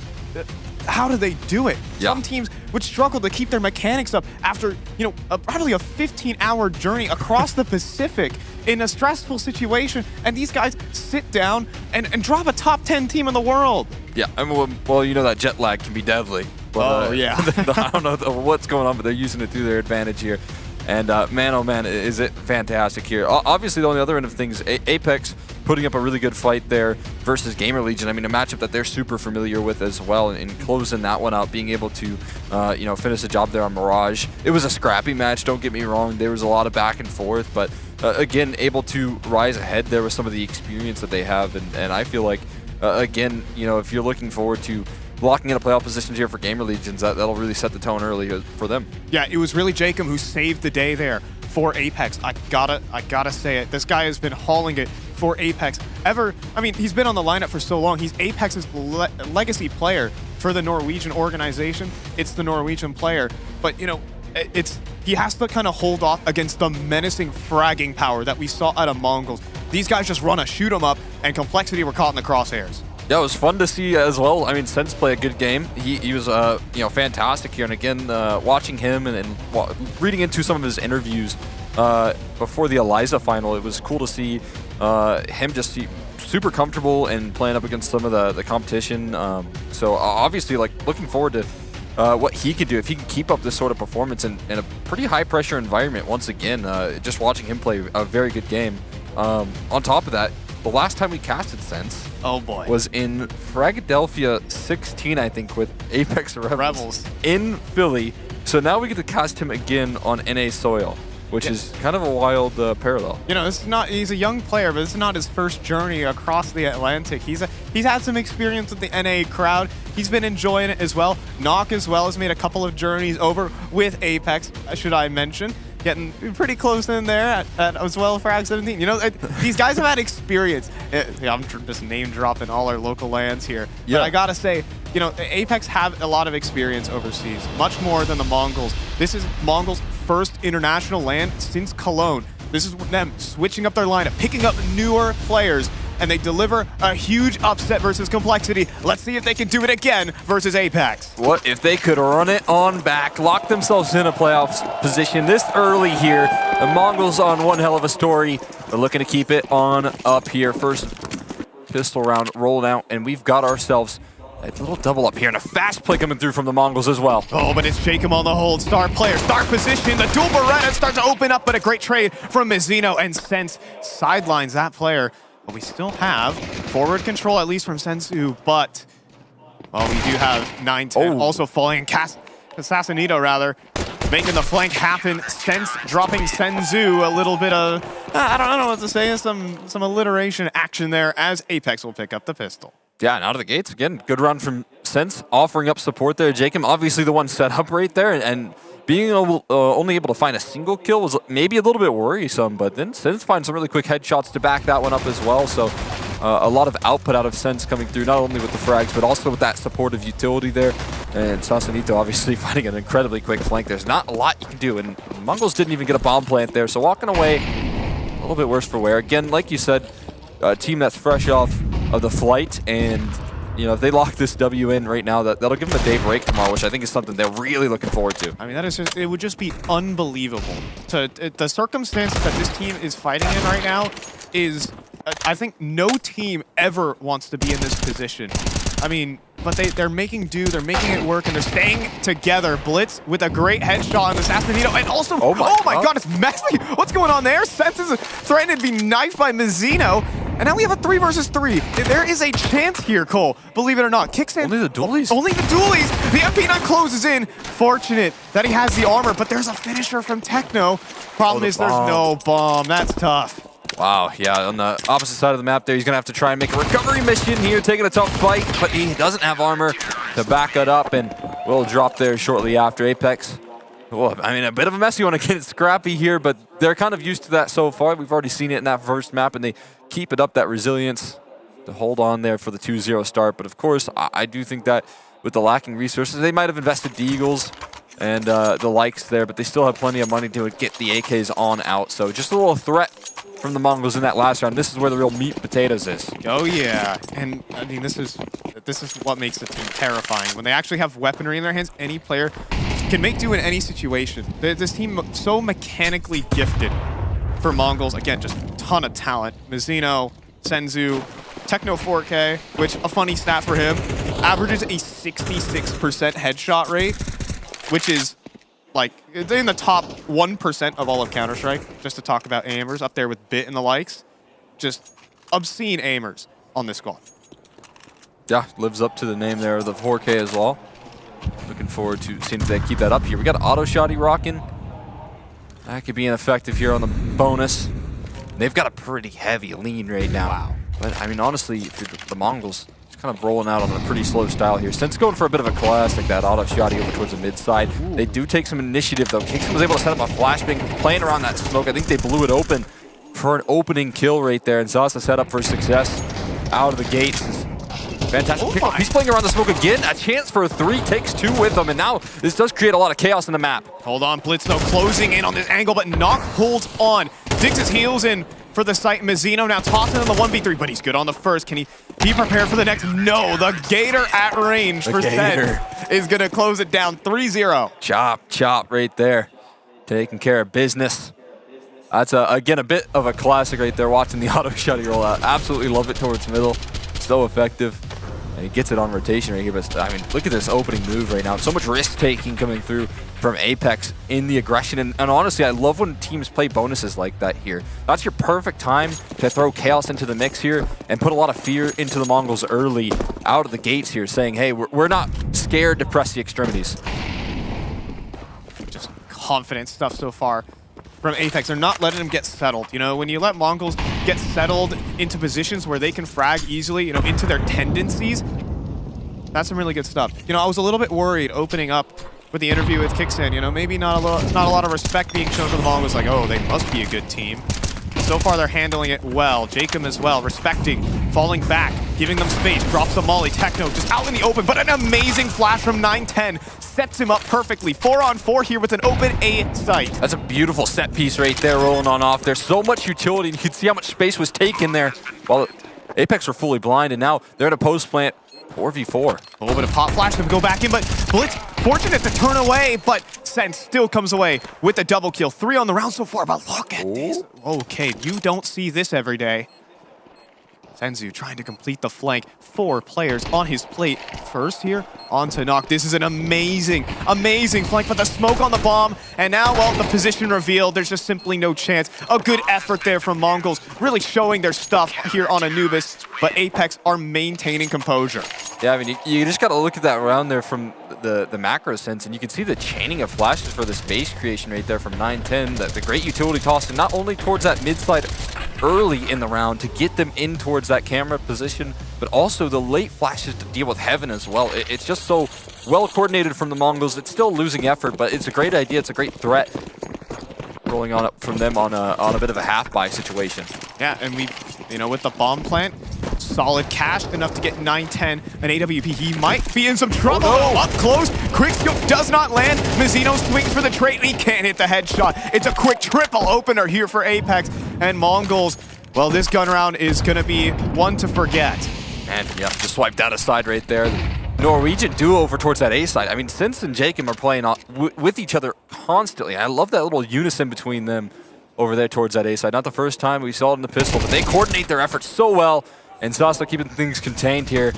2 from the E-Box player, and then Jacob and Sins both finding their ones. I mean, again, just swiped aside right now in this full gun round. Could be flawless, not quite Techno. At least gonna go down swinging, but he will go down for sure. This is a dominant looking Apex. There is a small chance in the back of my mind that Apex could be a victim to, again, to the shoot 'em up style that Mongols is playing. But you can see Apex are not letting this team get any space to do any of their antics, you know, being able to set themselves up solo, find individual fights. No, they're fighting 2 players at once all the time. I'll tell you what, they're fighting fire with fire right now. I'm meeting them head on out of the gates, and you can see it right now. We're talking, you know, 3v5s, 2v5s within 1:20 on the clock right there. And again, those are on full gun rounds here, so the Mongols might need to figure out a way to handle some of this business. It's 9-10 met with his maker right there. But you gotta say, like, here for Apex, again, it's just some really solid stuff. They look like it's another day at the office, just given the fist bumps out. Like, again, you can go into that interview there and say, oh, we're kind of sure what they can do. We're kind of, you know, it was a little bit hazy there from the side of Kickstand during that pregame interview. But this is a team that looking like they're strong right now.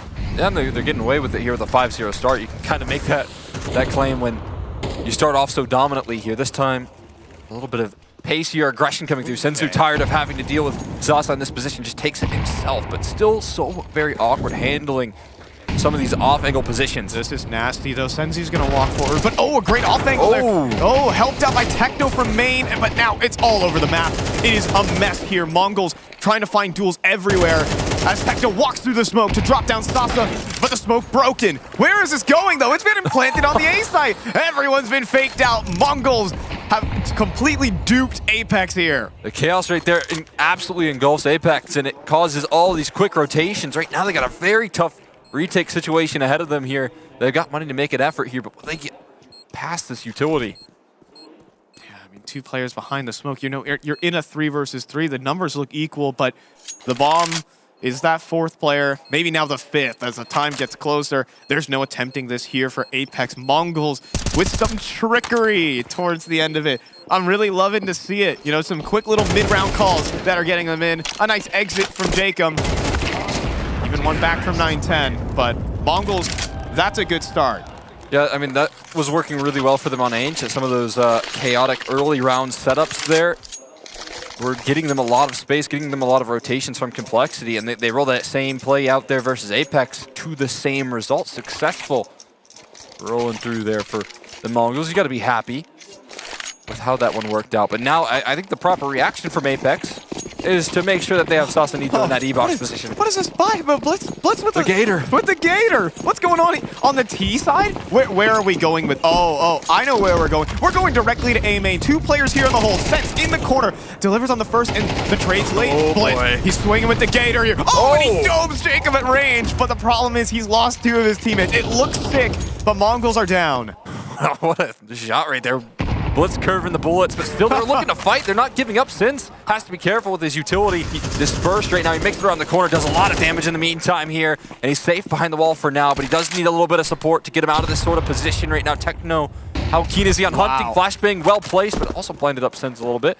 Missed time, but it still gets him out of the position. Yeah, it gets him out of position. That's all you need. You just reset with the man advantage. Your opponent on brutally low HP, and look, there's still 2 HEs in the mix as well. We can see some landmines pop up in the kill feed if need be. Bringing it back to middle, though. Blitz. Wanted to maybe play some games here with Sasanita, run a little salsa. With Sense, perhaps. And there's an 8. There you go. 2 HP. Tough beats. Wham, bam. Thank you, ma'am. Taken down with the HE, and they're kind of diligent about this possibility, although not diligent enough. Blitz. Running right around the smoke, managed to get that kill, and now the only A rotate is kind of exposed, still though not able to recover his aim in time, and Blitz, boy. Oh, I thought he was going to be up to no good, but he realizes the time beckons him forward. Nock holding this angle. Will he just one-tap him? Oh, he baits the shot. Now Nock is... He's in some trouble here. Sneaks forward, but able to hit him with the fast enough flick. And there you go. Sausanita with the salsa. Keeping it spicy there. As Apex keep it rolling. Yeah, I mean, nice positioning right there from Nock, giving himself a lot of outs in those rounds. We got the Mongolian crowd, though. There we go. The fans here supporting the Mongols. Pretty sick to see that they got support all the way over. So very cool, and I'm glad that they're able to make an appearance. I think there was a pregame interview with someone that was covering a Mongolian esports outlet, and that's so cool to see as well. I mean, again, a big trip, and it's cool to see that scene thrive. Yeah, there is a massive Mongolian community in the Counter-Strike space, so it's really awesome to see these guys make it out there, and the coverage squad, everyone's keeping tabs on this team. I mean, these are a bunch of prodigies. Like, keep that in mind. This is like this team is honestly the future of Counter-Strike. These guys could be competing for the next decade for all we know. And, average age for this Mongols team, you look away, maybe they change a couple of players. The team just gets younger and younger. It's so crazy. I mean, there's just a well that they keep calling upon. Where do they find these guys? It's impressive. Yeah. They've got a great, foundation for sure. And again, competing in international events and showing that composure here as they drop 2 instantly. There goes Nock. A quick headshot, and there goes the same case for Jacob. A wake-up call for Apex on this one. Welcome to reality here. Brutal as the Optus gets destroyed on the line. Now Techno wants more space. Sense will deny, holding the ground here for Apex. And also, Sausanita was walking through the smoke, but hitting timings left and right. Welcome to NA here for the Mongols, just hammering shots as we expect. It's so fun to watch this team as well play with no fear right there, diving through smokes like that, taking massive duels. Again, if I was the Mongols and you're coming through here knowing that you're a bit of the underdog, and not only your first series, but also this one as well to qualify, pressure's on you, it'd be really easy to play that slow, scared CS right there. But especially being down 1-6, it's so easy to fold like that. But no, they are still keeping their confidence nice and high. For the better as well, when they show that confidence, when they show what they're capable of and punish some of the aggression from Apex. It looks good. Yeah, it really does. I mean, Apex have been holding their ground a lot, but here's some brutal reality here. Here's to another decade of Counter-Strikes and wide swings, one-tapping the offers. I love it. The Mongols definitely loving that round too. Definitely. Hope they won some fans after that Cole result. Oh yeah. I feel like, this team shows up to tournaments and they can always prove that they can deal damage, right? Come to Cologne and they can provide a scare for even some of the top teams in the 100%. World. I love it materializing here on LAN. Now, they are down in rounds still. That's just one in the series that they need to post up together. But this one is even more important. The economy gets the breaking point. Ayo. But, the economy gets down lower, and maybe the Mongols can strike back in the tap. Yeah, absolutely. No question about it. That's going to be their key. I mean, even on the CT side here, if you're able to build a foundation that Apex have already manufactured, definitely looks nice. But a shot there from Senzu, taking care of Nock. Got a throw on their side. That's his first death rate there, and it's a huge wake-up call getting knocked out of the server like that. Yeah, well, he's back on the opposite. This time glass cannon. If you miss a shot, and with the pace that Mongols have been playing, that could very well happen. It'd be dangerous. Look at this one, kicks in. Again, they're just not letting up. Apex are not giving this team space. And well, they get punished for it. Blitz just holds down Mouse 1 for a double kill.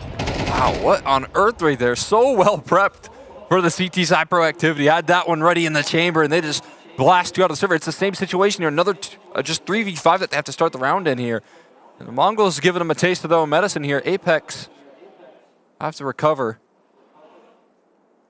Why do I have a sinking feeling that Sense you're just gonna walk around the corner and destroy Sense? There's just something inside of me. I can feel something happening. I'm trying to make a call. I'm trying to manifest it, of course, but I think Apex might just hold this position until the end of time.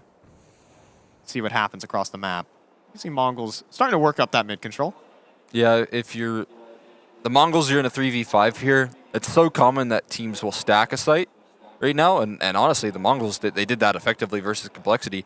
They're being prepared for this, and that they're going to take control. I would like to see both of those extremity players start to try and identify where the heavier presence is. If Senzu turns that corner, he's going to spot 2 in E-box. That's an easy call to go A. But the fact that they've just gotten full mid control here is check off their box, and now nothing else is needed. Yeah, shift walk the whole way across the map. Bomb plant, simple. I think Senzu, the alarm bells start going off. It's like, okay, all of A's clear. I might have some enemies around the corner, and here we go. Here's the swing. No, there we go. Senzu deletes one, gets traded up by Sausalito, and yep. I'm good at this, I think. Yeah, I mean, we waited a full minute right there, but hey, we got there eventually. The storybook closed. Oh my Techno. goodness. See ya. Again, just taking the head clean off a knock. There goes Europ to the floor. And that's the best. Sausalito saving an A1S. I am just loving this performance from Mongols. First international event this season, since Cologne. They've made some changes in between, and they've gotten even younger. It's crazy. This team's ageless, it seems. And they're just showing their stuff here on land in front of the crowd. Blitz even drops the up. Apex money in the tank. Yeah, tough right there, walking away. With a lot of ground here. And that last matchup here, the Mongols actually started out pretty ahead there out of the gates. They were able to build a nice little lead, and maybe did lose that a little bit later on to Complexity out of the gates. This time, they have to dig themselves out of a hole in this T side of Anubis, which is not easy. Once you start off again, Apex going to be happy with the potential tied scorelines. They can shake hands on that. They just don't want to walk away with no momentum heading into the second half here. So I'm loving the support from the crowd. It's getting loud over there for the Mongols. It really is. We love a good underdog story here, and you're witnessing one right now. Full eco here for Apex. A chance to roll it back here in the game. 9-10 wheels into position. Oh, but there are a lot of pistols around that corner. Can Senzu hold it down? Absolutely. Sideswiping these ecoing players. Apex. They need to find another round to bounce back upon. They've called upon Jacob a couple of these. Shots not quite landing here with the Desert Eagle, and Techno will mop them up. But we're looking at some individuals start holding their own here for Apex. They've gotten aggressive. As knock eventually you're gonna go, how is he still alive? Okay, hi there. The Glocks are gonna get him. As the Mongols will pick up the fourth. But I do want to say, Apex, they were playing that aggressive lean now. They have a chance to readjust. What do you think they're going with here? I think they have to go back with what's been working here. But honestly, again, the aggressive lean has been punished over the last couple gun rounds to where they've started off, instead of in a 5v3, they've been in deficit of a 3v5. So that's the big question here for them. Do they want to keep up with what got them to the 6 rounds here, or do they have to hit a plan B right now? Do they have to slow things down? And that's a credit to, again, the Mongols creating a great mid-half adaption rolling on out here. Playing right around that smoke spotted, just about there. And Sausalito, who's been doing great work over in that E-box position, is now taken care of early. And the B side's open. 16 hours fresh off a jet, but those eyes for 9-10 see right through. And look at this, man. Wow. This is just so brutal. Yeah, pinfall, nice try. B site wide open, and Mongols just roll out a red carpet. That bomb's gonna get planted. Apex gonna have to rethink this last round of the half. Just unfazed here. I mean, that is just a shock to the system. Again, handling business right now. It's another round where Apex are so willing to go for the aggressive maneuvers. If you saw Sausalito, I love that he's still given the resources here. He's still given the opportunities to make these plays right now, but punished time and time again, losing such critical real estate. Finally, they've found the way to handle this player. Wow, but good flash. Trade for Senzu. Multiple flashes go through. A little bit awkward now, but oh my god. What did Blitz just do to them? Nice save. This is just aim training for him. I mean, that's sort of just instant transfer right there. It's pretty threatening. Let's go. It's a nice little hat. Tony. There we have it. Challenger Atlanta. It could be Mongols' event. What a comeback they've had in this half. For darn sure. Down 6-1. Now we're looking at potential tie game between Apex. Oh, whoa. But trying to curry some favor here. We have 150 bullets in the magazine for Kickstand. That is an NA staple right there. It truly is. Bringing out NA's gun on home soil. If you've ever seen a Nouns game, this occasionally gets wheeled on out. The Negev. It's extremely good at, spamming smokes, I will say that, but you can always receive one back. Well, I'm glad we get to see it right now. I mean, could it be more effective than the auto shot? He might have to gear it up here soon because he's going to be tested. 9-10, throwing himself to the wolves right now to try and find these entries. But again, there's 150 bullets right now around that direction, and he's going to start to let it rip. There we go, but starting to get wall banged out again. That negative, you can't run away. I mean, respect, you got the kill, but it's Mongols all the way, just firing back on all cylinders. 2 versus 4 here for Apex, but there is a little bit of a mid flank developing. Oh, but 9-10 is just watching it. Just so aware right now for the Mongols. All bases covered right now, and it's just Knocklev standing shell-shocked here as the Mongols, they're going to tie things up here. Had to get 5 rounds in a row to close this off. This was so interesting. Like a great start from Apex. They played an aggressive style that matched the Mongols, but then now this team is in the zone. It is 6-all for this squad. We're going to send this one off to a break.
And so half number 2 up on the docket here.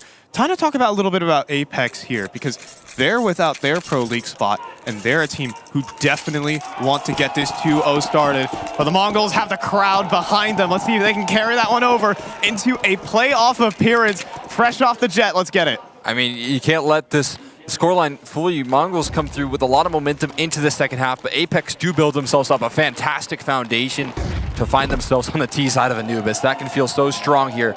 So we'll see if they can continue to replicate that sort of success on the pistol here. Blitz looking to give him a little bit of a fight rate around that smoke, thinking about making those moves here. But again, they still study themselves right now and just threaten it. Looking for that Canals drop down. 9-10 going to be putting on some pressure. We do see some aggression attempted towards B main, but quickly sidelined. And oh my goodness, Jacob destroys 9-10. Nice team kill in the mix. Doesn't matter. Sense just carries this momentum into a dominant pistol round from Apex. Every duel victorious. I mean, that was only just bloodthirst right there from Sasanito taking down his teammate, because he goes and takes down everyone else as well. What a beautiful closure right there, and that's the exact sort of start, right? That's a bit of a momentum breaker. That's what they needed here. When you talk about losing 5 rounds in a row, you want a nice little mental reset. Winning the pistol is exactly how you do that. Yeah, and you can see it was a bit cluttered over there in terms of the communication. They wanted to push in towards B main, but maybe just a little too late. I mean, credit to Apex for the really fast play, explosive. They instantly kicked it into gear right there when they needed to. Same team, same team. But yeah, it was very rapid. So, I mean, again, that's the sort of strength that Apex are going to bring on this map here. Got some fantastic T-sides. I'm sure they, even despite the loss here, or the loss of the 5 rounds in a row, are very excited to hop into the second half. We got a little bit of, it could only go one way or the other. There you go. He meets the entire team. And, well, Techno's going to get an AK. I mean, they're phasing him a lot. Like, Sense is also going to get picked up. Like, guns to be retrieved. That's not all bad here for Mongols. I mean, yeah, Sense is in no man's land right now. Doesn't have much support. He is getting a little bit of help here, but I don't know if it's going to come in time. He needs a hero. There's no hero to find here just yet. Kixon going to chase things down as well. He's down low. I mean, okay, they do cover at least that secondary gun, which is nice. Oh, but there could be another loss here. Oh, click down. Good enough. Assassinito will dismiss Mizzino. And Techno, I mean, if there's any player I kind of want in the server, I want the man with the highest headshot percentage to have the AK-47. Techno's going to carry this one over to the next round, but Apex are going to start off strong and confident. A nice 2-0 start. Now that means both pistols converted there, both second rounds converted as well, so no struggles in that department there. If you want to, you know, win as the favored roster and you have that in your back pocket, it definitely shows some strength for you. So great start here in the second half for Apex. Just want to continue to replicate that. They're definitely going to look to put some weight on this first gun round. Because again, I mean, all the tools here at the disposal of the Mongols, including an AWP and some armor. It's not even the glass cannon for 9-10. He's rocking the full shebang. Yeah, you got to drop over from Techno. Has the glass cannon. Yeah, he's glass cannon rifle. Interesting. I mean, taking... Oh, that HE's going to hurt. Oh, no! Oh, gosh, the glass rifle shatters. And 9-10 also goes down. The full investment just disappears to start off this one. Apex are loving it. Yeah, I mean, Techno dropped just in time to watch that op hit the floor right there as well. And it's closed up Blitz. Okay. That is brazen play right there, diving through the smoke. It does get punished. Yeah, I mean, you do have to make something happen in the 3 versus 5. You don't have any map control. You're split so far across the map that, you know, maybe you can get some space. Like, maybe you can make a comeback. Oh, wow. The Sense is able to just hit him with the electric slide there. Nothing Mizzino can do about that one. Senzu 1v4, and, I mean, basically praying at either, you know, they might just mosey on in. Completely seamless here. You see Sense walking up. That's the kill, but that's just going to make sure that Apex go to the direct opposite site. That's textbook info gathering right there. Just sending yourself to the wolves, like where Senzu is. Smart play there from Apex to keep things nice and safe. What if that op is still down on the ground, or if there was any housekeeping? That's a good point. I mean, imagine it would have been nice to have for Knock on the T side here. Not super necessary, but I mean, yeah, I think there was some housekeeping. It was, yeah. He dropped it over up there, but yeah, you can see Senzu. Where did it go? And if you're Senzu, you're probably just thinking that they picked it up. Yep. And so that will be 9 rounds to Apex. Like, you saw so much momentum come through in that first half, but CS is a bit of a nasty game where things can turn around very quickly. I mean, you get a 3-minute pause in the action there. Apex come through with a fresh mindset. Of course. And you start to feel that success immediately after. I mean, again, another great map here rolling out for Sense. Now, this is back-to-back. Fantastic performance from a player that I'll just say is not usually at the top of the charts. Yeah. But in the group stage, man, does he deliver so far? Yeah, he's honestly been a real standout player. I think the most unknown of the bunch here on Apex. Like, Sassanito maybe coming from a unique scene. Same goes for Kickstand, but like Sense is coming from Norwegian, straight from Norwegian Counter-Strike. He's had some experiments with some Nordic rosters, but now he's actually showing up here on LAN and delivering in a performance against a team that really wants this upset. Yeah, I'm impressed here. It does feel like he's working quite well with Jacob. Over in that first half, we saw a lot of those A-side plays. Oh, yeah. We talk about those first 7 rounds where they went up 6-1. It was Jacob and Sins playing off each other really well towards that A-side. The 1-2 punch was, technically 3 players, but yeah, that B-side and A-side hold kind of so crunching tragic. Yeah, man, what exactly encourages you to just double up on an HE like that? That is such an... Yeah, like, look at the confusion. It's like, why are we doing this? The shock right there. I mean, what on earth was that call from Apex? But man, was it just perfect. It was... Yeah, I mean, it's like...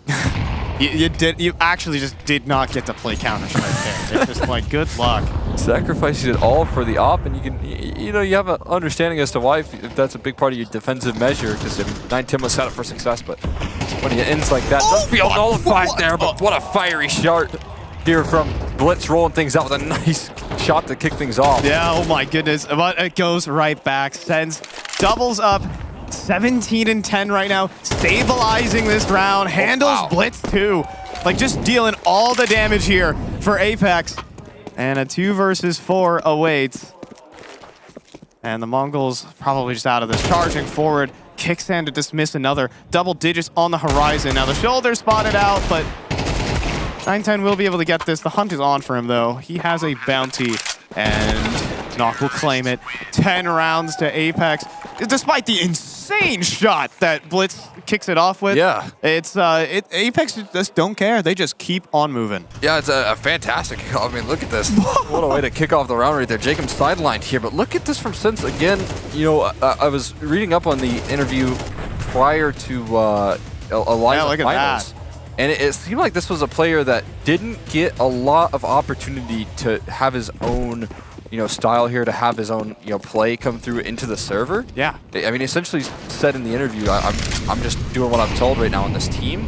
That doesn't look like a play right there that's I'm just doing what I'm told. That looks like I'm playing one hell of a day so far of Counter-Strike, and I'm going to use that to every last advantage, and I'm given the freedom to do so. I think it's kind of playing the similar style that the Mongols run as well. You kind of have to embrace it. Whatever your systems are, Mongols throw that out the window. You kind of have to jump in with them too. And I think Apex have embraced it a lot.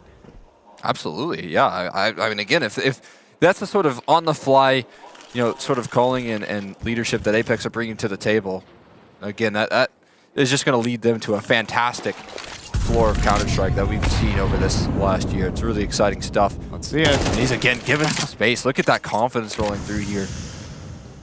Again, just putting on a lot of pressure. Mongols just completely ceding parts of the map, playing towards these sites, just turtled up right now. That's a very, very fragile setup in E-Box as well. If you don't win your early duels, man, does it ever collapse quickly. Yeah, we'll see if it happens. Sassanito to flash on through, but a double hold. Oh, wait, Senzu is going to double up. It's fragile, but boy, does it hurt. Knock at least with a trade back, though. This kill on Techno could be it. What a shot. That breaks open the site. Look at this. Jacob cutting off rotates. 9-10 is down. But Mazzino making noise. He knows for the 1v1, but Knock just hands it to him. The rifling from the offer is immense. 11 rounds Apex. Oh, it's hard to shut that sort of momentum on down right there. Just able to recover a tough 3v5. That setup in E-Box working so perfectly. They have follow-up. They have quick trades on the A side as well, but so composed in the 2v4 to fight that one all the way back. A brilliant combination effort there. Rolling through for Knock and Kickson. Able to recover. His kill on the Techno gets the B side open, allows Jacob to activate. That is the linchpin there.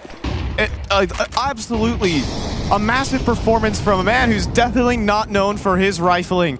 Apex are going to continue this T-side spree 5 rounds straight. Absolutely. I mean, just a fantastic second half. And again, that's what you can bring to the table here if you're Apex on this T-side. You gave yourself a lot of foundation with 6. Maybe you did lose the momentum there. The 3 rounds to take a breath. They're no stranger to having to roll it back there. I mean, they just did it versus GamerLegions. I mean, same is true for Mongols. They had a tough road ahead for map points for complexity on the home crowd, but Sassanito looking to claim one of his own here as well. And now going for the swings. Apex are starting to manhandle him. You know, it's the T side of Anubis. A lot more freedom to play. Look at this. It's the third player swinging from E-Box, trying to force Apex into an execute.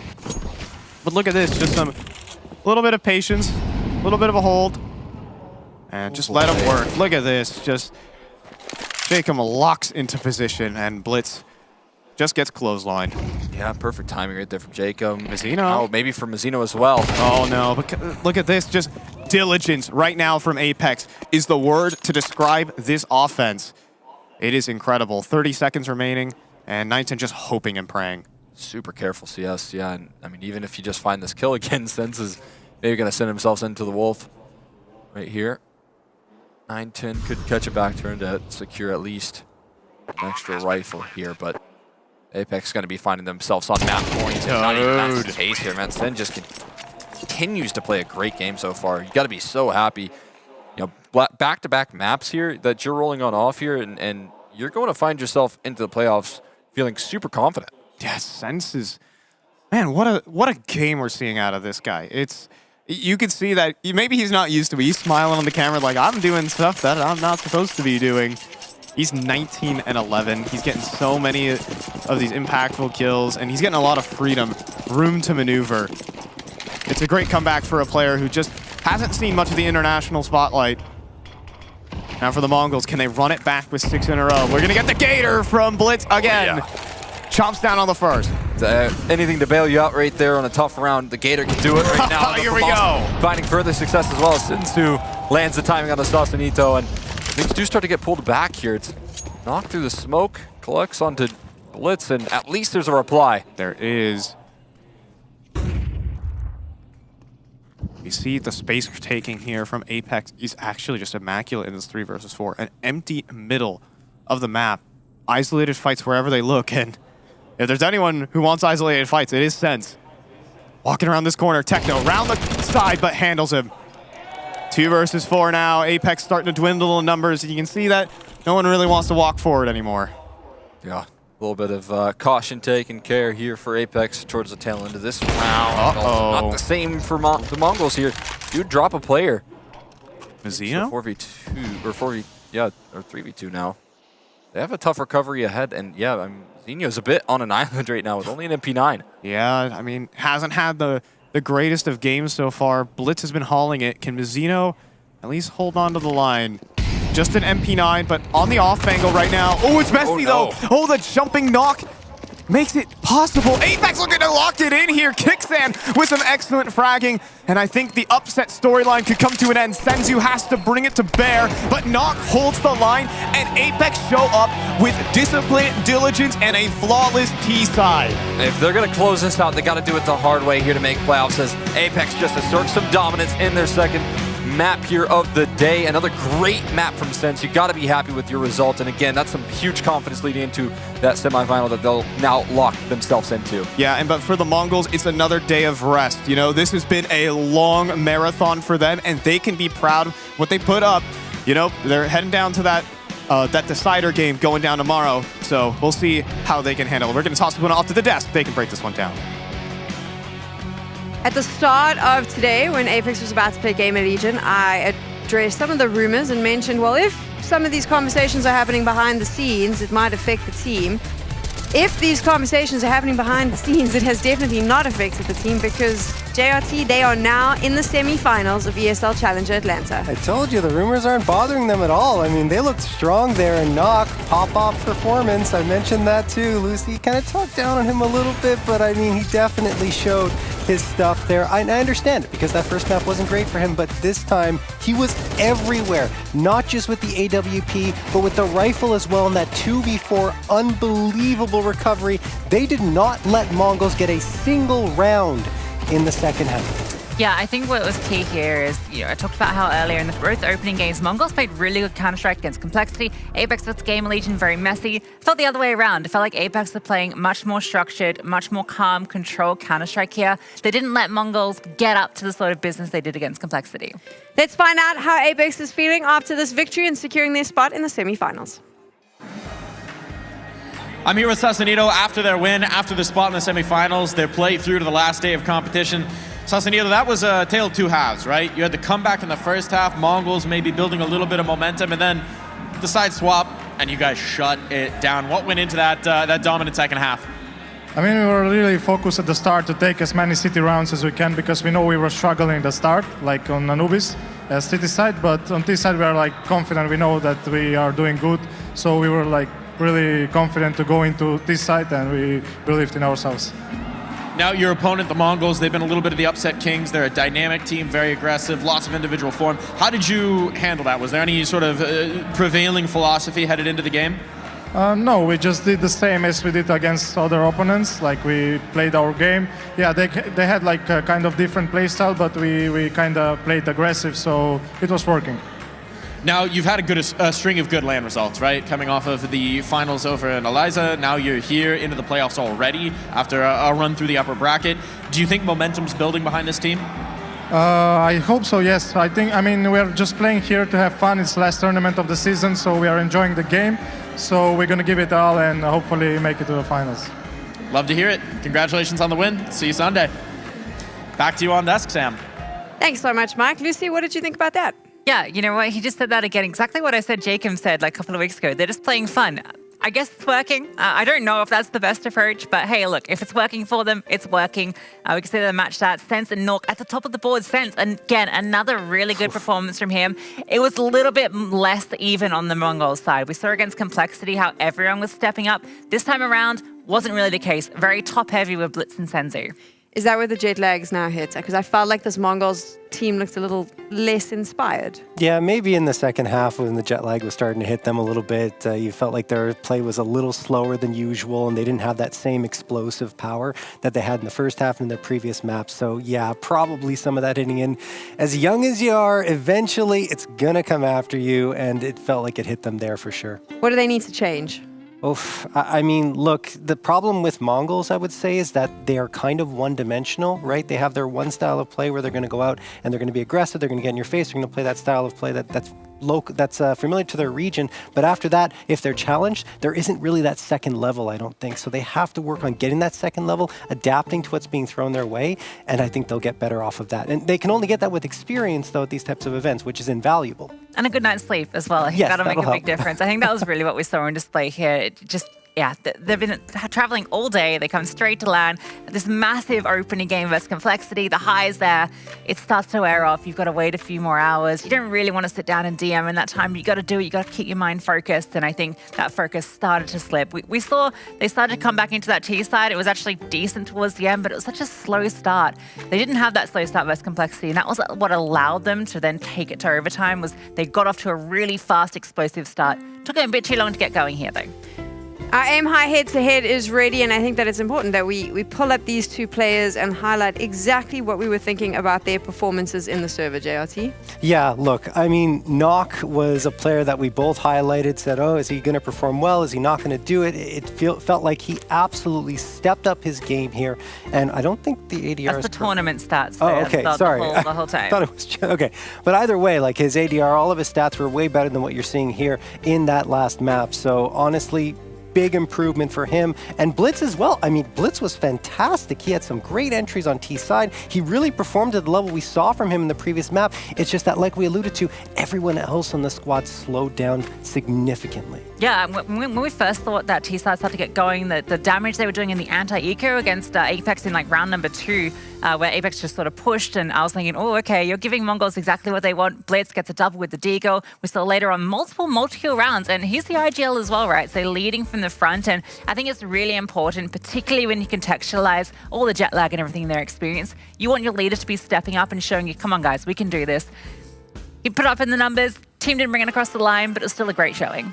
JRT is our numbers guy, but he's also going to break down some of the rounds that we've seen to showcase the points that are being made on the desk. So what do you have for us? Yeah, so round number 6, despite the loss here for Mongols, this was one of their best rounds they played on T side, right? They make it look like it's going to be a hit over towards the B site. It was very convincing, so much so that Apex rotated around. Of course, it helps that they got those 2 frags, Techno with the latest one. Even though Techno's gone, look, they get the retake on site, say, wait, what's going on? No one's here. Yeah, because they went over to the other site, got the plant, and took the round. It was really well executed, and it was drawn up that way from the beginning of the round, which is even more impressive. And that was the start of their comeback as well on that T side, right? It was then went into this big long streak of rounds, it ends 6-6. That last round and a half when Kixon's buying them to Gavin mid, that's where I'm like, oh, what's going on here? Like, are they sort of getting a little bit silly with it? Thankfully, changed when they swapped the sides. But yeah, that was kind of the beginning of what could have been for the Mongols. We've now got two semi-finalists. Virtus.Pro and Apex are in the semi-finals. They get Saturday off. But coming up next, we have one team here at ESL Challenger Atlanta going home. Will it be GamerLegion, or is it going to be Complexity, the hometown heroes? Stick around. We're going to find out in a little bit.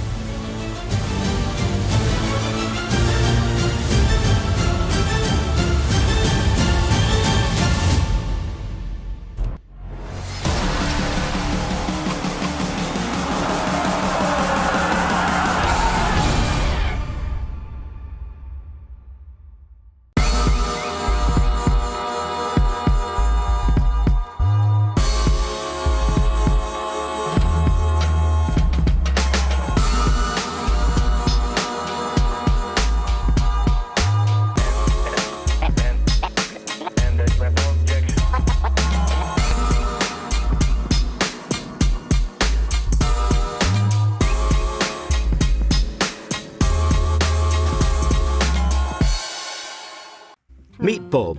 Today, Bob is going to demonstrate some of the things you're more likely to experience than playing against a cheater on Face It. Ready, Bob? You're more likely to get a blue screen after updating your PC, find a 4-leaf clover, land 5 bunny hops in a row, meet 2 people who share a birthday when you play in a lobby of 5, score a hole in 1. You're also more likely to unbox a redskin than play against a cheater on Face It. Life is full of absurd possibilities. Your matchmaking shouldn't be. Oh!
tell me, how's I supposed to know she's a devil and you take her bait?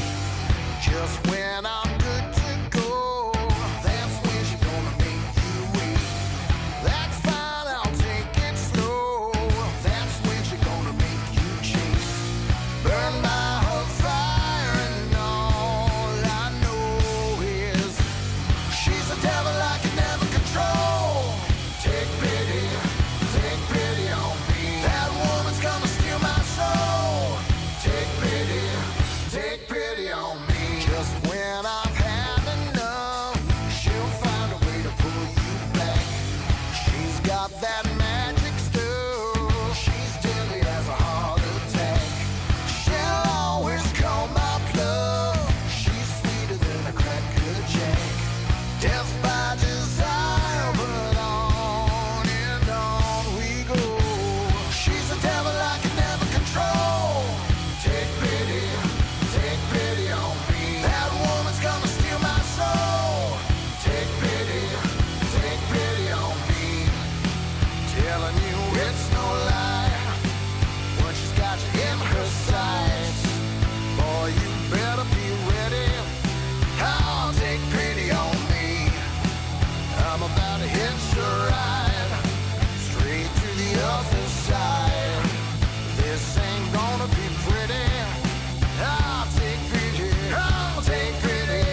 walk through fire. Blow up the storm and see the light, yeah. I told my friends that I could run on water, and they said nobody can. They'll see me flying through the sky, yeah. Play hide and seek behind the clouds. I show my friends that I'm not scared of dreaming, and I'll do that again, over and over again. Suddenly, the heart and chest feels heavy. The calm is just a memory. It's failing me, and I know I could never surrender. My beating heart, it won't give up. As long as I am here, I'll never stop. They say I can't, I say, so what? Just watch me go like a supernova. My beating heart is like a drum. You know I run through life forever, yeah. They say I can't, I say, so what? Just watch me go like a supernova. Light up the dark, I'm superhuman. I'm spreading stardust into oceans. I wanna go up high and close my eyes to places nobody found. I'll never come down. Suddenly, the heart and chest feels heavenly. The calm is not a memory. It's here with me, and I know I will never surrender. My beating heart, it won't give up. As long as I am here, I'll never stop. They say I can't, I say, so what? Just watch me go like a supernova. My beating heart hits like a drum. You know I run through life forever young. They say I can't, I say, so what? Just watch me go like a supernova.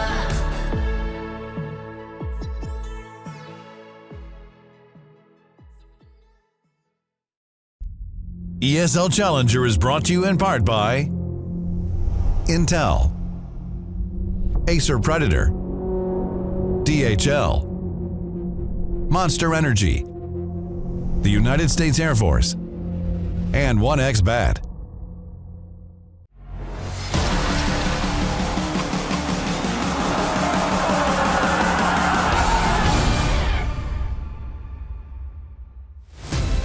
Welcome back to ESL Challenger Atlanta. My name is Sam. I'm your host throughout the course of the day, and my two analysts are now joining me on the couch. Lucy and Paladin are here, and we wanted to just do a quick chat about what you've been watching, because of course we have had 6 best of ones take place already today. We have such an incredible crowd in Atlanta, getting loud, getting excited. We also have 2 semi-finalists now, Apex and Virtus.Pro.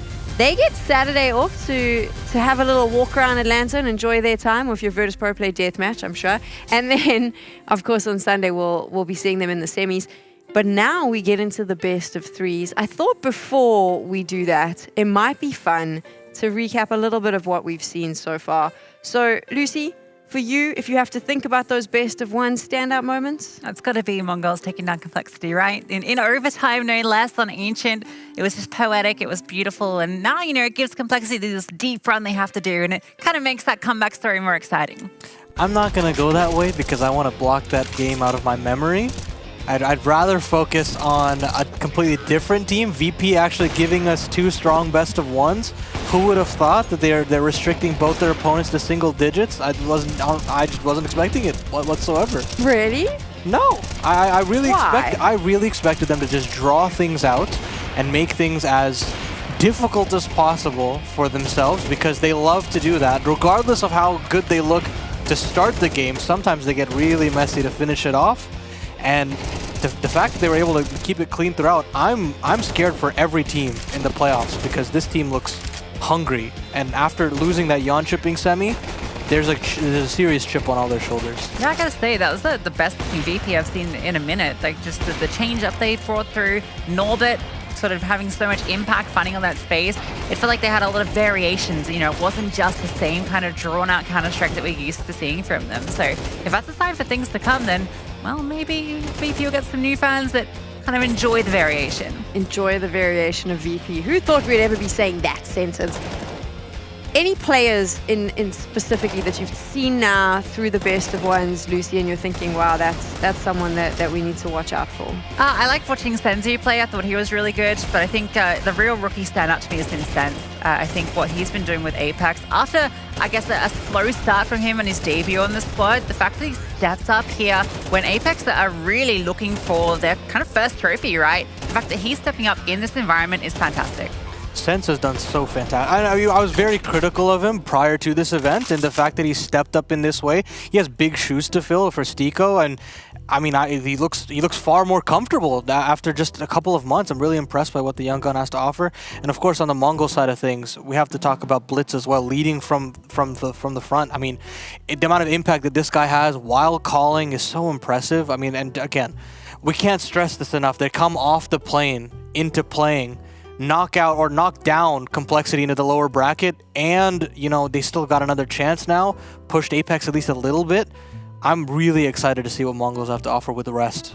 It'll be interesting because they're now dropping into the lower bracket, so they're still in the competition. But I'm curious, you weren't on the desk, so I get to ask you now. Were you surprised with the Apex performance? I really thought that Anubis favors Apex in a lot of ways, just their protocols are much more snappier, but still there was this fight that Mongols had to at least stick around, showcase that they still had the capabilities to hang around a top EU team, and to me I think that's enough for them, because you know, once you win that first best of one, you're running on fumes. You're running on the highs of the adrenaline that you get from knocking down the hometown heroes, but after that, now you finally have some rest to get back down to earth, get the protocols in place, and then I think when you see them tomorrow, they'll be recharged, re-energized, and I think that's when everything really gets serious. And when it does have to come down to brass tacks, I want Mongols refreshed. It's going to be interesting to see if they can be refreshed and if they're going to get enough sleep tonight. We've had tons of fun here. We've got to watch all of the action. You've been with us, so we thought it was time to give you a little fun time as well. That sounds really creepy when I say it's sitting on a couch, doesn't it? Anyway, take a look at this. Do you think you know everything about CS? Then stay alert and look out for the DHL Drop Quiz on the ESL CS Twitch channel. If you're a fan of Challenger, you know already what the deal is, but the DHL drop question is now on your screen. So if you've got the correct answer, you know what to do. And seeing as we're focusing on North American Counter-Strike, I'd be curious to find out what our North American representative has to say. Paladin, when you think back to all of your memories of Counter-Strike, what would you say is your standout memory around North American CS? Look, I'm not going to say the Boston Major because I know everyone's going to say the Boston Major. I'll give you two different examples. One that sticks out to me is how they won in Cologne. Liquid won in Cologne and lifted the Grand Slam. That was absolutely insane to see them break records in terms of Grand Slams. And CSGO history, that was never broken. That pace was insane. And then the other one I'd pick is the Cloud9 roster that beat SK in Sao Paulo, in Brazil. To beat, I mean, I think at that point SK was like the #1 team in the world, so to see them lift the trophy there, silence the crowd. You know, Fallen's known as the librarian, but at that point in time it was C9 to silence Brazil. So I look back on those memories and those are the most fun to me. I mean, so you're Australian, but I feel like you can jump in here as well. You had any fun North American Counter-Strike memories? I mean, I think there is three, like the biggest ones historically. I will say just the recent history of Complexity. I think that's going to be something that we're going to be looking back on, particularly if they continue the form that they've shown. This is going to be a new era of North American Counter-Strike with Complexity, and now with Liquid, I guess Americas. I don't know if you can call them North America anymore. We will. It's like 2/5, but it's still an America's team, and that's got a lot of excitement building with it too. So, you know, I don't think it's all over for NA by any shot.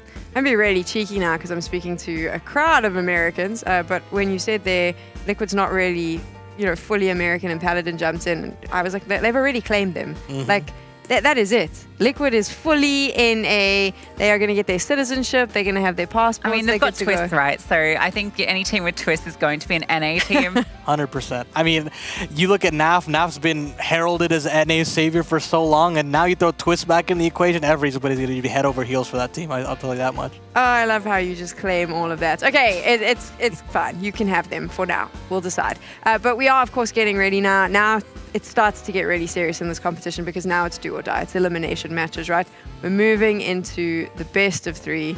And did you expect it to be complexity that we would be watching today? I didn't want to expect it, but I'm not going to lie. Our green room was feeling uneasy going into that Mongols game. Everybody was saying, you know, it's okay, Paladin. I mean, it's a best of one. They're coming straight out from the plane. It'll be just fine. And then we see the veto. And then we see the first 5 rounds. And slowly it starts to set in that this is not the complexity we wanted to see. And now we're in a very awkward situation, to say the least. You are in a very awkward situation. It's awkward for Lucy and I because everyone's American in the green room. Yeah, but you know, you got to get on side with it. It's an American event and complexity of the hometown heroes. So even though I gave the Mongols prediction for that was just for a bit of extra spice. You know, I want to see complexity with their backs against the wall really pull their socks off and get it done. And I think with what Elise showed just earlier, they're still looking pretty good. They just fumbled a little bit. It's now time to get into it. Our first elimination game here at ESL Challenger Atlanta. It is Complexity up against GamerLegion.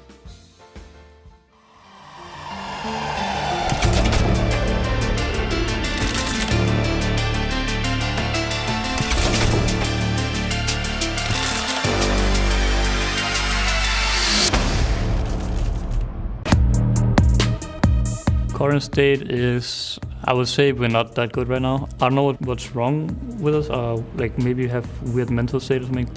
We went to boot camp like a month ago.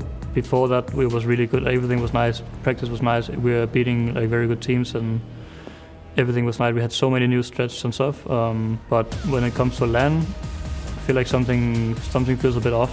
I'm not sure I can pinpoint it. Most important, I think, try and win as many games as possible and still have fun.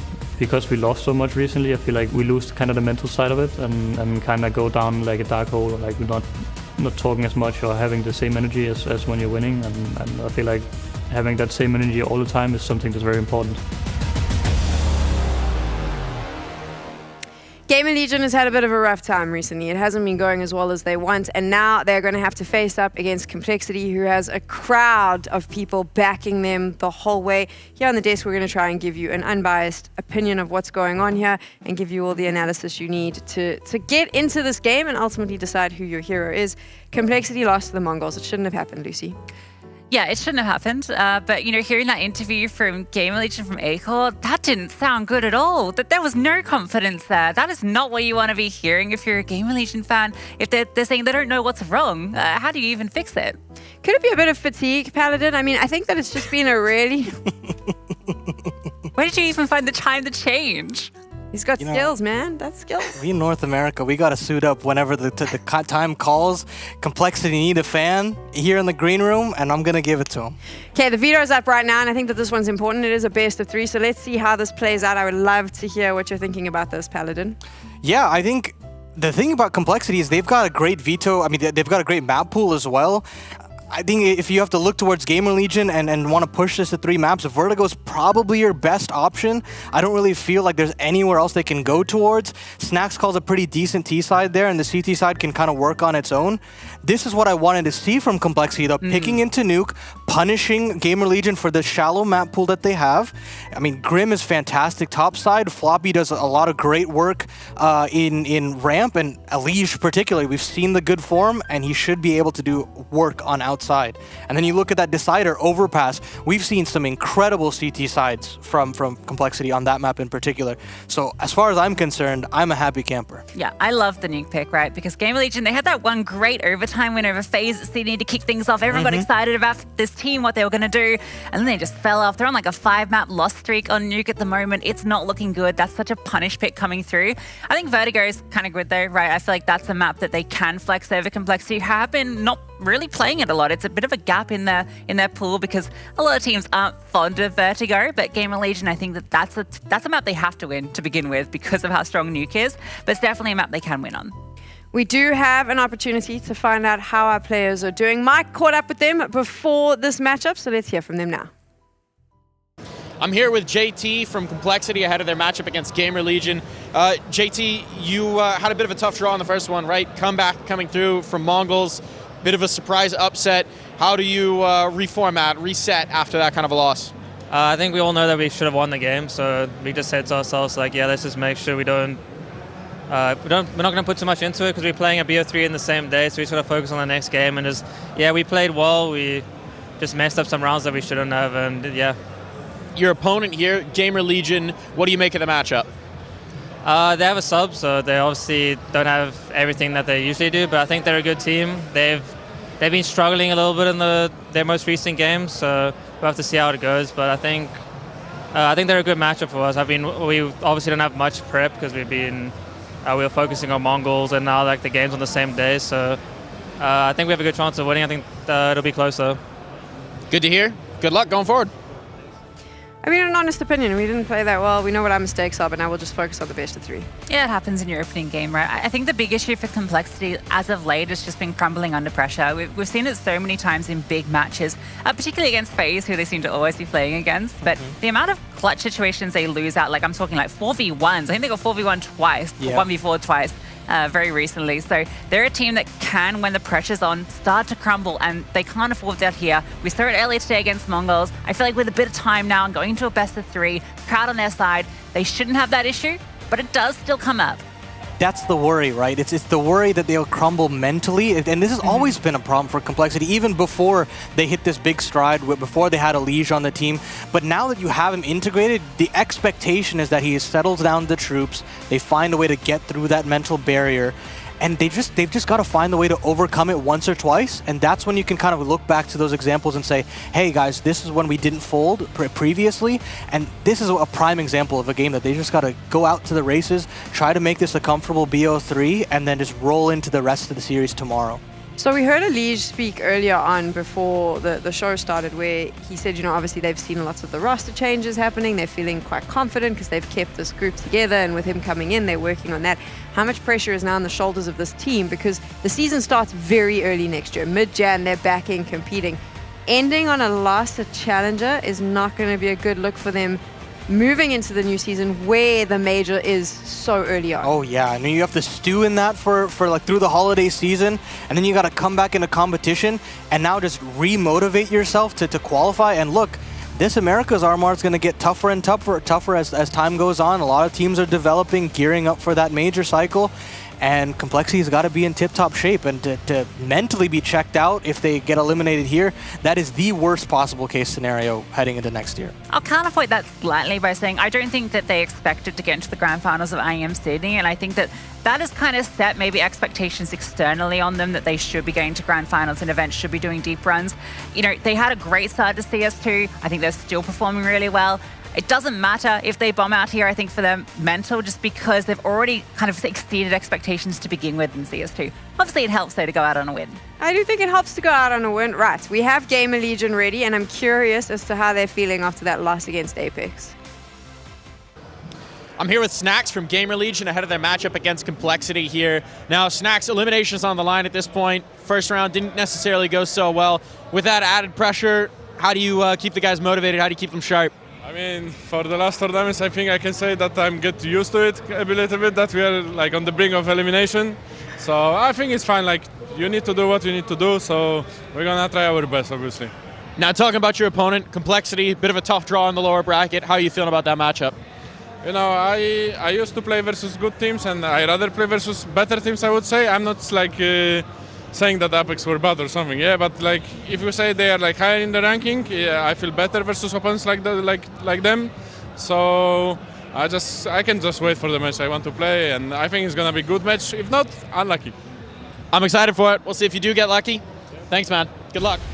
I love how cocky Snacks is. That was that was quite an interesting one. But GamerLegion, like you mentioned, Lucy, they're uncomfortable. They've said it as well. They don't really know what's not working. They brought Snacks in. It should have been the big resurgence, and it just feels like they've kind of stumbled and they just can't seem to get up. Yeah, I wonder how much that conversation is also influenced by the stand-in situation, or if that's just the general feeling in the camp and the stand-in thing's kind of irrelevant. But I think one thing I will say for GamerLegion at this event, there's a lot riding on it for them, and it's so unfortunate they couldn't bring Volt in, because this is their best opportunity to get a spot in EPL, right? That's kind of the big ticket for them. But on the plus side, Andy looked really good in that first outing, right? He was kind of top of the board, and to come in and immediately have to fill the star player roles and to be able to perform it, essentially your first big international LAN, like he's played some smaller regional lands before, but this is a whole different kettle of fish. I think that's pretty good for him. It's the others I'm looking at, really. Yeah, it's that confidence to at least say that, okay, I'm born to hang here. I can continue to try to pop off. And, you know, it's going to be a great boon for GamerLegion if he can keep that up. But as you said, I'm looking at players like Isaac to hold up his end of the bargain in terms of the anchoring. I'm looking at Snacks to put up some big clutches. And most particularly, I'm looking at Acor. He's got to be the difference maker for me.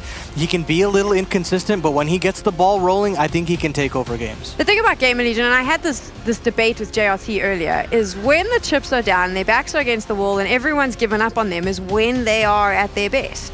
Yes, when they've got their regular 5-man squad, and that's the situation. I mean, it's such a different team now than what it was, you know, during the major, during the RMRs, when they pull off all of those miracles. So, you know, I don't know if we've gotten to the point where we can say Snacks' IGLing and his calling is in the place and he's getting what he wants from his pieces. And I think when the pieces are juggling about because of a stand-in, that makes it even harder to make those calls. I like that. She was very pragmatic. I thought the stand-in was quite impressive, though. But we're not going to talk about this anymore. Instead, we're going to talk about our predictions. So, Paladin, actually, I'm not even wasting my time hearing what he has to say. He's obviously going with GamerLegion. Whoa. I haven't made my piece yet.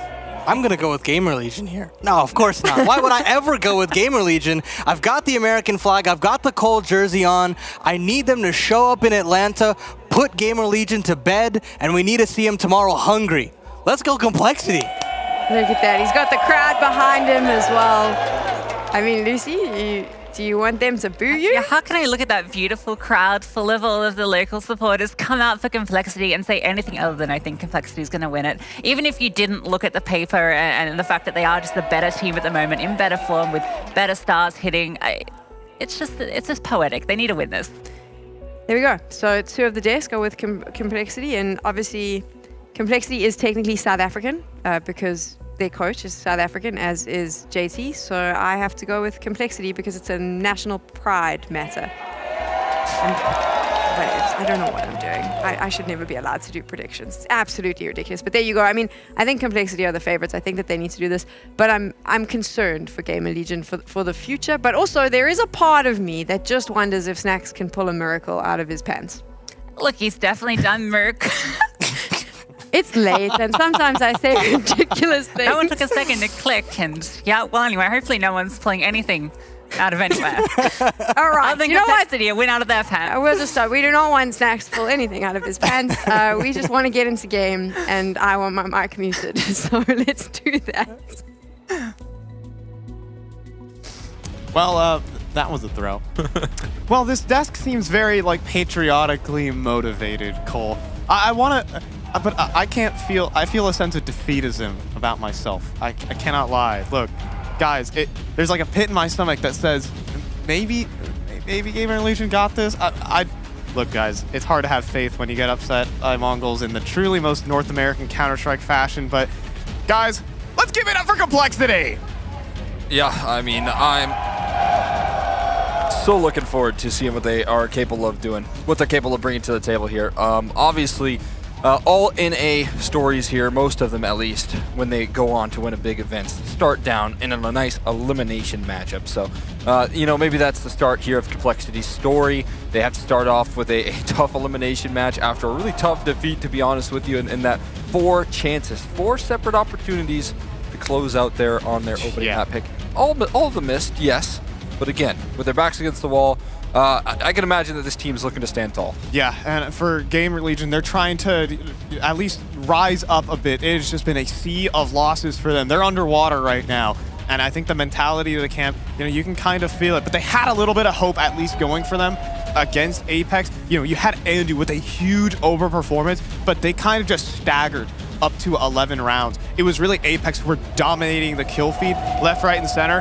It's got to give me a little bit of hope for Complexity here. Yeah, absolutely. And again, I mean, just talking about the veto here as well, I feel like that's going to kind of work in their favor over the best of 3 now.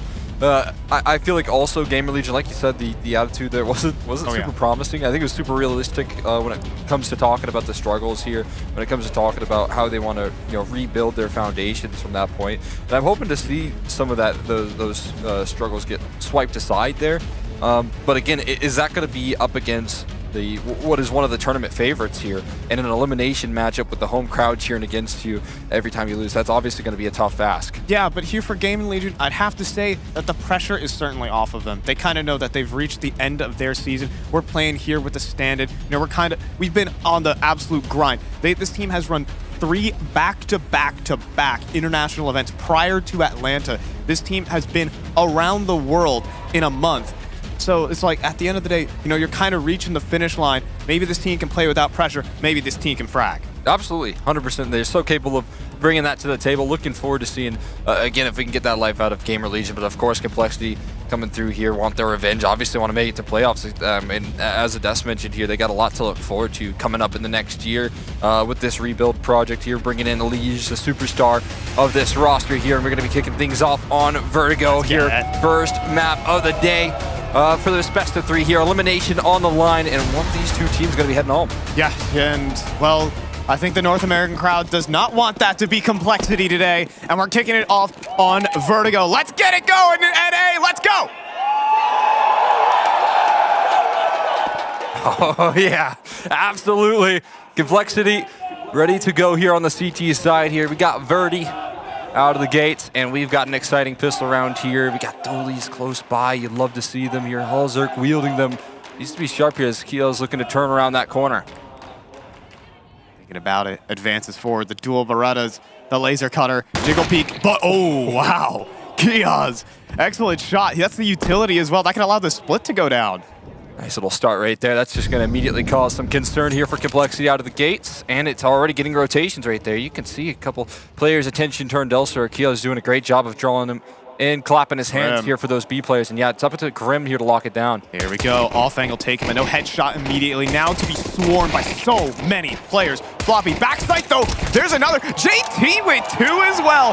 Fragging IGL, helped out by Floppy here. Oh my goodness, it's messy, but it's JT all the way. Pistol round for Complexity. JT starting things off fantastic right there with a 3K. Again, I mean, great resources there for Complexity. You might have lost one towards the middle, but fortunately for them, they had 3 players on that B side there, and when you're hitting that B side into a stack, it is not easy. Usually left with so little resources, but on that pistol here, Complexity just not only calling things right here, but their leader is sharp as ever.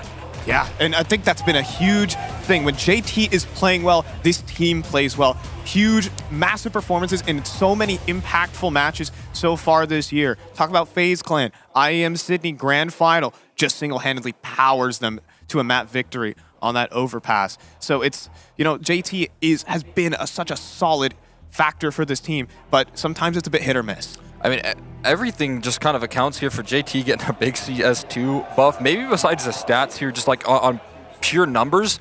But the CS2 buff, from what it looks like on the eye test here, it just looks like he has so much more impact for his team, so many more entries rolling on out there, and he definitely is excited to deliver, especially out of the gates here. Again, this is an important match, and just to set that tone early, find yourself a nice little 3K on the pistol, show that you're ready to play.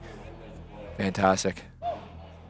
Have you noticed that Grim's gone bald recently? You were so excited when you saw him, you fell out of your chair.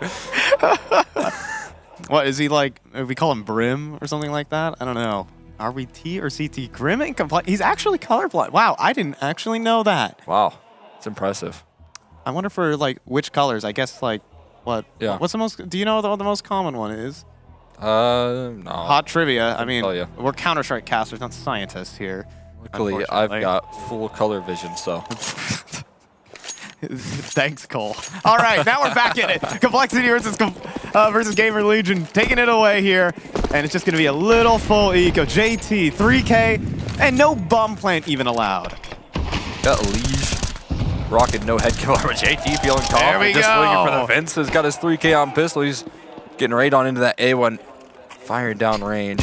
Oh, there we go. Hello. He wants more here. You want to feed the beast right now. JT is just that. 4K on the ecos, farming them up here, and he starts off 7-0. Yeah, okay. This is the JT we're working with today. Big confidence out of him. Smoke broken, easy kills all the way. This is the JT that North America wants to see. Those sweet, sweet ecos right there, just calling his name. The call of the void right there. Nothing sweeter. Nothing sweeter than An A1S versus unarmored Glocks, just chewing on through it, but into the first gun round. I thought Halzerk was maybe gonna go straight into the AWP for this first gun round. Instead, we're diving in for mid-fights right now. Wow. Kios gets sent right back down the ladder, since packing out of the gates. That's one way to kick things off for Complexity, establishing some control. Yeah, but is there gonna be a reaction from GamerLegion? It doesn't seem so. Like, no aggression up ramp. No eyes set towards B-man. It's a lot of mulling around in T-spawn at the moment, but GamerLegion are just gonna reclaim middle. Yeah, not scared away for too long here. The issue is there is a tough fight ahead for Kios. Not an easy high-low setup rolling right now, and he is going to turn that corner into a bit of an off angle. Yeah, elevated angle from Grim works out well. There's the MP9 for 2. Perfect boost, perfect setup. And GamerLegion start this one off sideline. Yeah, it's an MP9 that finds those 2 kills as well. You're having to recover in a 3v5. Do they want to take the risk here of moving around these smokes? It wouldn't be the worst idea for GamerLegion to reestablish themselves on this A side. And close angle, advantageous for Halzerk. There's a double dink. At least A-Core is able to refrag. JT shut down A-Core with a double, but not enough. Isaac also read into, and Complexity are running some clean Counter-Strike to start. Just smiles on the face here out of the gates there. Somewhat light work in the 5v3. Establishing the double kill. Cool little setup from Grim out of the gates there. Again, on bonus rounds, I love any sort of gimmick that can sneak you around, any sort of play that can catch an opponent off guard. You want to use that to really build your momentum up early game, and just setting that tone is going to put a real scare on GamerLegion. There's 2 AKs now held on to. Still an MP9 for Floppy, but no big deal. We got a half buy as well on the other side of things for GamerLegion. Ooh, and looking like we might get a little bit of ramp action here. So far. Oh, that's gonna hurt. Ooh. Or is it? Maybe not. Oh, that one That was will. better. That one's a lot better. Molly even to the right corner. Now there's got to be questions. Like, where are these teams? We have full ramp control right now. Oh no. The util set has just completely missed. And JT is going to feast. Oh, there's another multi-kill from 10 kills, 4 rounds. Oh my god, he just can't be cooled off right there. Absolutely heating up right now. Kio's left wondering what on earth just happened. Oh man, cling clang. That's the sound of the fork, knife, and dinner plate. JT just eating it up right now. Yeah, I mean, I felt like that could have been good right there. You got the full utility set, the flash meant to pop as well, and it all just burst right there to the ground. And GamerLegion just walk into just their demise. That's a tough way to go down, because again, you want to do damage with this sort of half, but you want to do something here, but only going to find themselves 1 kill as Halzerk puts the last to rest, and we got a nice start for Complexity. Yeah, this is just absolute confident stuff. Like, look at that. Get some smiles going. He's enjoying it right now. Again, here's your 3rd JT highlight of the game so far. This man is on a heater. And that's, again, just what you want out of Complexity. Always has big performances and their big wins. And this is the dominant start. Yeah, it's great. I mean, again, if JT is going to do all of this here out of the gates, you know, you got your stars to save for the future. We'll be able to keep it up here. There's a lot of reinforcements on that B side, but it doesn't last them long. Isaac just blasting Elise right there through the smoke and wall. Yeah, there was a 3-man B-lane start for Complexity, but it goes back. Isaac will be cleaned up as he walks forward. Problem is, other parts of the map are vulnerable, and GamerLegion a little bit slow to react. Yeah, I mean, again, you kind of know that Floppy's going to be hanging around towards that B side as well, and when Grim finds that kill, you could try and take your chances. Okay. At least Andu going to be finding a nice shot, playing around the edges there to take care of Halzerk to trade on his position. So they at least maintain a very even 3v3, including that HP department as well, but another risk taken there by Floppy, making sure that he can contain this mid control and contain the man advantage as well. That is a huge kill to find. If Floppy goes down, the round's just blown open. It's probably a save. But now it's Complexity who are in the driver's seat. Andu gets the Maraude forward. He gets his AWP, but Snack's going to be loud about the approach. Molly in as well. No smoke to cross. This could be brutal, or could allow Andu's op to get on the angle. Which one will it be? Well, there's the smoke on the fly. Instead, the Mollies just make life so hard here. 23 HP is going to go ahead and plant that bomb, but the HG just sends the bomb flying down on the site. Snack's got to scramble, fumble with it, pick it up, press the digits, 20 seconds, And now the Oh my flashbang. God. Excellent. Snacks has to dive between these folks, but he will find the first. Anything else? No. Flopping puts it to rest. 5-0 for Complexity. I mean, a real chance there if you don't have that extra diligence of a perfect flashbang rolling on out there for Snacks to isolate some of those duels. He obviously fakes it out of the gates there, but it's just Complexity crossing their T's and dotting their I's with some of these situations here. 3v1, very disciplined to chase things down as a unit with that flashbang. So, again, all details here that are going to keep you confident, keep the ball moving. As you can see, that they're going to get a little pause in the action, try and get vocal on the side of GamerLegion. Yeah, it's, again, the whole confidence thing here with GamerLegion. I think they're not really reacting fast on that map control. 100%. Like they're seeing a lot of information. They're getting opening kills and trades back, but they're very passive right now. I think there's a lot of hesitancy. Obviously, that can happen when you're in the grind and you're playing with the standard. You don't have all your bells and whistles there, but things do have to change. Yeah, for sure. I mean, I'm 100% with you. You start to spot a lot of pressure towards that B side. You want to start to press the extremity, and kind of identifying that a little bit too late here. We got a faster play though. Looking to just run things down here. Kia's out of the gates is going to take care of Floppy. Yeah, Grim has to get on the angle, but barrage flashes. They're going to close the distance here with the Tech 9, or at least I think, but Grim goes for the swing. He's instantly traded, and Elige searching for kills, can't find it, but the HP is so darn low. But look at that, all the utility gets burnt on the planter, but Snacks finally goes down. Andu at least will get it in though. It is some chaos here. Behind the smokes here, Acor on low HP too. Retake very possible here for Cole. Andu grabs a rifle as well, just about sneaks it down here, and they're going to look to take these fights forward instead of falling back into post plants. Now if we have Acor here, a 4 HP, that has to be a first bullet headshot, no matter what. And it could be helped out by Andu long range. Now it is only Andu though, and he cannot hit the headshot. Hauser just got the refrag. Retake for Complexity. Don't hate the idea right there of GamerLegion trying to stick around on the site and catch them off guard. Just didn't have the kills to back it up. Like you said, only Andu with the rifle. Able to find that success right there. And a very composed retake in a chaotic situation. I think that's some of the value here that Elige is going to bring to this team long term here. We've already seen it so much here, but having that little extra element here, not making big mistakes in these late round situations here, keeping your composure. I mean, that experience is so valuable to a roster like Complexity, and definitely kept it right there in that tough retake. This is like, another opportunity for GamerLegion. This is what the timeout is all about. We're going to see maybe a little bit more of a passive setup. I say that as JT again going for opening kills. This guy just does not let off. Playing so aggressive on that ramp side here, and they don't want to stop there. Want to continue to press it.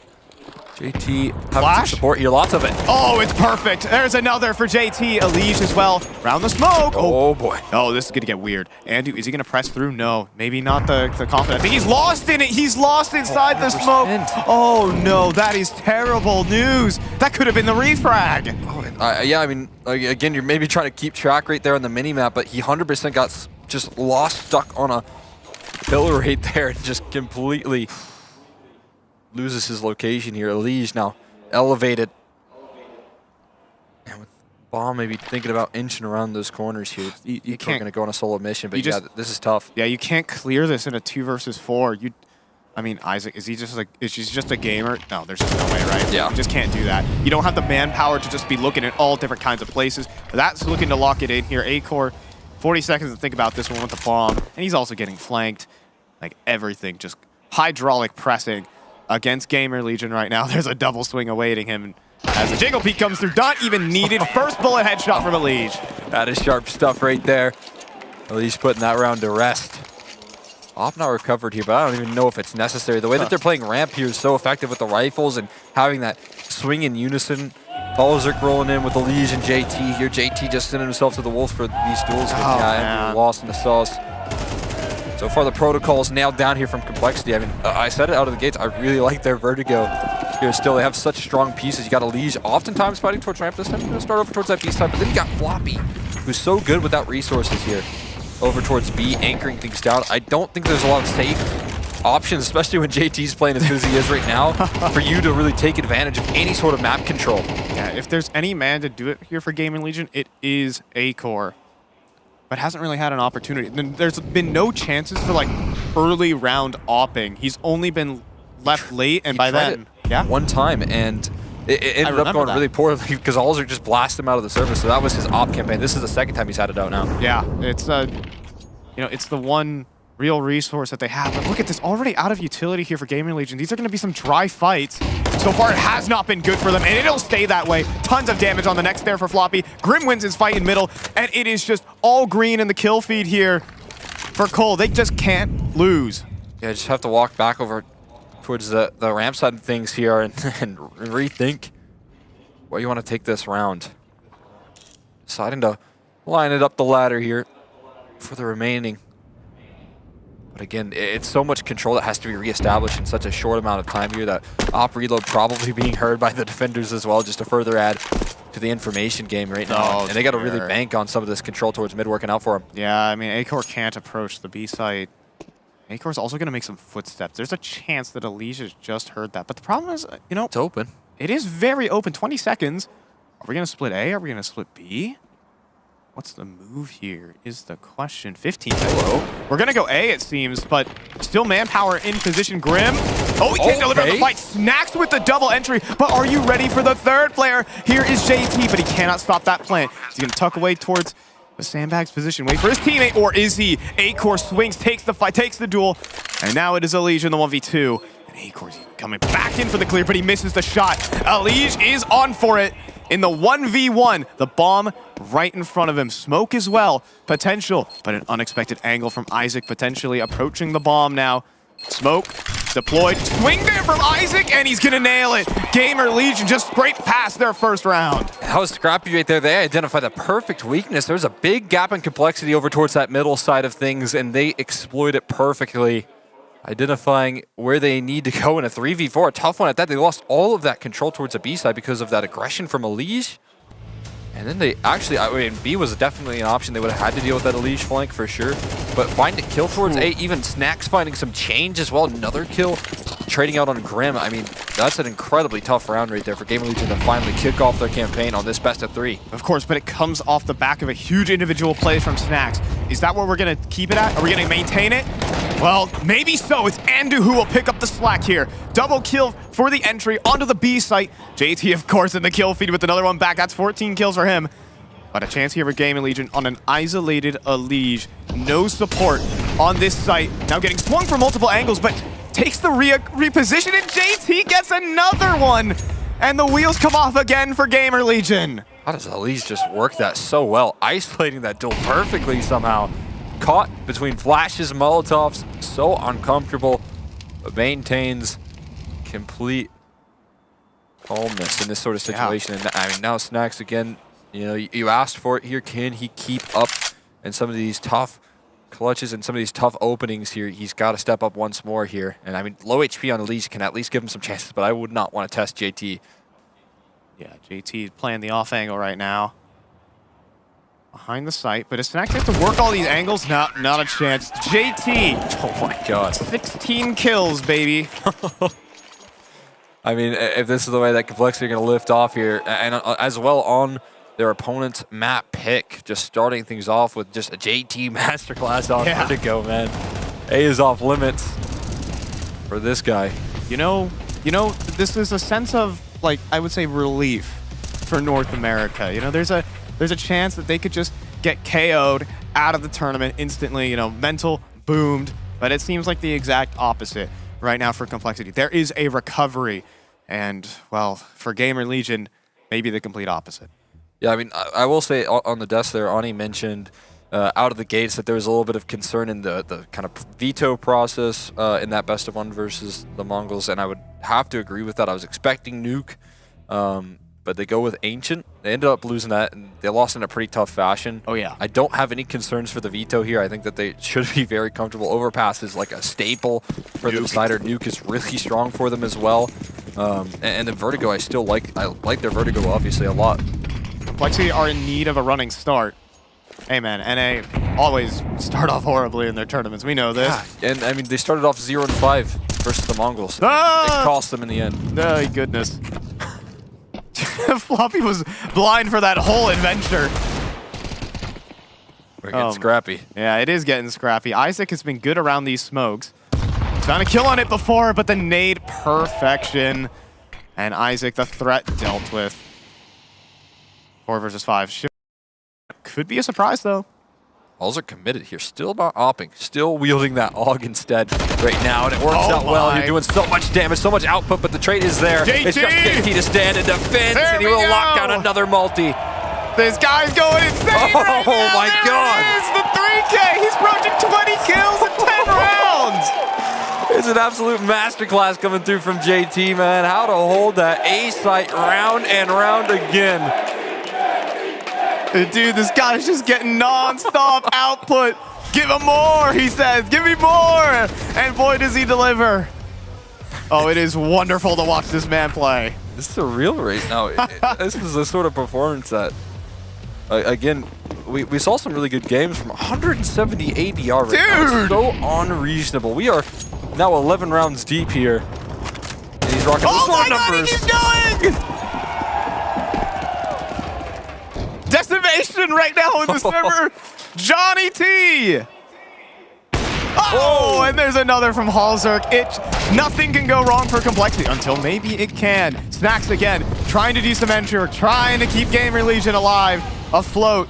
And Isaac also making moves. I mean, do you feel the desperation? They don't even have the bomb right now. They're going for plays. They're looking for frags. And Isaac inside of the smoke, he could deliver on this. A massive backstab right now. And completely unbeknownst, but Firetalk doesn't hold the trigger discipline. He meets JT. He's an unmovable object right now. 21-4. Now another multi. And it's just going to leave Kios in a winnable clutch here at that. Has some separation here. Has some opportunities to waltz his way on up here. Side hall now going to be claimed. Halzerk's op is ready. He's waiting.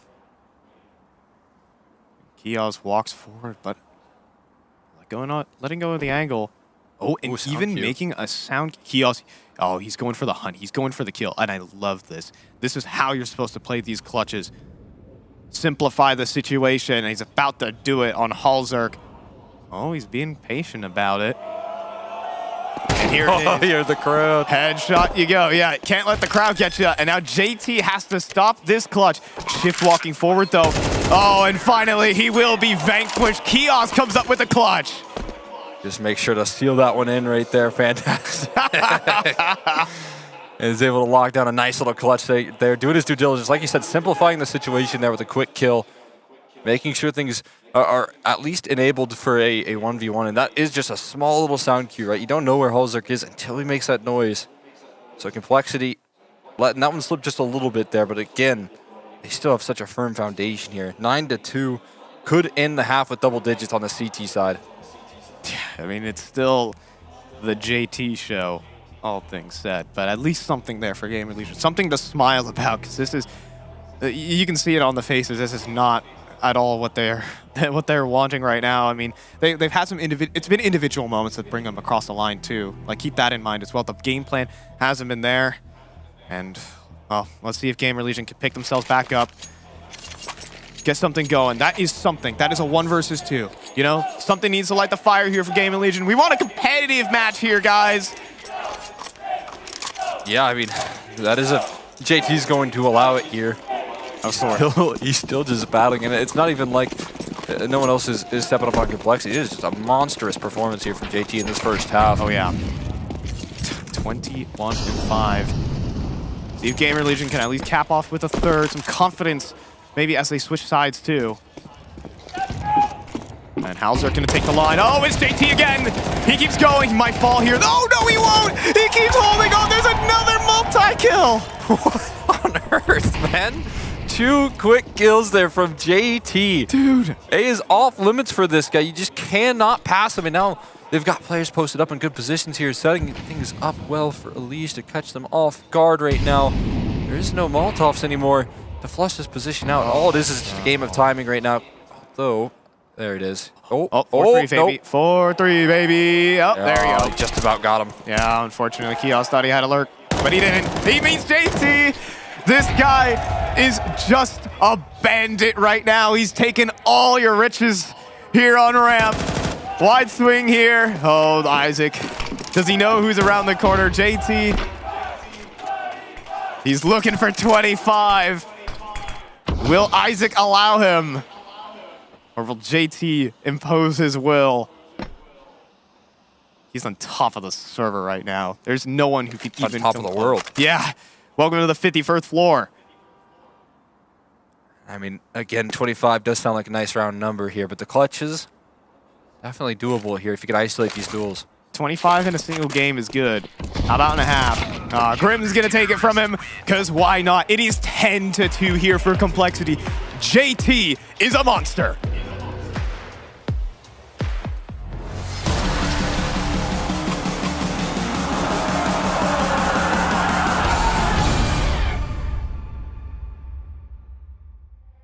I'll keep your picture in my room, cause it gets me in the mood. You're still the fancy in my head. You got me so confused, my mind is full of you. Still want you in my room, don't wanna get rid of you. On my mind right now, not too late. You got me so confused, my head is full of you. You keep slipping away, I learned the hard way. Something's gotta stay, don't let it go to waste. Do you remember all of the long nights, warm in my bed, nightfall to sunrise, that's what you said. You held me so tight, just time again. I'll keep your picture in my room, don't wanna get rid of you. On my mind when I am not too late. You got me so confused, my head is full of you. Don't win silly games, don't leave me hanging on. Say it once, I'll say it again. Your love is what I want. Do you remember all of the long nights, warm in my bed, not for the sunrise, that's what you said.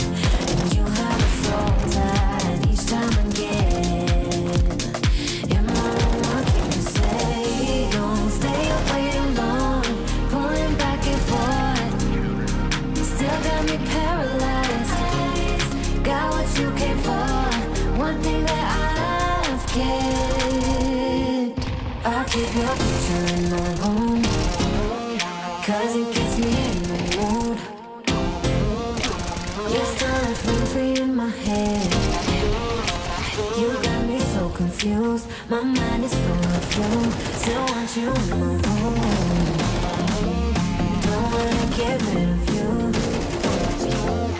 On my mind when I am not too late. You got me so confused, my head is full of you. I'll keep your picture in my room, cause it gets me in the mood. You still have frenzy in my head. You got me so confused, my mind is full of you. Still want you in my room, don't wanna get rid of you. On my mind when I am not too late. You got me so...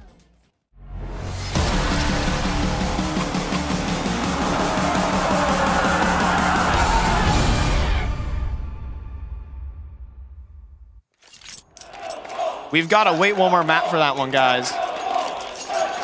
But you know who is home? JT's calling this place home. This is his house right now. 24-5 in a single half. This has got to be something, a milestone for him as they're hopping away into the second half. I'm fine. Joe Michael, X McHenry, 10-2 the scoreline. And I think it's more than just relief here for North America. It is hope. Those are numbers you don't get almost ever if you're playing up against a high caliber team like GamerLegion, and the fact that he's doing it right now, getting an elimination matchup, showing how important it is to step up when it matters here. They're going to walk into an opened up B bomb site. No resistance here whatsoever, and Complexity got the bomb down in a 5v5. Yeah, I mean, there's a chance here with a smoke kit available for A-Core, but it's going to have to come down to some gunfights here. Elige up close, ready to be played off by None other than JT. He gets his one, but quickly traded out. Pinstripe in the kill feed, 3v3. But Halzark is able to actually stamp in the advantage, maybe more. Acor falls next. And perhaps the nail in the coffin hammered by Complexity. A little awkward as Snacks has to go for the reload, but in the 1 versus 3. And Complexity are just all over this one. Quick and easy on the pistol right there. I mean, again, I felt like out of the gate, some nice work right there. Some great trading coming through from GamerLegion, but it is so difficult right now, especially on the B side of Vertigo, to lock yourself in with the post plants that Complexity had. A 5v5 retake there, so a tough time getting on into it right there. And again, JT just keeps up a great streak, finding some quick kills, and he's finally hit his 25th in the second half. I mean, can we do 30? Why not? 30 in like 16 rounds here potentially. This is absolutely insane. Send him in with a MAC-10 and just like have him just chase all these kills, you know what I mean? Like at this point, you got to just keep it up. But he's playing the roles, man. He's got to toss in the flashes. Yeah, all about business here. Yeah, this is, you know, just simple close this one out. Hi there. Grim's gonna root out what remains here in middle. A double swing is, oh, nice, but not enough as JT always in the kill feed again. There it be. Double swing middle. Oh, come on, this is another kill for JT to farm up, of course. Make that 27. A 3K away from a 30 bomb in 16 rounds. It's 9 multi-kills as well. 9 multi-kills, that makes his 9th right there. I mean, just unheard of numbers coming through from JT. This has to be a career high in terms of like international land, no question about it. I think it would be a high for a lot of players. He's a Vertiglobal. Yeah, he is a Vertiglobal. He's one of you, Cole. As we're all aboard, can JT put it home? Can GamerLegion extend the game for JT, perhaps? Maybe. Only this round can tell. Actions loves to play around a good smoke or two. Just hoping that he can find some sneaky kills here just to pluck around again. So confident here still, even in a tough scoreline to take these fights. Yeah, you got to get something going into the next game. I'll say that. I want something to get going. You know, I want, you know, as much as we love clean matches here in North America, you know, stress-free, we don't get those often. I'll say that. We want to be here for a reason.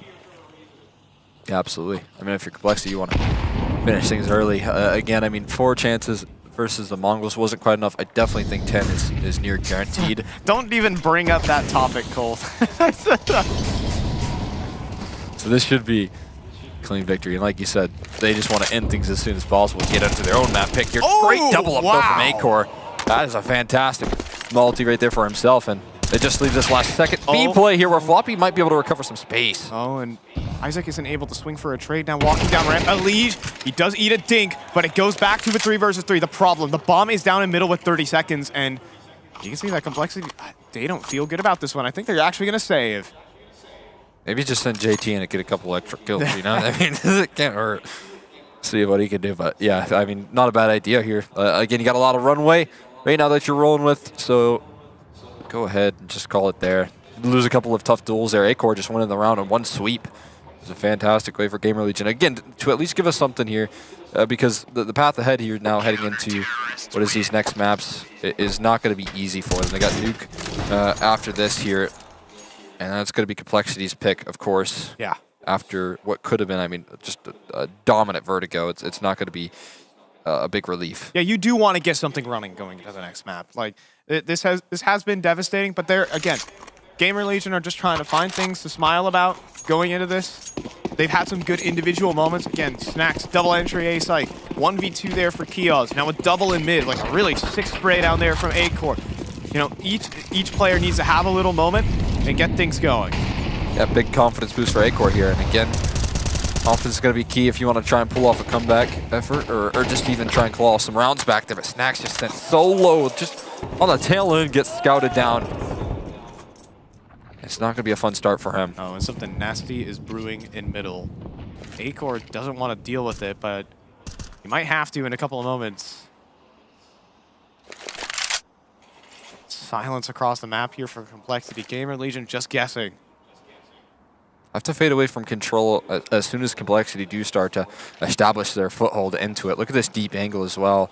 They want to reclaim some of this ground here. It's not going to be easy. Isaac diligent to peek into that angle, careful about it, but it's going to be Acor to answer the call once again. Another kill in towards middle and spotting out Floppy as well. Yeah, despite even the team flash onto Isaac, still able to find that kill. But JT, oh, he's walked up out of the site. Silence. And now make it 28. Do we keep counting? Maybe to stop here, as Acor will be traded out 3 versus 3, but Snacks, long range, has a bit of an off angle, makes his way to the headshot boxes. And this could be spooky here with the molly coming through. Hauser gonna try the reposition, and he won't be able to escape Snacks, but you still have a leash. That mall, this guy's a firewalker, man. This guy's walking on lava right now. Up close, gets the first. Can he fall back? Can he close out the map? He can! He lines the rest up. A 4K from Elise and relief for complexity. Stress-free win here on Vertigo. I mean, just a clinic right there rolling out. A clinic from JT with an absolute masterclass coming through on Vertigo. The rest of the roster just following in his footsteps. And again, a really tough start to this series here for GamerLegion. Yeah, I mean, JT, this was his house. This was his map. An absolutely unbelievable individual performance. There's still more maps to go there. Of course, there's Nuke. And there were some moments there. You know, you saw some individual play that definitely showed up for GamerLegion. Can they take that and roll it into the second map? Let's go ahead and toss this one off to a break as we have map number 2 on the way. Can GamerLegion pick themselves back up?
Yeah.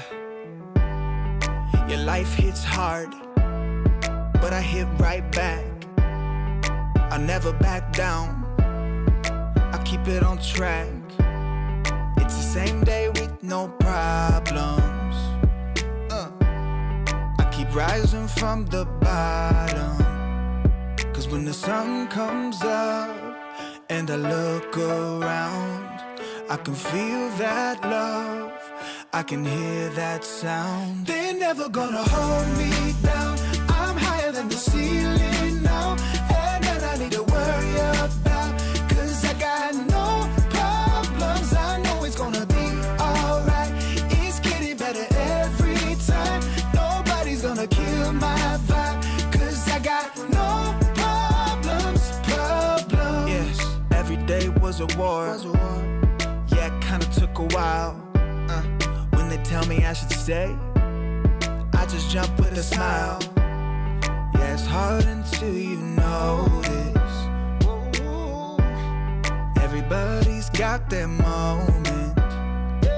When the sun comes up and I look around, I can feel that love, I can hear the sound. Listen up. They're never gonna hold me down, I'm higher than the ceiling now.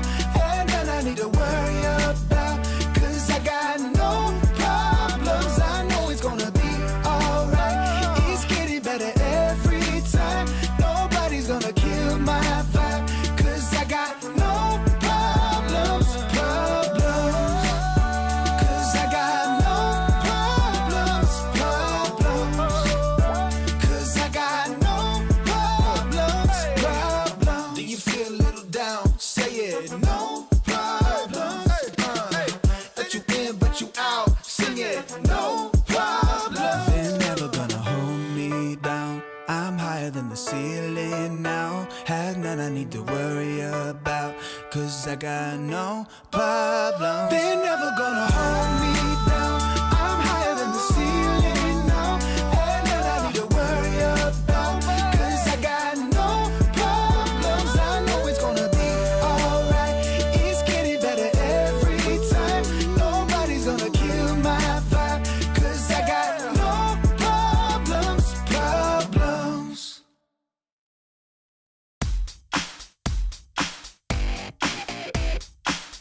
take a ride now. You won't be unaffected. We're going up now.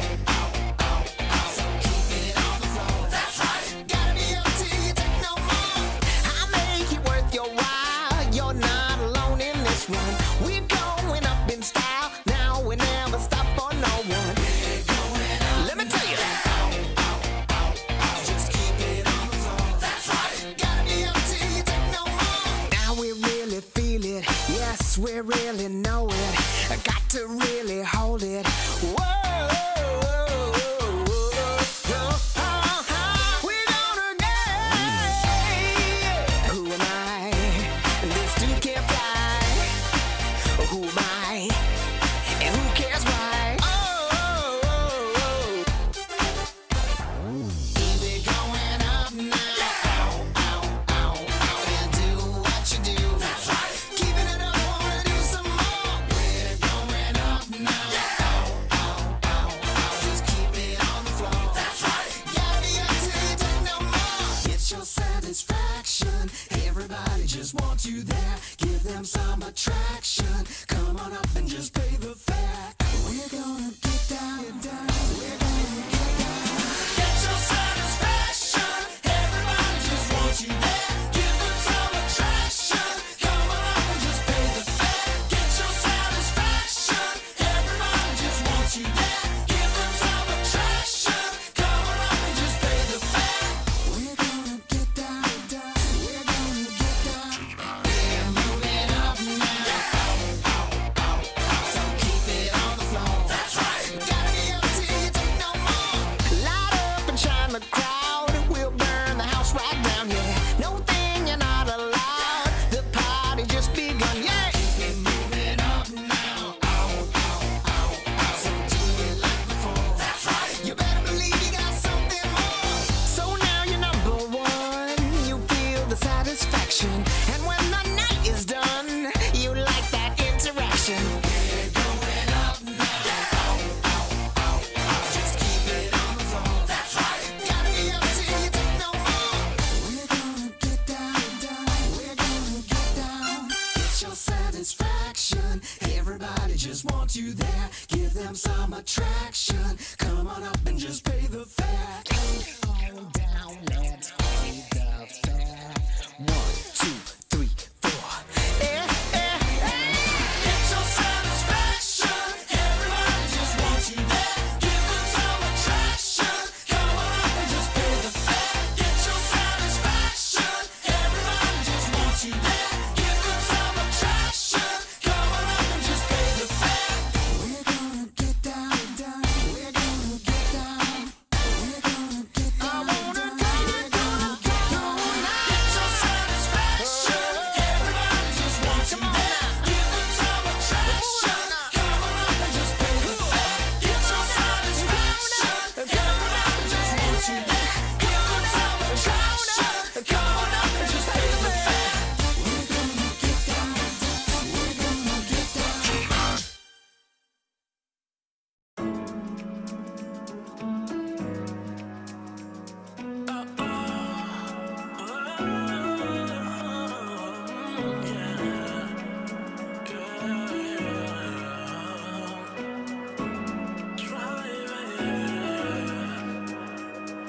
Driving down the boulevard, I see you. Looking, thinking, could it be you? Shopping sprees all on my car. If you let me, I would give it all to you. Coasting, open, hoping for more. Dreaming, thinking what I have is yours. Realize, recognize 100 times I've cried. Top down, music loud as we cruise at 85. Wondering is this a dream or real life? A fantasy is what this feels like. 10 toes down for my baby. This life be driving me crazy. Your friends talk down, it don't faze me. Leaving you alone, well that ain't me. Driving down the boulevard, I see you. Looking, thinking, could it be you?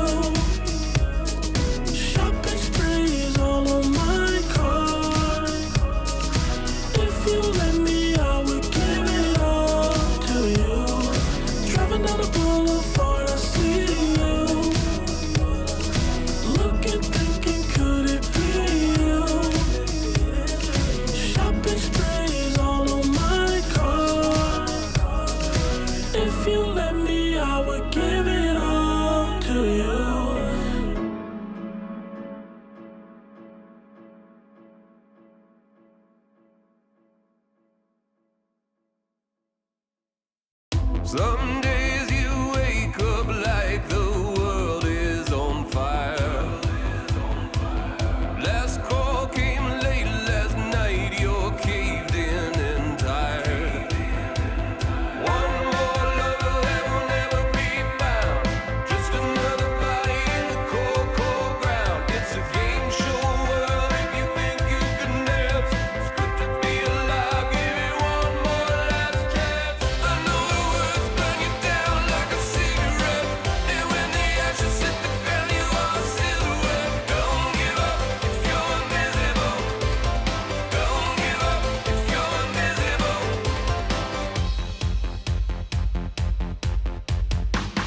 These next few words won't be the last time you hear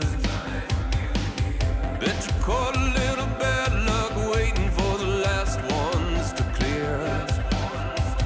One more lover that will never be found, just another body in the cold, cold ground. It's a game show world if you think you can dance. It's good to be alive, give it one more last chance. I know the words burn you down like a cigarette, and when the ashes hit the ground you are a silhouette. Don't give up if you're invisible. Don't give up if you're invisible.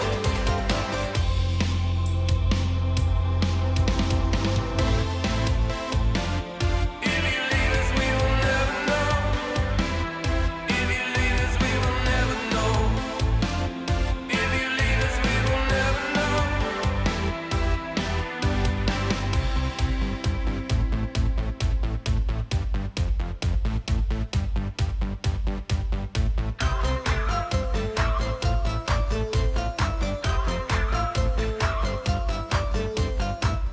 know the words burn you down like a cigarette, and when the ashes hit the ground you are a silhouette. Don't give up if you're invisible. Don't give up if you're invisible. I know the words burn you down like a cigarette, and when the ashes fall down you're a silhouette. Don't give up if you're invisible. Don't give up if you're invisible. Gotta fight it for another day. Gotta fight it for another day. Gotta fight it for another day. For another day.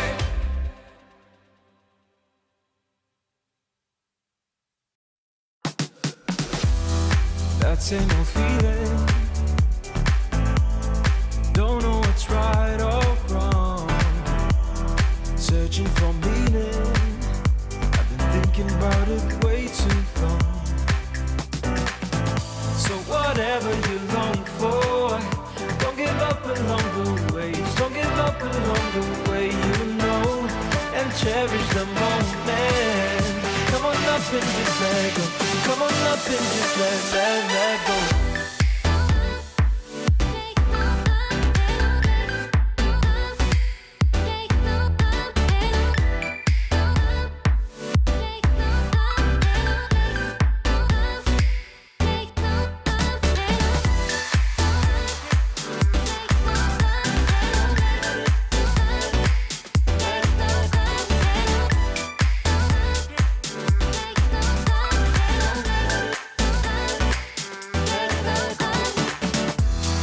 No more competing.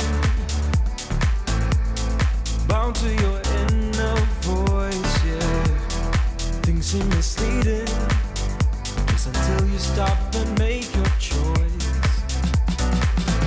So whatever you long for, don't give up along the way. Don't give up along the way, you know, and cherish the moment.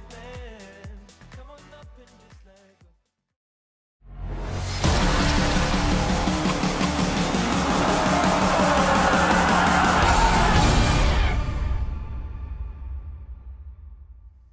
And so, JT with a mad performance. Welcome on back to the elimination game here between Complexity and GamerLegion.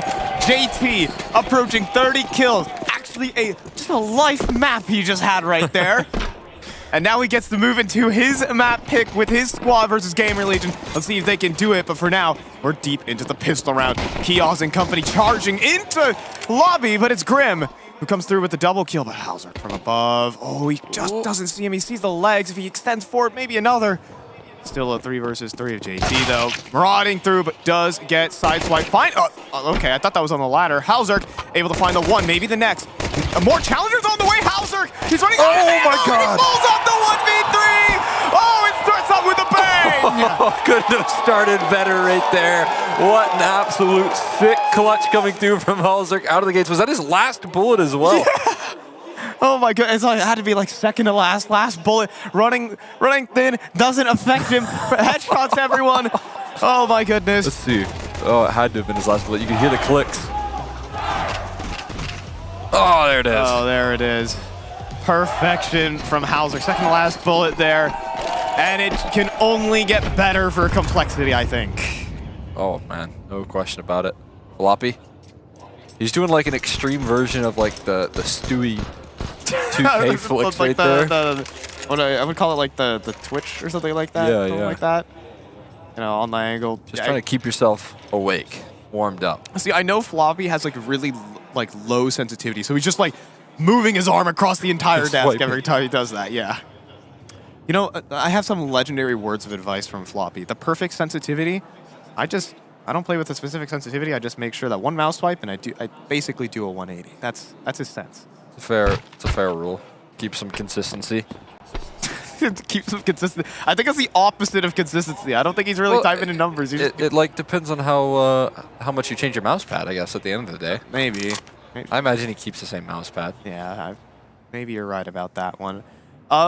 Well, we've got Snacks with a Nova. I'm excited. Yeah. It's no auto shotty. It is no auto shotty. It's no Gator, but well, it's actually it is no Gator. It's actually just genuinely working. That's JT walking right into Isaac though, but at the same time, Complexity. Well, they find the gap in the defense, and there should be no worries with this one. Surely, right? I really let JT get to work right there as much as That's possible. the ball swinging. Oh boy, oh my goodness, it's so weird. That took like way too many bullets to take down this one player. Oh, the Nova, not the weapon for the job. Auto shot, he gets it every day. A low HP for maybe a couple of these players. Maybe, not today. Decent damage, all things said, but Complexity vanquished the anti-eco. Nice extra kill right there towards the tail, and not too bad. Not too bad at all. It's a bit of a concern, though, that Nova doesn't leave Snacks in the best of positions. He's probably going to have to sacrifice just a little bit here. And you know what? Not sacrifice anything, because he can always afford the Gator. Oh, yeah. Who needs to buy a FAMAS? Like, the FAMAS should theoretically go extinct. The Gator is, like, the best gun, because Counter-Strike 2, if you're moving, simple. They can't hit you. So it's so easy. Sure. Yeah, I'm just a fan of it on Nuke, or, like, I guess certain positions. I mean, that'd be good. I think it's super good on Anubis. Blitz was bringing up T-side Anubis, though, so... Oh, yeah. You remember that? That's a lot of damage right there through the wall. Oh, yeah. Good stuff from Isaac. Putting some pressure on, Yeah, this is, again, want to get off on a good start on the CT side. That's where their better halves are definitely lied in. As we mentioned in that last map, I felt like there was a struggle to maybe identify where a lot of the resources were from Complexity, and if you don't really build a lot of space in this first half for yourself, it isn't going to be easy. I think we missed the smoke there from Complexity. Ooh, in the meantime, Andu.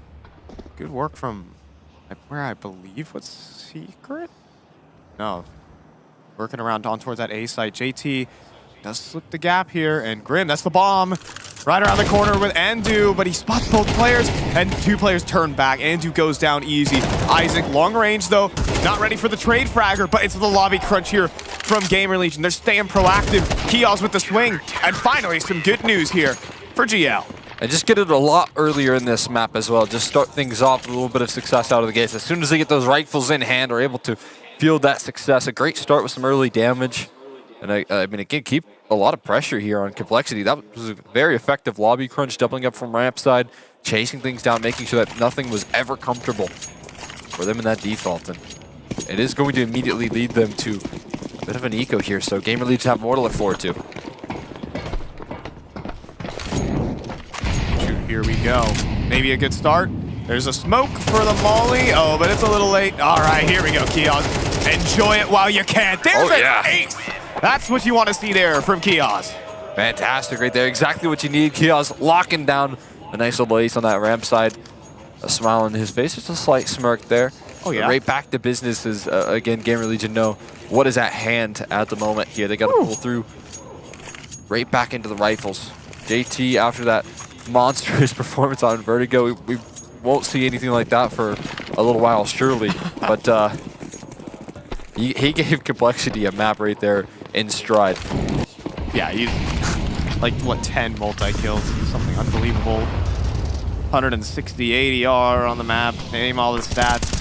I think you guys watched it. I think it looked pretty good. Flash through the smoke here for Floppy. Already out on towards that A site, but it's GamerLegion who are playing off of it right now, surprisingly. Kios still holding on a ramp, and that is some good looks. Floppy goes down low. He's still holding on to A right now. Somehow stays alive in this situation. They're throwing everything at him. A re-smoke to Mini, and finally Complexity walked into their A site with some casualties. Yeah, that nade did it right there. That was just enough, and super late on that A side play. You leave Floppy eventually high and drive it and do that timing. Might not work for him here well enough, or will it just be perfect here? Yeah, Halzerk showing his position right there with that utility usage, and he will get caught. Yeah, as well as Kios returning late in from ramp. Elige caught out, and hey, there's some good news for GamerLegion. Finally, there is their third round. They're basically equaling what they did on map 1. This is so necessary. I don't know if we could have talked about another strong start here for Complexity, and with that pistol, with what that looked like out of the gates, when you see a insane 1v3 from Halzerk just to set the tone early, you do start to wonder, is it going to be the same GamerLegion roster that showed up here on Vertigo? But able to answer back there, and again, there seems to be a newfound energy, as honestly, again, if they're not able to show it on this map here, they're not going to be able to show it in this year, or at least, you know, being towards the end of the season. Of course. You know, this is, you know, kind of the last lap here for GamerLegion, and they were not given the right car to do it, I'll say it. You know, with a stand-in, with a slew of bad results, backing this one up. You want to see some fight out of this team at the end of their season. And maybe they could do some damage here to Cole. A good lead early on. Half by here for Complexity. Wide outside. Oh, Snacks in some trouble. Let's eat a tag from Elige. I love that Elige is just scouting right now. Don't see this every day. Could catch the cross back. Ooh, it's so close. You can see that Snacks is just locked into combat. In the meantime, though, oh no, Acre gets closed in. That's a gun picked up. JT with a headshot as well. But Snacks is going to answer one back. Oh, but just barely escaped. Isaac as well, pushing through the smoke. This is into so many different players, and Elige hits the scout flick.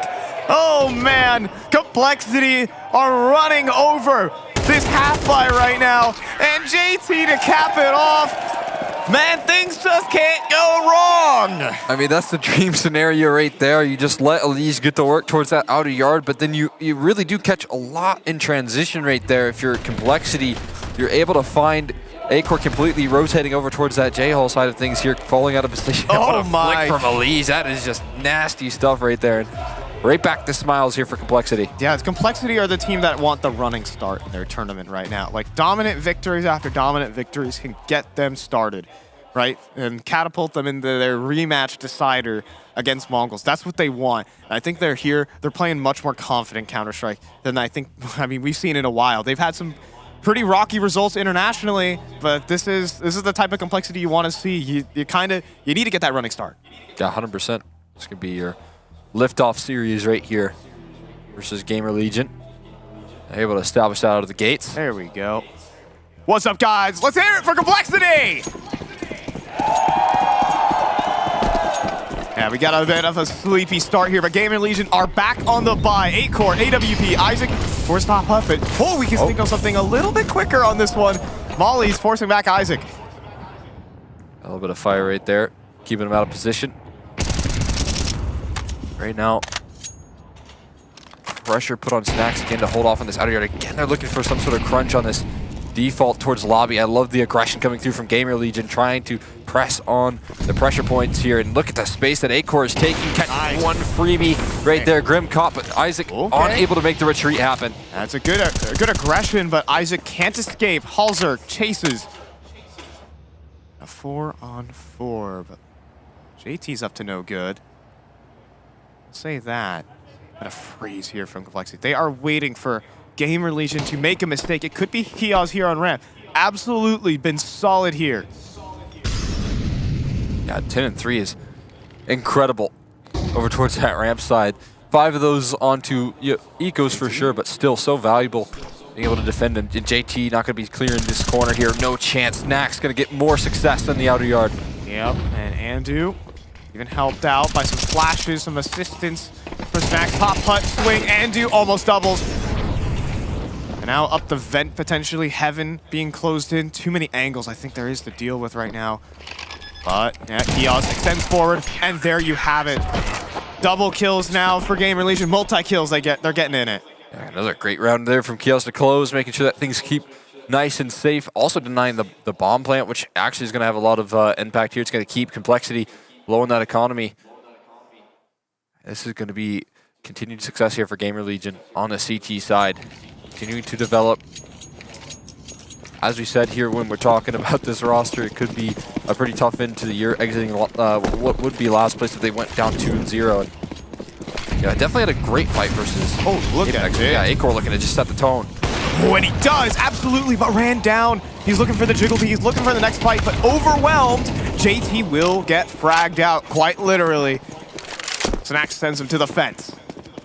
It's great defense again. Snax being able to find some more success there towards that outer yard, maintaining that man advantage. They've got already such great rotates here coming through. You see Isaac already positioned in to where he needs to be to handle the follow-up aggression coming through from Complexity. He's in position, but can he deliver the frag? He needs the one, he does, but is instantly traded. What does that allow here for Complexity? A vent drop for Floppy, potentially, as well as a very slow rotate right now for GamerLegion. Complexity have space. Yeah, not really biting here at all. Kiaz just continuing to maintain his position and ramp, so it's at the very least a pose plant that we're going to be talking about. How much can they do in this man deficit right now? You see Halzer putting some extra pressure on himself to try and fight forward. And swings for it and finds Kiaz. That is massive now.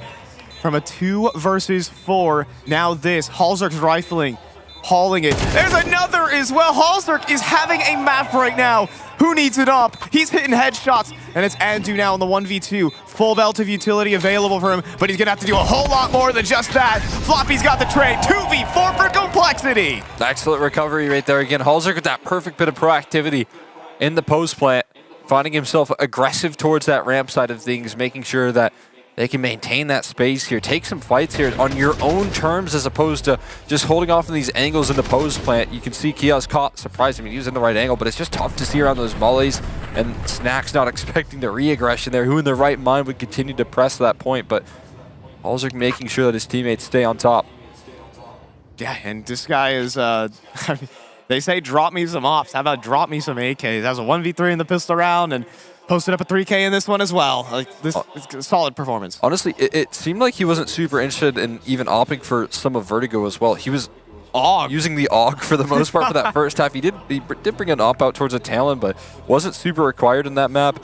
On the T side, I don't know if he had it at all, but yeah, I mean, again, the rifling that he's bringing to the table here is super impressive.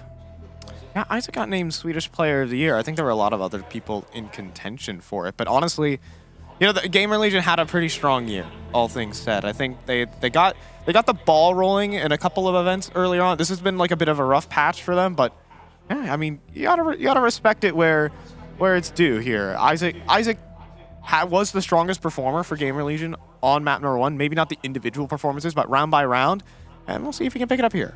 Everyone remembers Isaac Clutch, so yeah, you know, pretty cool to see that. No question. Have a little bit of a technical pause here on stage as Floppy's getting things figured out. But right now here for GamerLegion, it's all about the momentum and trying to carry some of that. Yeah, that's a big momentum stopper from Halzer, finding that multi-kill again. Maybe they can rekindle that. Just a couple of big rounds from Kiaz. I mean, you saw the smiles on the faces for probably the first time today from GamerLegion, and maybe they can keep it up. You know, there is something there. There is something here on Nuke for this squad. Yeah, you can't question it. It is a lot better than Vertigo, which is kind of fresh in our minds here out of the gates. There wasn't a lot of smiles. There wasn't a lot of, you know, happiness in that first map for him. It was just a lot of smiles for JT. Oh, yeah. We're bringing back the dab in 2023. I mean, I guess. It's Counter-Strike culture at this point. It's transcended trends, all right? Not my culture. No. Look, I'll allow it. We left that in the dust. Yeah, I mean, we were doing like bottle flips in the green room. Yeah, I don't know what the big deal was with that. Yeah. It did feel like I got transported to middle school. If I was doing the whip and nene. I mean, yeah, I was like, get wrecked. Yeah.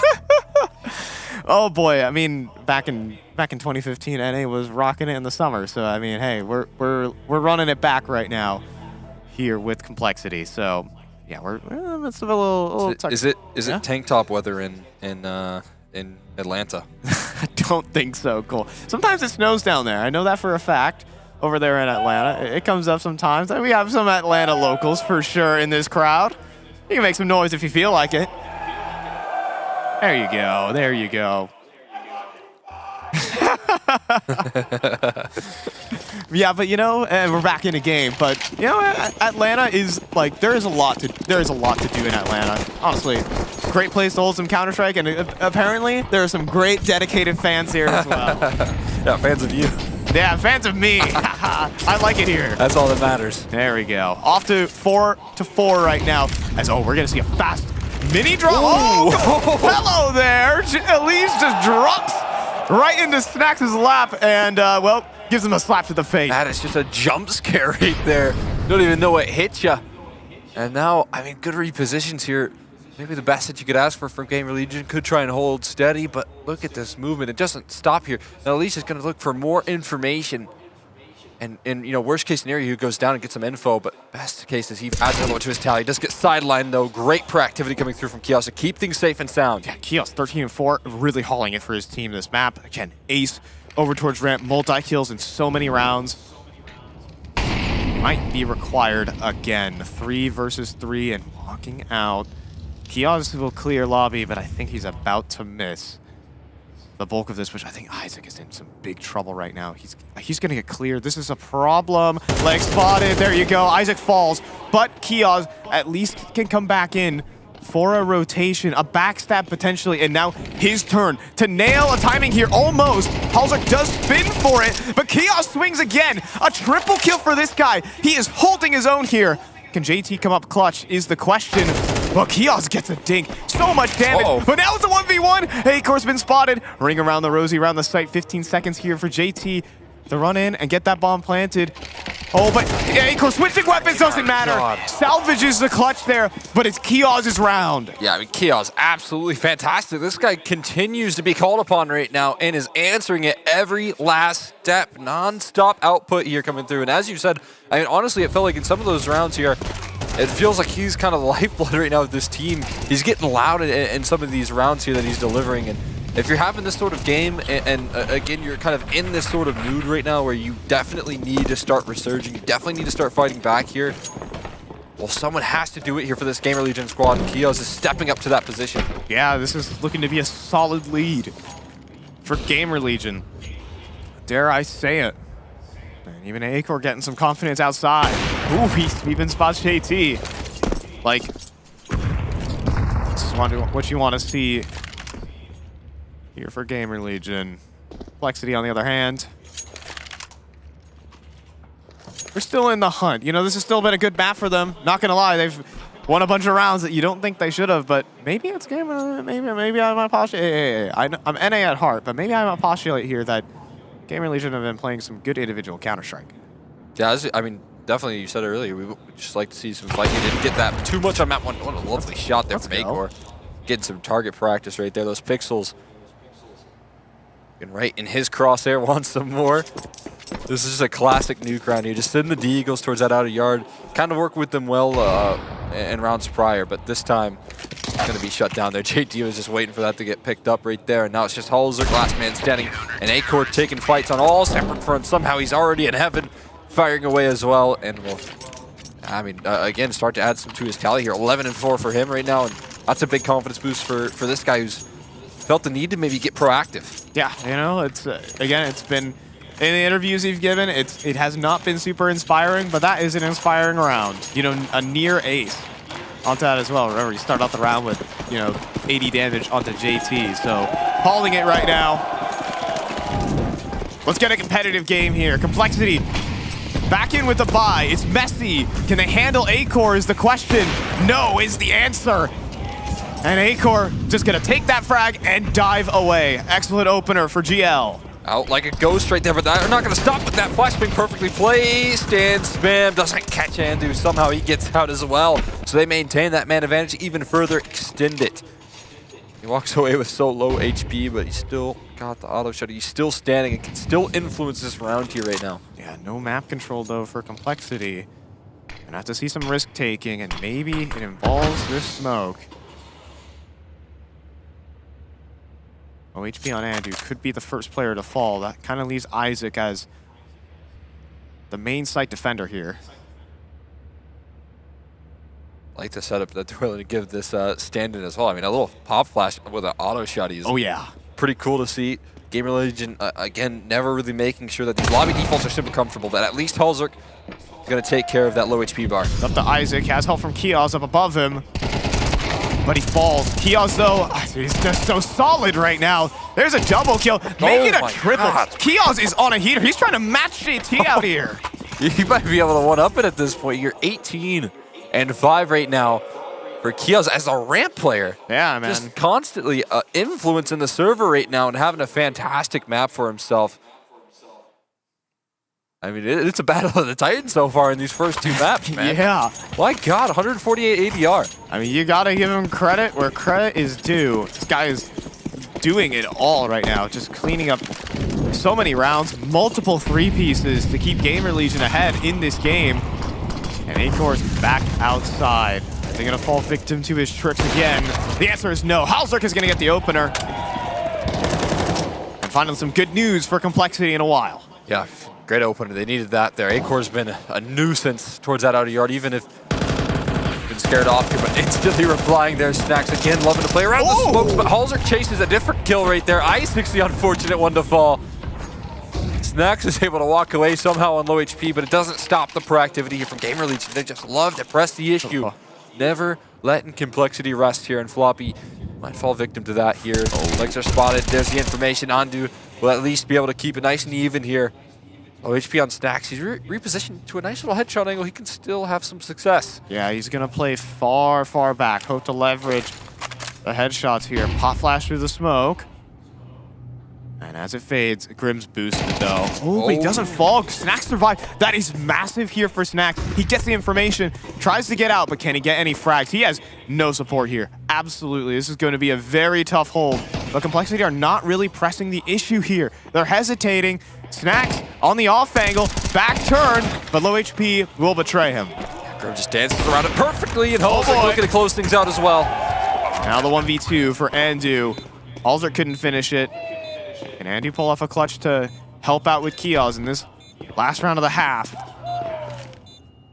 No kit, no smoke, no utility, position revealed. Lot working against him here, and he might get uppercutted here by Grim. It's messy, helped out by JT, and there you have it. Complexity are able to nail one back in. 7-5 here, they're down, but certainly looking to get things started.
And so some good individual performances from GamerLegion, but Complexity are able to clap back with one just at the end of the half to get something going. I'm fine, Joe by Cole Extra McHenry, and we've got 2 set to dual Berettas, 4 pistols, 2 players. Let's see what they can do. Oh boy, excited to see this one here. Balls are given the trust here, and then close by is Grim, and they might just meet these dualies just head on right now. Floppy taking that contact, then the bait and switch gonna come through. There we go, but the headshot's not quite connecting. That might be Grim's shot or not. It gets Kios, of course, leading by example, leading these entries right now. And he might find Floppy next. Again, these shots are so awkward right now. Acor's gonna get the kill. And the headshots are simply not landing here for Complexity. This is gonna be GamerLegion taking over this B site. Yeah, not an easy retake either here. Post plant strong as ever. They're taking more space towards that double door. And Halls are gonna be necessary to claw them back as he has so many fights around that corner. Lee's standing close beside him at the very least. Here we go, Halsberg up close to the quad swing right there. There's no surviving. It is just desolation there at the double doors, and JT is probably gonna piece on out of this one. As GamerLegion gonna pick up a pistol, and with some style there as well. I mean, I tell you what, when we talk about this roster here, I definitely feel like they need some sort of emotional lead into the server. I saw Kiaz getting really loud at some of those rounds there in that last half. I saw him getting pretty activated there, motivated, so it's good to see in that sort of performance there. And then Acor as well being able to step up. There you go. Yeah, just lovely. That's exactly what they need right there.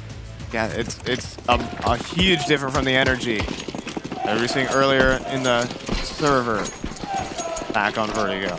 So, in fact, even setting themselves up for a potential map victory here, believe it or not, versus Complexity. I mean, we got Battle of the Titans there in those first two maps, right? JT in the first one, obviously, star-studded performance right now. Kiaz, and for that matter, Akar having a very good game behind him. But definitely Kiaz in that first half having so much impact. Well, this map 3, the way that overpass looks for these two teams here could be an absolute blast. Complexity or absolute studs on that map, but GamerLegion have also had their ways. For darn sure, and honestly, a map win here for GamerLegion would break what a 5-6 map loss streak in this as well. So yeah, I think it's not just a win here in terms of that was an anti-eco for sure. As GamerLegion will mop that one up. But it would break a long, like not just in terms of the overall performances here from GamerLegion, but also just a long-standing loss streak, right? I think there's just some historical weight to this as well. 100%. Yep, it'll give them some life here. It'll give them some excitement, and again, it'll make for a pretty action-packed third map as well. Yeah, but we're just yapping about GamerLegion. Complexity are on the bye, and they're looking to go ahead and establish themselves in this half. They lost out on the pistol, the conversion. Not all pretty, not all easy either. Maybe they can get things going. No AWP in play, no kits, but certainly there for the frags. I mean, they're going to be eager to get off to this gun round success on the CT side, but I tell you what, there's not a lot of tools right now at Complexity's disposal. Just left so limited here with the priority on all of this, A1S firepower here. It really isn't pretty in terms of the utility department. We're talking 2 smokes, 2 flashes left. That is all that they have here. We're a minute 10 left on the round. And honestly, they didn't bring a lot to the table here, so they're hoping that, individually we can maybe pluck some players apart here. Leash. He's looking to press on the issue here. Something's wrong from a Liege. Is he going to make a move? Halzard's spotting for information. Oh, he's going to find it too late. It's just a horrible timing there. Floppy also gets the uppercut from Kiaz. And there is at least a flank developing from a Liege. But he's been hurt. Now spotted, now deleted. My goodness, Acor destroys. And this is a save from Complexity every day of the week. Yeah, absolutely. 2v5 right now, and they don't get much of a say at all right there. It's just 2 fiery entries out of the gates right there rolling out. Brando and Kiaz on the opposite side of the map there. So not only do you take care of Halsik, you find him pretty early with the fact that no rotations could have ever made it down the vents in time to help out. But then you also collapse on ramp here. So it's just 2 perfect fights coming through from GamerLegion. Just to add the cherry on top there, Acor handles the flank. That round just goes about as perfectly as you could ask for. Yeah, and there's, again, big individual plays from GamerLegion and small mistakes from Complexity that these are micro-level mistakes, right? These are not the overall game plan. I wouldn't say that, like, GamerLegion wildly outstratting Complexity here, but, you know, a missed jiggle peek there from Halzerk doesn't allow him to fall back, and, of course, Kios hitting shots left and right. So yeah, it's the smallest of details right there, but it means so much because, honestly, at this point, there's not a lot of runway left here for Complexity. They're going to have a pretty tough purchase if they want to go for it right here. They maybe have the option, but outside of that, right, we're talking about GamerLegion kind of getting their way on to figuring out how to find themselves a victory. And it's actually Elise right now trying to get a little bit vocal here, trying to calm the nerves. And again, that's the sort of attitude that he's going to bring to the table here. Try and keep everyone in check right now. Give them that winner's mentality, because this position isn't too far out of control for Complexity. They just need something to stabilize them. Yeah, a round win here, as you know, we're mulling over the finances at the moment. Do we stay? Do we go?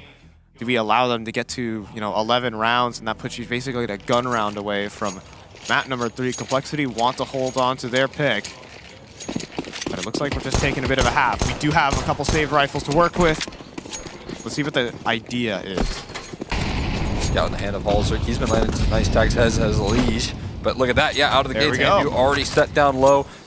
Elige aggressing forward there off the back of that contact taken. But look at this flash setup right now. It looks like they're so well prepared, but Elige still able to evade that utility and walk away with the opening setup by his teammate. It feels like every time we spectate Elige, he's always looking into a wall playing anti-flash, and it works every time. We saw that against Mongols, and now we see it here right now in the server. And oh, Halzerk! Oh my goodness, Kios, that's the man at the top of the server, deleted. Can Floppy follow up? Well, helped out by Elige. He's all over the map. This guy was on outside just 30 seconds ago. He's at ramp room helping out. Yeah, I mean, Complexity are playing so fluid right there. It was the same case for Halzerk, taking some tags outside, landing some frags over there towards the ramp room as well here. Snacks at least going to figure out and capitalize off of some of that space granted to him. Now the question is, how much can Snacks do with this sort of position here alongside his teammate in Acor? It's good. It is looking pretty darn good here. What's the timing thought now for Snacks? Clearing out his angles. He's good for 2 here, right? Oh, yeah. I mean, oh, it's messy, though. And now, while the position's noted for both players, starting to activate, starting to run, and the bomb out in the open. Can Snacks pull this one off? Can he pull back the 1v2? Commits the spray. Grim's got it in, and we have a half-by victory for Complexity. Just enough in the tank right there. Gets so scary when they give that control there to Snacks. And sure, it was messy there coming through from Snacks, but they find the kills that they need to right there. But the reactions are instant from Complexity. The collapse from lobby comes on through, and they take advantage of the information here. That's just the resources that Complexity figured out early right there. That 4v2 that was established, it led them to just enough in the tank to close things out. Yeah, it was hanging on by a thread, that round was, because if Snacks gets those 2 kills clean, Acor just gets the speed down to the B site, no problem, but it makes things awkward. It gives time for Complexity to close down that gap. Now the big question is, how can GamerLegion handle a little bit of a speed bump for sure in their road to victory? I'll say that. Great point there.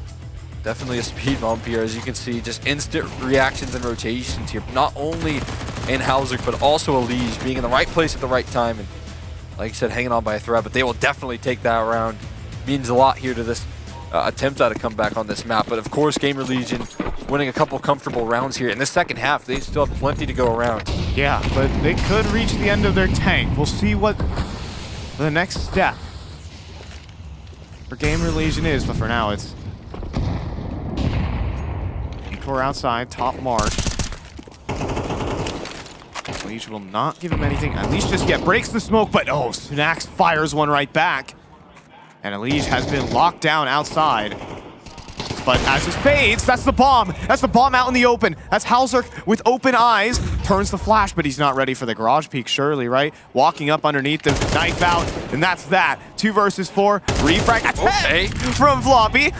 But Andrew is unlocked. What a headshot. Grim will get one back. They get a 1v3, but oh, he's having some serious trouble getting down the vents. And now down to 6 HP. Life ain't easy. Oh, it's not at all. They're chasing him down as well. That's not a pack of bags. They're just about escapes around that corner safely. Ooh, okay, now Kios isn't going to spam him. but it will be GamerLegion guaranteeing that round there. Grim is off to the races. They're getting as far away as he can from that bomb site, making sure that he can stay alive, and GamerLegion going to find themselves in 11. So, they might maybe faced a bump in the road there, but Snacks, especially here, and Andu, stand-in, stepping up in such an important round right there, show that it is just a hiccup here on this map. Yeah, it's certainly that, and now with very low money in the tanks, GamerLegion could just run away with this one. Manhandling outside, GamerLegion. This time around, it's not just like raw individual fights. Like Andu gets himself into an excellent position where there's no chance Halzerk is gonna spin, hit that shot. Like that's a solid round that you want to see off the back of the timeout as well from GamerLegion. That is a solid Counter-Strike round where a lot of their rounds have been won by individual heroics. Yeah, 100% there. So well prepared. I mean, they just had so many numbers behind that smoke as well. So when Elise starts to, blow that smoke open, he's got a lot of targets, a lot of options. Snacks was able to put that to rest very quickly right there. Instant reactions coming through from Snacks. And again, we talk about experience. You definitely, if you're GamerLegion, want to rely on that guy right there to, step up to the plate and bring some of that life there. Meanwhile, Halzerk, frustration found. They're going all in on this investment right now. This is all in from Complexity to make sure that GamerLegion don't find 12 too easy. We'll see if they can kickstart a comeback, pull that ripcore, get the engine going. As the smoke is broken, Halzerk not finding the tags he wants. And instead it's proceeding down to Secret where Andu is hitting shots right now. Entry frag onto Elige. This stand-in has been performing. We saw it against Apex. Yeah, taking down a heavy hitter right there. Dealing with Elige towards that outer yard is such a relief. They're ready for re-aggression. They're ready for reactions here from Complexity. So GamerLegion is setting themselves up for success here for even more ground. It's a very brittle setup from Complexity. I mean, trying to concentrate their resources where it's useful.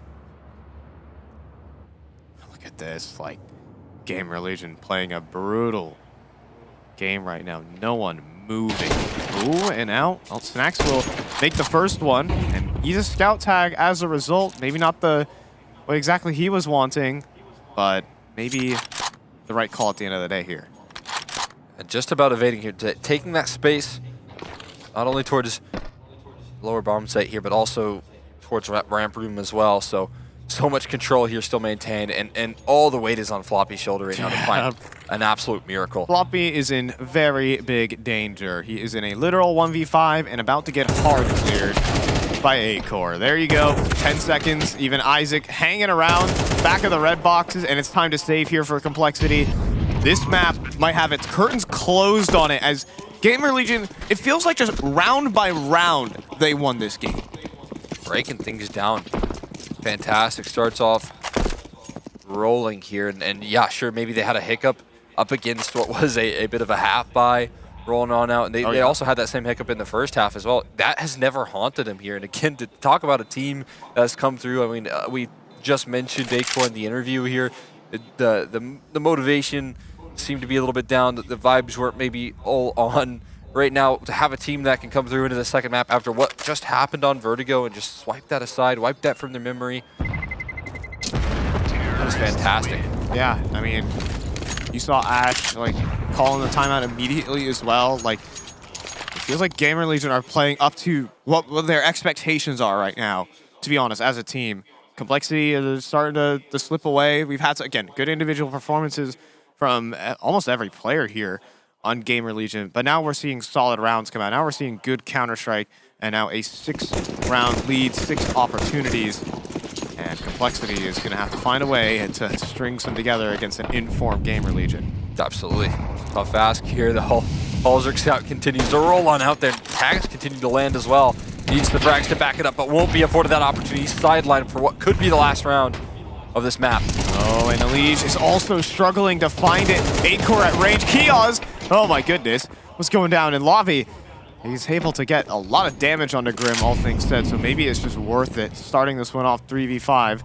Floppy in position.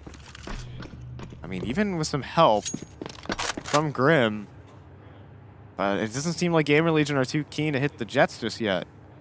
Yeah, they're back in this situation where they have a big advantage right now. They also have an interesting lurked out, but they lose the high HP bar there. Floppy just swiped aside. And I think that could spell the end of this map here. Unless JT, I mean, the hero that he's been, he's now down to 17 HP. Can he keep Complexity in it? Oh, maybe he can! He's ready for Snacks too! JT with 4! That's some good news for Cole! Pulled out of nowhere here. Definitely not having the Vertigo performance, but keeping his team alive in what felt like an impossible situation. There was only Grim on the ramp room towards that lower side before JT dives down the vent like an absolute hero. He just steps between the entire team. He says, I've got this, guys. And he just forces his way and destroys GamerLegion with that play. What an unbelievable move. Yeah, and again, is that just a hiccup here? Is that just a flash in the pan? Yeah. Complexity have a whole lot more of that left in him here. We'll see it.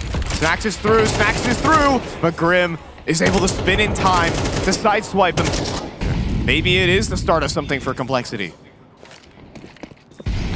Tough claw back right now. Back to the scouts right now. Halsik not shying away from it. Again, been landing a lot of those shots. Make good effort there. He's starting to win his fights as well towards that outer yard. This is all necessary factors here for Complexity. Smoke fading. Halsik gets a headshot. This is different. This is very different. A different look from Complexity. Oh my God. I mean, AA, of course, still hitting some shots. He's still very much here in the server. Even close on the wall bang there, but 2 HP. He's going to try and do some housekeeping instead. That op will not fall into enemy. Okay, Acor leaves with a bang for sure, but hey, it's the start of something good for Complexity. Goes down swing, and there's no question here, but that distance does start to close just a little bit there. That is a whole lot of confidence built up. Again, it's all things that we haven't really seen throughout the majority of this half. The second half here is Elise starting to win some of these outer yard duels, playing in the bottom of Secret. Halsik, he's been landing a lot of scout tags. It's been nice to see, but has he been finishing some of those kills? Not quite finally able to do so. It's a big change here, and it also does lead into a bit of a half-buy for GamerLegion. But they're just looking to put a bit of a scare on Complexity in a round like this. We'll see. Halsik in charge outside. Unfortunate, a couple players softened up for him. Even Elise from the high ropes and even utility damage. Got Halsik's back cover from top garage. Now this is what you want to see. This is crispy clean Complexity. That's 3 rounds in a row. 3 rounds in a row and 3 to go right now as well. Not too bad. Definitely doable. That's how quick a MR12 comeback can be. Really did feel like just a couple seconds ago we were looking at the end of days, and that's when JT decided. I think I said GamerLegion won the map. I misspoke here, guys. It ain't over yet, and GamerLegion have reached the last of their cash. So fast outside is the move, changing up the pace. Already getting themselves down into Secret before the nades even break. Like, the Complexity are way too late to this one. Bomb hasn't yet crossed here, but the smokes are still in. Now, Snacks has been massively separated from the rest of his roster, and question does lie in here. Can he cross in time when those smokes fade? Well, either way, Elise is in for a warm welcome there. Right around the corner lies the whole side of GamerLegion. What is... Okay, the smoke underhanded, but maybe it could favor him. Weirdly enough, it spreads down in front of the double doors. And Elise just barely makes an escape, gets a surprise inside of Secret. A move on the fly right there to at least ensure his safety right now. But again, that question does lie in. How does Snacks get to the rest of his roster with that bomb? That's, I think, the real challenge in this round that GamerLegion, I need to spend some resources on figuring out. Well, that's going to help out big time. Andy, what a shot. Again onto Elise. This guy having Elise's number. Yeah, and then... Well, Floppy is going to have some trouble as well. Andy's making moves around the edge of the smoke, jumping up towards the top of the rafters. He is out onto the site. Oh, but what a flick up from Halsik to at least silence that and the next individual play from Complexity. Multi-kills wherever they look. Snacks will make the cross into Secret at least. But, like, it's so tentative here. And Snacks in such a sneaky position. We got 20 seconds left, though. It has to be that B-side finish. And Grim starting to reposition as he's just about missed the cross right there, but he's still in a position where he can surprise. What is this timing? Grim is at least towards a single door as the plant goes through, and they've just done it for free. Oh my goodness! Complexity thought they were rotating off to A. Now they're walking into the jaws of a crossfire in towards ramp. They had the advantage for a moment, but it could be a Complexity way to bow out of this one. JT not done yet though. 2 versus 2, smoke onto the bomb. Looking to get things going. Maybe the cross assembled. Isaac, let's go of the line. Access to the bomb granted here for Complexity. Now it's just going to be the full on stick, and JT hold it in. Oh my god, hold your breath, he gets it in. Complexity keeps the comeback going. And he saved them again in another dire position. He keeps them alive with a sneaky defuse. The spam was just not on the money right there. How does he do it again? JT is just a hero right now. He is Complexity's hero. An unbelievable one-man army on Vertigo, and now he's doing it again towards the tail end of Nuke, saving them twice. I mean, a 4v2 right there is what he faced in that first 4K that he delivered there. He pulled it all by himself back, and honestly wasn't having much of a map. He had 5 kills before that point. And then a ninja defuse there, just sitting inside the smoke, making sure that they don't give up on Nuke just yet. And people packing out because they want to see a Complexity comeback. And, well, there are just a couple more rounds away. It is GamerLegion taking a little bit of a pause in the action as well. And, you know, this is always, always the momentum stopper in these comebacks. We talk about it a lot, but this is some tangible individual performance we're seeing. But trying to rally the troops to close this one down, GamerLegion. Trying to get themselves back on their feet. Complexity looking for the comeback. Absolutely hungry for it right now. JT is not going to give up on this map. I imagine that inspires the rest of the roster here. Halzerk playing a great map here, especially when it comes to being in the right place at the right time. 21-18. Again, positioned for an early test right now. GamerLegion again, they sped up the pace the previous round. They were in secret by a minute 30. Now it's a different approach. Now it's silence across the map. What are Complexity going to do? The ball's in your court. Serve it back to us. Nothing yet. Just a smoke. Just an exchange. Just suspense is what we're looking at here, Cole. But a nade to break the smoke. Opens it up. But no angle taken just yet. Halzerk could be in some trouble. There's going to be a timing hit. God. They're walking through the edge of the smoke. Halzerk has seen